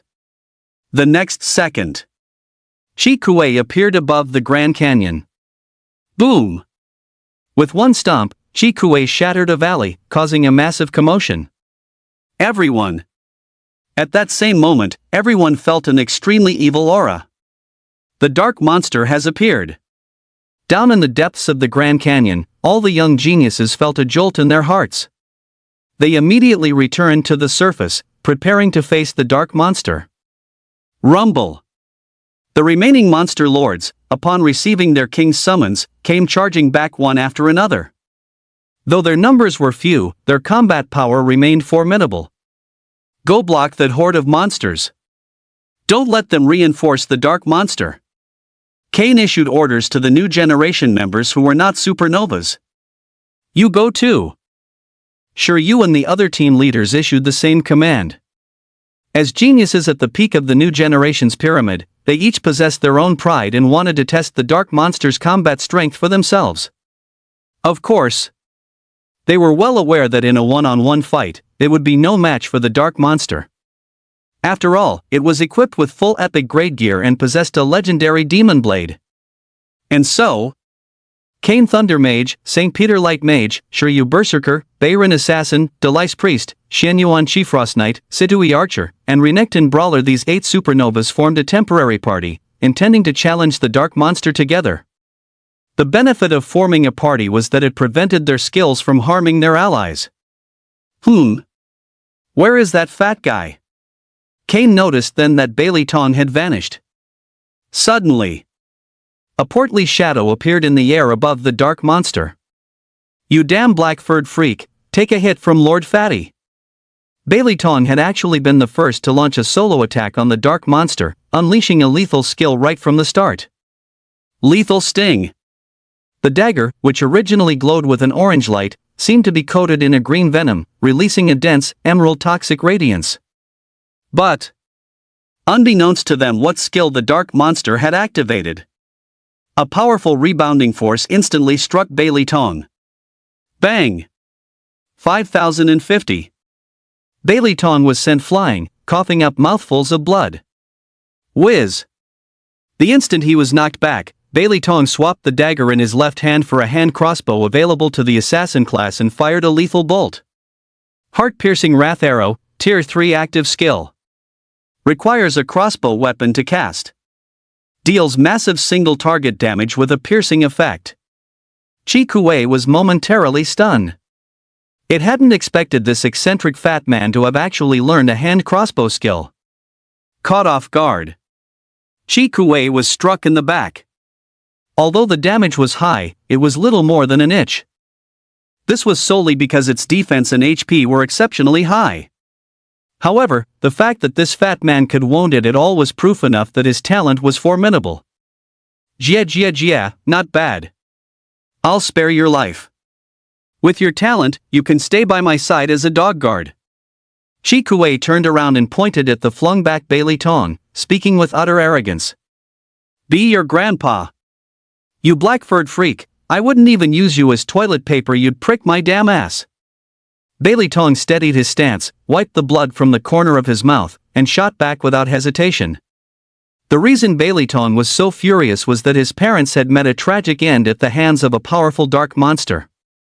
Therefore, upon seeing the dark monster, Bailey Tong naturally went on a killing frenzy. That damn fatty, acting reckless again. Cain had a massive headache and had no choice but to fly over at top speed. Facing the combined assault of 9 supernovas, Chi Kuei showed no fear at all. Instead, he viewed these 9 supernovas as his future hound guards. Only the new generation of the human race at this level was worthy of being his dog guards. Jia. To think so many legendary prodigies were born in this generation of the human race. It seems all fortune favors me, Chi Kuei. Once I defeat and contract you, you shall serve as my dogs and watch me rule the world and establish my own divine kingdom. Chi Kuei drew his blade. With a simple swing, he unleashed a black dragon saber beam, slashing toward everyone in an indiscriminate attack with an immense range. Poochie! Arg! For such a wide-range attack, the damage was unexpectedly high. Delis, heal us quickly! Bailey Tong shouted. No wonder his grandfather would break a sweat when facing an S-class dark monster of the same level. Such a powerful monster, coupled with a set of top-tier equipment, was practically invincible among its peers. He estimated that only Brother Yu would have the strength to suppress it. But Brother Yu was still in the Temple of Stars. There was no response to the messages sent to him. He was likely in some trouble and unable to come out for the time being. I can't. This dark monster's damage carries a grievous wounds effect, and its equipment is far superior to ours. I can't keep up with the healing. The staff in Deli's hand was practically smoking from casting, yet everyone's health bars remained below half. And this was with the dark monster holding back because it didn't want to kill them yet. Otherwise, they would likely have turned into corpses within just a few rounds of combat. Once they were defeated, the others would surely collapse quickly, and many people would die. Then while it still doesn't want to kill us, let's abandon defense and go all out to slay it. Bailey Tong stopped hiding in stealth and turned into a pure berserker, trading life for life. The others found this logical and also began desperately unleashing their skills. Deli stopped healing as well and started casting damage skills at the dark monster. Seeing the 9 of them dare to exploit his mercy to try and kill him, Shikue was enraged. Humble ants, do you truly mistake my mercy for weakness? A king is not to be offended. Prostrate yourselves, it is your only chance to survive. With those words, Shikue vanished from the spot. Everyone gasped in shock. Suddenly, Shikue appeared before Bei Ren, his demonic blade slashing down as the blade light transformed into a black dragon of death. Roar! Demonic dragon flash death dragon S howl. Pucci. 14,200. Bei Ren, who had over 10,000 health, was instantly killed on the spot. His body was cleaved in two, his eyes wide with lingering resentment. Cold sweat broke out on the foreheads of Bailey Tong and the others. This dark monster truly intended to slaughter them. An abyss-like sense of despair enveloped the group. They had never imagined that death, at this very moment, would be so close. I will give you 3 minutes to consider.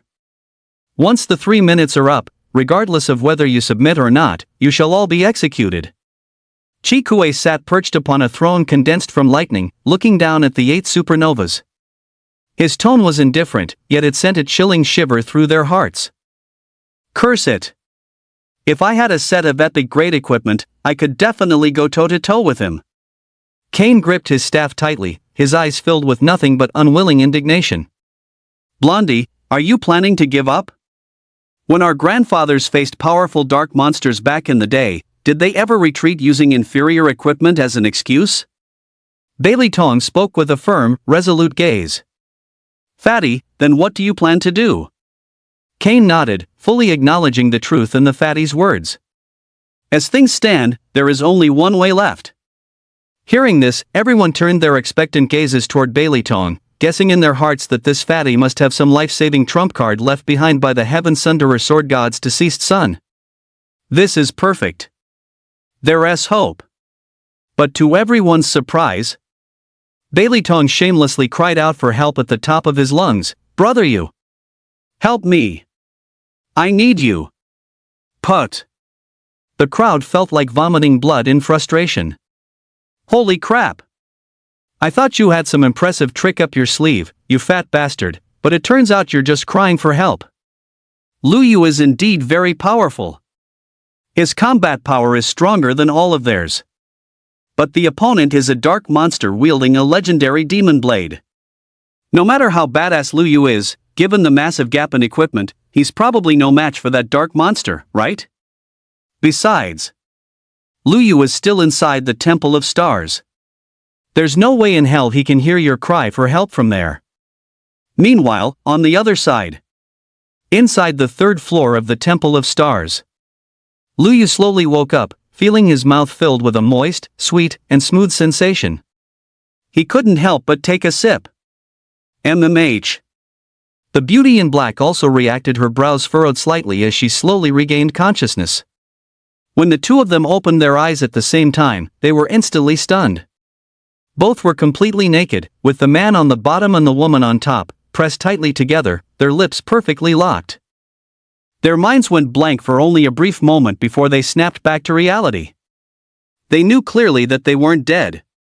Because they could feel the wonderful sensation of skin-to-skin contact, and they could hear each other's pounding heartbeats. Schwa! The beauty in black's face instantly turned a deep shade of crimson. Lu Yu also had a natural dragon raising its head reaction. Ah! The beauty in black felt a sudden brush against her sea of flowers and let out a startled cry, jumping up instantly. She tried to pull new equipment from her backpack to put on, but she realized she didn't have any spare gear in her inventory at all. Oh no! The beauty in black cursed inwardly and immediately opened the Outer Realm Mall, hoping to buy any random set of gear to wear. Ding! Equipment cannot be purchased within the Star Illusion realm. What? The beauty in black silk collapsed on the spot. She had never expected her equipment would one day be shattered, so she hadn't prepared any ordinary clothes. She instinctively looked back at Luyu, only to find that Luyu was also staring at her. Under this mutual gaze, the beauty in black silk instinctively looked downward. This time it was Luyu's turn to let out a startled cry, as he immediately reached down to cover his vital parts. Ah! The beauty in black silk shrieked, covered her face, and abruptly whipped her head away. At this moment, even the tips of her ears were flushed deep red, so overcome with shame that she wished she could find a hole to crawl into. Meanwhile, the black-veiled beauty's perfect figure and exquisite face were now fully and clearly visible to Luyu. Turn around this instant. No looking. Otherwise, I'll gouge your eyes out. With her back to Luyu, the beauty pointed a slender finger at him and shouted in anger. Cough, cough. That. I didn't do it on purpose. The boss self-destructed just now, and I was knocked unconscious. I didn't know anything after that. We shouldn't have done anything. Luyu did not turn around as he spoke. I know. The beauty in black silk said through gritted teeth, then immediately added, Do you not have any spare equipment in your backpack either? No. I didn't expect that equipment couldn't be purchased in this place. Luyu shrugged helplessly. His extra equipment had long since been sent to the Alliance Mall for consignment, and he had just run out of spare clothing. Hearing this, the beauty was filled with shame and indignation. How could this person be just like her, not knowing to keep some spare gear in their backpack? Now what? She was completely naked. How was she supposed to leave this place? Furthermore, this brat who appeared out of nowhere had gotten an eyeful of everything. Although they were both unconscious earlier, who knew if anything had actually happened between them? At that thought, the beauty instinctively glanced downward. Ack! What on earth am I thinking?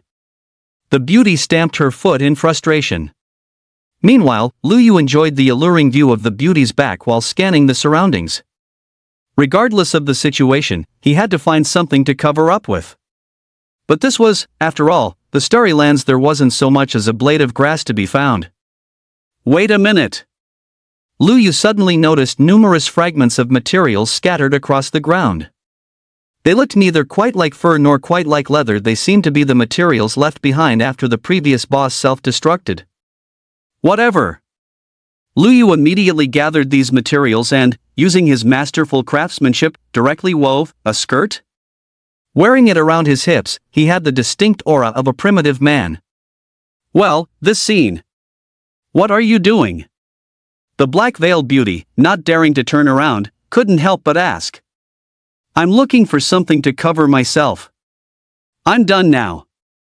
I made two for you as well, just make do with them for now. As he spoke, Luyu had already walked up behind the black-veiled beauty. Feeling Luyu standing right behind her, the beauty's heart began to throb again. She didn't dare look back, instead reaching her hand out behind her and asking, What are these? When she took the two items and looked at them, her eyebrows knitted slightly and her expression soured. This was far too embarrassing.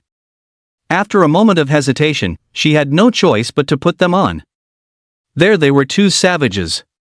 Once she was dressed, the black-veiled beauty turned around and immediately locked eyes with Luyu. Nothing is more terrifying than a sudden silence in the air. Ahem, well. Ha! What's that? Just as Luyu was trying to break the awkwardness, he suddenly spotted two items dropped by the Star God boss. Name, Hidden Class Book. Description, can directly convert any class into a hidden class. A hidden class book? Luyu was startled, then immediately overjoyed. This was an extremely rare and powerful class. The reason for its rarity was that this class could not be obtained through awakening.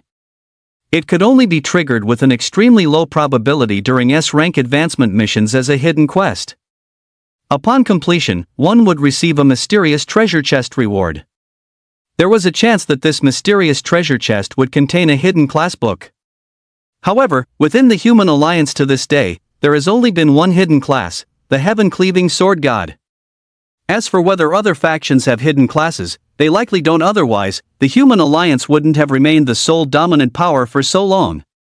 Lu Yu turned his gaze toward the second item. Name, Proof of Divinity. Description, God tier item. The Divine Trial Secret Realm can only be triggered after advancement tier. Completing the trial allows one to condense a godhead, ascend to godhood, and attain eternal life. Active effect, triggers simply by being in the inventory. Can refresh the effect of any skill once, including talent skills. Cooldown, 30 minutes. Note, the number of proofs of divinity is fixed. A new proof of divinity only condenses upon the fall of an old god as their inheritance. Upon the owner's death, the proof of divinity is a 100% guaranteed drop. Hiss. Lu Yu sucked in a sharp breath of cold air. This damn thing really is the star god's inheritance. As long as he reaches the required tier and completes the divine trial, he'll be a bona fide true god of the human race. The beauty in black gauze also saw the item, her stunning face revealing infinite longing. But Lu Yu picked up the proof of divinity immediately. The beauty in black could only stare longingly at the hidden class book, looking as if she wanted to speak but hesitated.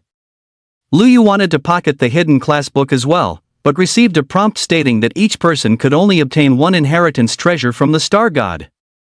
Lu Yu secretly lamented the pity, otherwise, he could have become a hidden class himself. You take this hidden class book. After all, you did put in some effort. Lu Yu offered it as a favor. This. Thank you. The beauty in black was greatly surprised. She hadn't expected such a handsome and powerful Blademaster to be so generous. A hidden class. Those were as rare as phoenix feathers or unicorn horns. Could it be because he accidentally touched me earlier and wants to take responsibility? At this thought, the woman's face flushed red again. She sent Lu Yu a friend request and fled the scene as if escaping. Ding! Luo Qingxian has sent you a friend request. Do you accept? Luo Qingxian, a name as ethereal as her figure. Lu Yu couldn't help but reminisce about the previous silkiness, fairness, and virginal fragrance. Agree. After exiting the third floor, Lu Yu discovered that the entrance to the third floor had disappeared. In other words, from now on, the Star Temple would only have 2 floors. Beep beep beep. At that moment, Lu Yu suddenly received a large number of message notifications. He opened them to take a look. They were all distress signals from the fat guy, Bailey Tong. Brother Yu, help! I'm about to be killed by these damn dark monsters. Caring for nothing else, Lu Yu summoned Dabai and rushed to provide backup at top speed. Just after Lu Yu left, the Starlight teleportation array on the second floor refreshed a new Star Beast King boss. It displayed an invincible sleeping state with an awakening countdown, 365 days. This indicated that when the Astral Illusion Realm opened next time, it would be the Guardian here. The 3 minutes are up. The dark monster Chi Kuei rose from his throne. Not a single one of the 8 supernovas before him had chosen to submit, causing the dark monster to lose all patience. Since he had already discovered the massive resource treasure of the Star Source Stone Vein, powerful servants were no longer particularly important. Therefore, Chi Kuei was no longer merciful. His demonic blade radiated a murderous aura. He intended to slay these human prodigies, using their flesh as a feast and their bones as a collection. It's over.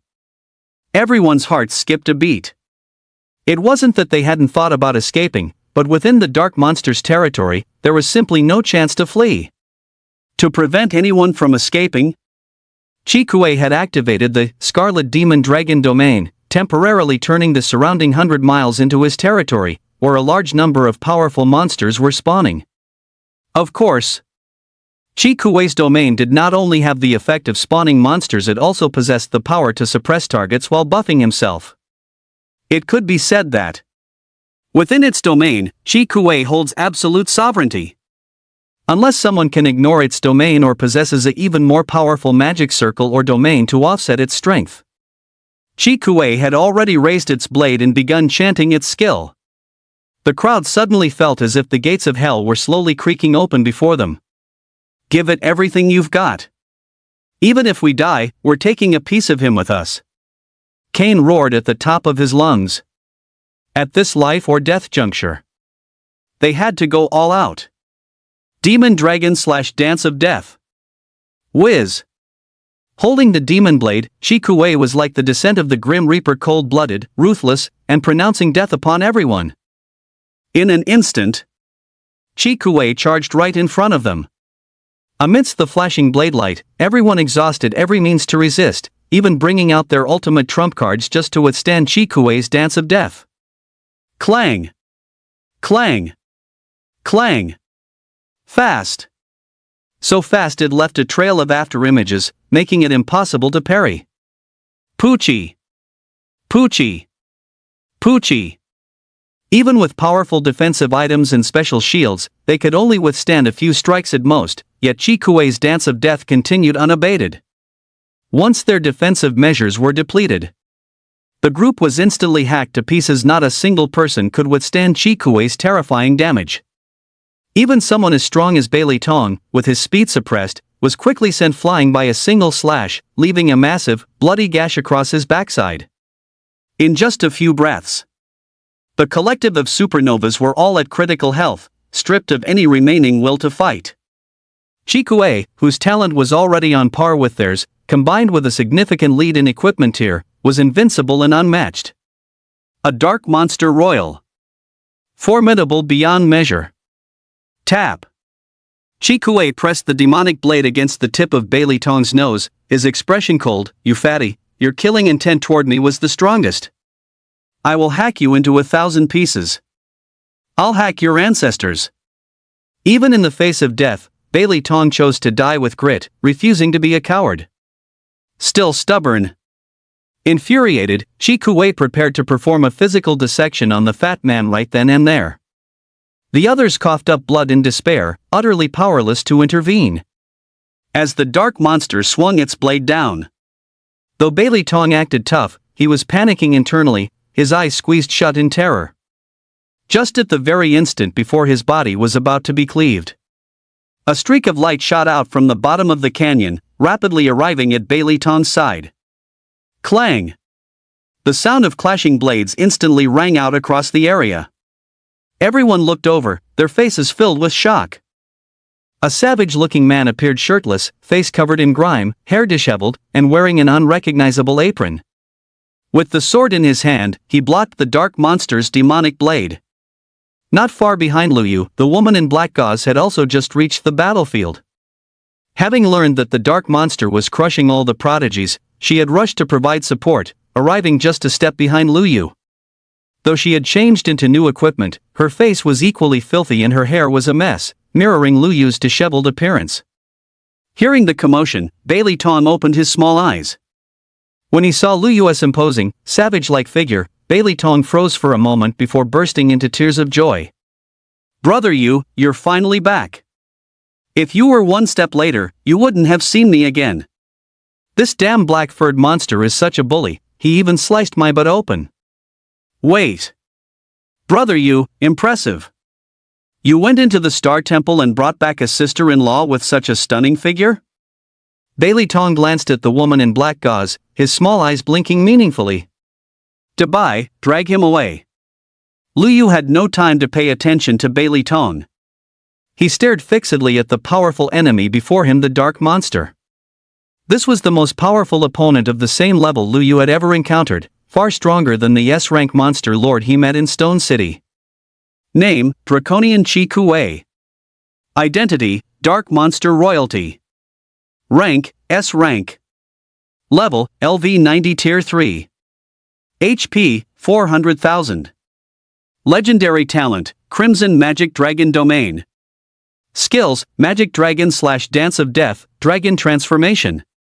Dark Evil Dragon Break. Description: hailing from the Draconian race, one of the 7 great royal families of the Dark Monster world. Born with the royal bloodline's legendary domain talent, as long as he does not fall prematurely, he is destined to become the new king of the Dark Royal City in the future. Dabai took the order, biting Bailey Tong's backside to carry him away. Yavu my butt is injured. Brother Dabai, take it easy with your teeth. Seeing his prey being taken away, Shi Kuei did not stop them. In his eyes, as long as he dealt with the Blade Master before him who posed a mysterious threat, the others could be trampled at will. The last member of the duo, the Blade Master with Sword God potential, you have finally appeared. Shi Kuei sized up Luyu, but Luyu's current appearance was truly too wild, lacking any Sword God aura whatsoever. He looked more like a savage who had happened to pick up a sword. Buzz. Luyu immediately purchased a set of level 90 Orange Blade Master equipment and manifested it, finally gaining a hint of that otherworldly powerhouse charm. Next, it's my turn to be your opponent. Luyu parried Shi Kuei away and waved his hand, signaling the others to quickly retreat and heal their wounds. Kane and the others retreated hastily. They had no possibility of intervening in a battle of this caliber. This could already be considered the pinnacle showdown between the younger generations of the human race and the dark monsters. The beauty in black gauze had witnessed Luyu's divine might and naturally knew that with Luyu stepping in, this dark monster was as good as dead, so she also stepped aside. Purple Rose, this is your last chance. Once Luyu and the dark monster are both wounded, quickly seize Luyu's genes. It would be best if you could seize the dark monster's genes as well. Renekton did not forget the primary mission of seizing Luyu's genes. Standing to the side, Purple Rose understood perfectly. She found a safe place to hide, quietly waiting for the opportunity to arise. Luyu, you are the only human who can put pressure on this king. I will give you a chance. If you lose, become my personal guard, which is a step above a common dog slave. No problem. If you can survive under my blade. Upon hearing this, Shi Kuei blanked for a moment before erupting into a fit of crazed, wicked laughter, causing the supernova's healing in the distance to frown. Jia jia jia. Arrogant, what an incredibly arrogant young human. This king acknowledges you. I hope you can provide me with some real entertainment. Shi Kuei fully unleashed the Red Demon Dragon domain. It intended to use an absolutely invincible posture to completely break the young human before it. The terrifying Red Demon Dragon domain formed a gray zone, where phantasmal images of red demon dragons continuously manifested. This dark monster's domain is so powerful. Luyu might be in danger. Sure, you spoke out in horror. What's there to be afraid of? My brother Yu is invincible under heaven. Ow, ow, ow, brother Dabai, I'm safe now, you can put me down. Stop dangling me from your mouth. Bailey Tong's rear end hurt so much that tears were nearly flying out of his eyes. Dabai, master only said to carry you away, he didn't say when to put you down. Luyu knew that without transforming into the sword god, it would be difficult to defeat the dark monster before him. The equipment gap was simply too vast. Talent release sword god form. At this moment, Luyu was prepared to reveal his identity as the sword god. Regardless, he had already accumulated enough gold. Holy crap! Isn't that the hero who saved Stone City, the mysterious young sword god? He is Luyu? Everyone in the Human Alliance was shocked.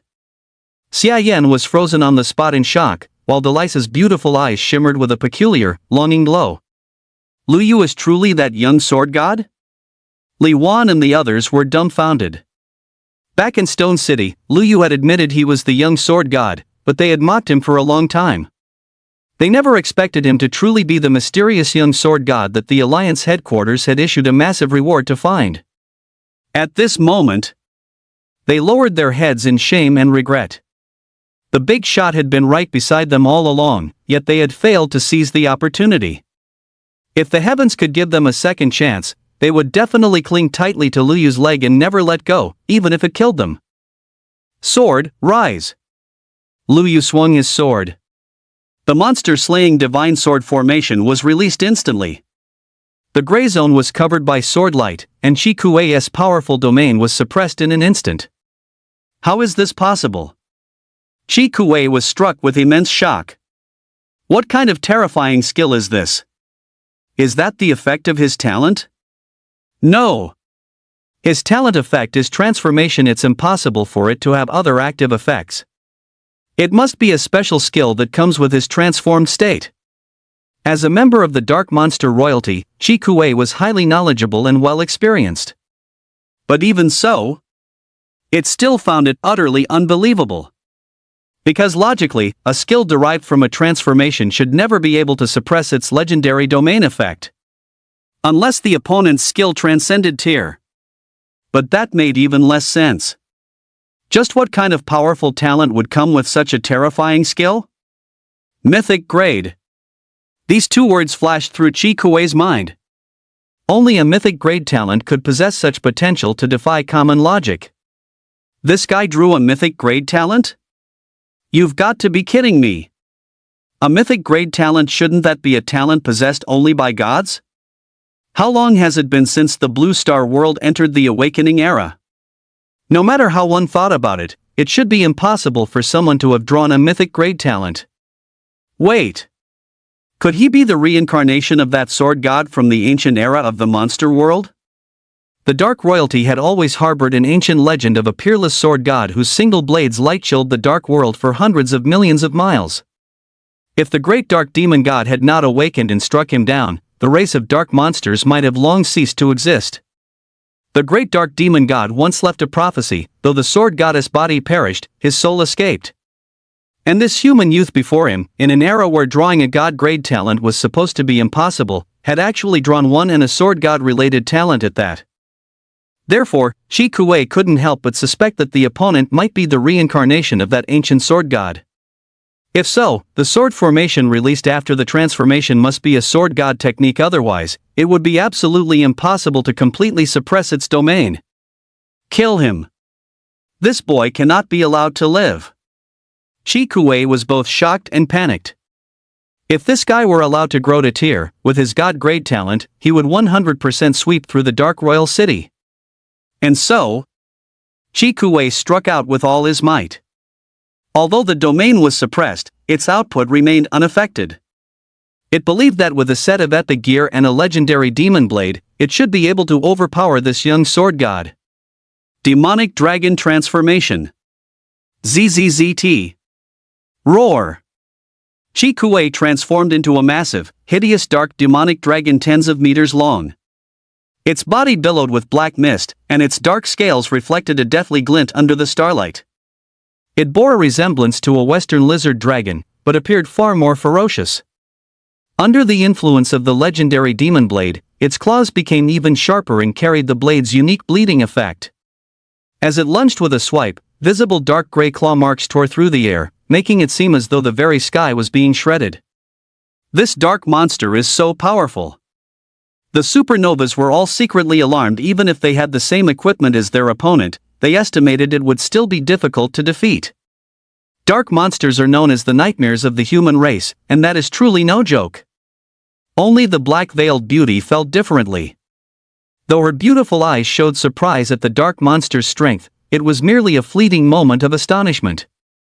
Since using the Star God Inheritance Hidden Class book, she had promoted to a higher tier hidden class, and her talent had also transformed to perfectly synergize with her class. It could be said that she was confident she could go toe-to-toe with the dark monster. However, the odds were at best 40-60. Equipment remained her ultimate weakness.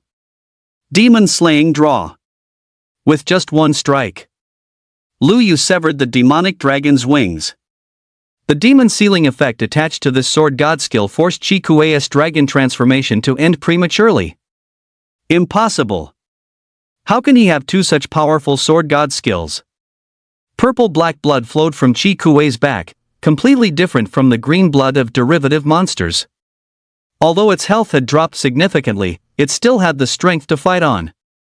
But in the next second, a sky full of flying swords appeared above its head. Meanwhile, Lu Yu Having finished his incantation, raised his hand to unleash a third sword god skill Divine Sword Storm. Lu Yu didn't strike often, but when he did, he went straight for the kill. This was because Lu Yu knew that when dealing with such a powerful dark monster, he couldn't give it a single moment to breathe. Otherwise, it was hard to say if it possessed some special means to instantly restore its health. The terrifying divine swords manifested. At this moment, in Chi Kuei's eyes, there was nothing but swords, and more swords. These swords all possessed piercing effects, surrounding it heavily with no room for retreat. Damn it! If this continues, I will surely die by his blade. With the grievous wound effect of the god-slaying sword array, Chi Kuei's health regeneration speed couldn't keep up with Lu Yu's damage output. There's no other way, I have to use a dark secret technique. Chi Kuei made an immediate decision, burning the demon dragon blood within his body to form a peculiar blood shield. This was a unique dragon blood secret technique of the Dark Dragon Man race. Although it would leave the user weakened for a long time, it could save one's life at a critical moment. Clang! Clang! Clang! The divine swords that could originally wound Chi Kuei were now only capable of dealing a mandatory 1 point of damage. Lu Yu's gaze narrowed slightly. He hadn't expected the opponent to have such a life-saving method. This black-furred monster is actually quite strong. It seems, brother, you can't instantly kill that dark creature. Bailey Tong was still being carried by Debai's mouth, but after being healed a few times by other priests, his backside had temporarily stopped bleeding. Before long, the effects of Lu Yu's 3 great sword divine skills expired. Jia, the transformation effect has worn off, hasn't it? Cough, cough. Since you failed to kill me, next, it will be you who dies. Chi Kuei knelt on one knee, extremely weak, with his health bar at a mere 1%, yet his face was covered in a triumphant smile. Even without sword god form, I can still one-shot you. Lu Yu stood atop his flying sword. Though his current look wasn't particularly flashy, he still exuded an incomparably sharp and overbearing aura. With the special effect of the god's proof, Lu Yu could fully transform into the sword god once more. No matter what trump cards this dark monster held, death was its only destination. Then come and try to one-shot this king. As he spoke, Chi Kuei pulled a mysterious item from his bag and smirked evilly. This is the treasure I obtained from the first floor of the Star Palace, the Astral Horn. It can summon star beasts. What? Everyone's expressions shifted instantly. Summoning star beasts? Not good. We have to stop him. But Chi Kuei had already blown the Astral Horn. Mysterious astral runes formed a massive star array in the sky. Buzz! Buzz! Buzz! The next second, thousands upon thousands of star beasts from the astral realm were summoned, forming a massive legion that completely surrounded everyone. Their colossal sizes were enough to strike terror into anyone's heart. Roar! The star beasts roared toward the sky in unison. Their thunderous cries felt like 10,000 lightning bolts crashing down. Everyone clutched their ears in pain, their heads ringing. Heavens! So many star beasts? How are we supposed to deal with this? Some began to tremble with fear. These star beasts were far more difficult to handle than Lord-tier monsters. They had massive health pools, high defense, and were packed with crowd control abilities. If they launched non-stop control chains combined with the attacks of the Monster Lord, the consequences would be unimaginable. The lady in the black veil also grew pale. With so many star beasts gathered and following the commands of a dark monster, the sheer volume of crowd control alone would be enough to wipe everyone out. Lu Yu's expression became extremely solemn. He had guessed that the treasure from the first floor of the Star Palace had been taken by the dark monsters, but he hadn't expected it to be a one-time consumable for summoning star beasts. This was going to be troublesome. Even if he transformed into the sword god again, despite the 70% crowd control reduction, he would likely still be CC'd to death. This isn't just a few hundred star beasts, there are over 10,000 of them. They can't be wiped out in a second. All star beasts, heed my command. Restrain that blade master, restrain everyone. Chi Kuei issued the order, then glared at his monster subordinates and barked, "You useless wastes, coordinate with the star beasts and annihilate them." "Yes, sir." The horde of monster lords bloodily accepted the command. Right at that moment, Xiaohong stood up within the pet space, cracked its neck, and flexed its paws. A strange ripple emanated from Xiaohong's forehead. Every star beast preparing to release controlling sonic waves shuddered simultaneously, looking toward Lu Yu's direction in sheer terror. Bang! The starry horn in Qi Kuei's hand suddenly exploded into pieces. This sudden turn of events. The monsters were bewildered. Everyone else was stunned. Lu Yu was also full of question marks. The next second, these star beasts turned traitor in an instant, unleashing their controlling sonic waves upon the monsters. The crowd gasped in shock. What's going on? No! Qi Kuei didn't understand what had happened, but without the starry horn, it no longer had any hope of victory. Lu Yu snapped back to his senses and seized the opportunity to thoroughly slaughter the dark monsters. Soon, under the bizarre rebellion of the star beasts, not a single monster lord could escape. They were easily blasted to death by the group. Holy crap! Brother Yu, you're freaking amazing! How did you do that? Bailey Tong flew to Lu Yu's side, completely disregarding his image.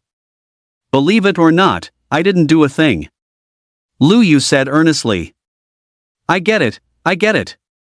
You don't know Jack. Lu Yu looked around and found nothing, so he could only attribute it to the star god's inheritance.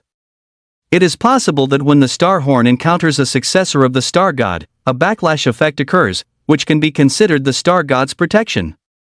Brother Yu, hurry and see if the dark monsters dropped any gear. Bailey Tong hurriedly replied with a smile.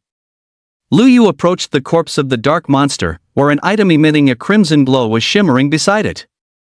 Epic grade. Lu Yu thought it was a piece of epic grade equipment, but upon picking it up, he found it to be a bag-like item. Name, spatial bag item. Quality grade. Effect, can open a massive space to store non-living items. So it was an epic grade item. It seemed true that monsters do not drop equipment above legendary grade. At this moment, the epic grade equipment and the level 90 legendary demonic blade on the dark monster Qi Kuei had automatically vanished. It must have been the work of some mysterious strength in the monster world. It was hard to say this wasn't the strength of a trans-tier monster, intended to prevent the human race from obtaining equipment above orange grade through monster hunting. Brother Yu, quick, look inside. Maybe there's some epic equipment in there. Bailey Tong's small eyes gleamed with excitement. Epic grade equipment. A single piece would be enough to drive countless people mad. Lu Yu opened it, and immediately, a brilliant starlight overflowed.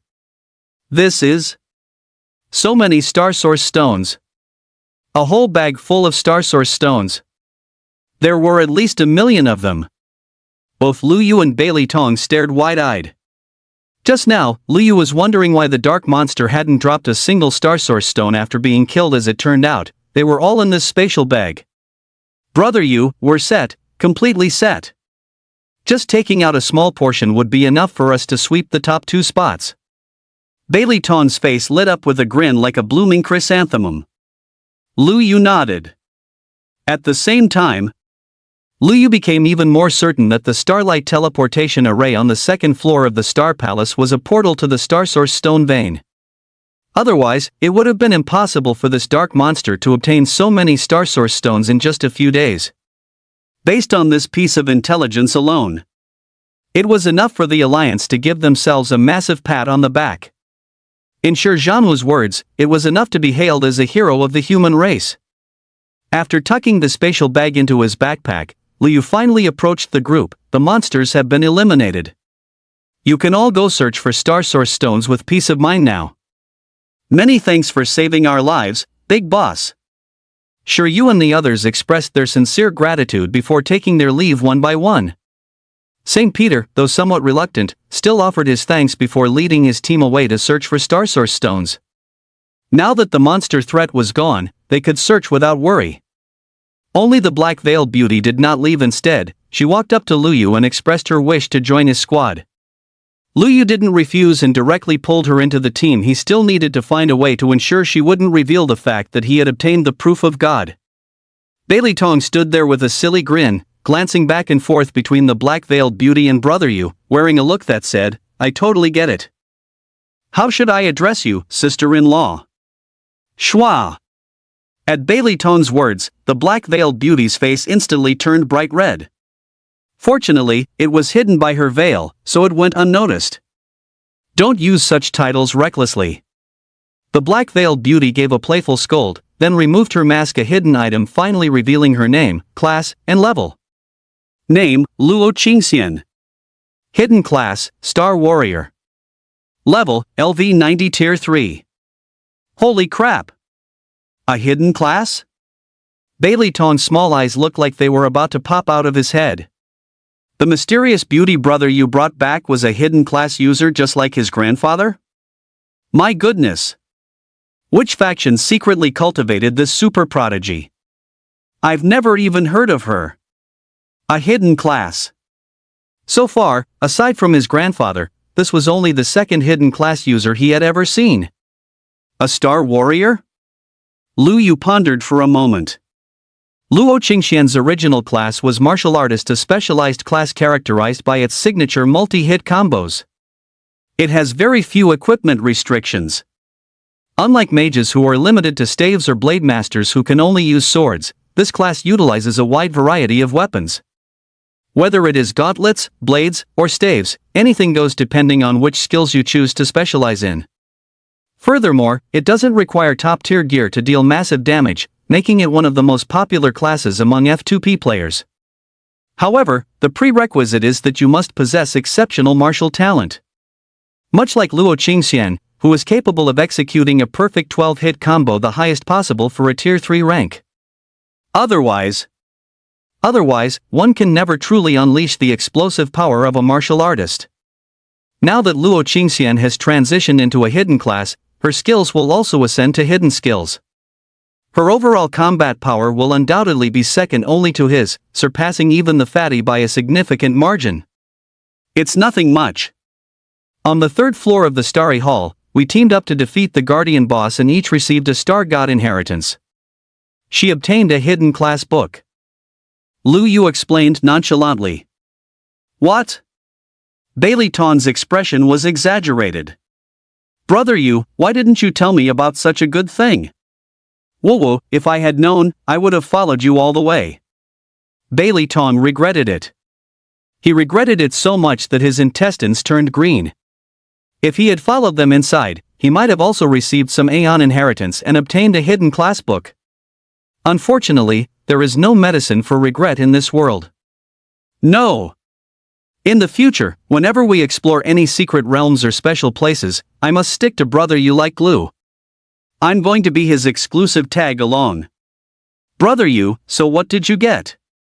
Your class didn't even turn into a hidden class. What I got is something useless for now. I can only use it after my tier advancement.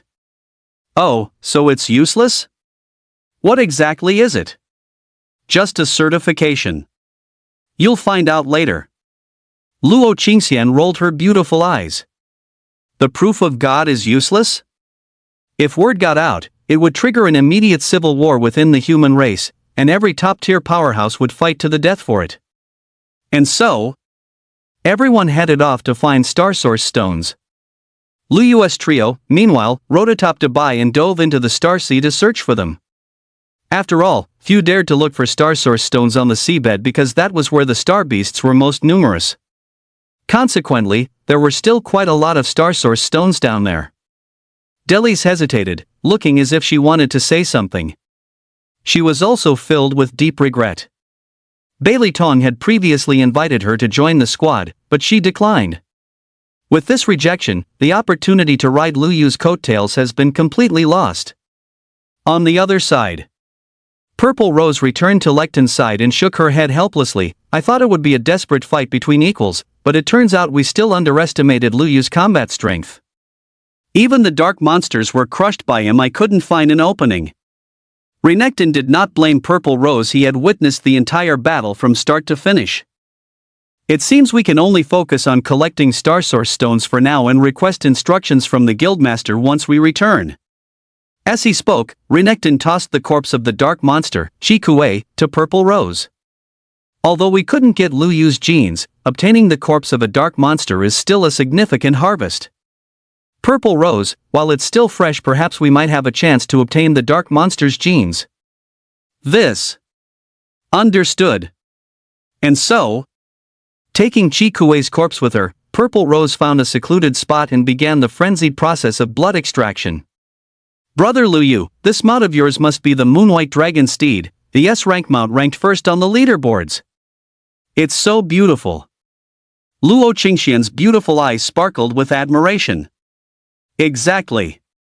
Lu Yu did not deny it. He, brother Yu, why don't you just give it to sister-in-law as a token of your love? Snap.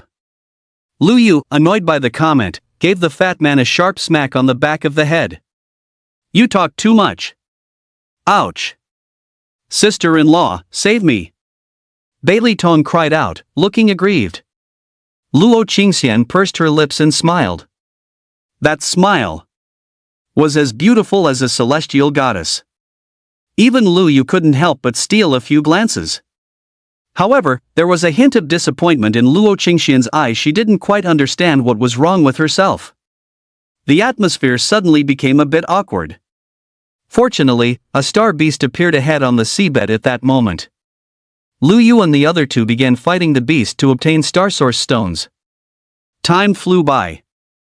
In the blink of an eye, a month had passed. Today, the Astral Phantom Realm was about to close. At this moment, the three great war gods of the Alliance headquarters had already gathered in the square. Their majestic expressions carried a hint of nervousness. Although this generation is hailed as the Golden Generation, the monsters are no pushovers. I just wonder if even half of them will make it back alive.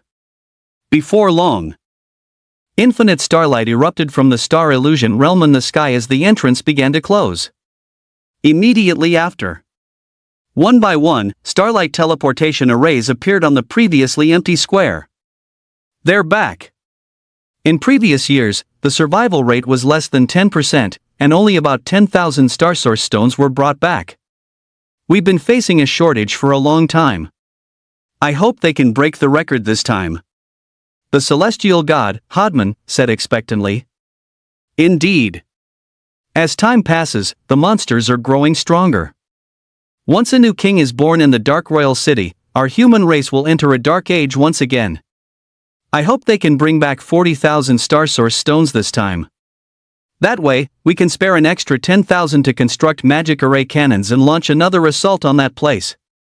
The Dragon Blood War god, Shi Tianqing, also looked somewhat nervous. This was a pivotal moment concerning the entire the Alliance strategy. 40,000? Old Shi, you're overestimating them.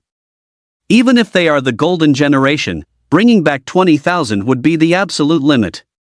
The heaven-cleaving sword god, Beilei Cangfeng, knew all too well that the monsters were becoming increasingly powerful, and their new generation was bound to be stronger than in previous years. Amidst their conversation, the crowd returned. A quick look at the numbers.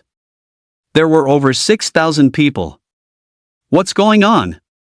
More than 60% of them returned? A survival rate over 60%? How is this possible? The three great war gods were collectively stunned.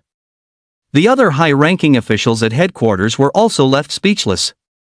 The entire square instantly fell into a dead silence. Only the younger generation spoke in low voices, their faces beaming with the joy of having survived a catastrophe. Some were discussing the number of Star Source stones they had obtained. Some were discussing Lu Yu. Others were talking about sharing the good news with their families now that the trial was over. Silence, everyone.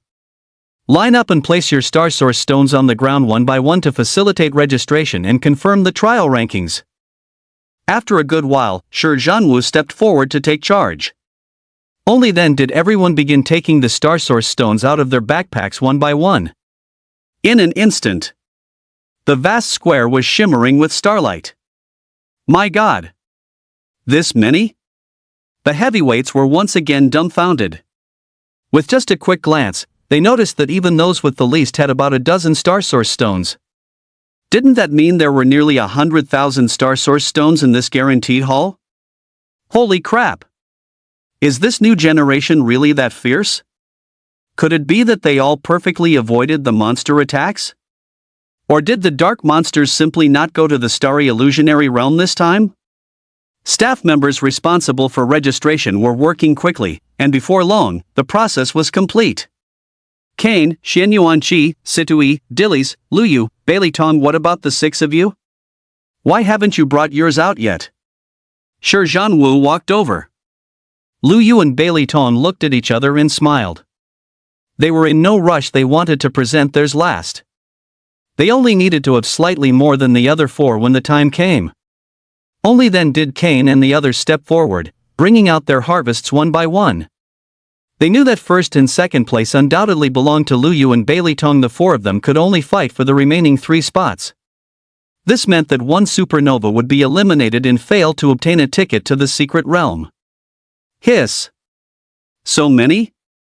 Dillies was the first to present her Star Source stones, and even Shi Zhanwu couldn't help but widen her beautiful eyes. 5,269 stones. This was already over 1,000 stones more than what she had obtained back in her day. But after seeing the quantities from the other 3, Shi Zhanwu felt a wave of discouragement. Every single one of them had more than she did back then. Situi, 5,370 stones. Xian Yuanqi, 5,400 stones. Kane, 6,125 stones. Seeing the numbers from the other 3, Dillies' expression immediately turned lonely. She had lost, landing only in 6th place. However, it didn't take long for Dillies to regain her smile. In her view, being able to return alive this time was the greatest reward of all. Ha ha ha, good. Excellent. As expected of my grandson. You truly have the same flair I had in my youth. Seeing his grandson Kane obtain so many Star Source stones, High God Hotman broke into a rare, boastful fit of laughter. The 3 great war gods then cast aside their status and, for the first time, personally descended from the high platform to stand before the new generation. A bumper harvest. A monumental harvest. With so many Star Source stones, they could support the operation of the magic circles across various theaters of the Alliance for a long time, and perhaps even craft a few more magic array cannons for the front lines. Bailey Songfeng's eyes were filled with nothing but envy toward Hodman. Look at other people's grandsons, then look at his own. How could the gap between one grandson and another be so vast? You rebellious grandson, where are yours? Only then did everyone turn their eyes in unison toward Bailey Tong and Luyu. The new generation all wanted to know exactly how many Star Source stones the strongest duo had acquired. Meanwhile, the other high-ranking officials, unaware of the details, simply assumed that the heaven-cleaving Blademaster's only grandson had gained nothing and was too embarrassed to show his meager results. As for Luyu, they presupposed the same as Bailey Tong, that he had gained very little. But when Luyu was the first to bring his out, all the high-ranking officials were stunned. This, 10,000? Shi Zhanwu counted them several times. There was no mistake. It was indeed 10,000 stones. No! How did this ordinary teenage Blademaster obtain nearly double the amount of Star Source stones compared to Kane? How did he do it?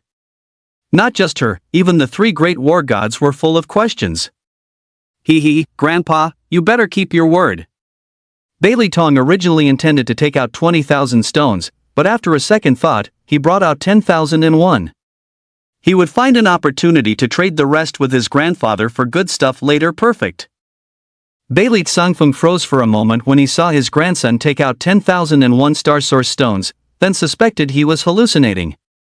After a good while. As expected of my, Bailey Songfeng's, grandson. You truly possess the same demeanor I had back in the day. Holdman rolled his eyes. Well played, sky-shattering sword god. Are you using my lines just to mock me?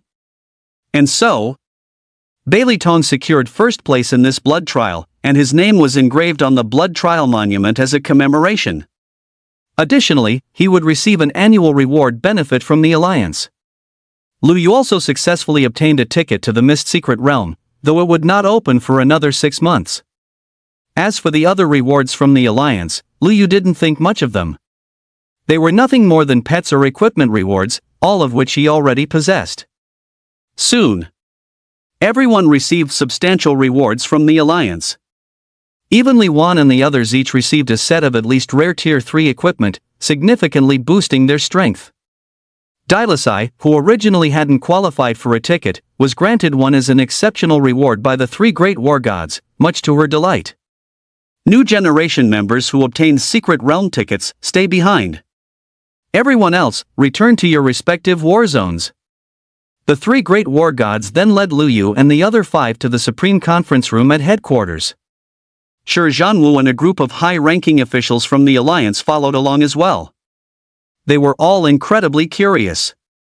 What exactly had happened to everyone in the astral illusion realm to result in such massive gains and such a high survival rate?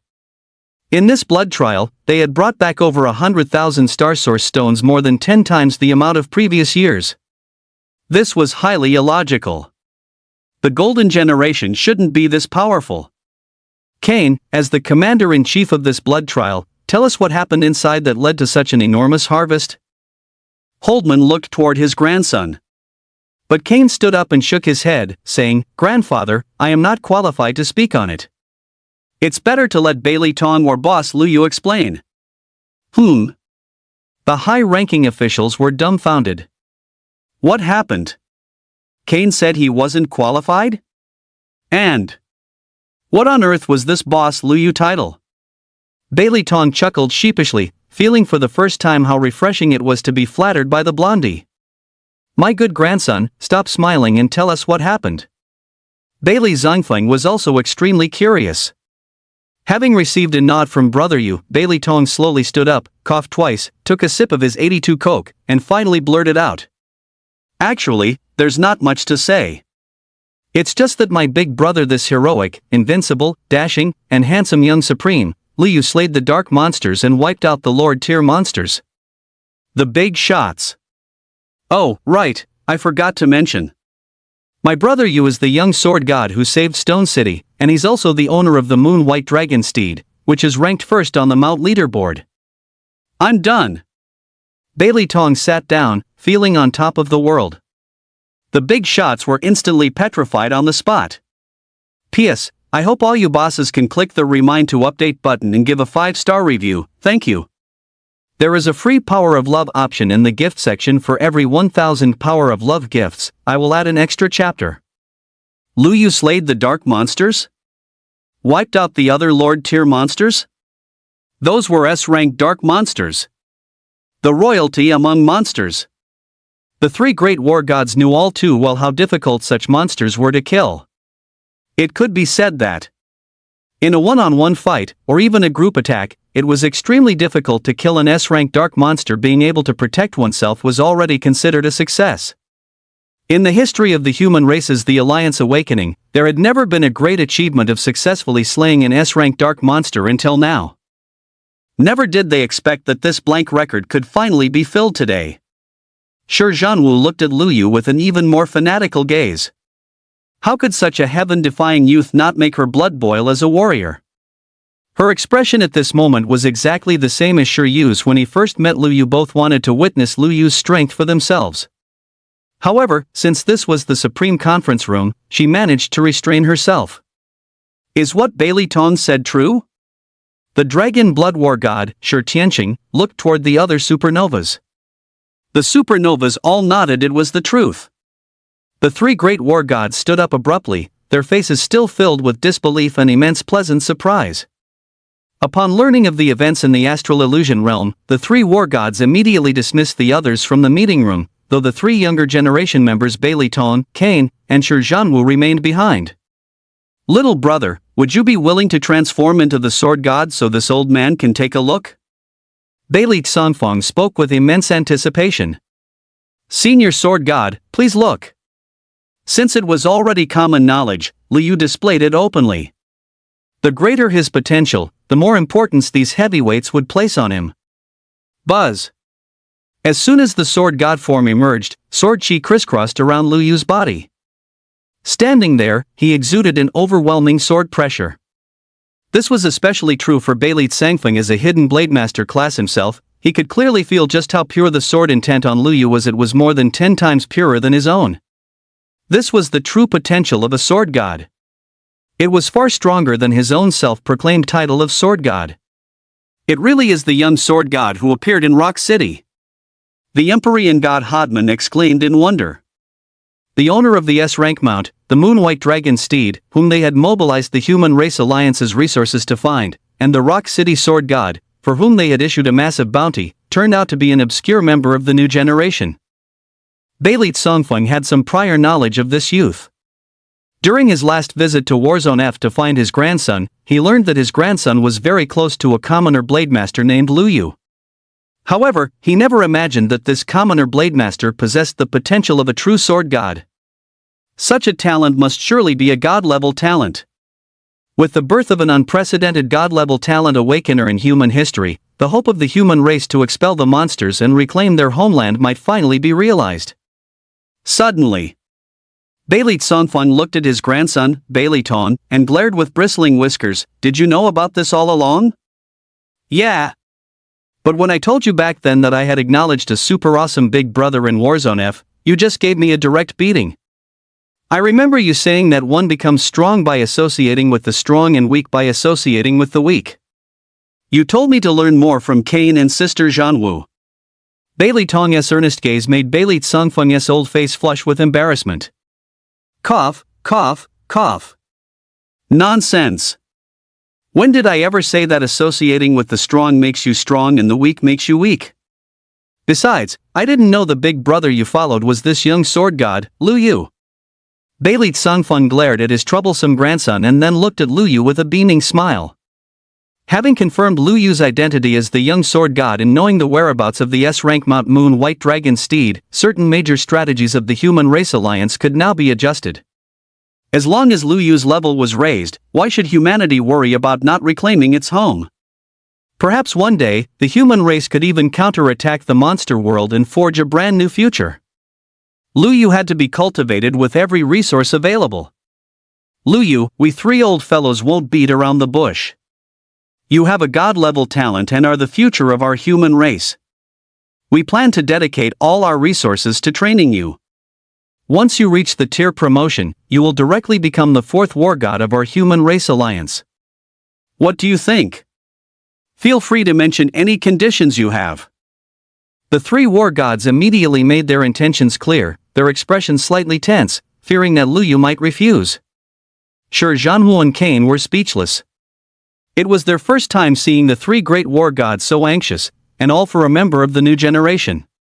But upon remembering that Lu Yu possessed a genuine god-level talent with the potential of a sword god, they felt relieved.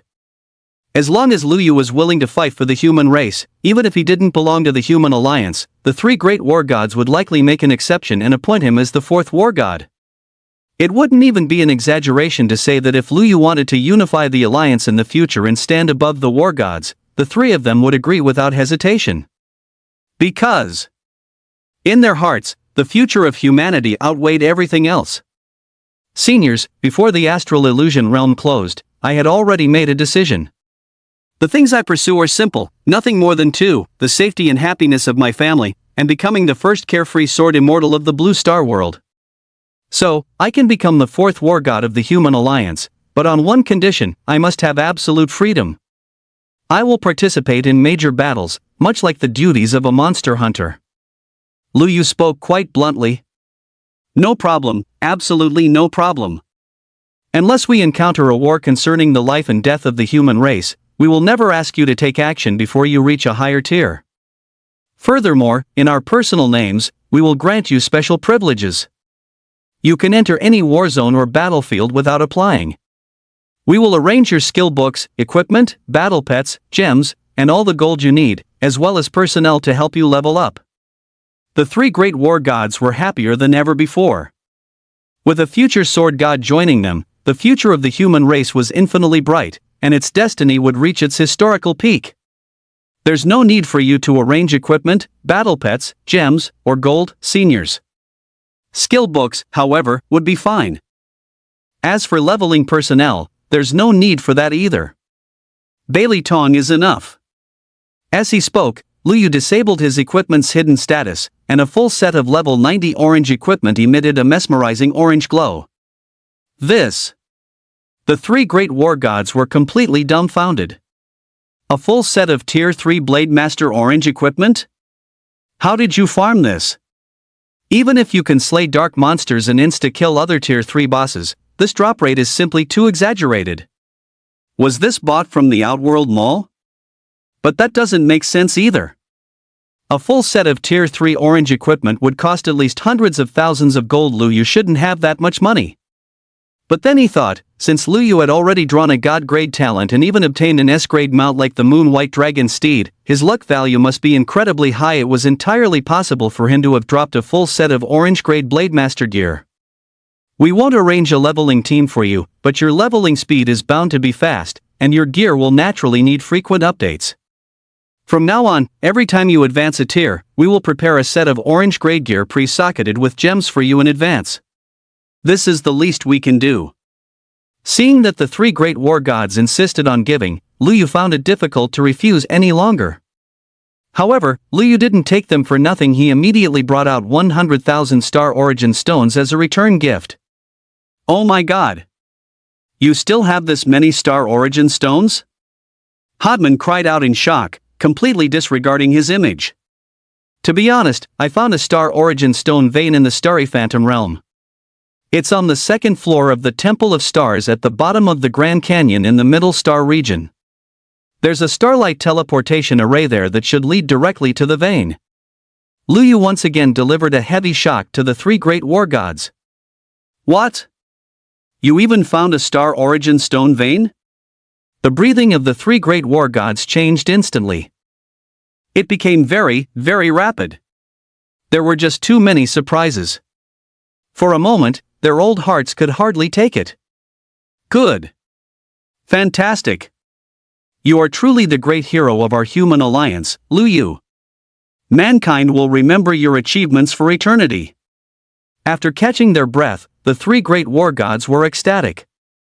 A Star Origin Stone vein. Controlling a Star Origin Stone vein was equivalent to holding an absolute guarantee.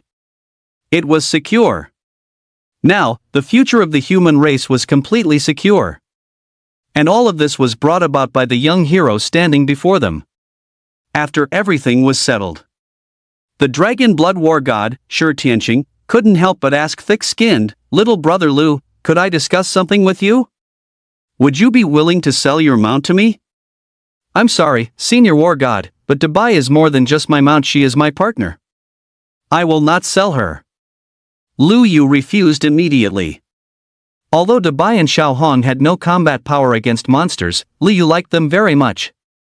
After spending many days together, he had long since regarded them as intimate partners. It was my intrusion.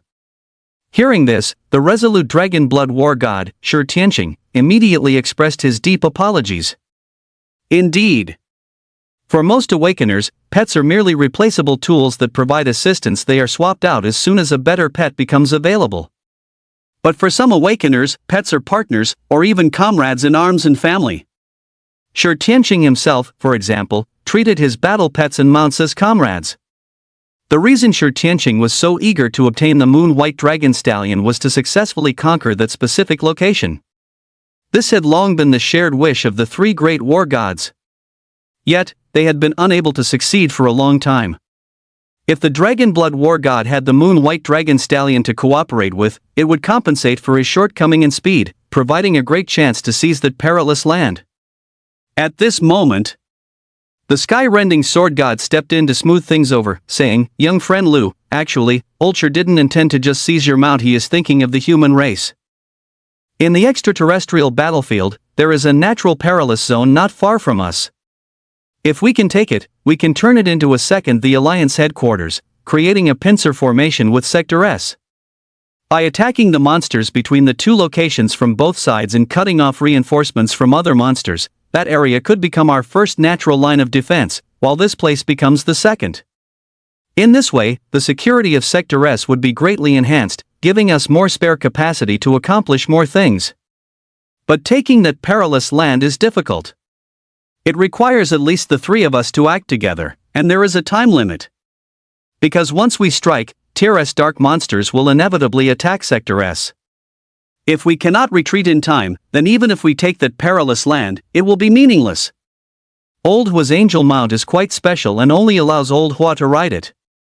My sword flying speed is decent, comparable to an S rank mount, but Old Sure cannot do that. He is a warrior class, and speed is his shortcoming.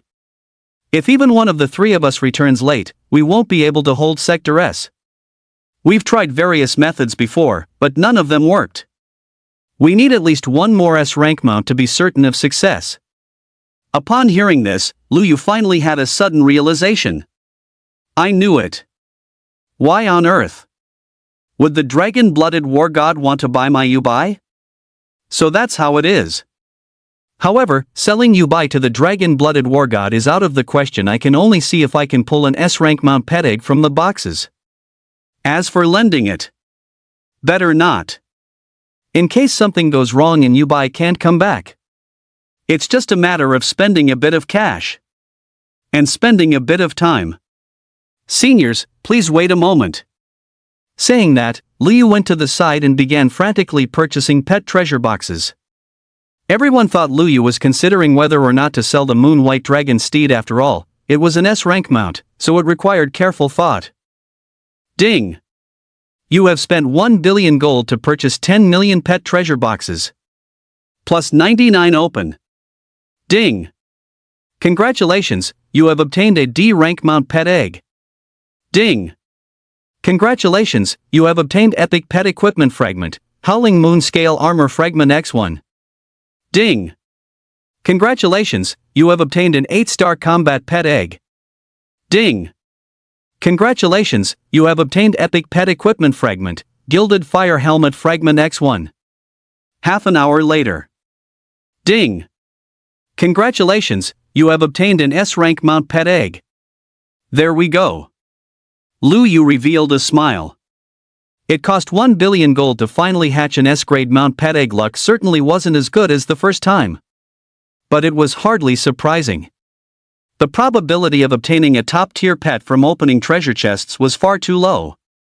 Otherwise, if it weren't for that, the big shots of the major powers would have obtained them long ago, and there wouldn't be only a handful of top-tier pets in existence today. Senior Dragon Blood War God, I suddenly remembered that I have an S-grade mount pet egg in my backpack. I can sell this to you. After saying this, Lu Yu took out the pet egg. Gah! Everyone was petrified. Holy crap! Brother you have another S-grade mount? Bailey Ton's expression was incredibly vivid. Lu Yu has 2 S-grade mounts? Can he be any more of a freak? Sure, Zhanmo and Kane, despite being grandsons of war gods, were currently stunned like country bumpkins who had never seen the world. The eyes of the 3 great war gods were incredibly sharp. They could tell at a glance. It wasn't that Lu Yu suddenly remembered he had likely just obtained it from opening pet treasure chests. But even that was enough to stun them. In just half an hour. How many pet treasure chests must he have opened? Good grief! Exactly how much gold does this Lu Yu have? It seemed that besides his god-grade talent, Lu Yu was hiding an even bigger secret. However, the 3 great war gods would not pry or investigate. As long as Lu Yu's heart remained with the human race, then no matter what the secret was, it was a good thing for all of humanity. Didn't Lu Yu care deeply about his family? Then they would start with his family, providing them with sufficient treatment and privileges. This way, for their sake, Lu Yu would fully commit to living and dying with the Alliance. Thinking about how Lu Yu had directly pulled an S-grade mount, the 3 great war gods felt a bit salty. As war gods, they had previously spent more than tens of billions of gold intermittently to get an S-grade mount but never succeeded. And that was with the financial backing of the entire Alliance. Otherwise, who could afford such an expense? And so, the Dragon Blood War God successfully obtained an S-grade mount. Originally, Shi Tianqing wanted to purchase it with gold, but since Lu Yu was the last person to lack gold, he said, "Senior, I still have quite a bit of gold. Could we substitute it with something else?" Something else? Little friend Lu, feel free to speak your mind. Even if you want to marry my granddaughter, Xiaowu, that is fine. She's 25 this year and doesn't have a boyfriend yet. I think you two are a perfect match. Put. Everyone present nearly spat out a mouthful of blood in unison. Holy crap. You old fox, sure. I always thought you were a simple-minded old tortoise, but I didn't expect you to be so calculating as to try and marry off your granddaughter like this. Beileit Songfeng and Hodman were both inwardly ranting like crazy. It was a pity neither of them had a granddaughter, otherwise, they would have fought tooth and nail to secure Lu Yu as a grandson-in-law. Grandpa, what are you talking about? When did I ever say I wanted to get married? At this moment, Shi Zhanwu, who usually carried the aura of a female war goddess, found her face flushing a rare shade of crimson. What on earth was going on? I'm 25, and he's 18. There's a 7-year gap between us. If we married, it would be a big sister, little brother union. The thought of being an older sister sleeping in the same bed as a younger brother and having to call him husband, the mere thought of that scene was incredibly embarrassing. Men should marry when they come of age, and women should do the same. This has been the truth since ancient times. Besides, little friend Lu has limitless potential. Although he's a bit young, he's an adult now, so it's just right. Seeing her grandfather becoming more and more outrageous, Shi Zhanwu was too ashamed to stay. She quickly fled the scene and leaned against the door outside to eavesdrop. Cough, Senior Shi, I'm still young and have no plans to marry for the time being. I only wanted to trouble you to look after my former high school homeroom teacher, Jean, and to arrange for my 2 younger sisters to enter the best schools. I have no other requests. Ah? Is that so? What a pity. That's no problem at all. I will personally see that it's handled properly for you. Then I thank you, Senior. Lu Yu didn't know whether to laugh or cry. It was the first time he realized the majestic dragon blood war god also had a lovable old man side to him. Shi Zhanwu, eavesdropping outside the door, breathed a sigh of relief, yet felt a bit disgruntled. She was an S-grade beauty, versatile, curvy, and elegant, yet she hadn't even caught this little brother's eye. With the matter concluded, Lu Yu prepared to return to Warzone F to level up. Little friend Lu, this is the War God token. With this, you have the highest authority in all war zones. Beileit Songfeng handed a golden token to Lu Yu. Hee, Grandpa, then I'll be heading off with Brother Yu. You take good care of yourself. Beilei Ton laughed lightheartedly. Beilei Zongfeng did not try to stop him this time. He decided to let go and allow his grandson to grow on his own by following Lu Yu. His future achievements would at least not be too poor. After Lu Yu and Beilei Ton left, Beilei Zongfeng regained his serious demeanor, summoned a group of high-level officials, and opened a new meeting. There are 2 main matters to discuss today. First, the investigation into the monster invasion of Stone City has reached its final conclusion. Second, the entire army is to prepare for war. We are restarting the strategic plan to attack the Heavenly Chasm Pass. P.S. Dear bosses, in the gift section, there are free generate electricity with love gifts. If we reach 1,000 electricity gifts in a single day, I will add an extra chapter, 1,500 for 2 extra chapters, and 2,000 for 3. Everyone can send 3 per day, and it only takes a minute. Thank you, bosses.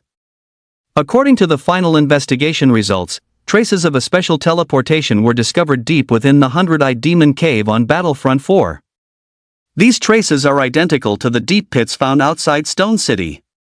Through testing and analysis, it has been found that this involves modern technology similar to the spatial node projection technology mastered by our human, the Alliance. This technology was developed by us based on the Advancement Mission Projection Boss, combining special magic circles with integrated technology and items. It can achieve long-distance projection of living beings, and the projected beings will be randomly restricted by a rule of the monster world for a certain period of time. Therefore, the fact that those invading monsters only drop items and no experience should be the effect caused by physical projection. To sum it up in one sentence, the Stone City monster invasion event involved human intervention. Looking across all extraterritorial powers, besides our human, the Alliance, only a few other major factions possess this capability. These words from the celestial god Hodman instantly shocked everyone present. The fact that human factions have colluded with monsters to launch an invasion of Stone City is an unpardonable crime. Could it be the Black Vatican? Tu Tianwei was spoke up. He was a peerless god of slaughter and a soulmate in the way of the sword to the heaven-splitting sword god. His first suspicion was that it was the work of those bastards from the Black Vatican. However, he was overruled by Beili Congfeng. If the Black Vatican had such capabilities, they would have long ago teamed up with the monsters to launch continuous sneak attacks. It shouldn't be them. The others thought about it and agreed. The Black Vatican was essentially a pack of lapdogs raised by the Dark Monsters. If they possessed spatial node delivery technology, the S-Warzone would have already been breached by the Dark Monsters PATK. If it's not them, then it must be one of the four major powers, the Half-Monster Association, the Church of Light, the War Alliance, or the Soul Shroud. Do not breathe a word of this. Secretly arrange for infiltration teams to investigate the territories of these four powers. Once it is confirmed which faction is responsible, there will be no leniency. Eliminate them immediately. In the meantime, we will focus on deploying our plan to attack the Heavenly Chasm Pass. Now, let us formulate the operational strategy. Just as the three great war gods began their deployment. In a dark and boundless swamp area of the Outland battlefield, deep within a damp underground cavern, the Half-Monster Association was also holding a secret meeting. Upon Renekton's return, he immediately reported the events of the astral illusion to the president. Hiss, hiss. A monstrous woman with a human head and a snake's body exuded a poisonous miasma that made it impossible to see her true appearance clearly. Only a pair of dark green ringed eyes remained visible, giving off a mysterious and terrifying feeling. Did you fail? President, although we failed to complete the mission, it wasn't without gains. We obtained the corpse of a dark monster royal, and Purple Rose successfully acquired its genes. Hearing this, the woman finally revealed a chilling smile. Well done. Go down and prepare. The Mist Secret Realm will open in 6 months. When the Dark Overlord hunts Luyu, then, you can also look for an opportunity to acquire his genes. This is the last chance. If you fail, you know what you will face. Yes, sir. Renekton, Purple Rose, and the others dared not even breathe loudly. After the younger generation withdrew, the great elder of the Half-Monster Association spoke slowly. President, we risked helping the monsters invade Stone City. I fear the Alliance will soon find clues. We must be prepared to be discovered. There is no rush. Even if they want to investigate, they won't find us that quickly. Even if they do, we will have moved to the new base by then, and they won't be able to find us in the short term. Hearing this, the great elder respectfully took his leave. He needed to find the Dark Overlord to inform it of Luyu's whereabouts in exchange for half a bottle of S-grade Monster Factor in advance. Seeing that there was nothing else, the other elders also excused themselves one after another. Soon, only the president of the Half-Monster Association remained in the vast underground palace. Her eyes were filled with madness and determination, appearing extremely eerie. Brother Feng, the path I chose won't be wrong. In the near future, I will surely succeed in perfectly fusing the monster factor to create a brand new human race, thereby possessing the strength to truly contend with the monsters. Even if the process requires sacrificing a few, it is all for the sake of preserving the future of the human race.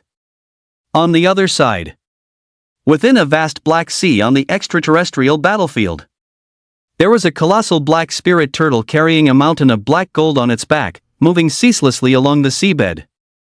Upon closer inspection, one would discover that this turtle was not a living organism, but a special mobile treasure, a fusion of mystical turtle remains and specialized items powered by a mobile formation. The sheer amount of wealth required to operate such a massive mobile treasure was unimaginable. This was the headquarters of Soul Hidden. Without a specific method, it was nearly impossible to locate the exact position of the Soul Hidden headquarters. At this moment, a mature woman, still possessing great charm and elegance, reclined upon a throne. Dressed in a long black gauze robe, her curvaceous and alluring figure was fully revealed, especially those fair, long legs that would make anyone swallow hard. Furthermore, her face radiated a blend of cuteness and seduction, a true embodiment of the pure yet sensual aesthetic. Her name was Luningi, the mastermind behind the Soul Hidden organization. Xianer, you are becoming bolder by the day. How many times have I told you how dangerous the Astral Phantom Realm is? You actually dared to sneak into the team and enter it. If something had happened to you, how could I ever face your father? Mom, I know I was wrong. Luo Qingxian immediately moved to her mother's side, obediently massaging her shoulders and acting coy to win her over. As the young mistress of Soul Hidden, Luo Qingxian usually maintained an arrogant and cold demeanor. It was only before her mother that she showed this side of a little girl. Meanwhile, scenes of her standing naked and exposed before Luyu kept flashing through Luo Qingxian's mind. Those embarrassing moments were impossible to shake off. It was your father's spirit in heaven protecting you. However, even though Soul Hidden collected a large amount of Star Source stones during this opening of the Astral Phantom Realm, we still suffered a great loss. That boy Beiren was the only supernova-level genius we had besides you, and he died just like that in the Astral Phantom Realm. As she spoke, Lu Ningyi noticed something off about her daughter's expression. She was occasionally blushing and occasionally smirking, the exact look of a girl captivated by some brat. Xianer, what's wrong with you? Lu Ningyi asked with a frown.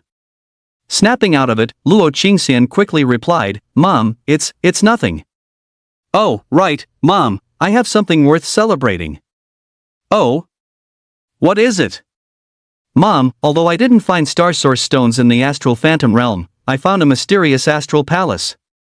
It required a vast amount of gold to enter, and since I happened to have enough gold, I obtained a massive opportunity inside. Mom, take a look at my current class. Luo Qingxian said excitedly. Only then did Lu Ningyi notice that her precious daughter's class had changed from martial artist to the hidden class, Star Martial Artist. This is a hidden class? Xianer, how did you become a hidden class?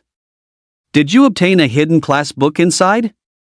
After the initial shock, Lu Ningyi's face was filled with ecstasy. A hidden class. Even she didn't have one. In the entire human race, probably only that old man Bailey Tsongfling possessed one.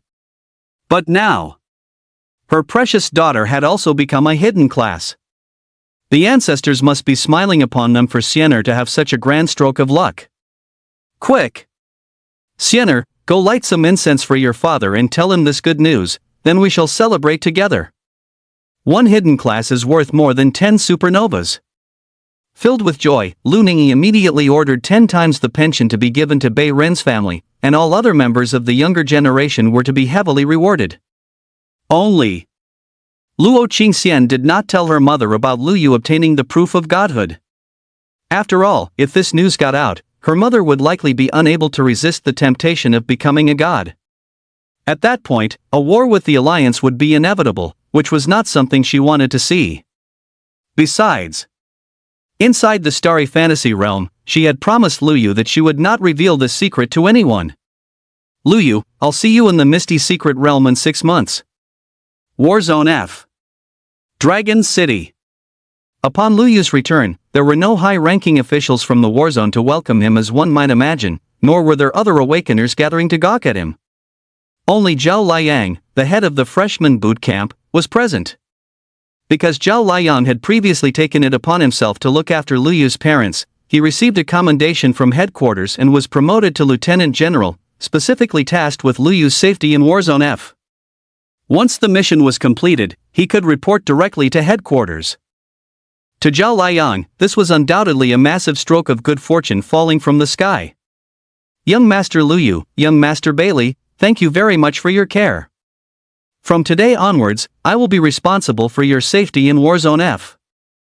Of course, I will only step in if you encounter a crisis you cannot resolve on your own. In the meantime, I will not interfere with your daily lives. Zhao Liang pledged his own life to ensure that he would fulfill this mission, even if it meant his death. A bodyguard? Lu Yu had long anticipated that the 3 great war gods would make such an arrangement. This is the only downside to exposing one's identity. There is ultimately no absolute freedom, though it doesn't have much of an impact.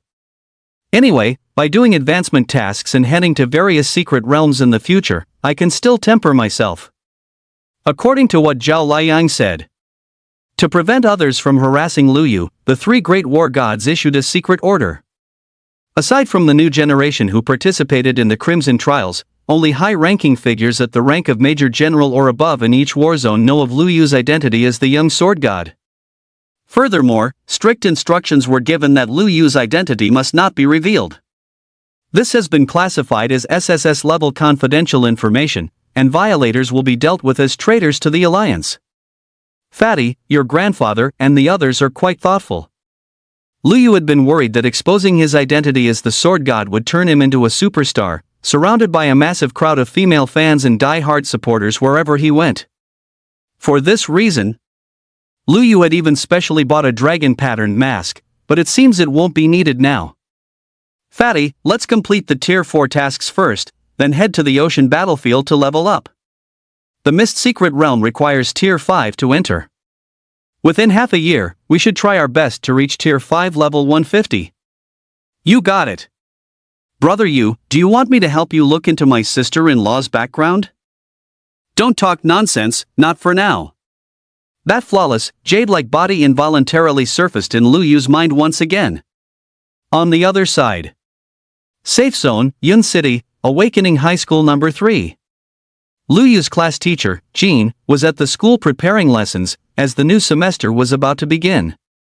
At this moment, a group of high-ranking education officials from the Awakening Bureau appeared. Ignoring the principal of High School Number 3 and the others, they walked straight up to Jean. Jean, it's an honor to meet you. I am Zhang Xiefeng, the chief of the Awakening Bureau headquarters in the Safe Zone. You can just call me Old Zhang. Ah. This. Jean was stunned. What happened? Why was Chief Zhang here? And looking for her? He even seemed quite humble and subservient. Chief Zhang was a super heavyweight in charge of all awakening schools across the 6 war zones from F to A. He was a figure that ordinary teachers like them would look up to for a lifetime. Yet today, a figure of this caliber had come to find her personally. This left Jean overwhelmed by the unexpected favor, and for a moment, she didn't know what to say. Forget about Jean, even all the teachers and the principal of middle school number 3 were completely bewildered, having no idea what was going on. I'll get straight to the point. In view of Jin's excellent teaching standards, we have unanimously decided to invite you to serve as the class advisor for the Special Class 1 at Jincheng First High School, a frontline city in the war zone as safety zone. I wonder if Jean is willing. What? Me, go to Jincheng First High School in War Zone A to be a class advisor? What have I done to deserve this? Jean was shocked to her core, completely stunned. Jincheng First High School. That was the most prestigious awakening high school in the entire war zone. Especially Special Class 1 of Jincheng First High School, those students were the elite of the elite. It wasn't a place you could enter just by having money. After awakening, most of them could become epic-level rising stars, and even supernovas could emerge from there. For example, of the 3 supernovas this year, 2 came from Special Class 1 of Jincheng First High School. Naturally, the teachers capable of instructing them were all top-tier professionals. Asking me to be the class advisor for Special Class 1 at Jincheng First High School? Am I dreaming? Jean is being too modest. We have already prepared all the paperwork. If you have any special requirements, you can bring them up with me, and we can satisfy all of them as long as you are willing to teach there. Hiss. She can even make any request she wants? After a wave of shock and suspicion, the teachers felt a surge of intense jealousy. This was Jincheng First High School. Being able to work there as a teacher was not only incredibly prestigious but also meant one's future prospects were limitless. If they were given this opportunity, forget about making requests, they would be willing to pay out of their own pockets just to go. I don't have any requests, I'm just a bit dizzy. I want to know why. It involves headquarters secrets, so it's not convenient for us to disclose. Why don't you pack your things? We depart today. And so, Jean set off to take up her post at Jincheng First High School in a state of utter confusion. What she didn't know was that Lu Yu's 2 younger sisters had also been arranged to attend Jincheng First High School at this moment. The eldest sister, Shui, is 16 years old this year. She can join the Awakening Junior class and move up to the Awakening Senior class for her Awakening the year after next. Meanwhile, the younger sister, Yu, is only 14 years old and can only continue studying academic subjects and basic class knowledge. Eldest sister, youngest sister, once you're at school, focus on your studies. Don't worry about food or supplies, the school covers everything. In the future, awakening the class you love and become a hero of the human race, just like your brother. These were the words Lu Yu said to his two younger sisters. As soon as Lu Shan and Han Yunji received instructions from the higher-ups, they immediately returned home once more to personally take their two daughters to register at the best school. Recalling a short while ago, the two were still immersed in the joy of leveling up. When Xian Yuanhu, the commander-in-chief of Warzone F, personally visited their home, leaving the two commoners feeling overwhelmed by the unexpected honor. This was the commander-in-chief of the entire Warzone. They actually had the honor of meeting him. They were about to perform a military salute immediately.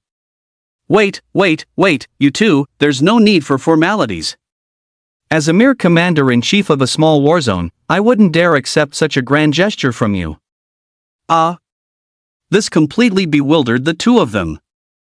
A mere commander-in-chief of a small warzone? Wasn't that a bit too ridiculous? To be honest, your son, Lu Yu, performed brilliantly in the blood trial. Not only did he wipe out the monsters, but he also brought back specific intelligence on the Star Source Stone Vein. He has been awarded the title of the Alliance Hero by the three great war gods. So, acting on instructions from headquarters, I am here to personally present the Hero's Family Privilege Order to the parents of our hero.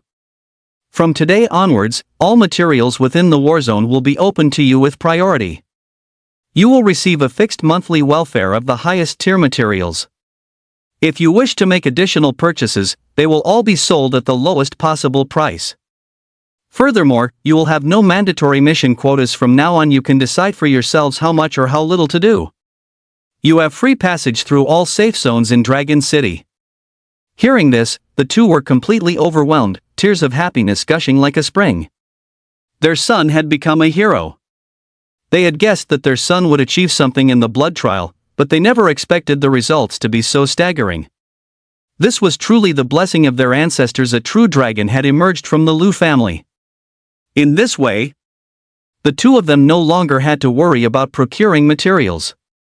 They only needed to focus on leveling up and contributing more to the human race in the future. And all of this was thanks to their precious son. Both of you, in view of the contributions Lu Yu has made to the human race, your daughters will also receive special benefits. I will arrange a squad to escort them to Dragon City, and then they will take a teleportation array to attend Jincheng No. 1 Middle School in Warzone A, with all expenses waived. To avoid frightening them, I must ask the two of you to return with the squad. Xian Yuanhu laughed heartily. Jincheng No. 1 High School? That's an excellent school. Afterward, this led to the scene where the Lu Shan couple took their two daughters to Jincheng No. 1 High School. At this moment, knowing it was because of their older brother, Shui and Yu were overjoyed, the smiles on their beautiful little faces never faded. Regarding these matters, although Lu Yu did not participate, he could guess the general situation. At this time, Lu Yu had already accepted the S-rank Tier 4 advancement mission. Tier 4 advancement mission, eliminate the rotting trolls. Mission difficulty, S rank. Mission content, led by dark monsters, the terrifying rotting trolls have encroached upon the glacial mountains, massacring countless lives of the peace-loving neutral race, the Icecrown tribe. Faced with the formidable rotting trolls and dark monsters, the Icecrown tribe stood no chance even with their entire strength. In desperation, they fled to the refuge of Snow God Peak, protected by the Snow Goddess blessing, which kept the monsters at bay. The dark monsters could only command the rotting trolls to hurl long-range poisonous boulders at Snow God Peak at irregular intervals throughout the day, even going as far as contaminating the only water source with a rotting toxin. To survive, the Icecrown people were forced to drink the poisoned water despite knowing it would rot their bodies. After all, as long as they lived, there was still hope. Quest objective, assist the Icecrown tribe and eliminate the rotting trolls. Friendly reminder, it has been detected that you are a squishy blade master. Dealing with an S-rank rotting troll lord alone will be extremely difficult. It is recommended that you forfeit and retake a minimum difficulty quest. You only have one life, please cherish it. Ha! Well, thank you so much for the friendly reminder. Lu Yu ignored it and initiated the quest. He was immediately teleported to Snow God Peak, where the bone-chilling cold made the thinly clad Lu Yu shudder uncontrollably. However, what met Lu Yu's eyes was not a pristine, snow-white peak, but a devastated mountain of green. A foul-smelling green toxic mist permeated the air, eroding the entire peak into a poisonous wasteland, with massive craters visible everywhere. Ding! You have spent 10,000 gold to purchase high-grade cold protection gear X1. That fixed the cold. It's good to be rich. Before long, a specialized Ice Crown squad, wearing custom-made ice masks, quickly appeared. They were similar to the Muggle NPCs in Ladini village humanoid in form, except the skin of these Ice Crown people was as white as ice crystals. They wore garments made of ice, and the icy hair atop their heads was coiled into the shape of a crown. Brave warrior, you have finally arrived. Our patriarch has been waiting for you for a long time. The leading Ice Crown warrior greeted him warmly. But upon seeing that Lu Yu was merely a human of the Blademaster class, his expression instantly turned to one of utter disappointment. A human Blade Master. Only level 90. Coming here to eliminate a tier 4S rank lord level boss like the Rotting Troll? Isn't that just a death wish? Bound by the Patriarch's orders, they nonetheless led Lu Yu to meet him. On the way, Lu Yu looked up at the sky. 3 celestial bodies resembling suns moved in erratic patterns, bringing light to this world. This made Lu Yu even more certain that the Tier 4 and Tier 3 tasks took place in the same world. Lu Yu recalled his homeroom teacher mentioning that taking on S-rank advancement tasks carried a high probability of being sent to the monster world to complete them. So, this must be the so-called monster world. Open map. Only the Glacier Mountains area was displayed, everything else was a void, making it impossible to determine the exact layout of the monster world. It seemed that the map would only reveal the mission site, other areas would not show up unless they were triggered by a task. Through these 2 advancement tasks, Lu Yu was also able to confirm that the monster world contained more than just brutal dark monsters, there were other creatures contending against them. To be precise, these were no longer just monsters, but entities similar to NPCs. However, these NPCs were living beings who could actually die. As for why humans could connect with these NPCs upon taking advancement tasks, Lu Yu had no way of knowing. Presumably, the mystery would only be solved when humanity eventually launched a counter-offensive against the dark monsters and invaded the monster world. 10 minutes later, Lu Yu arrived inside a cave at Snow God Peak and met the patriarch of the Ice Crown tribe. Name, Ares. Identity, Patriarch of the Ice Crown tribe. Level, LV 90 Tier 3. Ares, who had been full of hope, reacted just like the previous Ice Crown warrior upon seeing Lu Yu: disappointment, sighs, and even a look of despair. What the hell? Lu Yu was speechless. Why did these NPCs feel exactly like those green muggles from before? Heaven has forsaken the Ice Crown tribe. We have been praying to the great Snow God priest, and the Snow God once sent down a divine prophecy that on this day, a powerful warrior would descend to help us eliminate the Rotting Trolls. But how did we end up with a useless human Blade Master? With this little health and this frail frame, he wouldn't even be enough to get stuck in a Rotting Troll's teeth. After a period of lamenting, Ares turned to advise Lu Yu: young human lad, you are brave, but bravery can sometimes cost you your life. You are still young. Go back. This task is not something you can complete. While you still have the chance, give up and leave quickly. Muggles. Another group of Muggle NPCs. Damn it. Why do I always run into such idiots? Forget it. If you can trust an NPC, then pigs can fly. Lu Yu couldn't be bothered with them anymore, he simply turned around and left.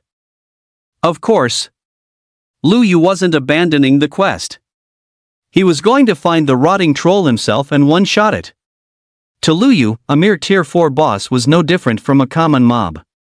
If possible, he wouldn't even mind wiping out every other monster invading the Glacial Mountains while he was at it. Lu Yu attempted to summon Dabai to speed up his travel. Ding! Mounts cannot be summoned during this quest. Fine then. Lu Yu had no choice but to follow the quest rules and travel by flying on his sword. Seeing Lu Yu leave, the Ice Crown NPCs assumed he had taken their advice and given up. Sigh. We finally waited for a hero to arrive, only for him to be a fraud. It seems our Ice Crown clan is doomed. Lu Yu flew out of Snow God Peak. He soon located a massive figure, at least 100 meters tall. Its panel was deep blue, but its body was entirely decayed, and its right hand was fitted with a poisonous hook. It was relentlessly hurling giant poisonous rocks toward Snow God Peak. Ugh! Those poisonous rocks looked like kidney stones it was hooking out of its own stomach with that poisonous hook. Good grief! Is this rotting troll a kidney stone factory? Furthermore, and those kidney stones are way too big. They were a good 7 or 8 meters in size. Furthermore, they exploded upon hitting the ground, corroding a massive area with toxic gas, essentially organic gas bombs. Name, Rotting Troll Lord. Rank, S rank. Level, LV 90 Tier 4. HP, 600,000. Description: a monster eroded by the strength of darkness, acting like the Walking Dead and controlled by dark creatures. It possesses singular intelligence and continuously produces toxic stones within its body that must be regularly cleared. Tip: do not underestimate it. While its intelligence is lacking, its combat power and destructive force are astonishing. Dialogue: the children of the Ice Crown tribe are the most delicious. My lord said if I kill them all, I will have endless delicacies to eat. Dialogue: digging and digging inside the big belly, digging out big stones and throwing them, throwing them, throwing them. Lu Yu covered his nose. He found the foul, putrid stench emanating from this monster lord absolutely unbearable. The smell was like countless corpses rotting together in a sewer. That pungent aroma was something he would definitely never forget for the rest of his life. Someone ran out? Eat them! Eat them! Eat them all! Lu Yu held back the churning in his stomach and transformed into the Sword God. Unleashing the 3 great Sword God skills simultaneously, he killed it instantly. Dialogue: no. I am invincible, how could this be? Ding! Congratulations, you have obtained 432,000 gold. Ding! Congratulations on successfully slaying the rotting troll. Please return quickly and find the Ice Crown clan leader to submit the quest. Hearing the quest notification, Lu Yu smiled faintly. Forget it, he might as well see the good deed through to the end by helping them deal with the other evil monsters to see if it would trigger a hidden quest. And so, with 1 man and 1 sword, Lu Yu fought his way toward the headquarters of the evil monsters. On the other side of Snow God Peak, the dark monsters responsible for attacking the Glacier Mountains were currently feasting on delicacies made from the fresh, sweet corpses of the Ice Crown tribe. Report! My king, something terrible has happened. An invincible human sword god has accepted the quest to help the Ice Crown tribe, and he is slaughtering our army all by himself with a single sword. You useless trash, how dare you report false information? Do you really think human ants have that kind of ability? My king, it is absolutely true. If we don't leave now, he will be here any moment. The dark monster was so furious it wanted to execute this subordinate for ruining its mood. Suddenly, its palace was shattered by countless flying swords, and a peerless sword god appeared before it. Who goes there? The dark monster was shocked. But the only response it received was a divine sword that slashes through all existence. In just a few seconds, this Tier 4, a ranked dark creature was decapitated, never understanding until the moment of its death how a human sword god had suddenly appeared. It died with its eyes wide open. Just an A-ranked dark creature? I thought it would be S-ranked dark royalty. Its combat power is barely on par with that rotting troll. How disappointing. Checking the time and seeing that only half an hour had passed, Lu Yu flew back on his sword. Meanwhile, inside the cave of Snow God Peak, when the rotting troll launched its toxic stone projectiles again, Ares gathered all his tribesmen. Rather than slowly being poisoned to death, it was better to fight to the bitter end. Even in death, they had to maintain their dignity. But soon, they noticed that the rotting troll's attacks had stopped. This was highly unusual. Logically, every time the rotting troll attacked, it would last for at least several hours. Why had it stopped so soon? Just as they were feeling bewildered, Lu Yu returned. Seeing that Lu Yu had not left yet, Ares shook his head inside. This young human truly doesn't know the heights of the heavens. Knowing full well this is a suicide mission, he didn't use the mission rule's strength to withdraw, but dared to stay here instead. He's simply waiting for death. Thud. Thud. Lu Yu tossed the heads of the rotting troll and the dark creature onto the ground and said flatly, "Please settle the mission rewards." The entire cave suddenly fell into dead silence. Looking at the Icecrown tribe NPCs again. They had collectively turned into ice statues. After a long while, they finally cried out in horror. Whoa! This, he killed the rotting troll? And he killed the dark creature responsible for invading the Glacier Mountains along with it? It's only been a little over half an hour, right? How did he do it? Ares, the patriarch of the Icecrown tribe, hurriedly moved to confirm the identity of the heads. After confirming it hundreds of times, he finally let out a frantic cry, "Scout team, go investigate immediately." Before long, the scouting squad sent back word, "Patriarch, it's confirmed. The rotting troll has indeed been slain. Our Icecrown clan's extinction crisis is over. The snow god has blessed us." Ares led the entire Icecrown clan to kneel before the ice statue of the snow god, chanting words of a mysterious ritual. After the ritual ended, Ares finally stood up and tightly grasped Lu Yu's hands. "Oh, goodness. This old man knew all along that the human race is full of heroes. You truly are the warrior prophesied by the snow god to save our clan. In fact, I could tell at a single glance that you would surely kill the rotting troll and save us. Just now, I was merely following protocol and had to go through the motions of the quest procedure." Hearing this, the corner of Lu Yu's mouth twitched slightly. "I don't believe a word of it. You crafty old geezer, talking about quest procedures when you clearly just looked down on me." These so-called NPCs all looked down on the human race. And it was hardly surprising. In their eyes, the human race had only been producing awakeners for a century at most. 100 years is but a mere blink of an eye in the context of the entire monster world. How many truly powerful awakeners could possibly be born in such a short time? Therefore, seeing a human blade master coming to take on an S-rank difficulty quest all by himself, it was natural for them to be skeptical. Even back when the Heaven Sunderer Sword God teleported to the monster world to perform these high difficulty quests, he was likewise looked down upon by these NPCs. Yes, whatever. Just settle the quest rewards quickly so I can finish my advancement and head back." Lu Yu replied, eager to dismiss him. "Young hero, please wait a moment.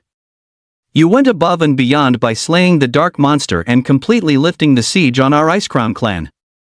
You have proven your strength. Could you perhaps do our Icecrown clan one more favor?" "Young hero, our homeland has been thoroughly tainted by the rotting troll's decay poison and is no longer fit for us to live in. Could you escort us to a new home?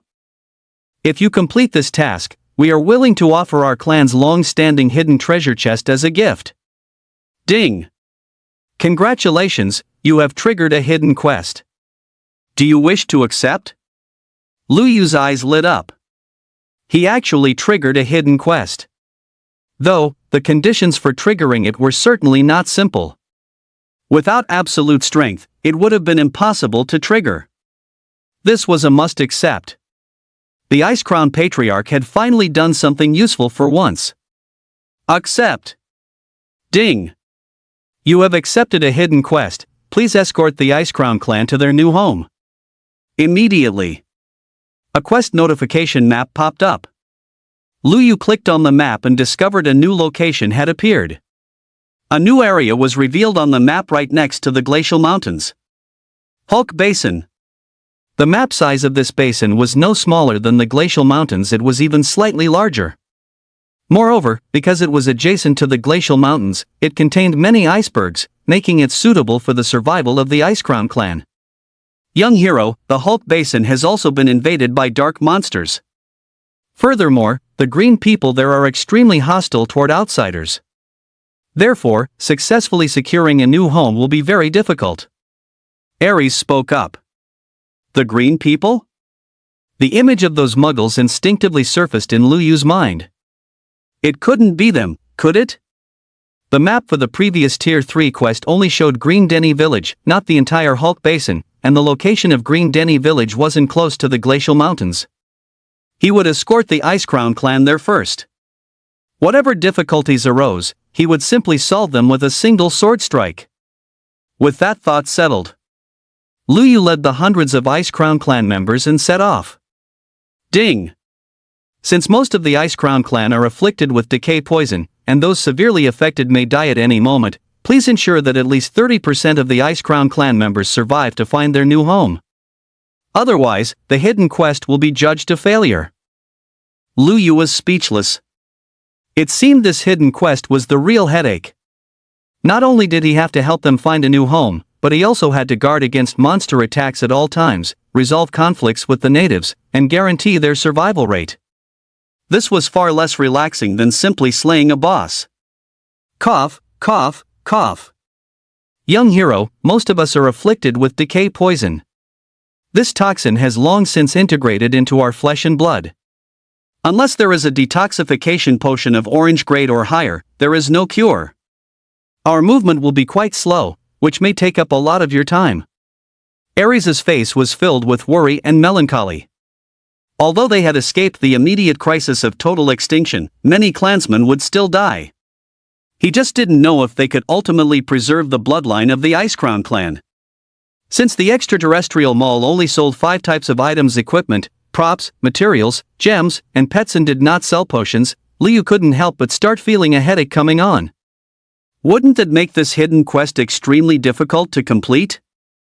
Patriarch Ares, besides the detoxification potion, is there any other way to help you neutralize the poison? Other ways? Then the only option would be to obtain special resources and complete a bloodline baptism. Once the baptism is successful, the toxins in the body can be automatically purified, and one's level can even increase, with a very small chance of achieving advancement. But these special resources are only derived from special lands that have been baptized by the laws. How could we, the Icecrown clan, possibly obtain them? Lu Yu thought to himself. Since the dark monsters also entered the starry illusionary realm to snatch Star Source stones, could it be that Star Source stones are the special resources that can facilitate the advancement of life forms in the monster world? And so, Lu Yu took out a Star Source stone and said, "Patriarch, try absorbing this Star Source stone and see if you can achieve advancement." My gods! A Star Source stone, this is one of those special resources. Young hero, you actually possess such a divine object? Hearing this, Lu Yu was overjoyed it was working. Ares immediately absorbed the energy of the Star Source stone, and a baptism-like light surged from his body. The next second, the level 90, Grade A, Tier 3 Patriarch of the Icecrown clan successfully completed the baptism. His level increased to 91, and the toxins in his body were purified. For creatures in the monster world, if they want to level up beyond their innate growth level, they must obtain special resources similar to Star Source stones to continue progressing. Otherwise, they remain stuck at their growth level for a lifetime. This is why the levels of some races in the monster world have remained so low for so many years. Seeing that it was truly effective, Lu Yu quickly took out several hundred Star Source stones. He could afford this level of consumption. He only hoped that the other party's hidden treasure chest would yield something truly valuable. Here, one for each of you. Hurry up with the baptism, and don't die on me. The entire Icecrown clan was petrified once again. They were stunned. This incredibly precious resource, every single piece was worth a fortune. It could be said that, in ordinary regions, if even one such resource appeared, it would cause the races in that area to fight to the death over it. This was not a rare resource that could be bought with gold. Generally, such resources were controlled by the great clans. For other races, being lucky enough to obtain just one was considered a feat. But now, a human youth had casually produced several hundred pieces. It was simply unimaginable. Although for humans, these star source stones could only be used as energy sources for magic circles and the like, they were still extremely important strategic resources. Shouldn't they have kept them to build more defensive circles to ward off the invasion of dark monsters? Has the human race, currently under invasion by dark monsters, become wealthy enough to possess such vast resources? Lu Yu couldn't be bothered to probe the thoughts of these NPCs right now. He only wanted to ensure the completion of the hidden quest and head back to level up as soon as possible. Soon, the toxins were purged from all several hundred Ice Crown clansmen, restoring them to health, and they wept tears of joy one by one. Set out. Under Lu Yu's lead, the Ice Crown clan marched forward rapidly with their heads held high. With such a god-tier human sword god protecting them, they had no fear of being discovered or attacked by evil monsters. In fact, all the dark monsters in the glacial mountains had already been cleared out by Lu Yu. Furthermore, the powerful Dark Lord of the Hulk Basin had been insta-killed by Lu Yu earlier, and the remaining monsters had been wiped out by the green people. Naturally, they encountered no dark monster attacks along the way. Next, as long as he dealt with the green people natives and secured permission for the Ice Crown clan to live in the Hulk Basin, the hidden quest would be considered complete. Young hero, if you still have Star Source stones, you could actually purchase an iceberg from the green people. They would likely sell it for the sake of the stones. Ares chuckled. We'll see about that later. Now that he knew the importance of Star Source stones to the creatures of the monster world, how could Lu Yu spend them recklessly? Anything that could be solved with a sword would never be traded for with Star Source stones. As soon as they entered the Hulk Basin, a small squad of green people appeared. Lu Yu recognized them at a glance. Weren't these the same Muggle race he had encountered during his Tier 3 quest? Of course. These green men probably aren't from Ledeni village. Halt! Anyone who dares to intrude into the Hulk Basin without our great patriarch's permission will be deemed an invader and killed on sight. The captain of this squad shouted sternly. Lu Yu stepped forward. He was just about to explain the reason for his visit. Unexpectedly, as soon as these green men saw Lu Yu, they immediately fell to the ground in worship, chanting something unintelligible. It was clear from their expressions that they were incredibly respectful, just like the Ice Crown tribe worshipping the statue of the snow god earlier. Ha! These green men take me for a god? Lu Yu was surprised. The members of the Ice Crown tribe also looked at Lu Yu in shock. Young hero, are you the god the green men worship? That can't be right. Don't they worship the great green god? Besides, you're just a human youth. Ares was dumbfounded. He couldn't figure out what was going on no matter how hard he racked his brain. Lu Yu was also completely baffled, so he simply let these muggles lead the way to see their great patriarch. This group of green men began singing and dancing, summoning a large number of their kin. They all surrounded Lu Yu, continuously performing rituals and bowing in worship. Good grief! He really had become a deity in the eyes of the green people. Lu Yu was speechless in his heart. A short while later, Lu Yu was then brought to a familiar place. Holy crap! Isn't this where Ledeni village used to be? How did Ledeni village turn into this city of muggles? Judging by the scale, this city seemed quite large. Good grief! It had only been a little over 3 months, and they had undergone a complete transformation. As soon as he entered the city, Lu Yu saw the familiar iron arrow towers. Weren't those the very towers he had helped Ledeni village upgrade? Oh boy! To his surprise, every single arrow tower was guarded by a squad of elites, as if the structures were being treated as sacred relics. At that moment, Lu Yu took note of this. Inside the city, there was actually a massive white jade statue. It depicted his own majestic figure, mounted on the moon-white dragon steed, at the exact moment he instant-killed the 8-armed demon ape lord. A vast number of green skins were worshipping the statue, their mouths incessantly chanting prayers for the sword god's protection. Suddenly, A familiar, hearty laugh rang out. Gahahaha. Lord Sword God, I knew it. I knew you would grace us with your presence again, though I didn't expect you to return so soon. Lu Yu looked over. Who else could it be but the village chief of Green Denai Village? Name, Green Denai Talent. Identity, Lord of Muggle City. Rank, a rank. Level, LV 100 Tier 4. Holy crap! This old bald guy actually reached level 100? Wasn't he only level 63 months ago? Lord Sword God, it's all thanks to the 8 iron arrow towers you bestowed upon us. I kept 4 to guard the village and sent my subordinates with the other 4. In less than a month, we cleared out the remaining dark monsters, conquered the other villages, and unified the green-skinned tribes of the Hulk Basin. Because of that, I obtained some special resources from the monster's main base, which allowed me to level up and successfully complete my advancement to build Muggle City. As for the city's name, I used the title Muggle that you, Lord Sword God, granted us. Now, I call the shots here. I've ordered them to worship you alongside the great green god, Lord Sword God. Learning the reason behind it all, Liu was dumbfounded, thinking to himself, good grief. You really live up to the name talent, you're too damn talented. To think you used my upgraded arrow towers to conquer such a massive territory. Alright, I won't waste words. I've come here today to find a new home for the Ice Crown clan. Since you're the one in charge here, go ahead and make the arrangements. Lu Yu struck the pose of the sword god. With this connection in place, this hidden quest could be considered a total success. What? Finding a new home for the Ice Crown clan? Yukai hurried to the Ice Crown clan leader, Ares, and gripped his hand tightly, saying, "Oh my, Chief Ares, look at you. Why didn't you mention you knew the great sword god?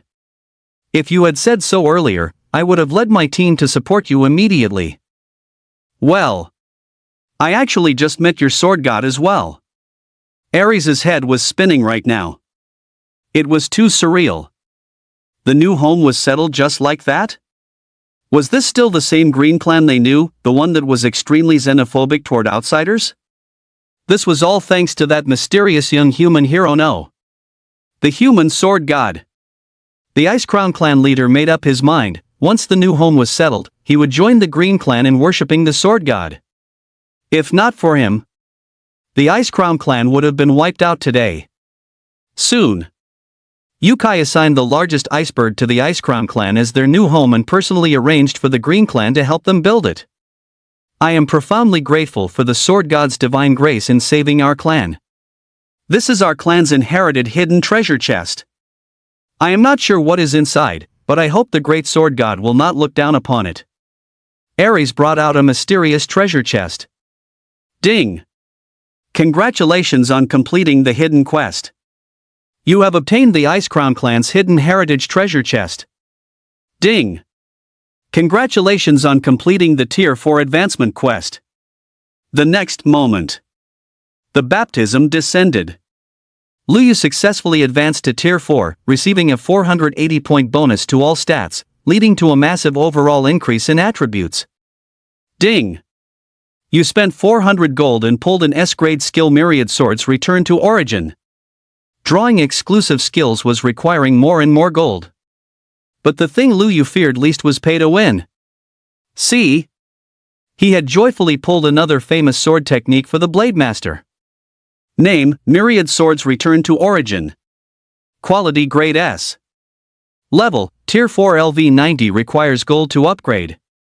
Skill effect, currently can instantly condense 4,000 swords, swirling around the user like 10,000 rivers returning to the sea. It deals massive damage and prevents targets from approaching. When combined with other sword controlling techniques, this skill can unleash even greater power. Tip: upgrading this skill increases the number of swords and the damage dealt. Upon his departure, Lu Yu thought it over and decided to leave 10,000 Star Source stones each for the green skins and the ice crowns as a reward for their faith in him. In doing so, he could consider it as having cultivated his own faction within the monster world. Develop your forces well and raise your levels. I have high expectations for you. This single sentence of encouragement moved both tribes to tears, and they pledged to follow the sword god to the death. In the future, if you encounter humans coming here on missions, look after them. If you run into any human fallen or members of the Black Vatican, I will consider it a dereliction of duty if you don't kill them. We shall obey the sword god's divine decree. After teleporting back to the Monster Hunter Hall, Liu couldn't wait to open the hidden treasure chest. The contents of ordinary hidden chests are diverse, but at the very least, they yield high-tier items. As for rare items, that depends entirely on one's luck. Inheritance-type hidden chests, however, contain fixed inheritance treasures. In other words, the contents of this Ice Crown inheritance chest were unique and not randomized at all, depended on what the Ice Crown ancestors had left for their descendants. Open. Ding. Congratulations, you have obtained the quality-less item, Snow Deity Pearl. Ha! Quality grade. This was the first time Liu had seen such a miraculous item. The surprise was no less than what Xiaohong had given him back then. Item name, Snow Deity Pearl. Quality grade. Description, a mysterious inheritance orb left by the Snow Deity for their descendants. Upon use, it yields unexpected rewards. Good heavens! This is an inheritance orb left by the Snow Deity for their descendants? Wait! Didn't the Ice Crown Patriarch say the hidden chest was their clan's inheritance chest? Could it be? The Ice Crown tribe are descendants of the Snow Deity? But how could the descendants of the Snow Deity have fallen into such a wretched state? Thrashed by a Tier 4 dark monster. Use. The snow god bead instantly transformed into a snowflake and merged into Liu's body, its extreme chill causing cold mist to rise from his entire being. Ding, you have used the quality grade less item, Snow God Bead. You have obtained the Will of Ice. Will of Ice? Liu opened his panel and discovered a new will slot under his talent skills. Will of Ice first rank, a strength that only gods can master, also known as the Will of God. Beings below godhood can obtain it through special divine inheritance items, but upon acquisition, they can only master 1% of the will's power. Since you have not undergone a god tier advancement, you can only obtain 1% of the effect of the first rank Will of Ice, and it cannot be leveled up. Effect: after activating the Will of Ice, all your attacks carry a freezing effect, dealing 0.01 seconds of crowd control. You also gain the Protection of Ice, which can negate one fatal blow. Duration: 10 minutes. Cooldown: 24 hours. Hiss.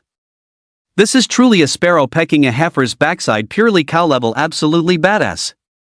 A hidden chest obtained from a Tier 4 hidden quest actually dropped the Will of God. If word got out, it would shock a massive number of creatures in the monster world. Even though it's only 1% of the will's power, it's already mind-blowingly powerful. Whether it's negating a fatal blow or the 0.01 second freeze control on every attack, both are incredibly practical effects. The most important thing is, this Will of Ice effect is perfectly suited for a Blade Master. Just with a flying sword alone, as long as the attacks are continuous, one could chain freeze an enemy for 10 minutes. That thought is terrifying. This is equivalent to having an extra life-saving effect and a control effect. It's absolutely perfect. If the Ice Crown race knew that their inheritance chest contained the will of the snow god, I wonder if they collectively regretted enough to ram into an iceberg. I can't let them know about this. If we meet again in the future, I'll just compensate them with some extra resources. After thinking this through, Liu glanced around and didn't see Fatty. It seemed he was still doing his advancement quest. And so, Liu first went to take the assessment for a 4-star hunter. Liu currently possessed a vast amount of military merit. Aside from what he farmed from bosses on the Mist battlefield, the reward for second place in the Scarlet Trial was 100,000 military merit, which was more than enough.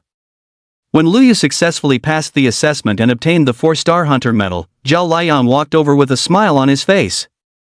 Young hero Liu, congratulations on your Tier 4 advancement. This is a full set of Tier 4 level 120 orange equipment suitable for a Blade Master, all fully socketed with level 4 gems. Previously, he had always addressed Liu as Young Master, which made Liu very uncomfortable, so he had him change it to Young Hero. Orange equipment can be socketed with 2 gems. Therefore, This set of orange equipment each has 2 gems socketed, providing boosts to attack, vitality, and critical hit, a combination perfectly suited for a Blade Master. However, Lu Yu couldn't wear this equipment for the time being. His level wasn't high enough, and he didn't have an immediate need for it. I've troubled you, Lieutenant General Zhao. Since this was arranged by the 3 great war gods, Lu Yu had no choice but to accept it for now. At worst, he could simply return it to the Alliance later. By the way, young hero Lu, what type of Tier 4 Blade Master skill do you need? I can get it for you now. If we don't have it on hand, the headquarters will send it to you later. It's guaranteed to be at least B grade. Only B grade? Lu Yu shook his head. He would first see if he could pull an S-grade Blade Master skill himself. If not, he would settle for what was available for the time being. Since Fatty hadn't finished his task yet, Lu Yu decided to purchase skill treasure chests right then and there. They were only 50 gold each. Lu Yu straight up bought 10 million skill treasure chests to open. Ding! Congratulations, you have obtained the Tier S skill, Overlord Sword Physique. Ding! Congratulations, you have obtained an S-grade Mystery Scroll. Ding! Congratulations, you have obtained an S-grade Mystery Scroll. Ding! Congratulations, you have obtained an S-grade Mystery Scroll. Just so. After spending 500 million gold, he only managed to pull 1 S-grade Blade Master skill and 3 Mystery Scrolls that could upgrade skill quality grade. Overlord Sword Physique. A defensive skill that increases HP, defense, health regeneration, and crowd control reduction. It was a skill very well suited for a Blade Master, greatly enhancing their survivability. With the 3 S-grade Mystery Scrolls, Lu Yu could obtain 3 more S-grade skills.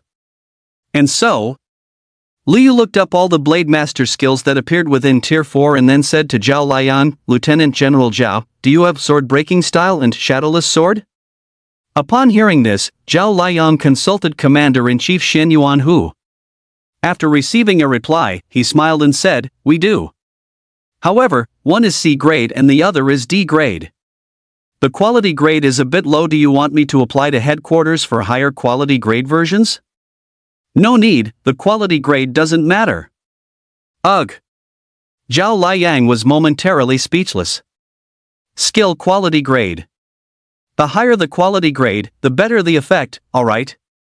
It's very important. However, learned skills can be unlearned by purchasing a skill forgetfulness scroll with gold. One can simply relearn them at that time. Lu Yu likely wanted to use low-quality grade skills to grind monsters and hone his skills. Soon, a sergeant delivered the Tier 3 parry-type skill, Sword Breaking Form, and the Tier 4 single-target attack skill, Shadowless Sword, to Lu Yu. After purchasing a skill forgetfulness scroll from the Alliance Mall, Lu Yu removed the B rank, parry, replaced it with Sword Breaking Form, and then learned his 8th skill, Shadowless Sword. Immediately after, using 3 S-rank Mystery Scrolls, he performed an advancement on Sword Breaking Form, Shadowless Sword, and Green Lotus Sword Dance to S-rank. Ding! You have spent 2,000 gold to perform an advancement on Tier 3 Sword Breaking Form to Tier 4. Ding! You have spent 6,000 gold to upgrade Sword Breaking Form to LV90. Name, Sword Breaking Form. Quality Grade S. Level, Tier 4 LV90 requires gold to upgrade. Skill effect, uses Sword Chi to dismantle target attacks. 100% success rate against skills within Tier 4, with a chance to interrupt target casting. Cooldown, 18 seconds. Note, upgrading this skill reduces the skill cooldown, down to a final cooldown of 3 seconds. Name, Shadowless Sword. Quality Grade S. Level, Tier 4 LV90 requires gold to upgrade. Skill effect, single target attack, invisible and intangible, undetectable, can inflict miraculous effects on the target. Note, leveling up this skill will increase its damage. Next, Lu Yu maxed out his other skills to Tier 4 LV90 as well. Good grief! Just like that, hundreds of thousands of gold were gone. The higher the level, the more gold it costs to upgrade skills. No wonder gold is a scarce resource for the entire Alliance. It's simply too much of a gold sink. Thanks to the coin burst system, without it, Liu Yu truly wouldn't have dared to choose the Blademaster class, which requires heavy spending in every aspect. Now, with 8S rank skills and a full set of orange gear, Liu Yu was confident that he was no worse than a supernova, even without a talent. Suddenly. Ding! Since you are the first Awakener to learn 8S rank skills, you have obtained the title of Sword Dao Grandmaster. A global channel notification will be issued. This notification cannot be hidden. The next second. All channel notification, congratulations to Blademaster Liu Yu for successfully learning 8S rank skills and earning the title of Kendo Grandmaster. The notification repeated 3 times. The entire world was shocked.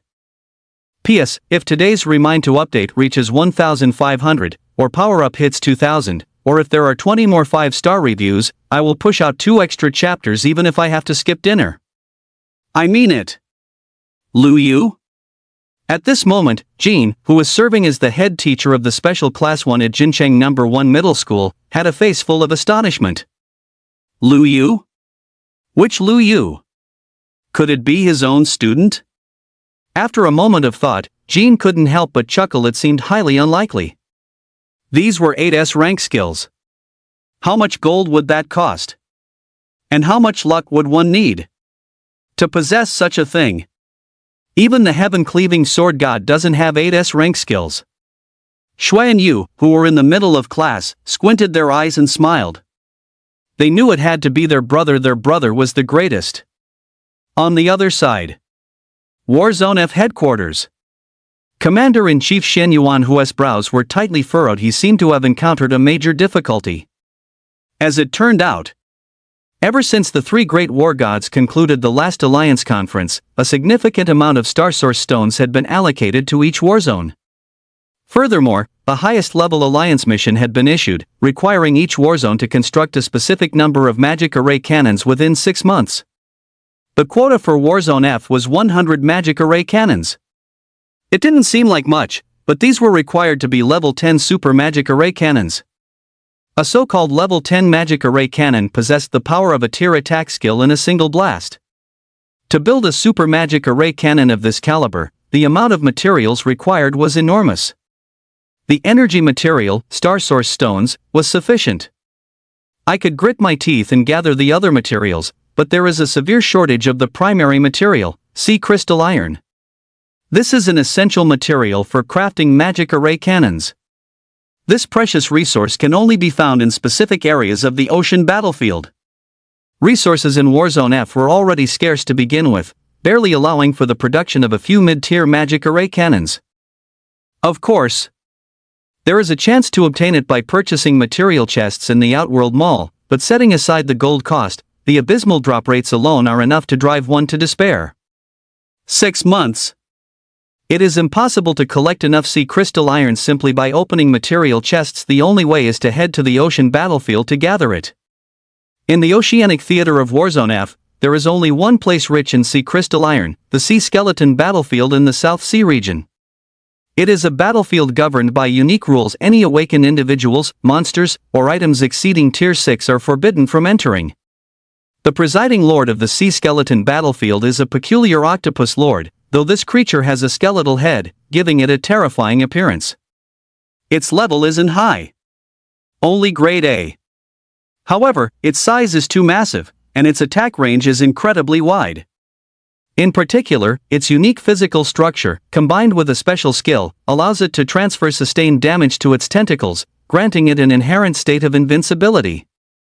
Unless all of its tentacles can be severed rapidly, it is impossible to begin dealing damage to the creature itself. But the difficulty of this is simply too great. Shi Zhanwu, the granddaughter of the Dragon Blood War god, challenged this boss when she was at Tier 6, but she ended in failure, unable to inflict even a single wound on this bizarre boss.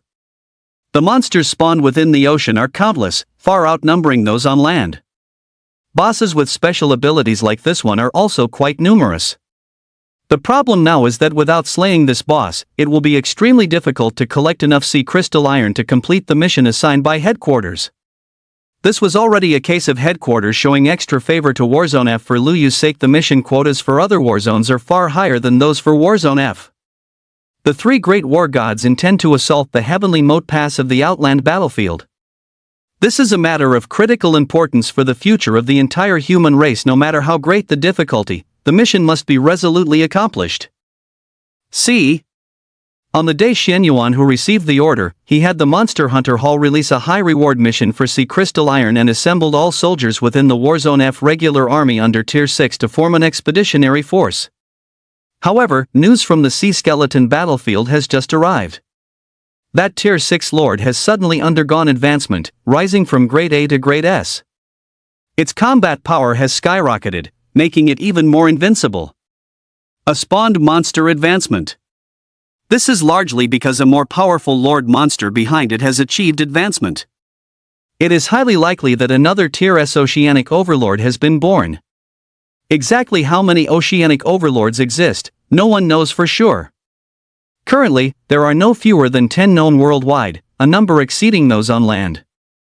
Due to the restrictions of the rules, they cannot come ashore, so they occupy various domains of the ocean, causing humanity to completely lose control over the seas. Commander-in-Chief, that freakish lord has undergone advancement. Our army has suffered heavy losses, and it is no longer possible to take it down. Should we order them to withdraw from the Sea Skeleton battlefield? One of the admirals spoke with a heavy sense of helplessness. Withdraw? If we withdraw, how are we supposed to complete the mission assigned by the Alliance headquarters? We cannot withdraw. If we can't kill that boss, then we won't. We'll tank its damage. Even if we have to fill the gap with our lives, you will collect enough Sea Crystal Iron for me. Once the three great war gods successfully take the Chasm Pass, the defensive line of the outer battlefield will be even more secure, and they will be free to do more. This is the turning point for the fate of the human race. Xian Yuan who slammed the table, making his final decision. Hearing this, the generals all showed expressions of grief. The logic was sound. But this was equivalent to trading the lives of a vast number of young and middle-aged soldiers. Moreover, even with massive sacrifices, there was no guarantee they could collect enough Sea Crystal Iron that boss's attacks practically covered more than half of the Sea Skeleton battlefield. Pass down my order. Give up on killing the boss and focus all efforts on seizing the Sea Crystal Iron.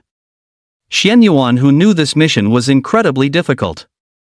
But no matter how hard it was, even if it meant walking through mountains of blades or seas of fire, they had to see it through. In the face of the bigger picture, self-sacrifice was a price they were willing to pay.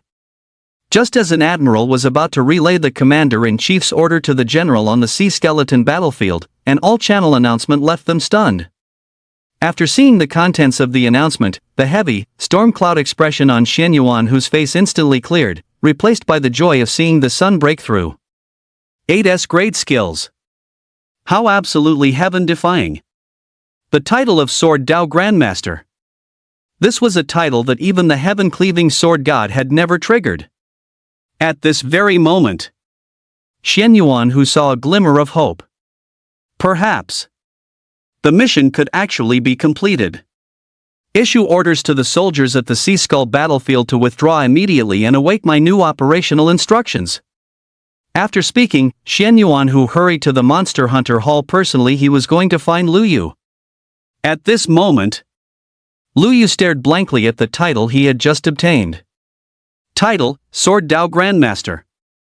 Effect, upon acquisition, the hit rate of all your non-lock-on skills increases by 80%, attack power increases by 100%, all attacks gain a 10% lifesteal effect, skill effects are enhanced by 10%, all skill casting times are reduced by 50%, and mana consumption is reduced by 50%.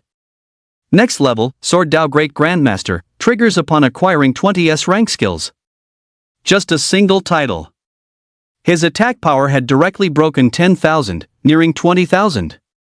One must realize.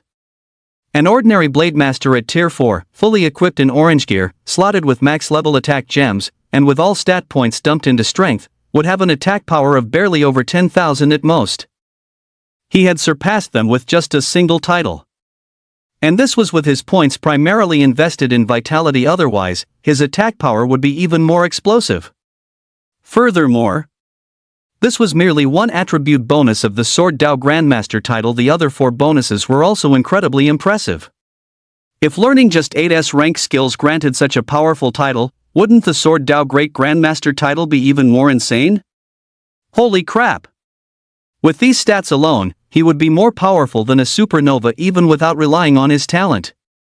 Wahahaha! Brother, you wouldn't believe it. Star Source Stones actually work on NPCs. Using them, I successfully completed a Tier 4S rank difficulty quest. It's just a pity I didn't trigger a hidden quest. Before long, Bailey Tong finally returned from completing his quest, looking quite relaxed. There are plenty of advancement quests ahead. You'll have more chances to trigger one. Who knows, maybe you'll end up as a hidden class just like your grandfather. He, that's for sure. Let's go. Let's head to the ocean battlefield and grind some levels. Just as the two stepped out of the gate, they ran into the Commander-in-Chief, who was approaching in a hurry. You two, please wait a moment. Fatty, is he looking for you? Probably not. I don't really have any dealings with the Commander-in-Chief of Warzone F. He's likely looking for you, brother you.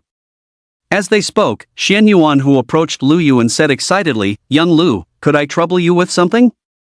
I'm afraid you are the only one in the entire Warzone who can pull this off. What is it?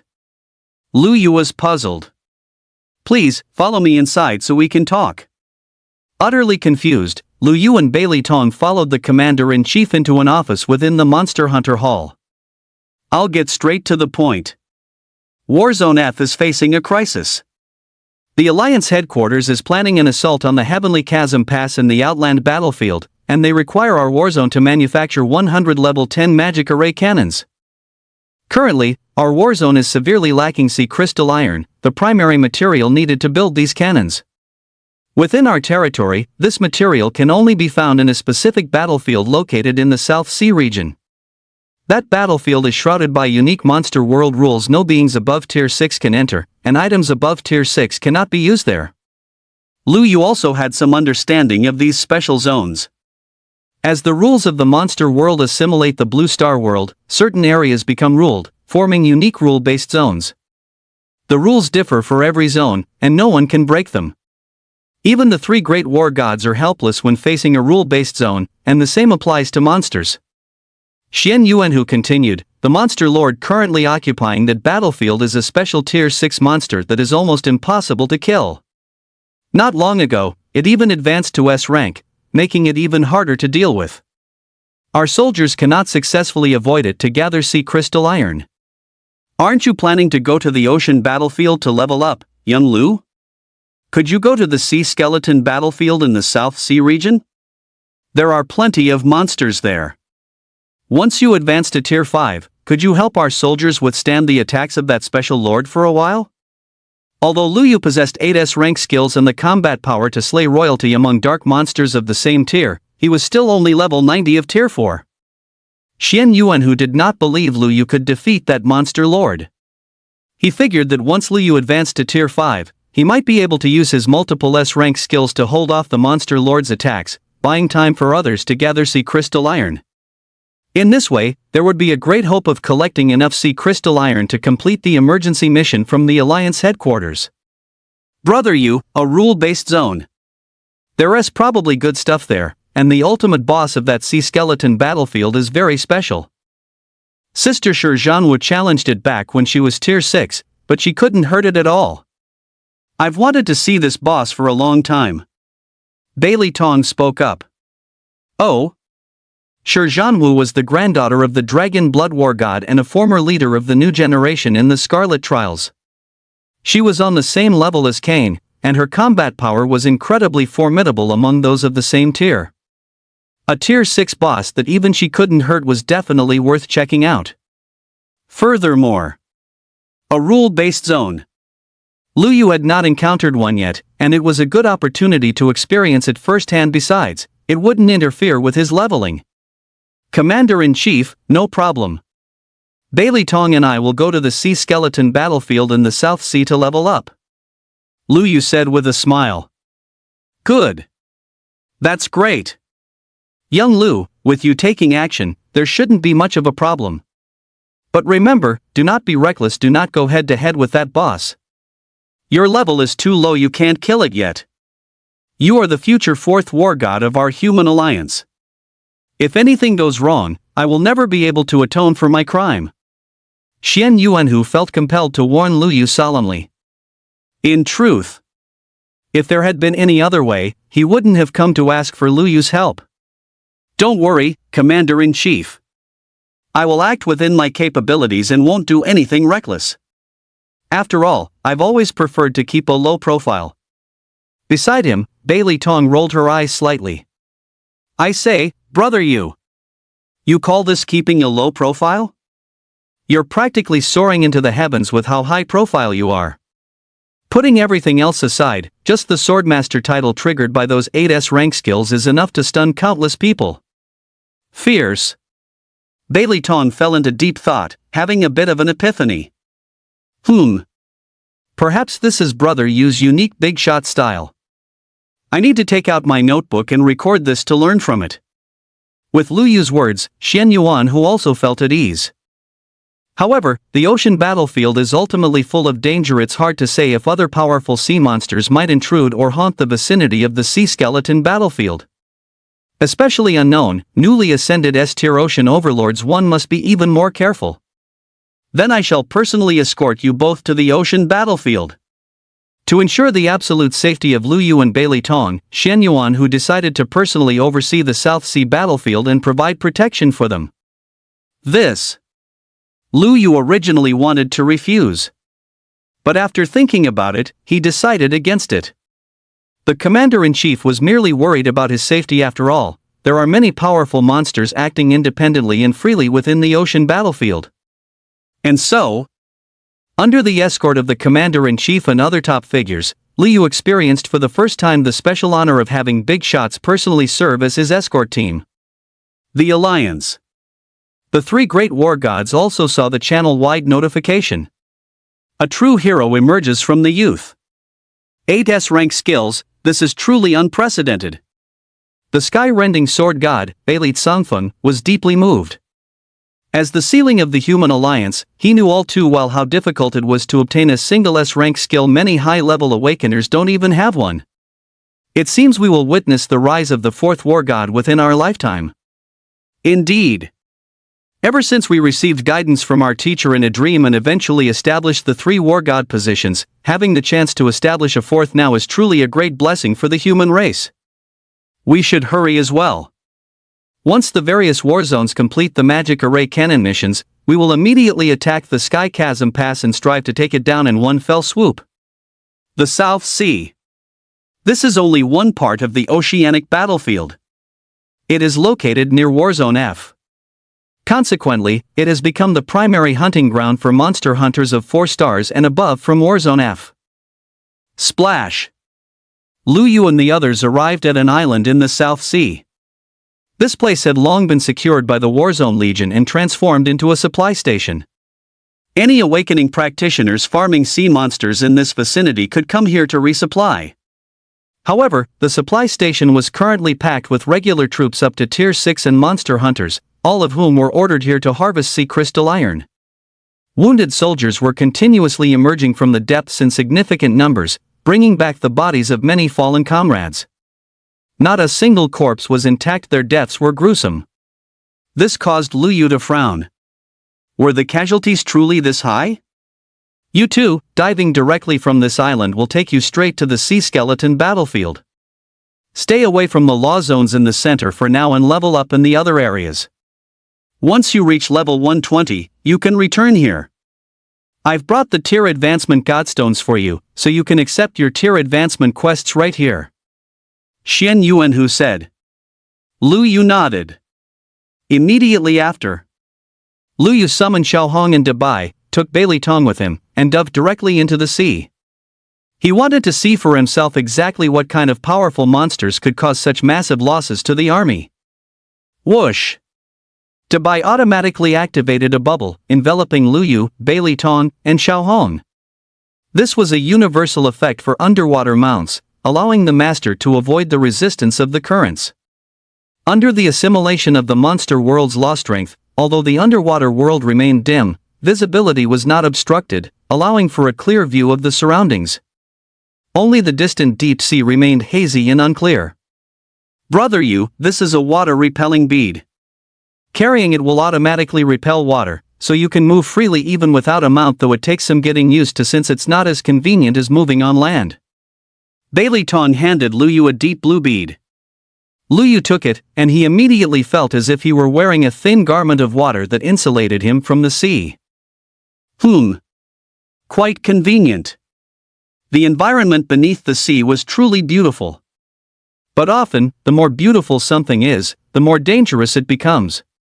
Ordinary fish have long since vanished from these depths. All that remain are ferocious sea monsters. Screech! A ordinary fish demon lunged out from the coral reef, thrusting its trident toward Lu Yu's back. However, Poochie! 20,310. The fish demon was instantly killed on the spot. Fish demon? Ha! Brother Yu, did you activate a skill? Bailey Tong blinked his small eyes, looking somewhat surprised. Yeah, Tier 4 skill, Shadowless Sword. The effect is quite decent. Lu Yu smiled slightly. Holy crap! S-rank Shadowless Sword is truly badass. Ordinary shadowless swords, despite being shadowless, still leave behind sword trails that can be tracked. But your shadowless sword, Brother Yu, truly has no traceable path. You can catch any opponent completely off guard with a preemptive strike. Bailey Tong blended his flattery into the actual situation so well that even Lu Yu couldn't help but enjoy it. This ocean battlefield truly lived up to its reputation as the largest one. It took a full hour of diving before they finally reached the Sea Skeleton battlefield. The reason this place was called the Sea Skeleton battlefield was not only because the ultimate boss was an octopus skull, but more importantly, because countless human remains were buried here. After all, this was the only place in Warzone F where sea crystal iron could be obtained. Naturally, battles were occurring here at all times, resulting in far more skeletal remains than in other battlefields. Upon arriving, Lu Yu discovered a large gathering of monster hunters and regular army forces here, all of whom were awakened between Tier 4 and Tier 6. However, none of them approached the massive underwater volcanic area at the center of the Sea Skeleton battlefield, the restricted zone. Instead, they were clearing out the smaller mobs that continuously emerged around the perimeter. Lu Yu? A familiar voice called out. Lu Yu turned his head and saw that it was none other than Captain Yang Zhang. Captain Yang, why are you here? The higher-ups have posted a massive bounty for a 6-star mission. There's no limit on the number of participants, and any hunter from the 4th to 6th rank can accept it. I just came here to do my part for the Alliance and try to secure some sea crystal iron materials. Lu Yu, congratulations on finding the Star Source Stone Vein during the Crimson Trials and receiving such generous rewards from the 3 great war gods. Yang Zhang's words left both Lu Yu and Bailey Tong completely bewildered. Captain Yang, what do you mean by that? Still playing dumb? Check the Alliance channel. The heaven-slicing sword god himself made a statement, saying you found a Star Source Stone Vein, earned the title of Alliance Hero, and received a Hero-S bounty. That's how you got the chance to learn 8S rank skills. Lu Yu opened the Alliance channel, and sure enough, the very first headline video was a speech by the heaven-slicing sword god. In an instant, Lu Yu immediately realized what was happening. This was the heaven-slicing sword god giving him a plausible explanation for the source of his 8S rank skills to avoid suspicion from others. Although it felt a bit forced, given the influence of the heaven-slicing sword god, it was a logical explanation that the public would accept. The 3 great war gods had truly gone to great lengths to ensure he wasn't negatively affected. By the way, why are you two here at the Sea Skeleton battlefield? Did you and Bailey Tong also take the 6-star mission to collect sea crystal iron? This is madness. You've both just reached the 4th rank. This isn't a place for you. Even I don't have absolute confidence that I can make it back alive. In the recent battle, many died, and most of them were at a higher level than you. You should head back immediately, cancel the mission, and find a safer battlefield to continue leveling up. Especially you, Lu Yu. Now that you have 8 S-class skills, you should keep a low profile while leveling. Strive to soar to greatness in the future and make an even bigger contribution to the human race. Yang Zheng noticed that both Lu Yu and Bailey Tong had reached the 4th tier of advancement, leading him to suspect that the two of them had accepted this near-suicidal mission. At this moment, the commanding general of the army walked over. This gave Yang Zheng a jolt. He couldn't understand why such a high-ranking figure was approaching. He assumed the general had heard of Lu Yu's arrival and was coming to persuade him to leave the battlefield. Of course. That must be it. It was a rare occasion for the Humanly Alliance to produce a young Blade Master with the title of Sword Dao Grandmaster. For the first time, the Alliance would certainly want to protect him and not let him perish easily. But to his surprise, a single sentence from the commanding general left Yang Zheng rooted to the spot in a daze. You too, we have prepared a suitable leveling area for you under the Commander-in-Chief's orders. Please follow me. What is going on? The Commander-in-Chief was the one who asked Lu Yu and Bailey Tong to come? Wait, General, what is going on here? The commanding general initially had no intention of paying attention to a mere 5-star hunter like Yang Zheng, but after a nearby soldier whispered a few words to him, his expression instantly turned respectful. It turned out this was the captain of the hunter squad that Lu Yu and Bailey Tong belonged to that warranted some attention. It's like this, they were invited by the Commander-in-Chief to hold off Lord Sulik. Our army's sudden withdrawal from the restricted zone was also by the Commander-in-Chief's order to retreat and recoup until Lu Yu reached his next advancement tier before attacking. Now, I will first take them to level up. What? Yang Zheng's mind completely fractured. No wonder the attack on Lord Sulik was going well when the commanding general suddenly ordered a retreat. It was all because Lu Yu and Bailey Tong were coming. But even if Lu Yu possesses 8 S-class skills, his talent shouldn't be that strong, right? There's no way he could withstand Sulik's attacks. Due to the SSS-level secret order issued by the 3 great war gods, Li Wan and the others had not disclosed Lu Yu's deeds in the astral phantasmagoria after their return. Naturally, this captain was unaware of Lu Yu's true combat power. Senior General, there's no rush to level up. Take me to see the strongest overlord boss of the Sea Skeleton battlefield first. This is... The Commander-in-Chief had instructed that the two must not be slighted and should be treated with even more respect than himself, so the commanding general had no choice but to agree.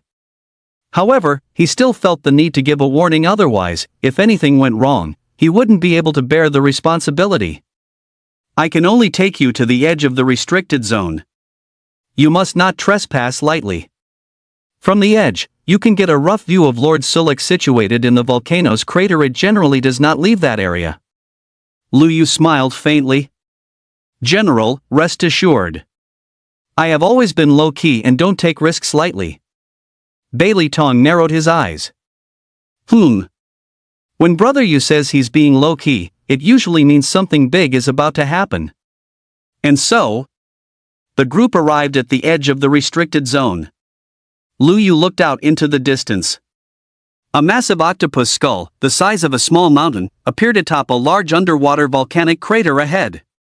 According to others, this lord was actually a giant boss with an octopus skull, a serpent's body, and a pair of demonic fire wings. However, most of its body was submerged in volcanic magma, with only its head exposed. Name, Surak. Rank, S rank. Level, LV 180 Tier 6. HP, 3 million. Mutated skill, Embrace of the Tentacles. Skills, Collapsing Ocean Waves, Quagmire of Death, Deep Sea Surge, Tentacle Smashing. Deep Sea Deterrence. Description, Special Type Derivative Monster. You too, now that you've seen it, let's go level up first. Holy crap! When the general saw what happened next, his head felt like it was going to explode. In the blink of an eye, Lu Yu and Bailey Tong had already appeared above the crater riding a white horse, facing the boss head-on. Good heavens! My ancestors! This is what you call low-key? What kind of mount is that? How is it so fast? Snapping back to his senses, the general barked out orders, quick! Go save them! Even if the entire army is wiped out, we must bring those two back. But General, the Commander-in-Chief ordered us to remain stationed outside the restricted zone. No buts, save them. Save them at any cost. I will take responsibility for whatever consequences follow. The army mobilized immediately. But anyone with eyes could see. At this moment, the army's morale was incredibly low.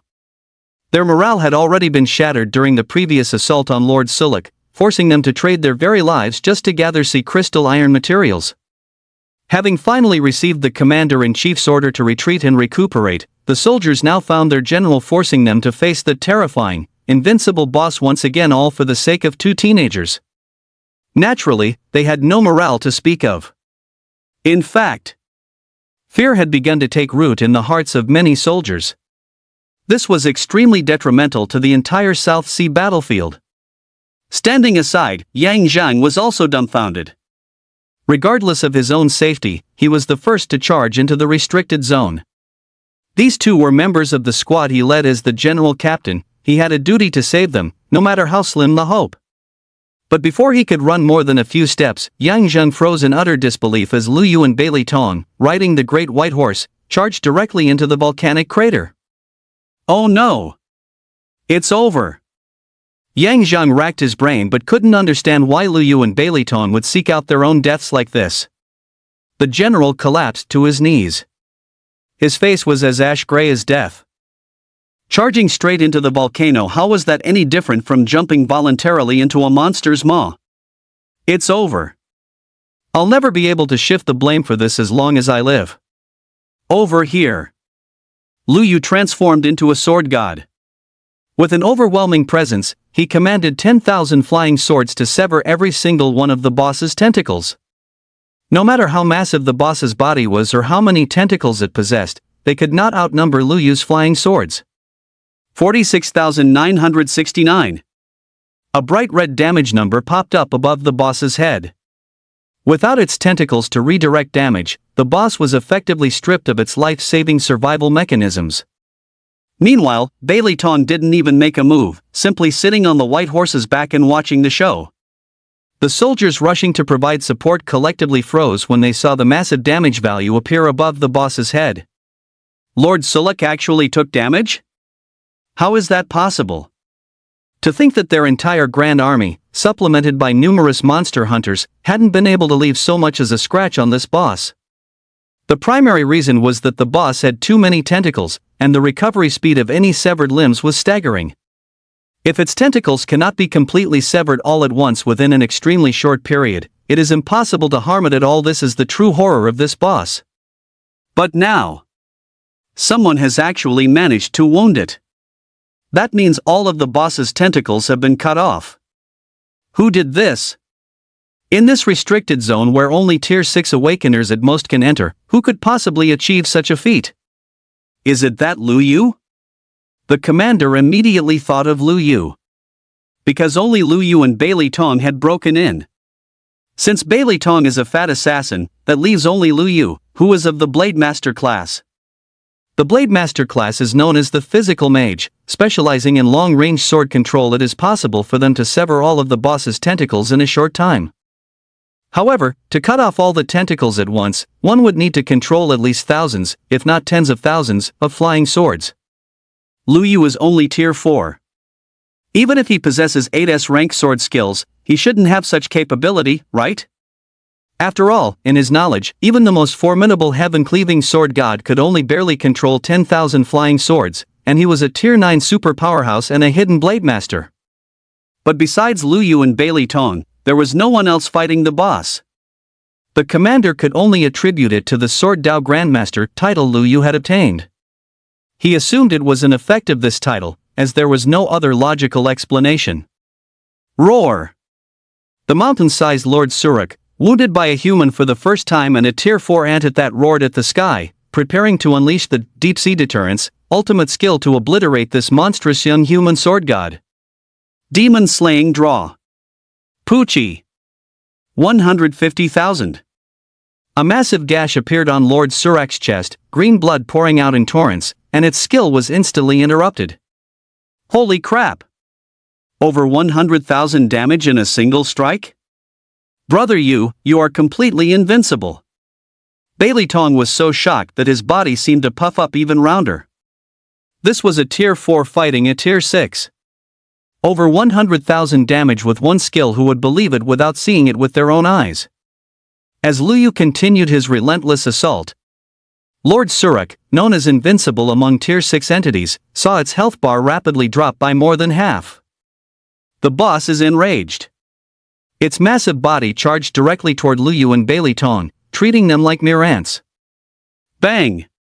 1,000. Lu Yu remained completely unscathed.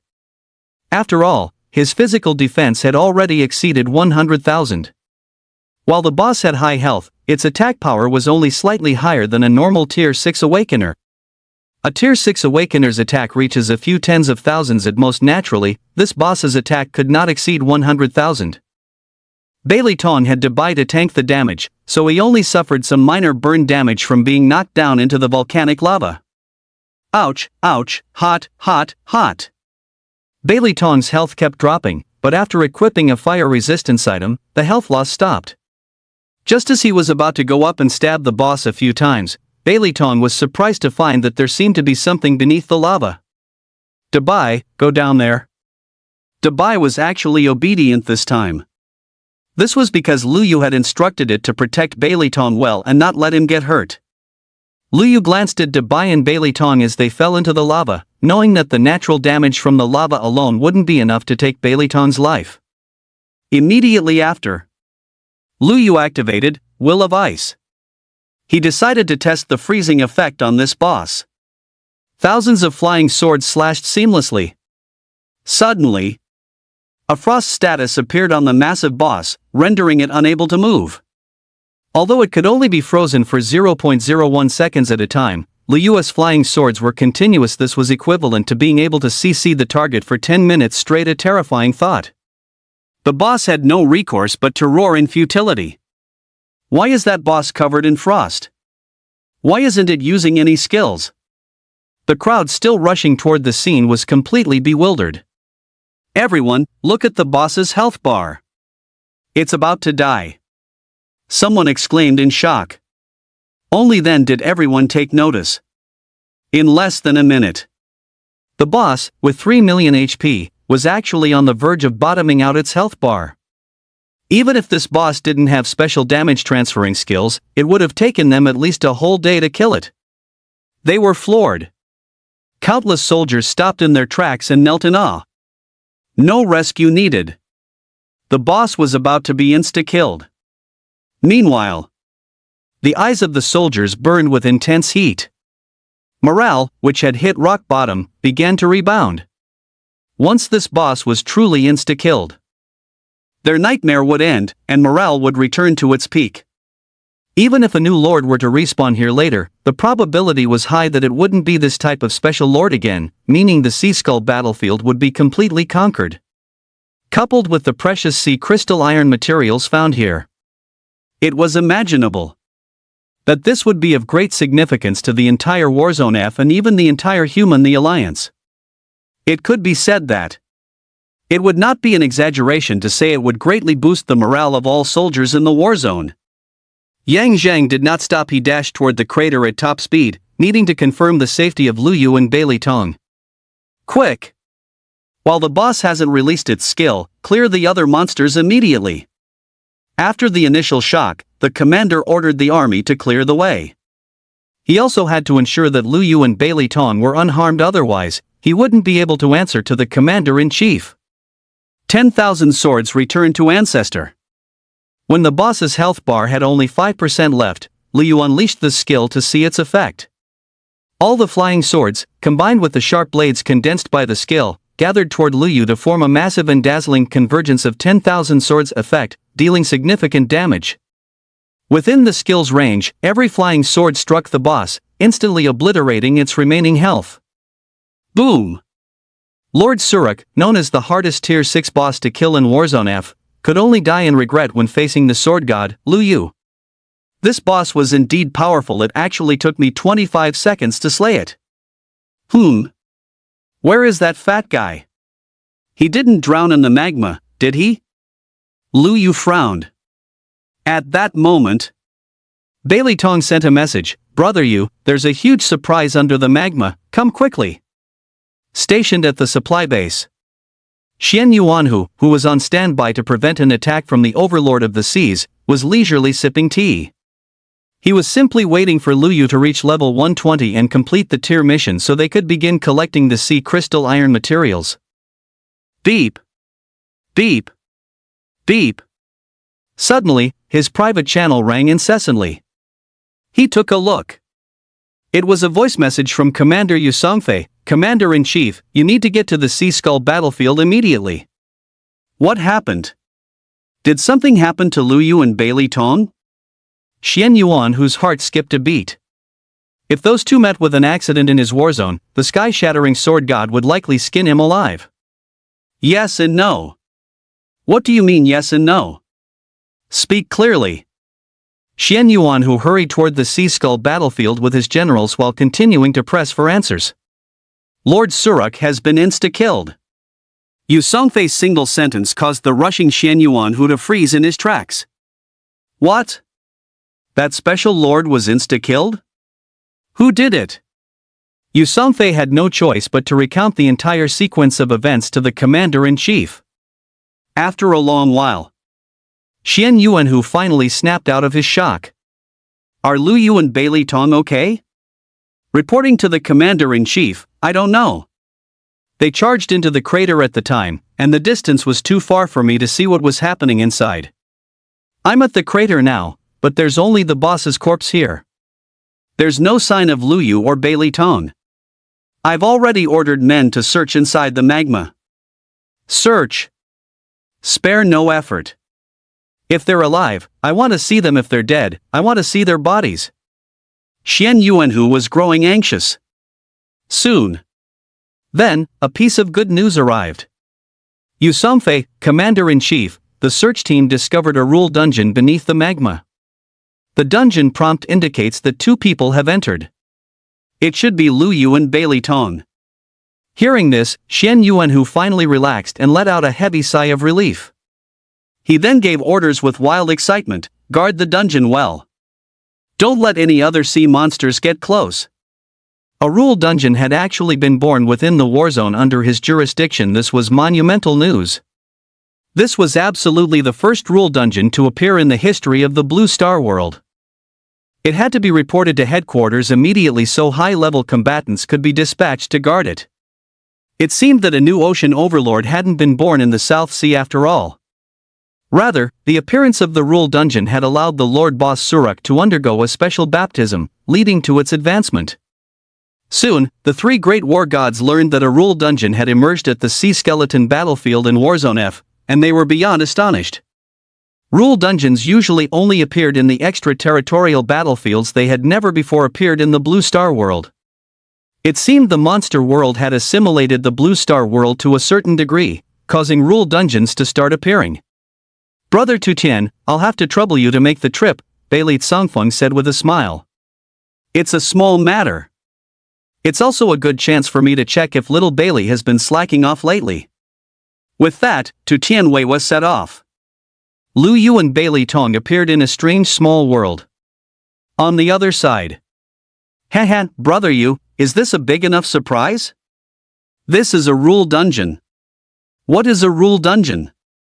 This was the first time Lu Yu had heard of such a dungeon, and he was naturally curious. Lu Yu. "Brother Yu, you've already seen the rule zone. Every rule zone has a specific set of rules. The rule for the Sea Skeleton battlefield rule zone is that only awakeners and monsters below tier 6 can enter." Yeah. There is an extremely small probability that a special dungeon will be born within a rule zone. This dungeon also follows the rules of the area, which is why it's called a rule dungeon. Although there are monsters inside rule dungeons, they aren't like dark monsters or derivative monsters. They are rule monsters. Our ancestors named them dungeon mobs to distinguish them from the monsters outside. Rule dungeons have two major characteristics. The first is that they can be entered repeatedly, and the experience gained from the dungeon mobs inside is very high, equivalent to 3 to 10 times that of outside monsters.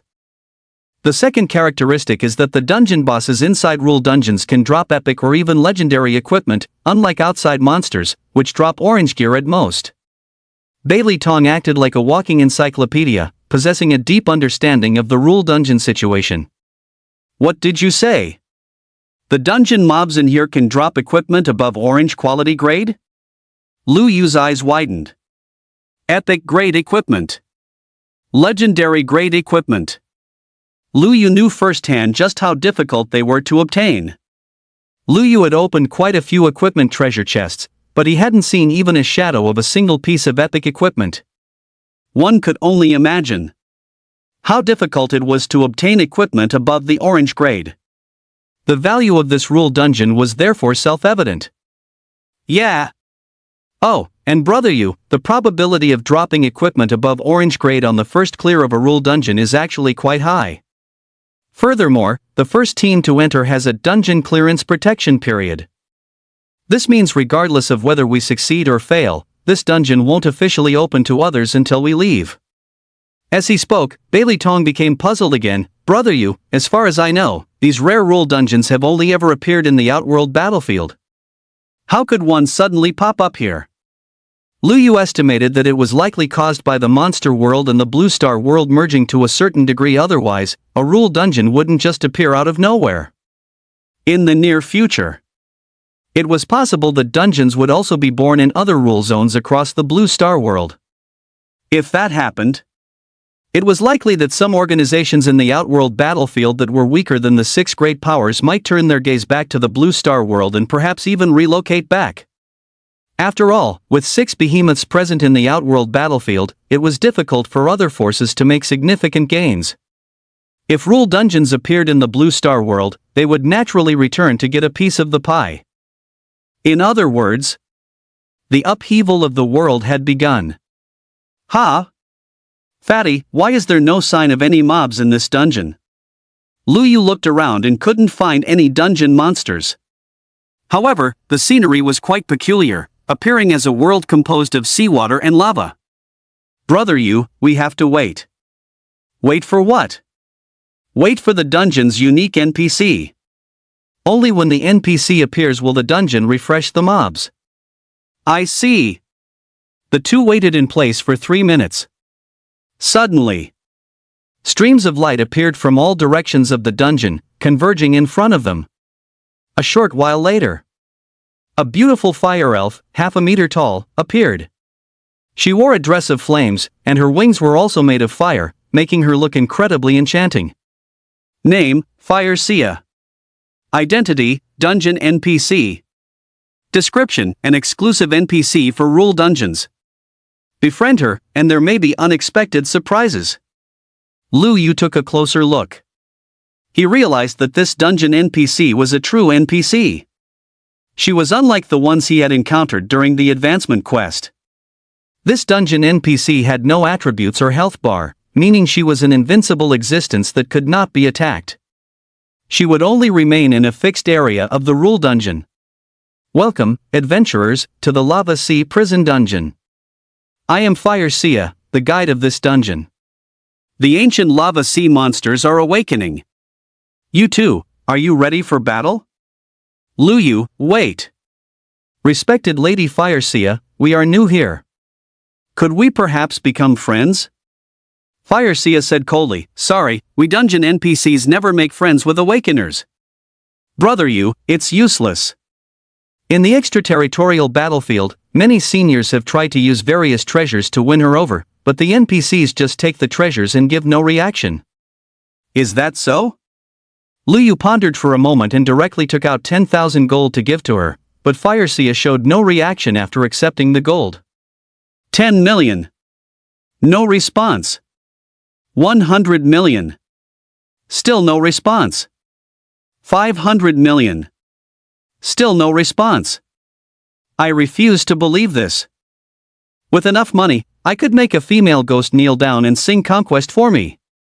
1 billion. Ding. Your sincerity has successfully moved Huaxia. She is now on friendly terms with you. The next second, Huaxia affectionately took Lu Yu's hand in hers. I am so touched, my dear human friend. After you slay the lava sea monster boss, don't be in a hurry to leave. Use its blood for a ritual to awaken the slumbering lava sea monster king. Kill it, bring its heart to me, and I shall reward you with a piece of epic equipment. With that, Huaxia produced a mysterious summoning item and gave it to Luyu. Fatty, look. That's how you make friends with a dungeon NPC. Luyu let out a heroic laugh. Put. Bailey Tong was roasting him relentlessly in his mind. Holy crap! Who on earth would spend 1.6 billion gold just to make friends with a dungeon NPC? Furthermore, and hardly any big shots even have that much gold to begin with.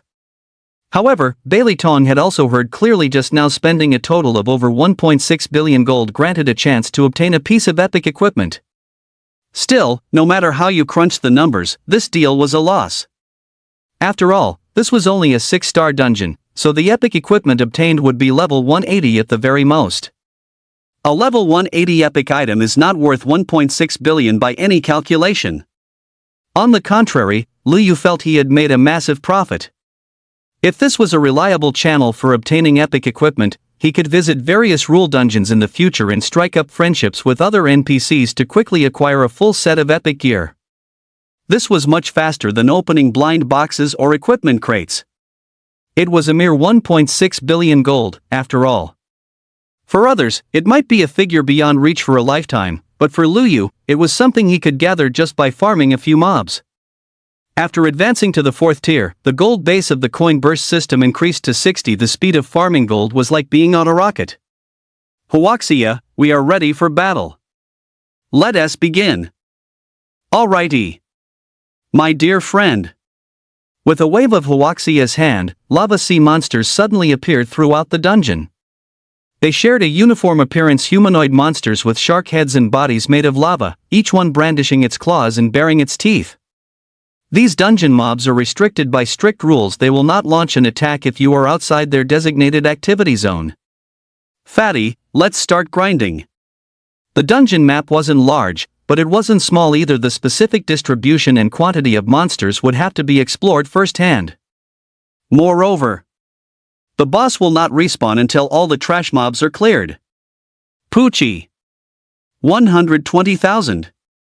120,000. 120,000. In his sword god form, Liu used his sword god skills to insta-kill 10 mobs in front of him to speed up the clearing process. Regardless, the cooldown for the sword god transformation was only 180 seconds. Ding! Congratulations, you have obtained 180 times 60 is equal to 10,800 gold. Ding! You have obtained 18,000 times 3 is equal to 54,000 experience. The experience is excellent. It's 3 times that of the monsters outside. It takes 1,843,200 experience to level up from 90 to 91, which means leveling up only requires killing 34 ordinary dungeon mobs. Brother you, the drop rate is great. Dozens of gold coins dropped, plus a piece of level 180 green quality handguard equipment. Bailey Tong had become the professional item collecting sidekick. Yeah, a rare piece dropped from just 10 mobs. The drop rate for the first clear of a rule dungeon is indeed impressive. Keep going. Luyu and Bailey Tong excitedly searched around for dungeon mobs to grind. Based on this experience gain, they hoped to reach level 120 by the time they cleared the dungeon.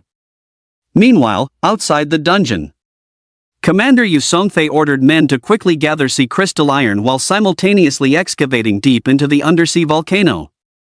Speed up the magma clearing. We must secure the rule dungeon in the shortest time possible. As long as they held a firm grip on this dungeon, it would be equivalent to controlling a strategic treasure trove for rapidly increasing their strength. In the extraterritorial battlefield, the Alliance headquarters only controlled one rule dungeon, the Chaotic Forest. Most rule dungeons were still controlled by monsters. Of course, when monsters enter a rule dungeon, they cannot gain experience to level up by killing mobs, but they can farm equipment and have a low chance of obtaining special resources. It was no wonder the equipment of the Dark Monster royalty was so high tier. They controlled many such rule dungeons. Commander-in-Chief Shen Yuanhu and a group of high-ranking officials arrived at the sea skeleton battlefield, but they could only oversee things from outside the undersea volcanic area, unable to enter the restricted rule zone. Old Su returned to Dragon City personally. Organize an elite legion and high-tier production class engineers. Bring enough city building materials and rush back immediately. I want to build the highest level defensive city here as soon as possible. Yes. Commander-in-Chief. At this moment, Yang Zhang's head was buzzing as he watched everything unfolding before his eyes. It was too surreal. Lu Yu and Bailey Tong, the two members he had brought along, had suddenly gained the strength to slay a Tier 6 Special Lord and even discovered a rule dungeon. With this kind of combat power and luck, they had already left him far behind. What the hell? I haven't even officially launched a single team activity yet, and my 2 team members have already taken off? Yang Zhang shook his head with a self-deprecating smile. Comparing oneself to others really is infuriating. Thinking about himself, it had been nearly 10 years since graduation and he was only at tier level. Meanwhile, these 2 rookies who had graduated less than a year ago whom he hadn't even met many times were already insta-killing tier 6 bosses. In future activities, if they participated, would he be leading them, or would they be leading him? A month passed quickly. A massive city of steel now enveloped the entire rule area. A powerful magic formation was activated to seal out the seawater, marking the establishment of Warzone F's first undersea metropolis. Furthermore, to protect the rule dungeon, a defensive frontline perimeter was formed outside the great city, guarded by the most elite legions of Warzone F. The undersea volcano in the center had also been hollowed out. The magma was diverted away, revealing the entrance to the rule dungeon within the volcano. The entrance consisted of a magma gate covered in divine patterns similar to divine stone. At the center of the gate was a vortex of flame, occasionally emitting strange and warm ripples of energy. It's been a month already. Logically speaking, both Lu Yu and Bailey Tong possess the strength to crush the Suruk Lord. They should have cleared a mere 6-star dungeon and come out long ago. A group of high-ranking officials sat in the newly constructed undersea frontline command room for a meeting. At this moment, Tu Tianwei spoke up. There's no need to worry. If they truly encountered trouble, Bailey Tong would have sent a distress signal. Since he hasn't, he's likely busy with something. Tu Tianwei had watched Bailey Tong grow up since childhood. He had even spent more time with him than Bailey Tong's own grandfather, making him effectively Bailey Tong's second grandpa.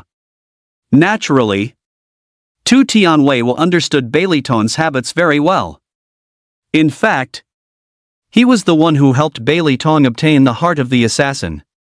Bailey Tsongfeng didn't know about this, otherwise, he would definitely insist on sparring with him for 3 million rounds.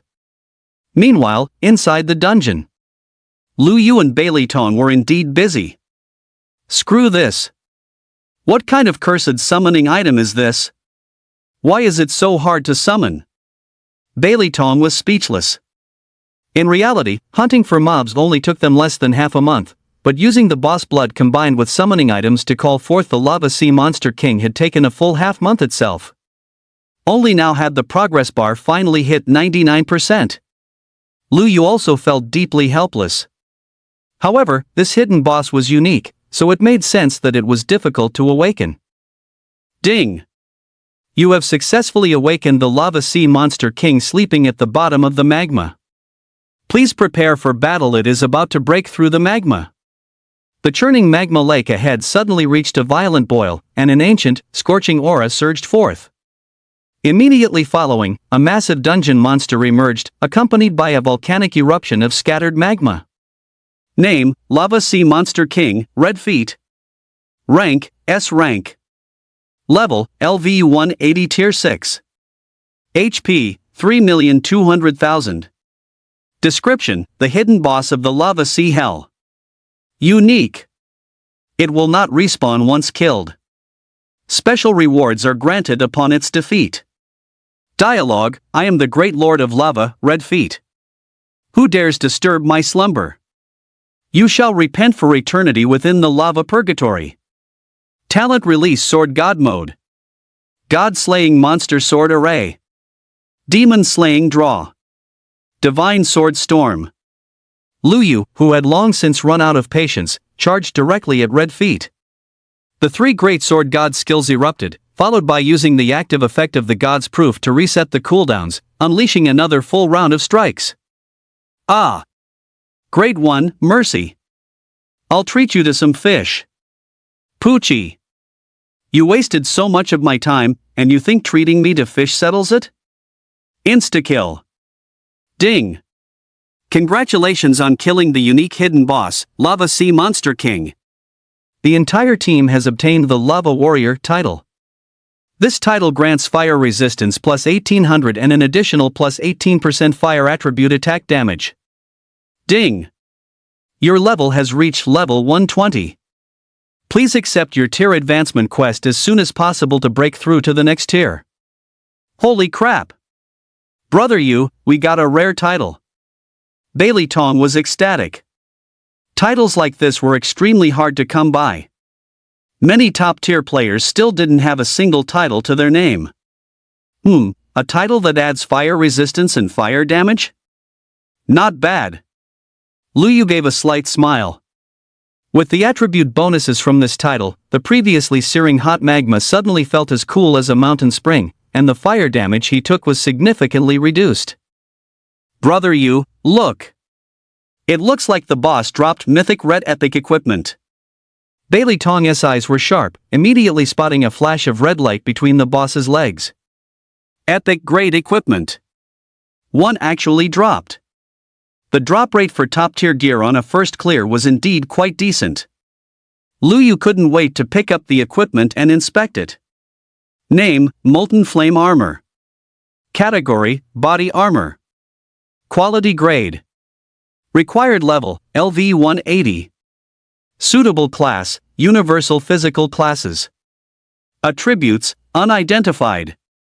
Note, requires an appraiser of rank 6 or higher, or a rank 6 or higher identification scroll crafted by a high-level appraiser. Fatty, do you have any rank 6 identification scrolls? Nah, I don't. Bailey Tong waved his hand.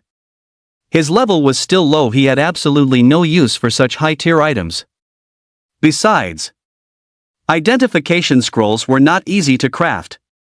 Many high-level appraisers didn't bother spending the massive amount of energy required to craft scrolls. It was much faster to just identify items directly. Lu Yu had no choice but to place this epic equipment into his backpack. Items like this, which required crafting by awakened ones, were not available for sale in the Outland Mall. As for the other items dropped by the hidden boss, Lu Yu didn't care for them at all and let Bailey Tong pack them all up. This made Bailey Tong so happy his face beamed like a round moon. This was the benefit of riding someone's coattails, there was always soup to drink. The two returned to the NPC, Huaxia. Aya, I'm back. Here, the heart of the Lava Sea Monster King. Lu Yu handed the boss heart to Huaxia. Wow! You are truly amazing. To be able to slay such a powerful Lava Sea Monster King, you are the strongest human I have ever seen. Watching Brother Yu and Huaxia chat like old friends who hadn't seen each other in 10 years, Bailey Tong squatted to the side, sulking and drawing circles on the ground. My dear friend, this is the fire crystal necklace I have worn for many years. Today, I give it to you as your exclusive necklace. I hope you like it. Huaxia took the necklace off her neck and gave it to Lu Yu. The originally tiny necklace transformed into a normal-sized one once Lu Yu took it. It emitted the distinct red glow of epic equipment, accompanied by a soothing warmth. Name, Huaxia's necklace exclusive. Category, accessory. Quality grade. Equip level, LV 180. Attributes, unidentified. Note, this is an exclusive necklace gifted by Huaxia to Lu Yu, only Lu Yu can wear it. Good grief. It really was an epic tier piece of equipment. And it was a very rare necklace accessory at that. As everyone knew, the drop rate for accessories was lower than other equipment, and necklaces were the hardest to find among all accessories. High-quality necklaces with significant attribute bonuses were exceptionally rare. Even the powerful three great war gods were still using orange-tier necklaces purchased from the Outland Mall.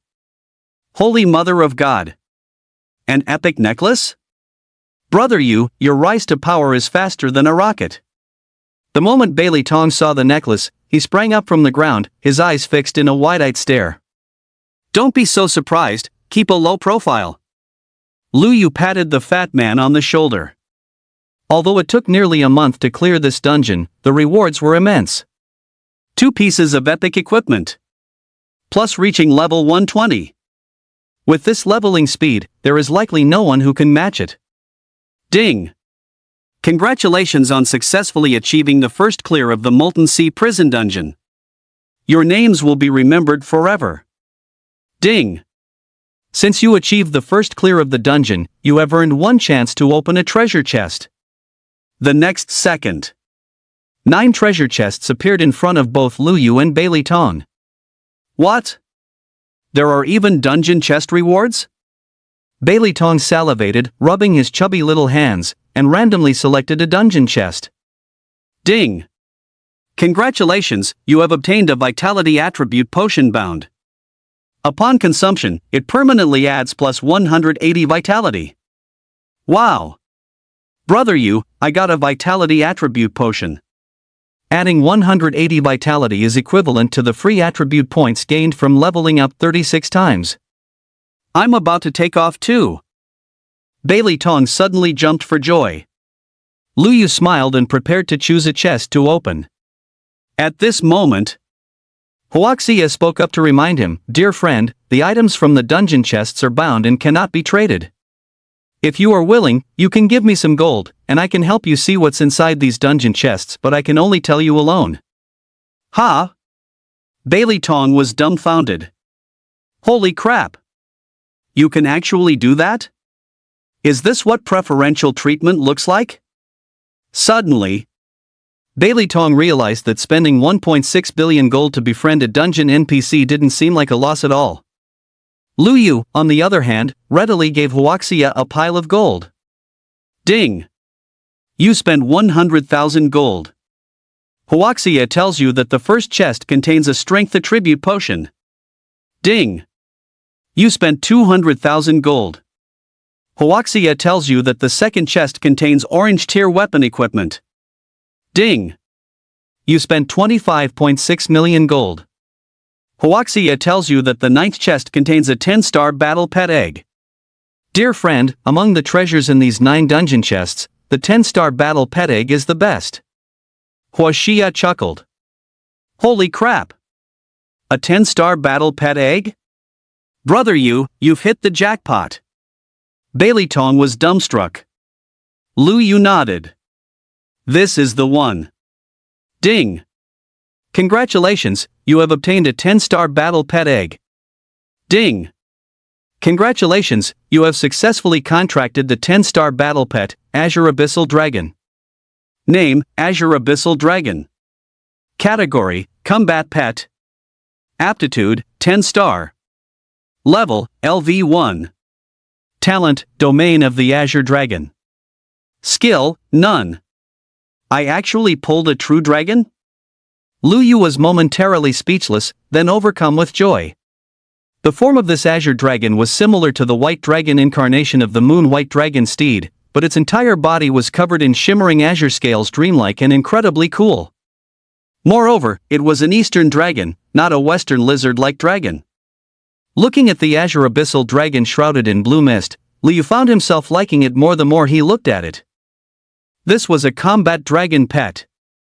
Just thinking about the future, riding his flying sword to slay monsters with a white dragon on his left and an azure dragon on his right, the scene alone was exhilarating.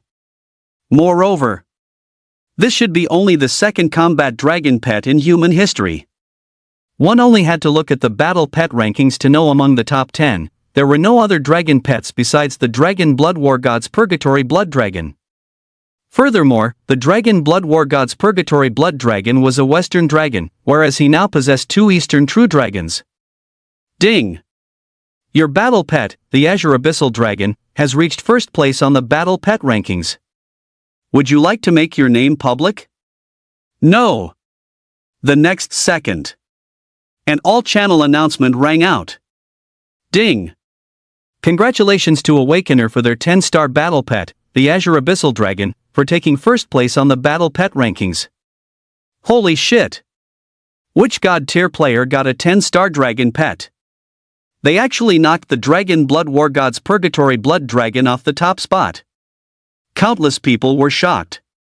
The Dragon Blood War God himself was also utterly appalled. He had previously mocked Old Hua for his mount being relegated to second place, and now his own battle dragon pet had suffered the same fate. Could it be Lu Yu? The three great war gods could only think of Lu Yu. Immediately they figured only he could possibly have such luck. Holy crap! Brother Yu, are you even going to leave a path for anyone else to live? You're about to become absolutely legendary. Bailey Tong had always dreamed of having a badass, handsome, and mind-blowingly cool top-tier pet. I didn't want this either, but my strength won't allow otherwise. A handsome person is destined to only become more handsome. Lu Yu stroked the head of the Abyssal Sea Azure Dragon and named it Shao Tsung. A level 1 dragon was still quite small. Let's go, it's time to head out. I expect the people outside are getting anxious. Following that, Lu Yu recalled Xiao Tsang and Xiao Hong into the pet space and stepped out of the dungeon with Bailey Tong. As the two left the dungeon, the Molten Sea Abyss dungeon officially opened to the public. The next second, a pillar of fire soared into the sky from the Molten Sea Abyss dungeon. This pillar of light shot directly toward the extraterrestrial battlefield.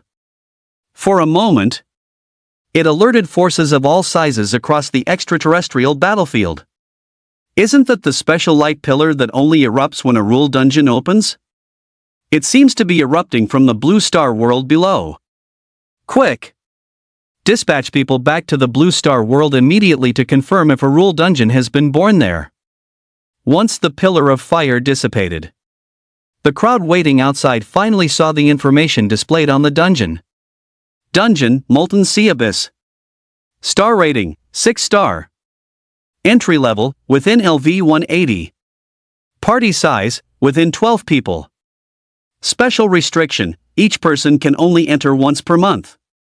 First clearers, Lu Yu, Bailey Tong. You two, don't act so recklessly next time. You scared me to death. As Lu Yu and Bailey Tong emerged, Yang Zhang finally set his worried heart at ease. Captain Yang, we just wanted to get a taste of how powerful a boss really is. Who knew it would be such a pushover? Brother, you barely even broke a sweat before it went down. Bailey Tong said with a playful grin. Everyone present broke into a collective cold sweat, feeling utterly speechless. They thought back to how their entire regular army corps, supplemented by numerous monster hunters, had been completely helpless against Lord Surik. In the end, they had been forced to trade lives just to secure some sea crystal iron. Yet Lu Yu and Bailey Tong, just the two of them, had insta-killed this unbeatable lord. How could they not feel embarrassed? Ahem! You two, the Commander-in-Chief has been waiting for you at the Sea Skeleton battlefield for quite some time. I'll lead the way. General Yu Sonfei personally led them forward. Before leaving, however, Lu Yu took a moment to sketch a rough distribution map of the monsters within the dungeon and gave it to Captain Yang Zhang, ensuring the captain could reduce the risks while farming the instance. Subsequently, Yang Zhang followed an elite squad entirely composed of Tier 6 members into the Molten Sea prison dungeon. This was an arrangement made by the Commander-in-Chief as a special favor to Yang Zhang. Along the way, Lu Yu couldn't help but marvel at the Alliance's reputation as infrastructure demons. In just 1 month, they had managed to construct such a massive defensive fortress. One could only imagine the sheer volume of materials and manpower mobilized for this. The fact that the Alliance placed such high importance on a single rule dungeon suggested that he had perhaps underestimated the true value of these instances.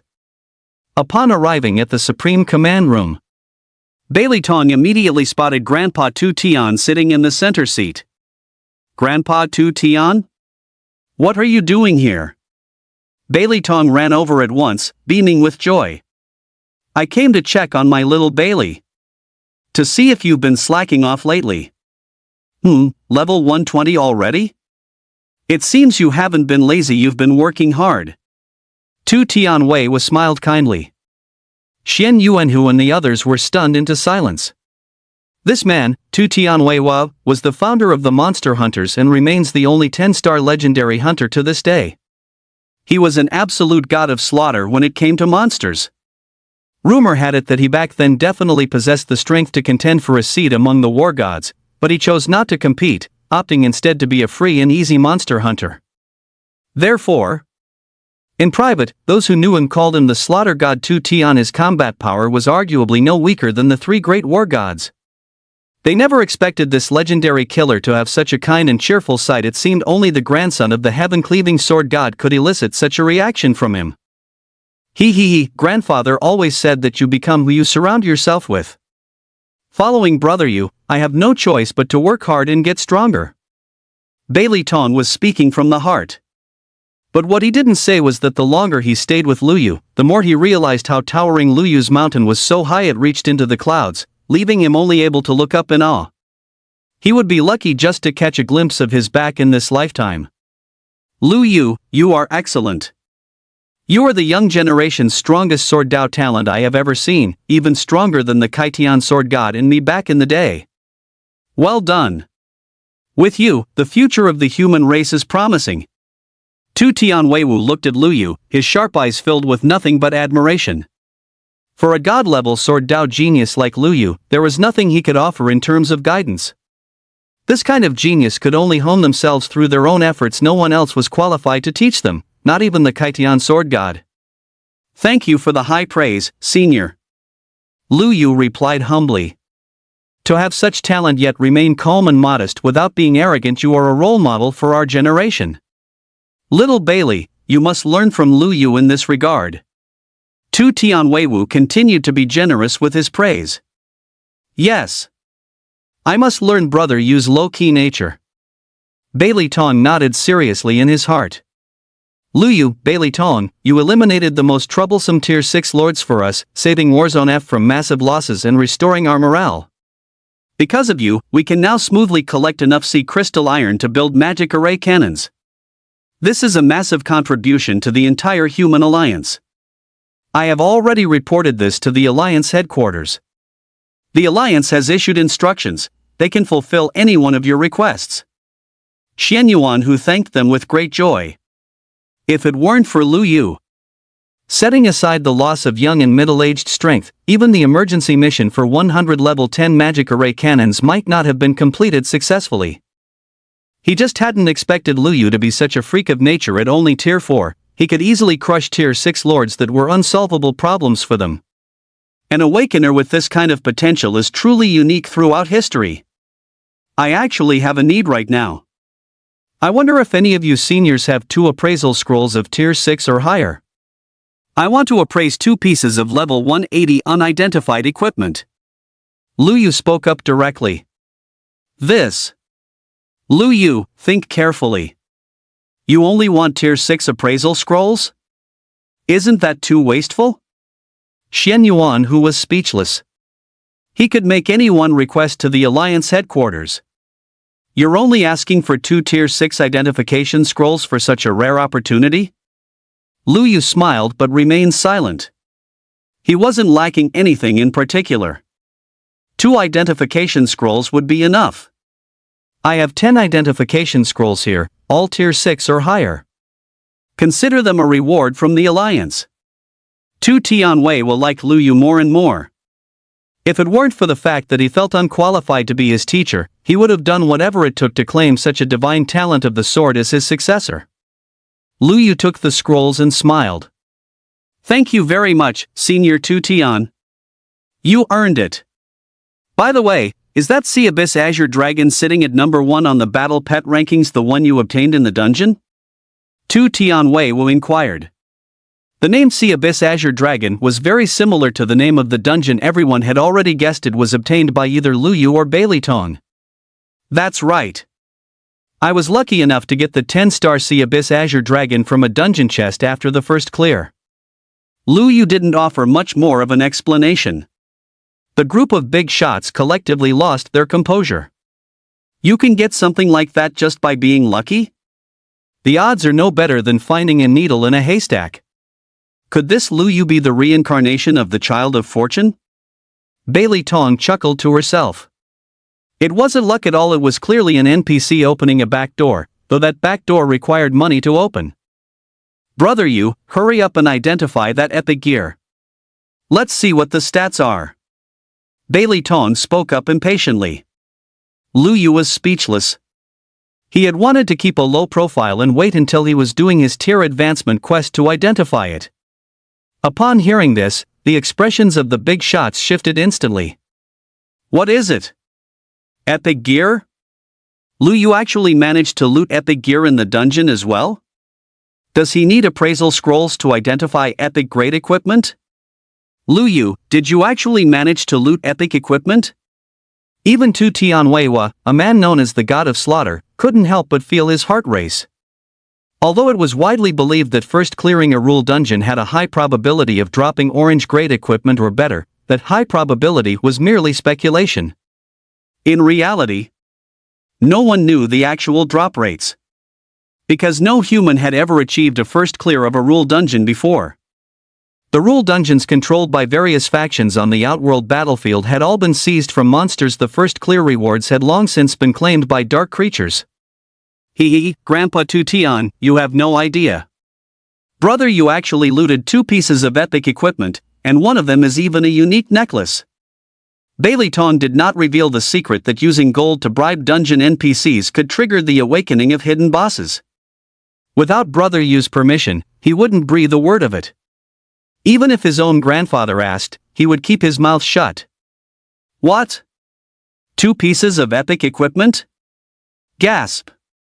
For the first time, Tu Tianwei was so shocked that he audibly sucked in a breath of cold air.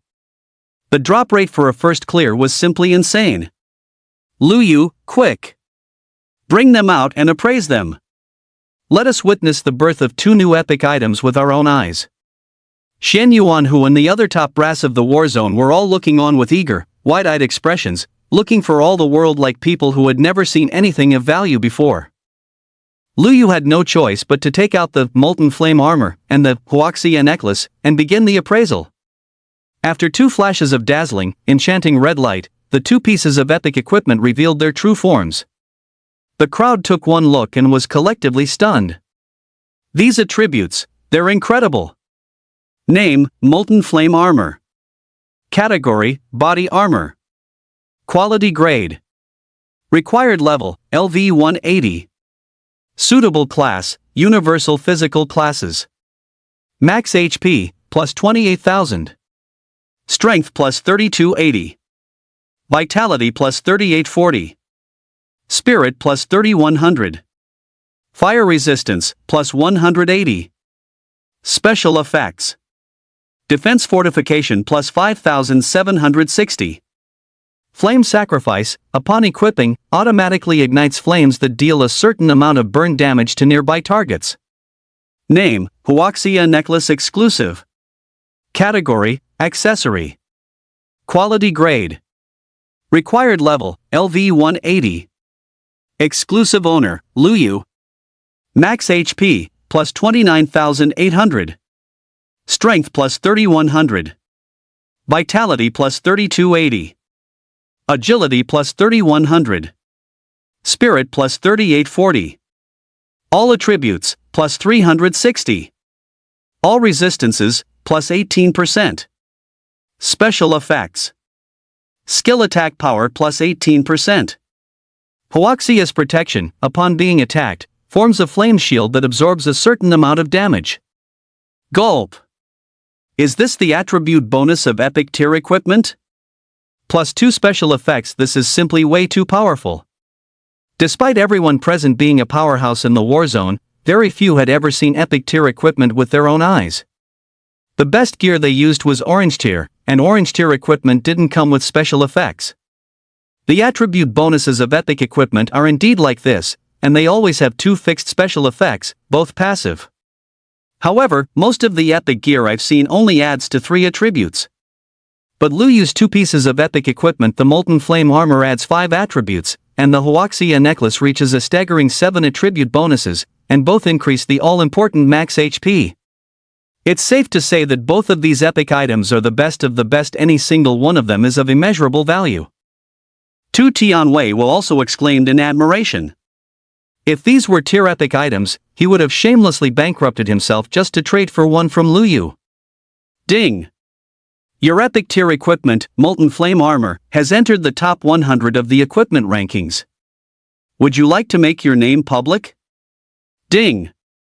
Your epic tier equipment, Huoxia Necklace, has entered the top 100 of the equipment rankings. Would you like to make the information public? 2 notifications popped up. Lu Yu chose no once again. As 2 epic grade items entered the equipment rankings, they immediately caused a massive stir, leaving countless awakeners in a state of shock. The Human Alliance public channel erupted in a frenzy once more. A 10-star combat dragon pet just appeared, and now 2 epic items have popped up. Which big shot has such insane luck? Are they pulling top-tier loot from treasure chests back to back? I don't care. I'm bowing down to this legend. No matter who it is, as long as they belong to our alliance, it's a blessing for us all. Holy crap! I just squeezed a ball until it popped from excitement when the 10-star combat dragon appeared. Now 2 epic items show up at the same time, and I popped the other one, but man, what a glorious way to go. The Alliance. The high-level experts preparing for battle at the Moat Pass were also collectively stunned as they stared at the new epic items on the equipment rankings. Even if they were only tier 6 epic items, for the Human Alliance, they were still incredibly precious, top-tier gear. Tier 6. Could it be that Lu Yu and Bailey Tong obtained it from the new rule dungeon? The God Hodman speculated. There's no mistake, it must be Lu Yu.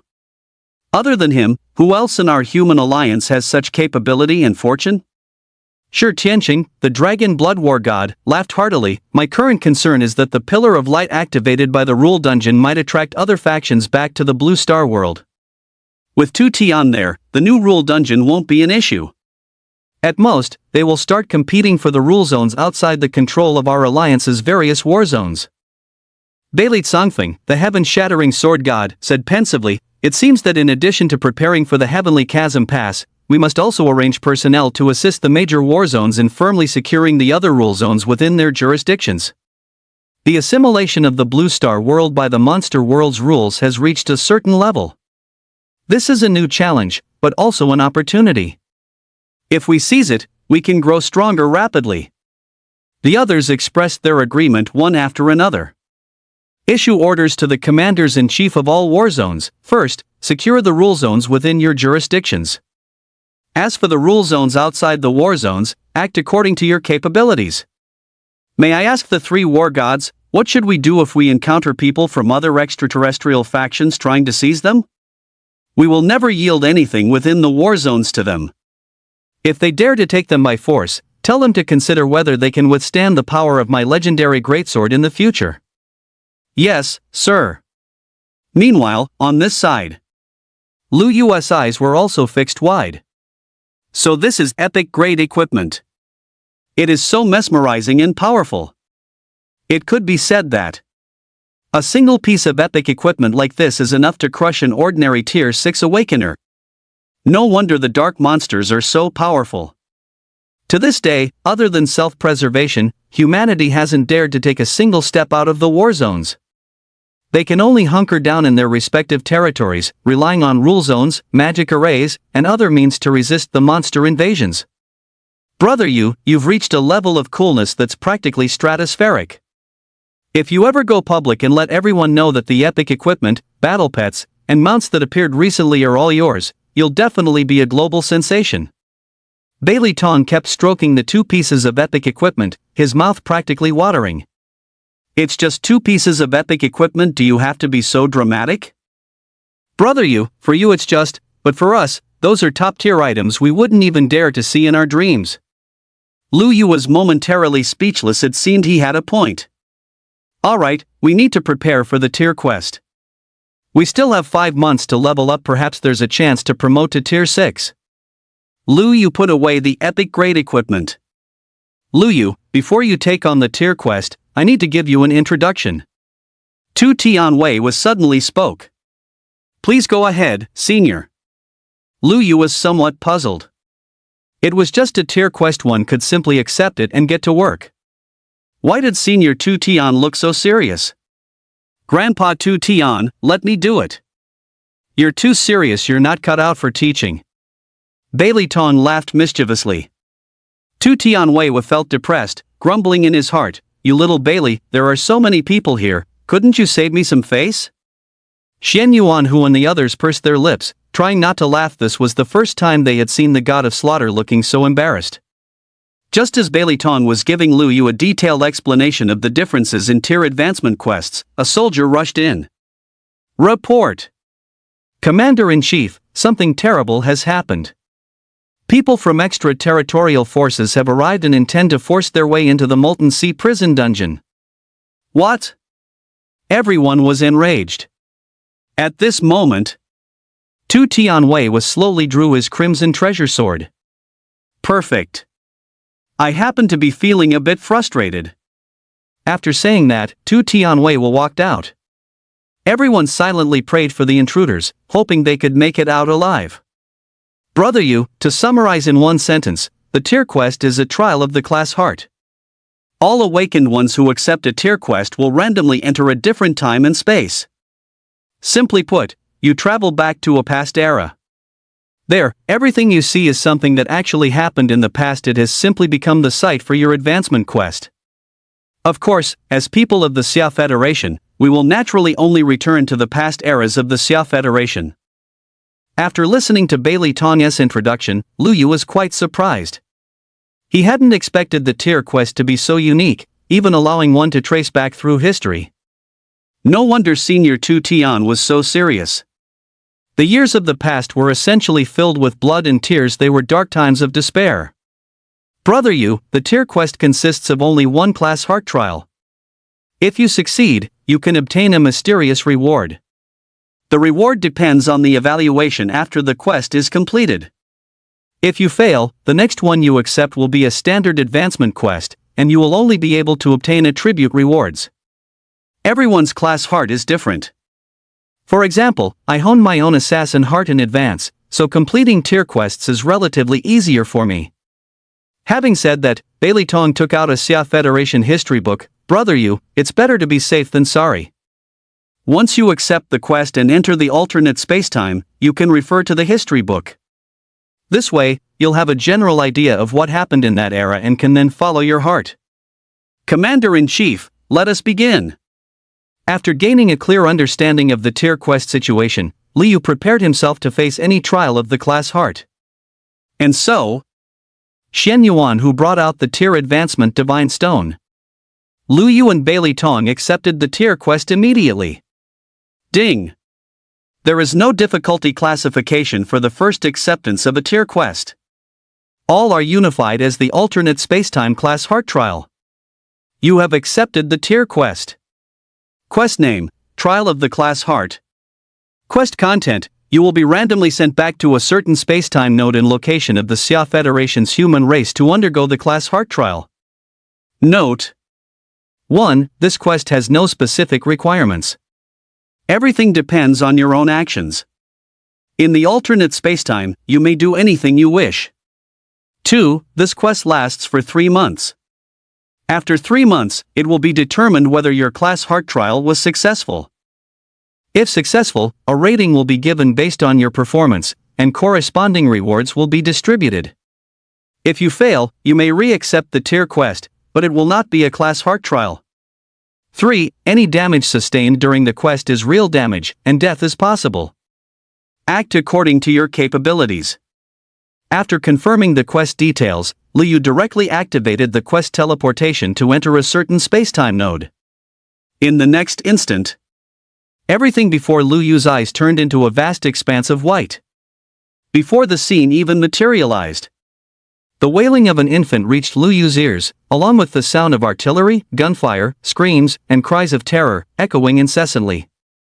After a brief moment of daze, Lu Yu appeared in a city devastated by war. Right in front of him, an infant sat amidst the ruins. The surroundings were littered with corpses, mutilated bodies that were too horrific to look at. A woman, with only half her body remaining, held the infant close. Her face was etched with lingering attachment and streaked with tears, but she had long since stopped breathing. The infant's cries were sharp and agonizing, yet no one responded to him. With just one look, Lu Yu's heart suddenly grew heavy. Was this what the Xia Federation was like in the past? At this moment, fighter jets streaked across the sky, trailing thick smoke before crashing vertically. Tap, tap, tap. A grime-covered squad appeared, all wearing the standard military uniforms of the Xia Federation. No hope could be seen in their eyes, yet their morale remained unshaken as they continued to defend their country, fearless of death. At this point in time, the human race had not yet entered the awakening era. They naturally relied on thermal weaponry to combat the invasion of powerful, unknown monsters. But these monsters were far too powerful, and some were entirely unfazed by the attacks of thermal weapons. The Xia Federation had completely plunged into its darkest hour, with countless casualties. Just then, a shrill cry echoed from the sky as a flying monster suddenly dived toward the wailing infant. Lu Yu's eyes narrowed, and with lightning speed, he shielded the child beneath him. With just one sword strike, he sliced the diving flying monster into two pieces. The captain of that squad had originally intended to come over and rescue the poor infant, but seeing Lu Yu's strike, his face was instantly filled with shock. The captain's uniform was tattered and his cap was missing. He carried no firearms. Instead, he held a bone-white sword as he walked toward Lu Yu. The captain looked very young, still possessing the appearance of a teenager. When Lu Yu saw the newcomer, he was stunned. Wait? Bailey Tong? You've come to this timeline as well?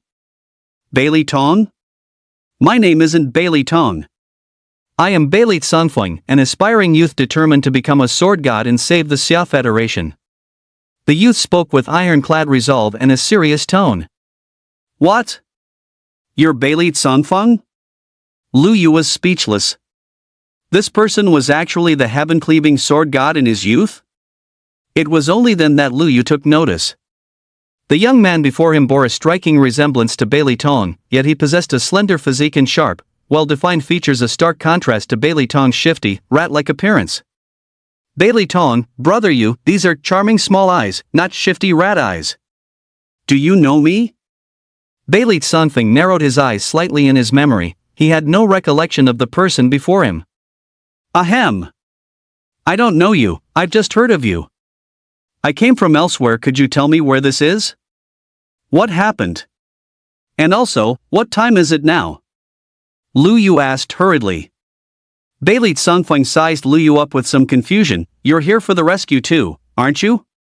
You don't know this is Jinling City? You don't even know it's currently the year 2024 of the Xia Federation calendar? The year 2024. Xia Federation, Jinling. Lu Yu took out the history book and flipped it open, quickly finding the events that occurred at this temporal node. The fall of Jinling City. Hundreds of thousands of people were slaughtered by monsters. The rescue teams also suffered heavy casualties and eventually had to abandon Jinling City, which then became a monster territory. The history books recorded that the heaven-cleaving sword god had once participated in this rescue operation. They also recorded that at this time, the three great war gods, including Bailey Sangfeng, had not yet brought back the divine stone from the extraterritorial battlefield. In other words, at this moment, the human race relied on firearms, cannons, and even nuclear weapons to deal with the monsters.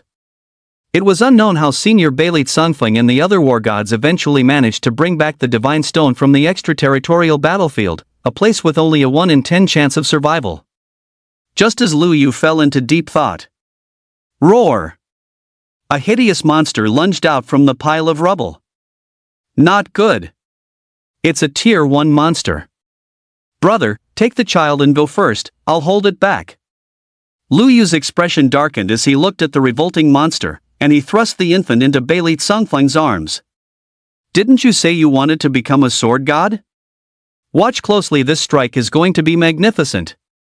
Azure Lotus Sword Dance. The sword struck out. Like an immortal dancing with a sword. Amidst the elegant and magnificent display, the monsters already stood dead where they were. Bailey Sangfeng had never imagined that such exquisite and peerless sword techniques existed in this world. This was the very artistry he had pursued in his wildest dreams. If he could learn this sword technique, he could slay countless monsters and save even more people. Although he didn't know who this powerful young swordsman before him was or why he was so formidable, Beileit Songfeng knew this was an opportunity, a chance to become stronger. Thud. Master, please take me as your disciple and teach me the art of slaying monsters. Beileit Songfeng knelt down without the slightest hesitation. As long as he could learn the sword techniques to save his country and its people, he was willing to cast aside his dignity. Lu Yu looked at Beileit Songfeng in astonishment. The heaven-slaying sword god was kneeling and begging him to teach him sword skills? However, Lu Yu soon realized the truth. Beileit Songfeng was desperate to learn the monster-slaying arts to save the nation. This isn't a traditional martial art, it's a sword skill. You can simply understand it as a skill in a game. Take care of the children, I will resolve the crisis in Jiling City first. With those words, Lu Yu rose upon his sword and flew into the sky. Swords, come to me. In the next instant, countless flying swords suspended themselves in mid-air. Every blade emitted a resonant hum. The sheer scale of the spectacle caused everyone and every monster in the city to stop and look up. Is that a sword immortal of our Xia Federation descended to the world to save us? A fleeing citizen cried out in shock. A scene that could previously only be found in movies was now appearing in reality. Flying on a sword and controlling 10,000 blades, if this wasn't a sword immortal, what was? I must take this person as my master. A seed of the way of the sword had already begun to sprout in Beileit Songfeng's heart. Slay. Lu Yu manipulated the thousands of flying swords, forming a meteor shower of blades that danced through Jiling City. Every single sword effortlessly pierced through a monster. In the early stages of the monster invasion, most of the creatures that appeared were below tier rank. How could they possibly withstand Lu Yu's flying sword attacks? In less than 10 short minutes, every single monster invading Jiling City had been completely slaughtered by Lu Yu. As for the other monsters outside the city, they had long since been scared away by Lu Yu's terrifying sword of slaughter. Snap out of it, brother! Lu Yu returned to Beileit Songfeng's side and closed his wide-open mouth. The infant in his arms had also stopped crying by now. Instead, the baby stared at Lu Yu with bright, sparkling eyes, occasionally reaching out chubby little hands, wanting Lu Yu to hold him. Lu Yu conveniently took the child into his arms. Great Sword Immortal, please accept my deepest respect. Thank you for saving Jiling City. Could you please save the rest of our compatriots as well? At this moment, Beileit Songfeng truly regarded Lu Yu as a sword immortal descended from the heavens. Otherwise, there was no way to explain everything that had just happened. Tell me about the current situation of our Xia Federation. Lu Yu said solemnly. Great Sword Immortal, the situation is extremely dire. It's fair to say we are on the brink of national collapse. The monsters are too strong and too difficult to kill.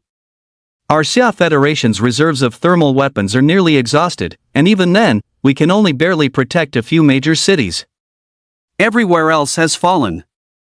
Aside from Jiling, only the capital, Magic City, Yangcheng, Pengcheng, Shijing, and Shangjing remain. The leadership wants to gather the surviving citizens together to establish a united front against the monsters, but the task is simply too difficult. Beileit Songfeng said through gritted teeth. The once prosperous Xia Federation. The once beautiful homeland. The compatriots who once shared laughter and joy. All had been destroyed by the monsters.